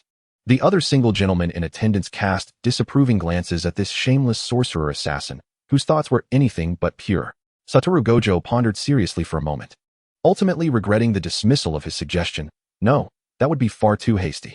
He certainly did not wish to boast in the future about how he proposed, only to have to admit that it was done in bed. Recently, in a budding romance, Yueqi understood the implication. His face flushed, and he stammered, I also believe a proposal should be more formal. The perceptive and astute Kyotaka Ijichi silently nodded in agreement, the only stable and seemingly reliable figure among them. Kinjaku Nanami adjusted his glasses and suggested, my advice is that you, Satoru-senpai, should consult a professional wedding planning agency regarding your proposal. Satoru waved his hand dismissively. No? I've already been to wedding planners. Their ideas are all too obvious and easily deciphered. What I desire is a surprise. Shoko Yeri, who had just participated in another proposal meeting a couple of days ago, wore a complex expression but ultimately chose to remain silent. How about we use the most cliché proposal surprise plan? Yueqi proposed after some contemplation. Satoru's interest peaked as he turned to the younger student. Which one do you mean? The classic Ferris wheel malfunctioning at its peak, followed by a surprise fireworks display? Or pretending to take the other on a movie date, only to book out the entire theater and play a montage of their memories before proposing at the film's conclusion? Or, I recall, Satoru-senpai, that the day you plan to propose is also your birthday, correct? Yueqi chuckled. Isn't there a proposal plan that perfectly coincides with the date? I believe that would escape the notice of Senior Mochizuki, ensuring a surprising effect. Satoru's gaze intensified. Elaborate on that idea. Meanwhile, on a business trip abroad, Inori Mochizuki found herself in a serene paradise of another world, one hand gripping a mixing spoon, while the other held a smooth, light green egg that emitted a fragrant aroma. As she earnestly inquired of her friend guiding her in cake making, are you sure these ingredients can truly deceive Rokugan? The divine elven monarch from another realm smiled gently. Absolutely. These ingredients are imbued with spiritual energy, which will mask anything hidden within the cake. If necessary, I can cast a cognitive barrier spell to obscure its contents. Inori's eyes sparkled with excitement. Good. Yuro, the success of my proposal depends on you. The benevolent elven queen blinked her long lashes, glancing at the chaos on the countertop, her voice tinged with mild exasperation. You should first produce a decent finished product. It's worth noting that the initial cakes made by little Inori had already caused several flower fairies to succumb. Chapter 193, Side Story, The Proposal Operation, Part 2. In December, most places had already succumbed to winter, with snowflakes beginning to descend in soft, feathery cascades. The vampire clan, unfazed by the cold, instinctively gravitated towards sources of warmth for a more comfortable slumber. Feeling the movements of the chrysalis in his arms, Satoru Gojo abruptly opened his frosty white lashes, his beautiful azure eyes still clouded with lingering sleepiness. Upon identifying the source of disturbance, he tightened his embrace, drawing the person closer to his warm chest. The familiar and steady rhythm of his heartbeat served as the most soothing lullaby for Inori Mochizuki, who shared his days and nights. As her breathing gradually steadied, Satoru closed his eyes once more, preparing to drift back into slumber. Foolish little Satoru, the phone is ringing. Foolish little Satoru, the phone is ringing. The designated alarm shattered the tranquility of the room, jolting Satoru awake as he groggily opened his eyes. His elegantly toned arms lay exposed in the cool air as he grasped the ringing phone on the nightstand. Hello? His low, gravelly voice bore traces of lingering sleepiness. Mr. Gojo, it's already 11 o'clock. Don't forget today's arrangements. Ijichi Kyotaka's voice trembled, the last part spoken in a mere whisper. Satoru furrowed his brow, his foggy mind struggling to process the information. What about 11 o'clock? My proposal plan. The remnants of sleep dissipated in an instant as he carefully set down Inori, who also stirred at the phone's intrusion. Sitting up, he spoke in a lowered tone. I understand. An urgent task, right? I'll be there shortly. He composed himself, reading the message with an impassive expression. As he sat up, the silk sheets slipped away, revealing several dried bloodstains from his vampiric heritage upon his delicately chiseled collarbone. However, Satoru remained human, unchanged. Following the completion of the transition procedures in the sorcerer world, the new Jujutsu Council's mechanisms began to operate, allowing them to relinquish their official duties to their peer, Suguru Geto, while the couple ventured through the otherworldly portal for a dreamy honeymoon. They also sought a solution to the mutation that occurred after a pure blood bit someone. After all, it was untenable to suppress the urge for blood every time emotions soared to their peak. After half a year together, the couple prepared to explore uncharted territories. Yet the curious cat, having been pushed aside, had some choice words. Currently, within their realm, while no solution existed to prevent pure bloods from mutating after biting, other worlds might hold answers. Thanks to Inori's friend residing in a magical dimension, they signed a shared contract filled with numerous rules. Now, even without being transformed into a vampire, he shared Inori's lifespan, granting him a lengthy time and eternal youth. Moreover, that kind-hearted friend also resolved the issue of pure bloods causing mutation through biting. Now, after Inori bites someone, whether the victim mutates entirely rests within her control. Satoru sluggishly shuffled in his slippers towards the washroom. Though he tried to be quiet, he inadvertently awakened Inori. Satoru? She called out sleepily, and within moments, a familiar scent combining mint and sweet candy enveloped her as he placed a gentle kiss upon her forehead, lighter than a feather. It's fine, little Inori. You can continue sleeping. I have a mission in Fukuoka, he reassured, smoothing her tousled hair with a gentle chuckle.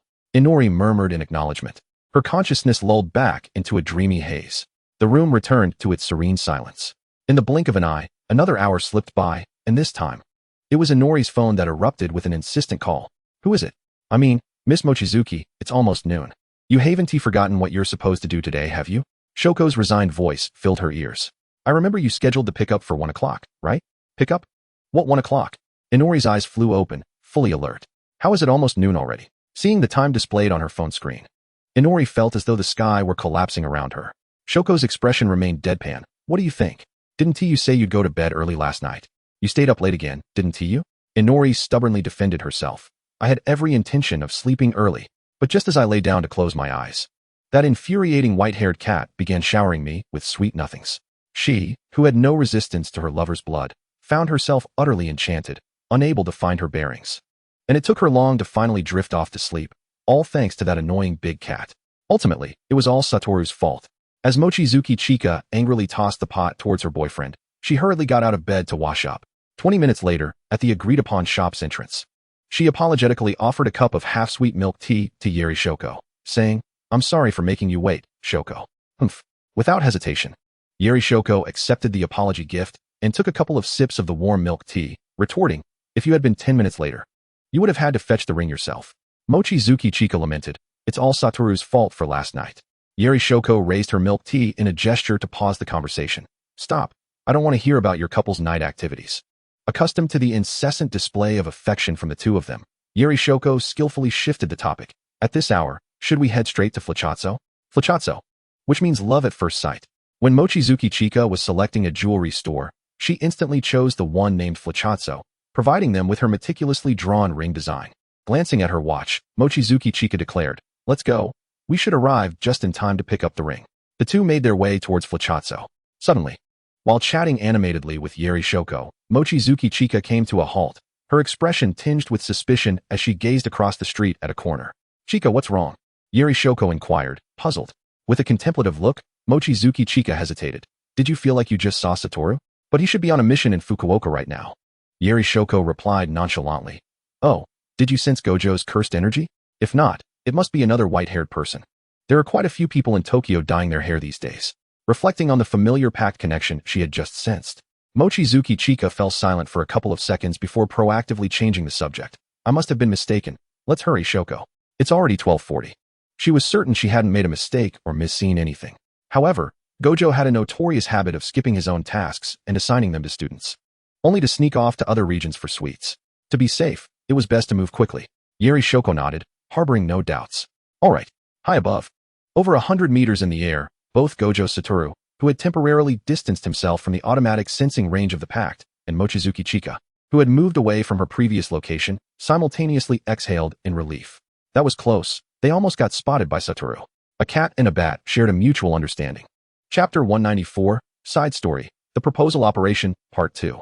40 minutes later, upon receiving Yuri Shoko's new real-time location share, Gojo Satoru brushed off non-existent dust from his attire after being in the wind high above for a while, activating his technique to vanish into thin air and leisurely emerge from a narrow alley nearby that lacked surveillance. With a clear objective, he turned into a bustling commercial street and arrived in front of a jewelry store named Flachatso. At the counter of a jewelry store called Eternity, he provided his name and phone number, stating his intention to collect the pre-ordered engagement ring. This shop was an investment owned by the Gojo family, which reassured Gojo Satoru. Master, here is the ring you ordered. The manager of the jewelry store, a relative of the Gojo family, respectfully presented a ring box that was barely the size of a palm with both hands. After briefly inspecting the specially crafted engagement ring, which also served as a protective cursed tool, Gojo Satoru smiled with satisfaction, pocketing the ring box and turning to call his reconnaissance partner, Hibara. Hibara, have you set everything up on your end? Hibara replied confidently, Don't worry, Gojo-senpai, everything is ready here. We just need Yuri-senpai to bring the person over tonight. Oh, right, Yuri-senpai has already confirmed that Mochizuki-senpai is preparing a birthday cake for you this year, so our crucial step will definitely come into play. That's good. Gojo Satoru rubbed the edge of the ring box with the hand he had in his pocket, quickly going over the specific steps of their planned proposal in his mind, feeling a mix of anticipation and long-lost nerves. The last time he felt this way was when he was about to make a grand confession to little Chika.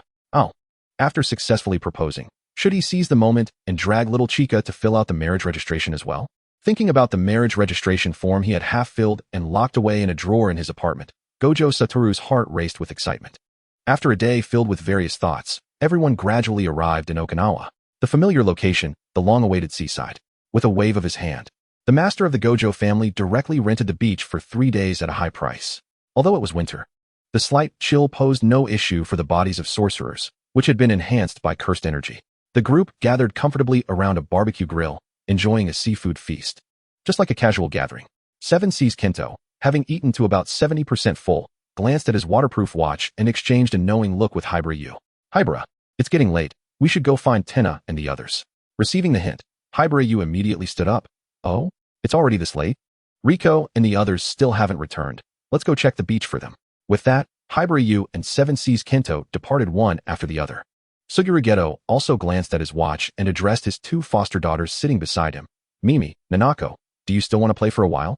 Having been well informed, Kaga Mimi and Kaga Nanako nodded in unison. Lord Geto, can we play by the seaside a little longer? Of course, Suguru Geto replied with a gentle smile. But the wind gets strong at night. You should return to the hotel and put on a jacket. Mochizuki, I remember the key to the girls' suite is with you. Could you take Mimi and Nanako back for a moment? Just as Mochizuki Chika was contemplating how to craft a reason to sneak back and retrieve the cake hidden in the room, she exclaimed, a nap is coming. And someone is handing me a pillow. Geto, you truly are a good person.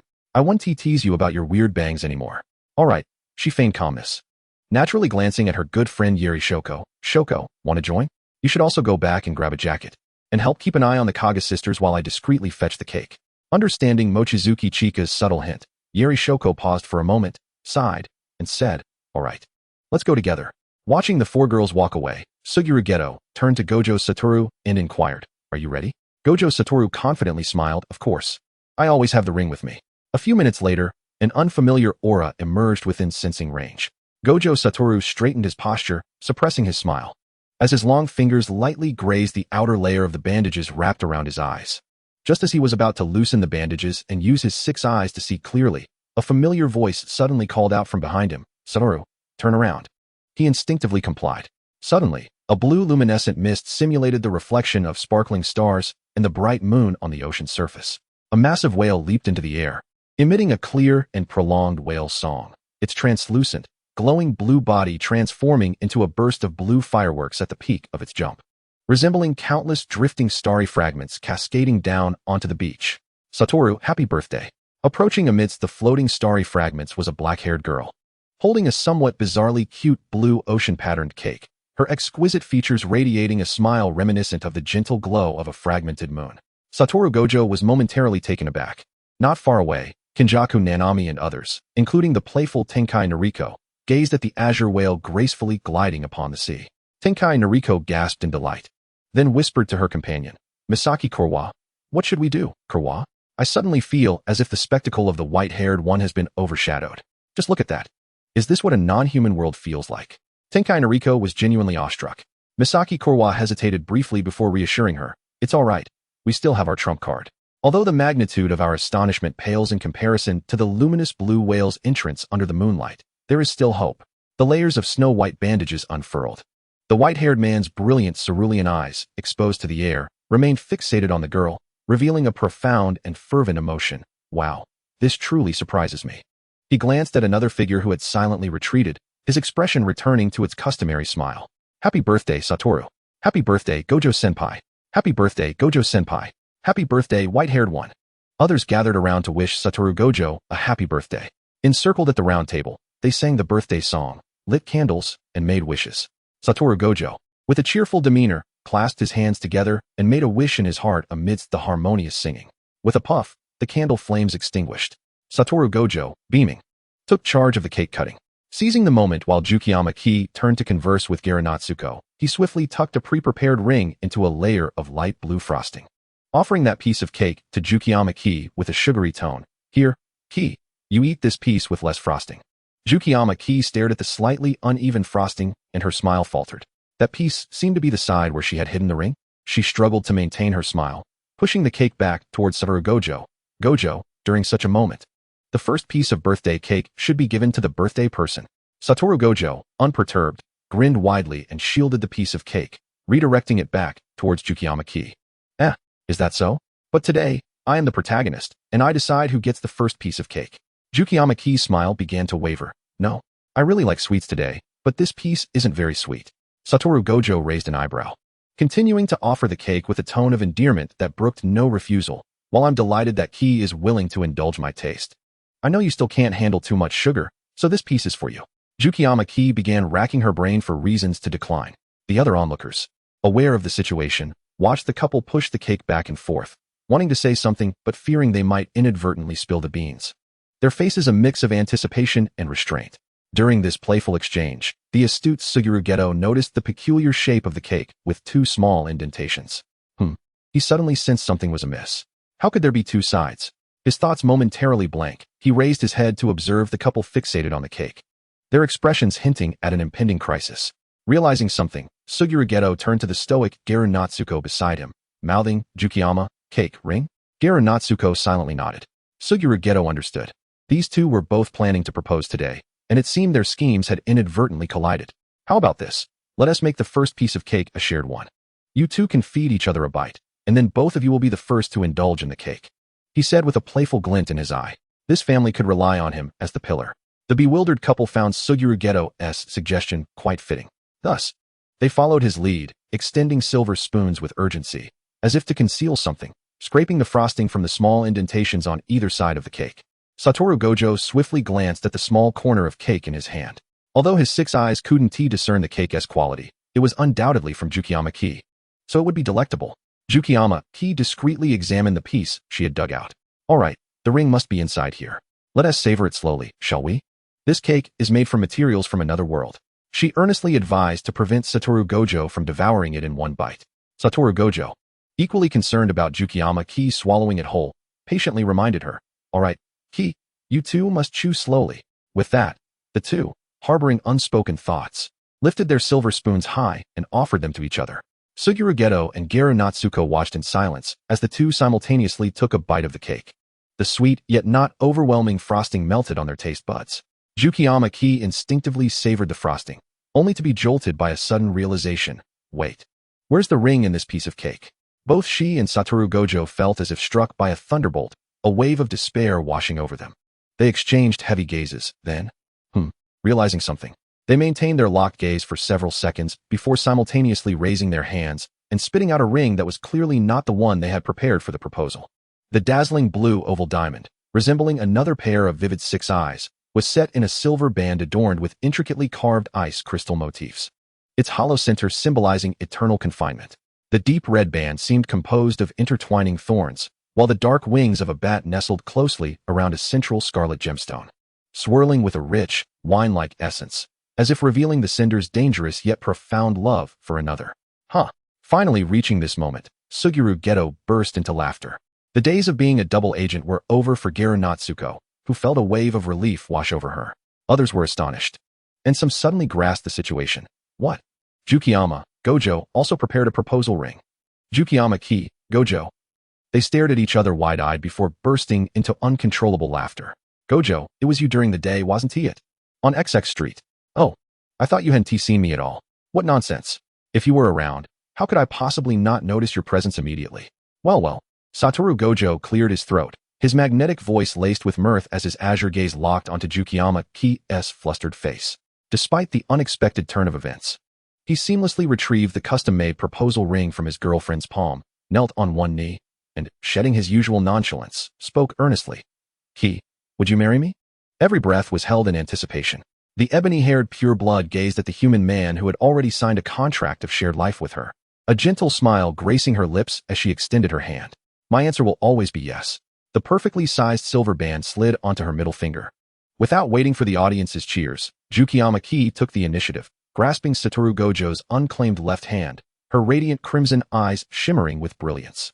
Well then, dear sir, are you prepared to spend an eternity with an immortal being, a future that stretches infinitely into the unknown? The smile on Satoru Gojo's handsome visage deepened. Of course. I have long been ready. At the very moment these words fell, an unseen bond and the shackles of a covenant descended upon the souls of both individuals. It was a pact of immortality, a curse that twisted love into something grotesque. The vast azure sorcery surged forth, infused with a torrent of crimson magic.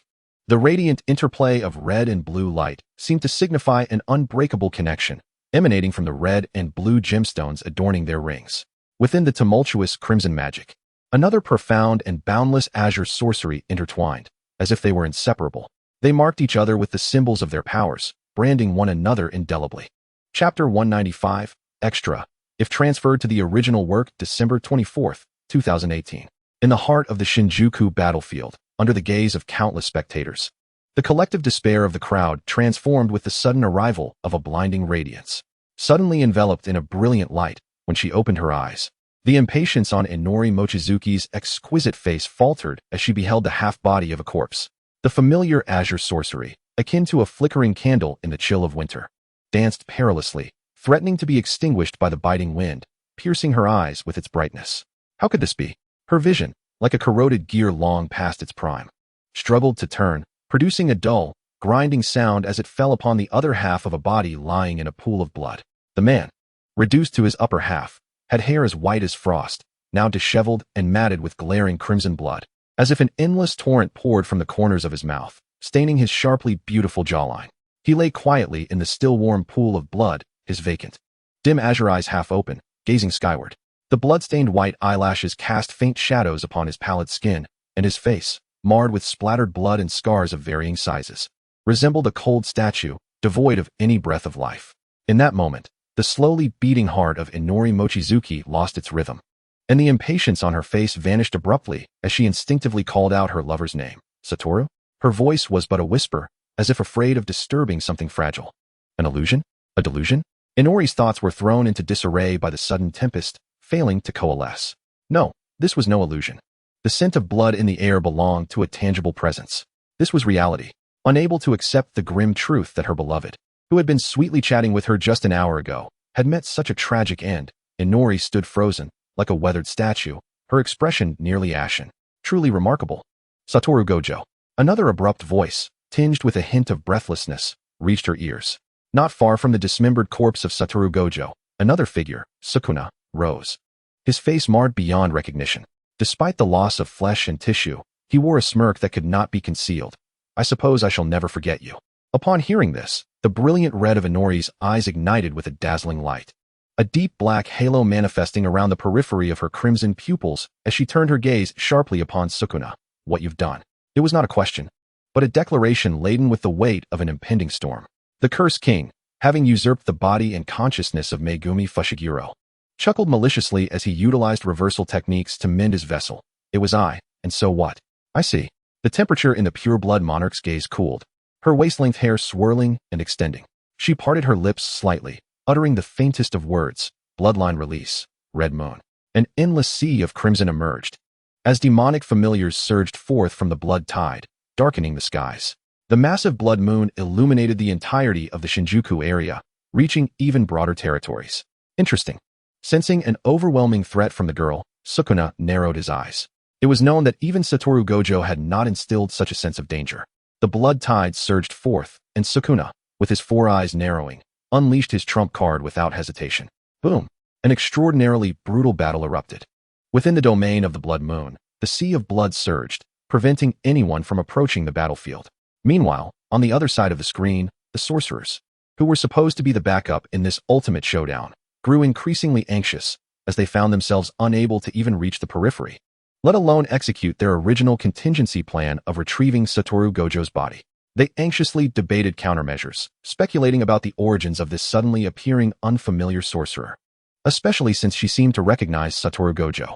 All sorcerers rushing to the battlefield found themselves halted at the edge of the blood tide, for they discovered that any contact with the crimson waves would result in their assimilation into soulless puppets, indiscriminately attacking their own kind. Thus, they could only passively await the outcome of this new conflict from the screens. How could she directly erode the soul? What manner of creature is this woman? Bound by the viscous blood tide, Sukuna propped himself up with his maimed body.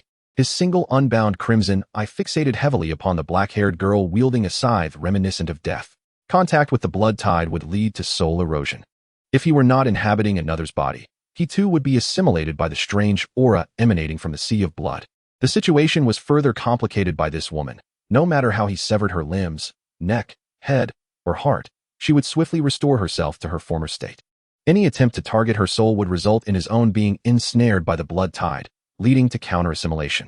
She was truly a veritable, undying monstrosity. Throughout history, Sukuna had never encountered such a bug-like existence. The black-haired pure-blood monarch disregarded Sukuna's words.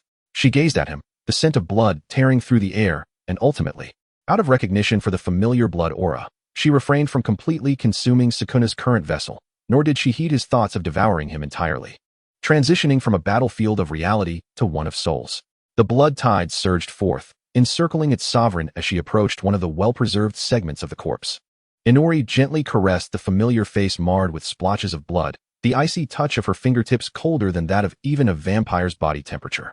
"Moonlight, I need your help," she whispered, calling upon the 7-colored violet gemstone pendant gifted by her best friend from another world as a wedding present. The presence that had dispatched the gemstone responded to her plea. "Moonlight, please help me." Feeling the familiar aura descend upon this realm, Inori Mochizuki lifted her tear-filled eyes, beseechingly gazing at the godly spirit king emerging from the void. "Please, bring him back to life." The spirit king nodded gently. "As you wish." When her dear friend had wed, he had bestowed upon her 3 wishes. As a being existing beyond the rules of the world, he responded to the first wish granted by his cherished friend. The sacred and magnificent divine power intertwined with the vast rules of time, now devoid of any semblance of life, swirled around the man with white hair, whose upper body was all that remained.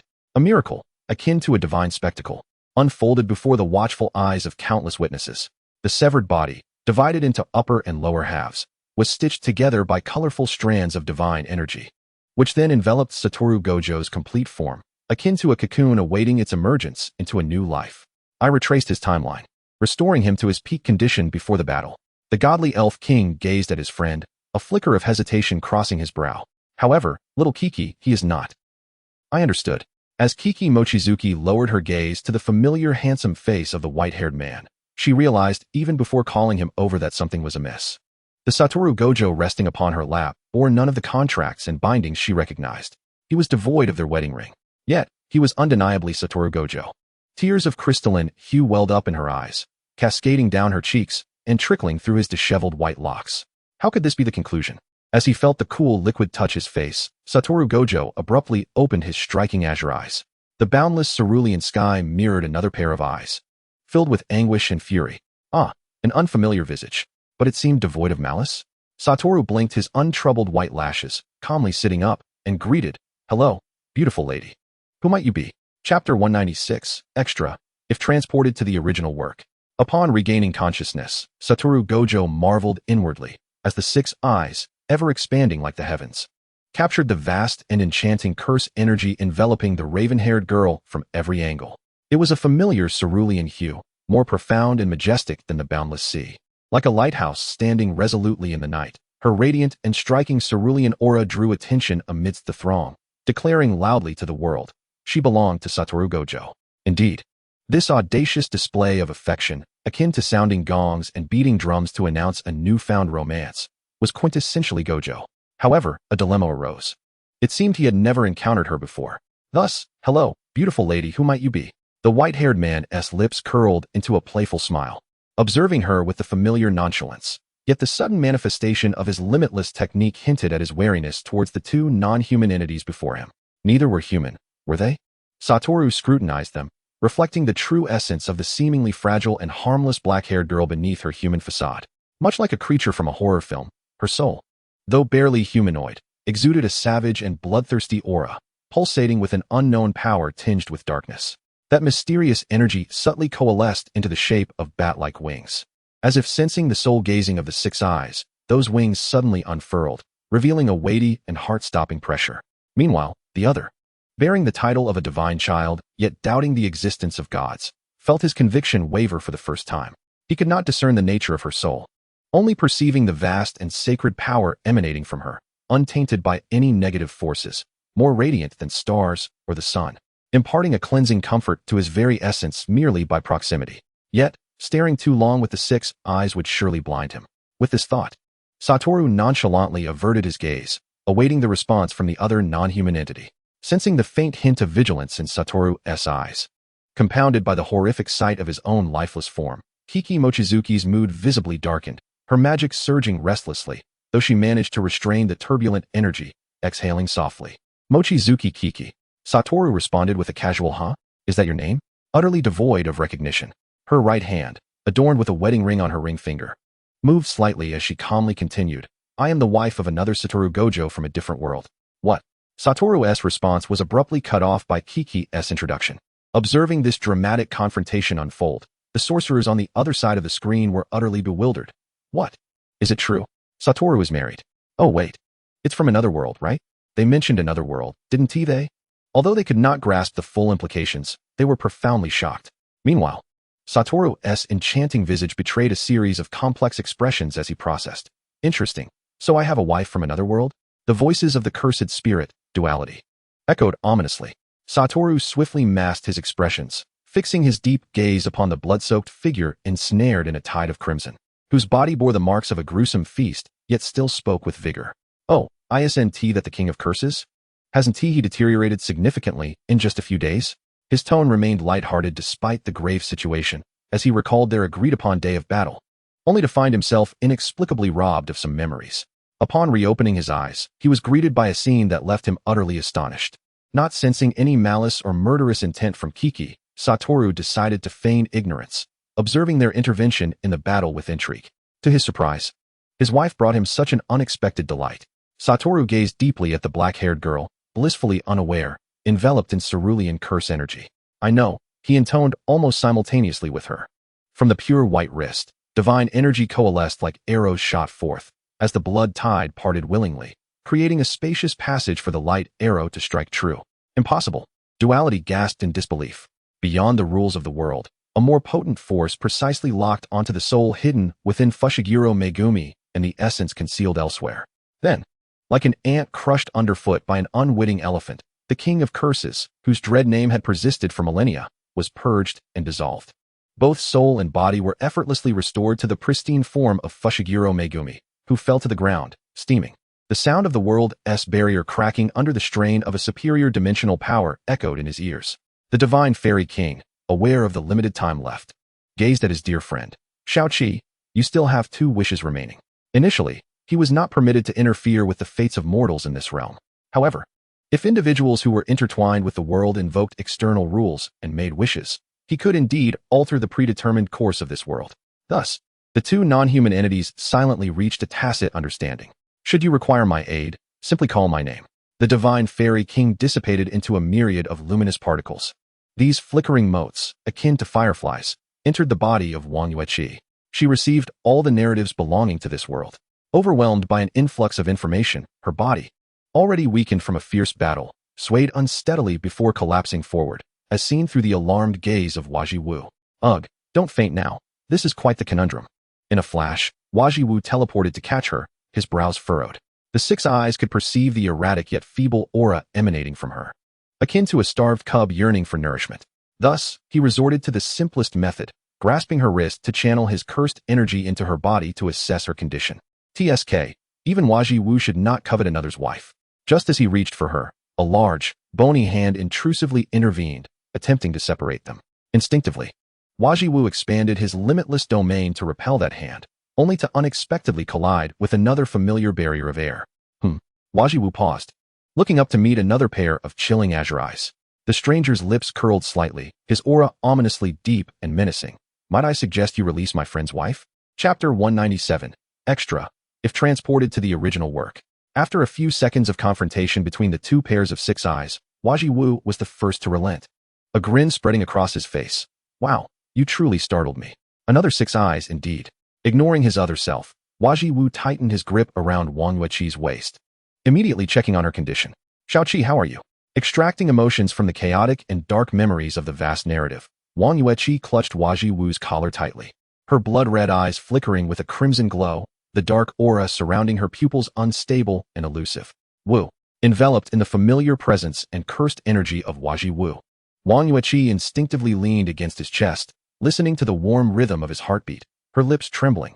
You are still alive. Thank goodness. Inside the celestial realm, Huiyuan Shunping, Yujin, and others were mere pests.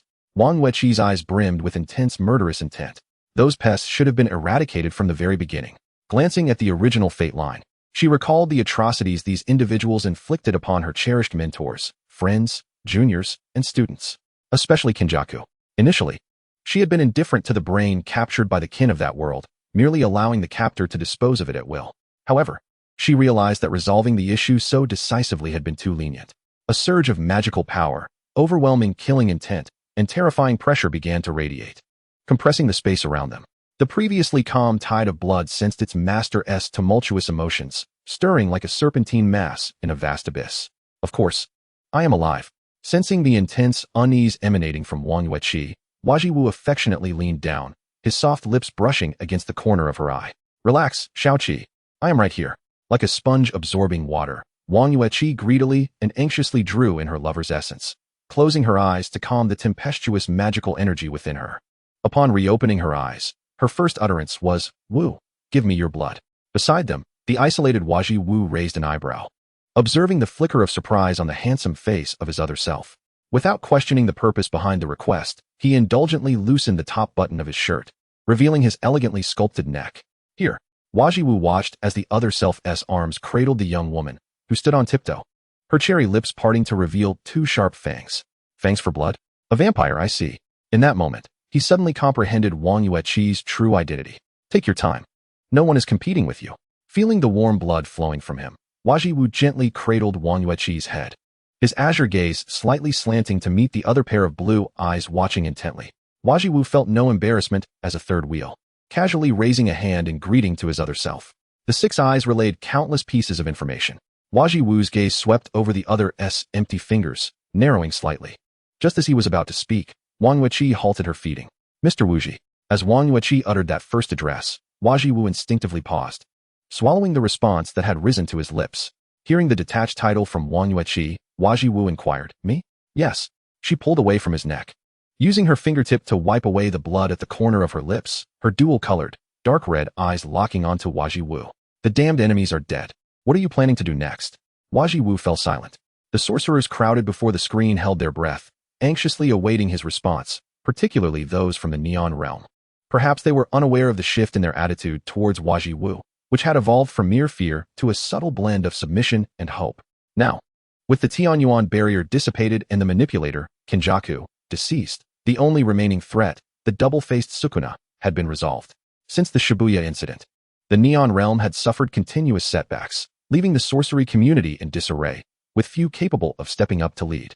The Six-Eyes deity, who had shouldered burdens since birth, found his gaze lingering on the unconscious yet unharmed Fushiguro Megumi, his voice soft. The next plan will likely involve rebuilding the sorcery community. His tone remained light and carefree, reminiscent of the time before the battle with Sukuna when he reassured them with a playful smile that victory was assured. That powerful being appeared unafraid of any challenge, easily conquering all adversities in his path. Yet Wang Yueqi understood that this proud azure-eyed cat, with its beautiful fur now soaked by the rain, was in turmoil. The once smooth coat had become matted with mud, concealing the bruises and festering wounds beneath. But the cat remained silent, unwilling to cause worry. The feline habitually conceals all its pains and bruises, wagging its tail at people as if to indicate that all is well, merely dampened by the rain. Mochizuki Nozomi feels an urge to strike the cat, yet cannot bring herself to inflict further harm. She takes a restrained, deep breath and seizes her white cat, declaring, "We shall assist you." Gojo Satoru interjects, "Hey, he hasn't consented yet." His protest falters when he notices the slight redness in his wife's eyes. He surveys the unconscious student sprawled on the floor, swallows his words, and glances at the bewildered Gojo Satoru nearby, lightly remarking, "I believe it's insufficient for just the two of us, dear. Perhaps you should summon Jujutsu and Nanami, along with Yuji, to join us." Thus, Suguru Geto and the others were effortlessly drawn into this world by Mochizuki Nozomi's ability, Gate. "Wow, where's this? Is it the end of another world?" Yuji Itadori exclaimed as he landed, and immediately sprang to his feet.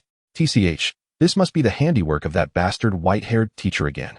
I've told Mochizuki-sensei countless times not to indulge that white-haired brat." Maki Zenin expressed her frustration. Maki-senpai, stay calm," Yoshino Junpei said, feeling overwhelmed but instinctively shifting away from the ominous aura radiating from Maki. "I doubt it was Satoru. It's very likely that devilish Mochizuki is behind this," Panda commented. "Having lived under Mochizuki Nozomi's influence since childhood." "I wholeheartedly agree," Inumaki Toge affirmed, having also suffered at the hands of Mochizuki Nozomi. "I think Mochizuki-sensei is quite kind," Yuta Okatsu remarked, bewildered. The other summoned seniors, witnessing this naive junior's innocence, began to vent their grievances loudly. "Hey, you guys, at least consider the occasion while complaining. Mochizuki-sensei is still present." Hiss. Fushiguro Megumi's unfinished sentence was abruptly interrupted by the startled scream of Nibiria Shoko, who seized his arm. "Over there? Look, Fushiguro. There's another you lying there. Could it be that this time we're dealing with a double body? Mochizuki-senpai, what peculiar otherworld have you brought us to?" Nanami Kinto, filled with a sense of class, cast a glance at the two Gojo Satorus observing them. Two Gojo Satorus. What kind of new illusion technique is this? Nanami's mind momentarily froze. While engaged in official duties, Suguru Geto was suddenly sucked into a portal of light. "Mochizuki, do you both even comprehend the boundaries of marriage? I still have numerous affairs to attend to." It's you, Geto," murmured Gojo Satoru, his gaze upon Geto imbued with nostalgia and complexity.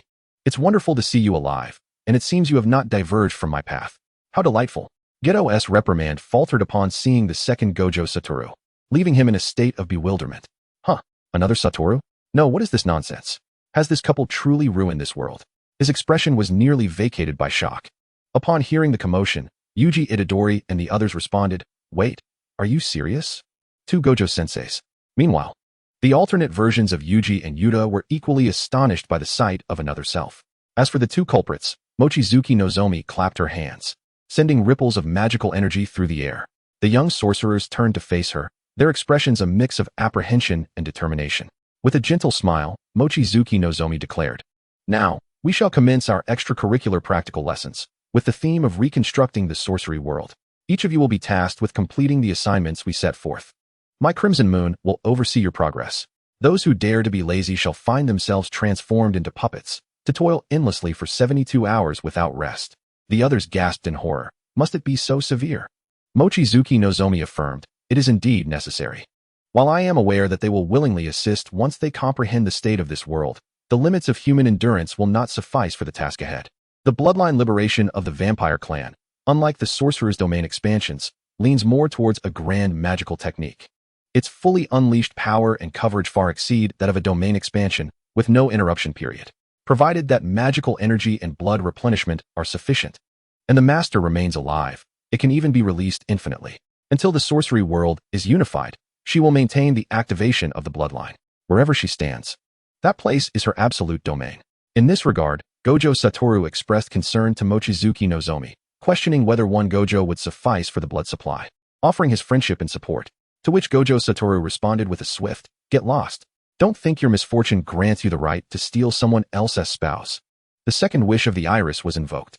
Revived by the divine spirit king, the bewildered Yaga Yoshinori and his companions stood amidst the ruins of a city, gazing at another version of themselves in utter confusion. Is this a double body, with a scar etched across his face? The alternate Yuji Itadori looked upon his resurrected mentor and comrades, wiping away the tears that brimmed in his eyes. He turned to the devastated city behind him, murmuring, "Will it ever get better?" The Yuji who had crossed into this world, reminiscent of his pre-Shibuya incident self, raised his thumb with vigor and conviction. "It will. Trust in our teachers. This time, they will all have a bright future." 5 hours after the great neon reshuffle, far across the ocean, the master of a black European-style castle, idly passing time, suddenly received a rather cautious call from the council, reminiscent of an accountability inquiry. "Huh. Have you all lost your minds? I haven't left this castle in years. What do you mean by take it easy and curb my capriciousness?" "No. I haven't used a teleportation array to leave the castle. Have you ever seen a vampire venture out in broad daylight?" Expressionless, she hung up the unfortunate call from the council and, with her crimson eyes, fixed her gaze upon the void ahead. A few minutes later, she dialed the number of the patriarch of her noble faction. "Prepare my entry procedures to Neon immediately, and by the way, do not let the council or my other siblings know about this. It will be interesting to see who dares to masquerade as me, using my abilities to place the blame upon me." Utterly reckless,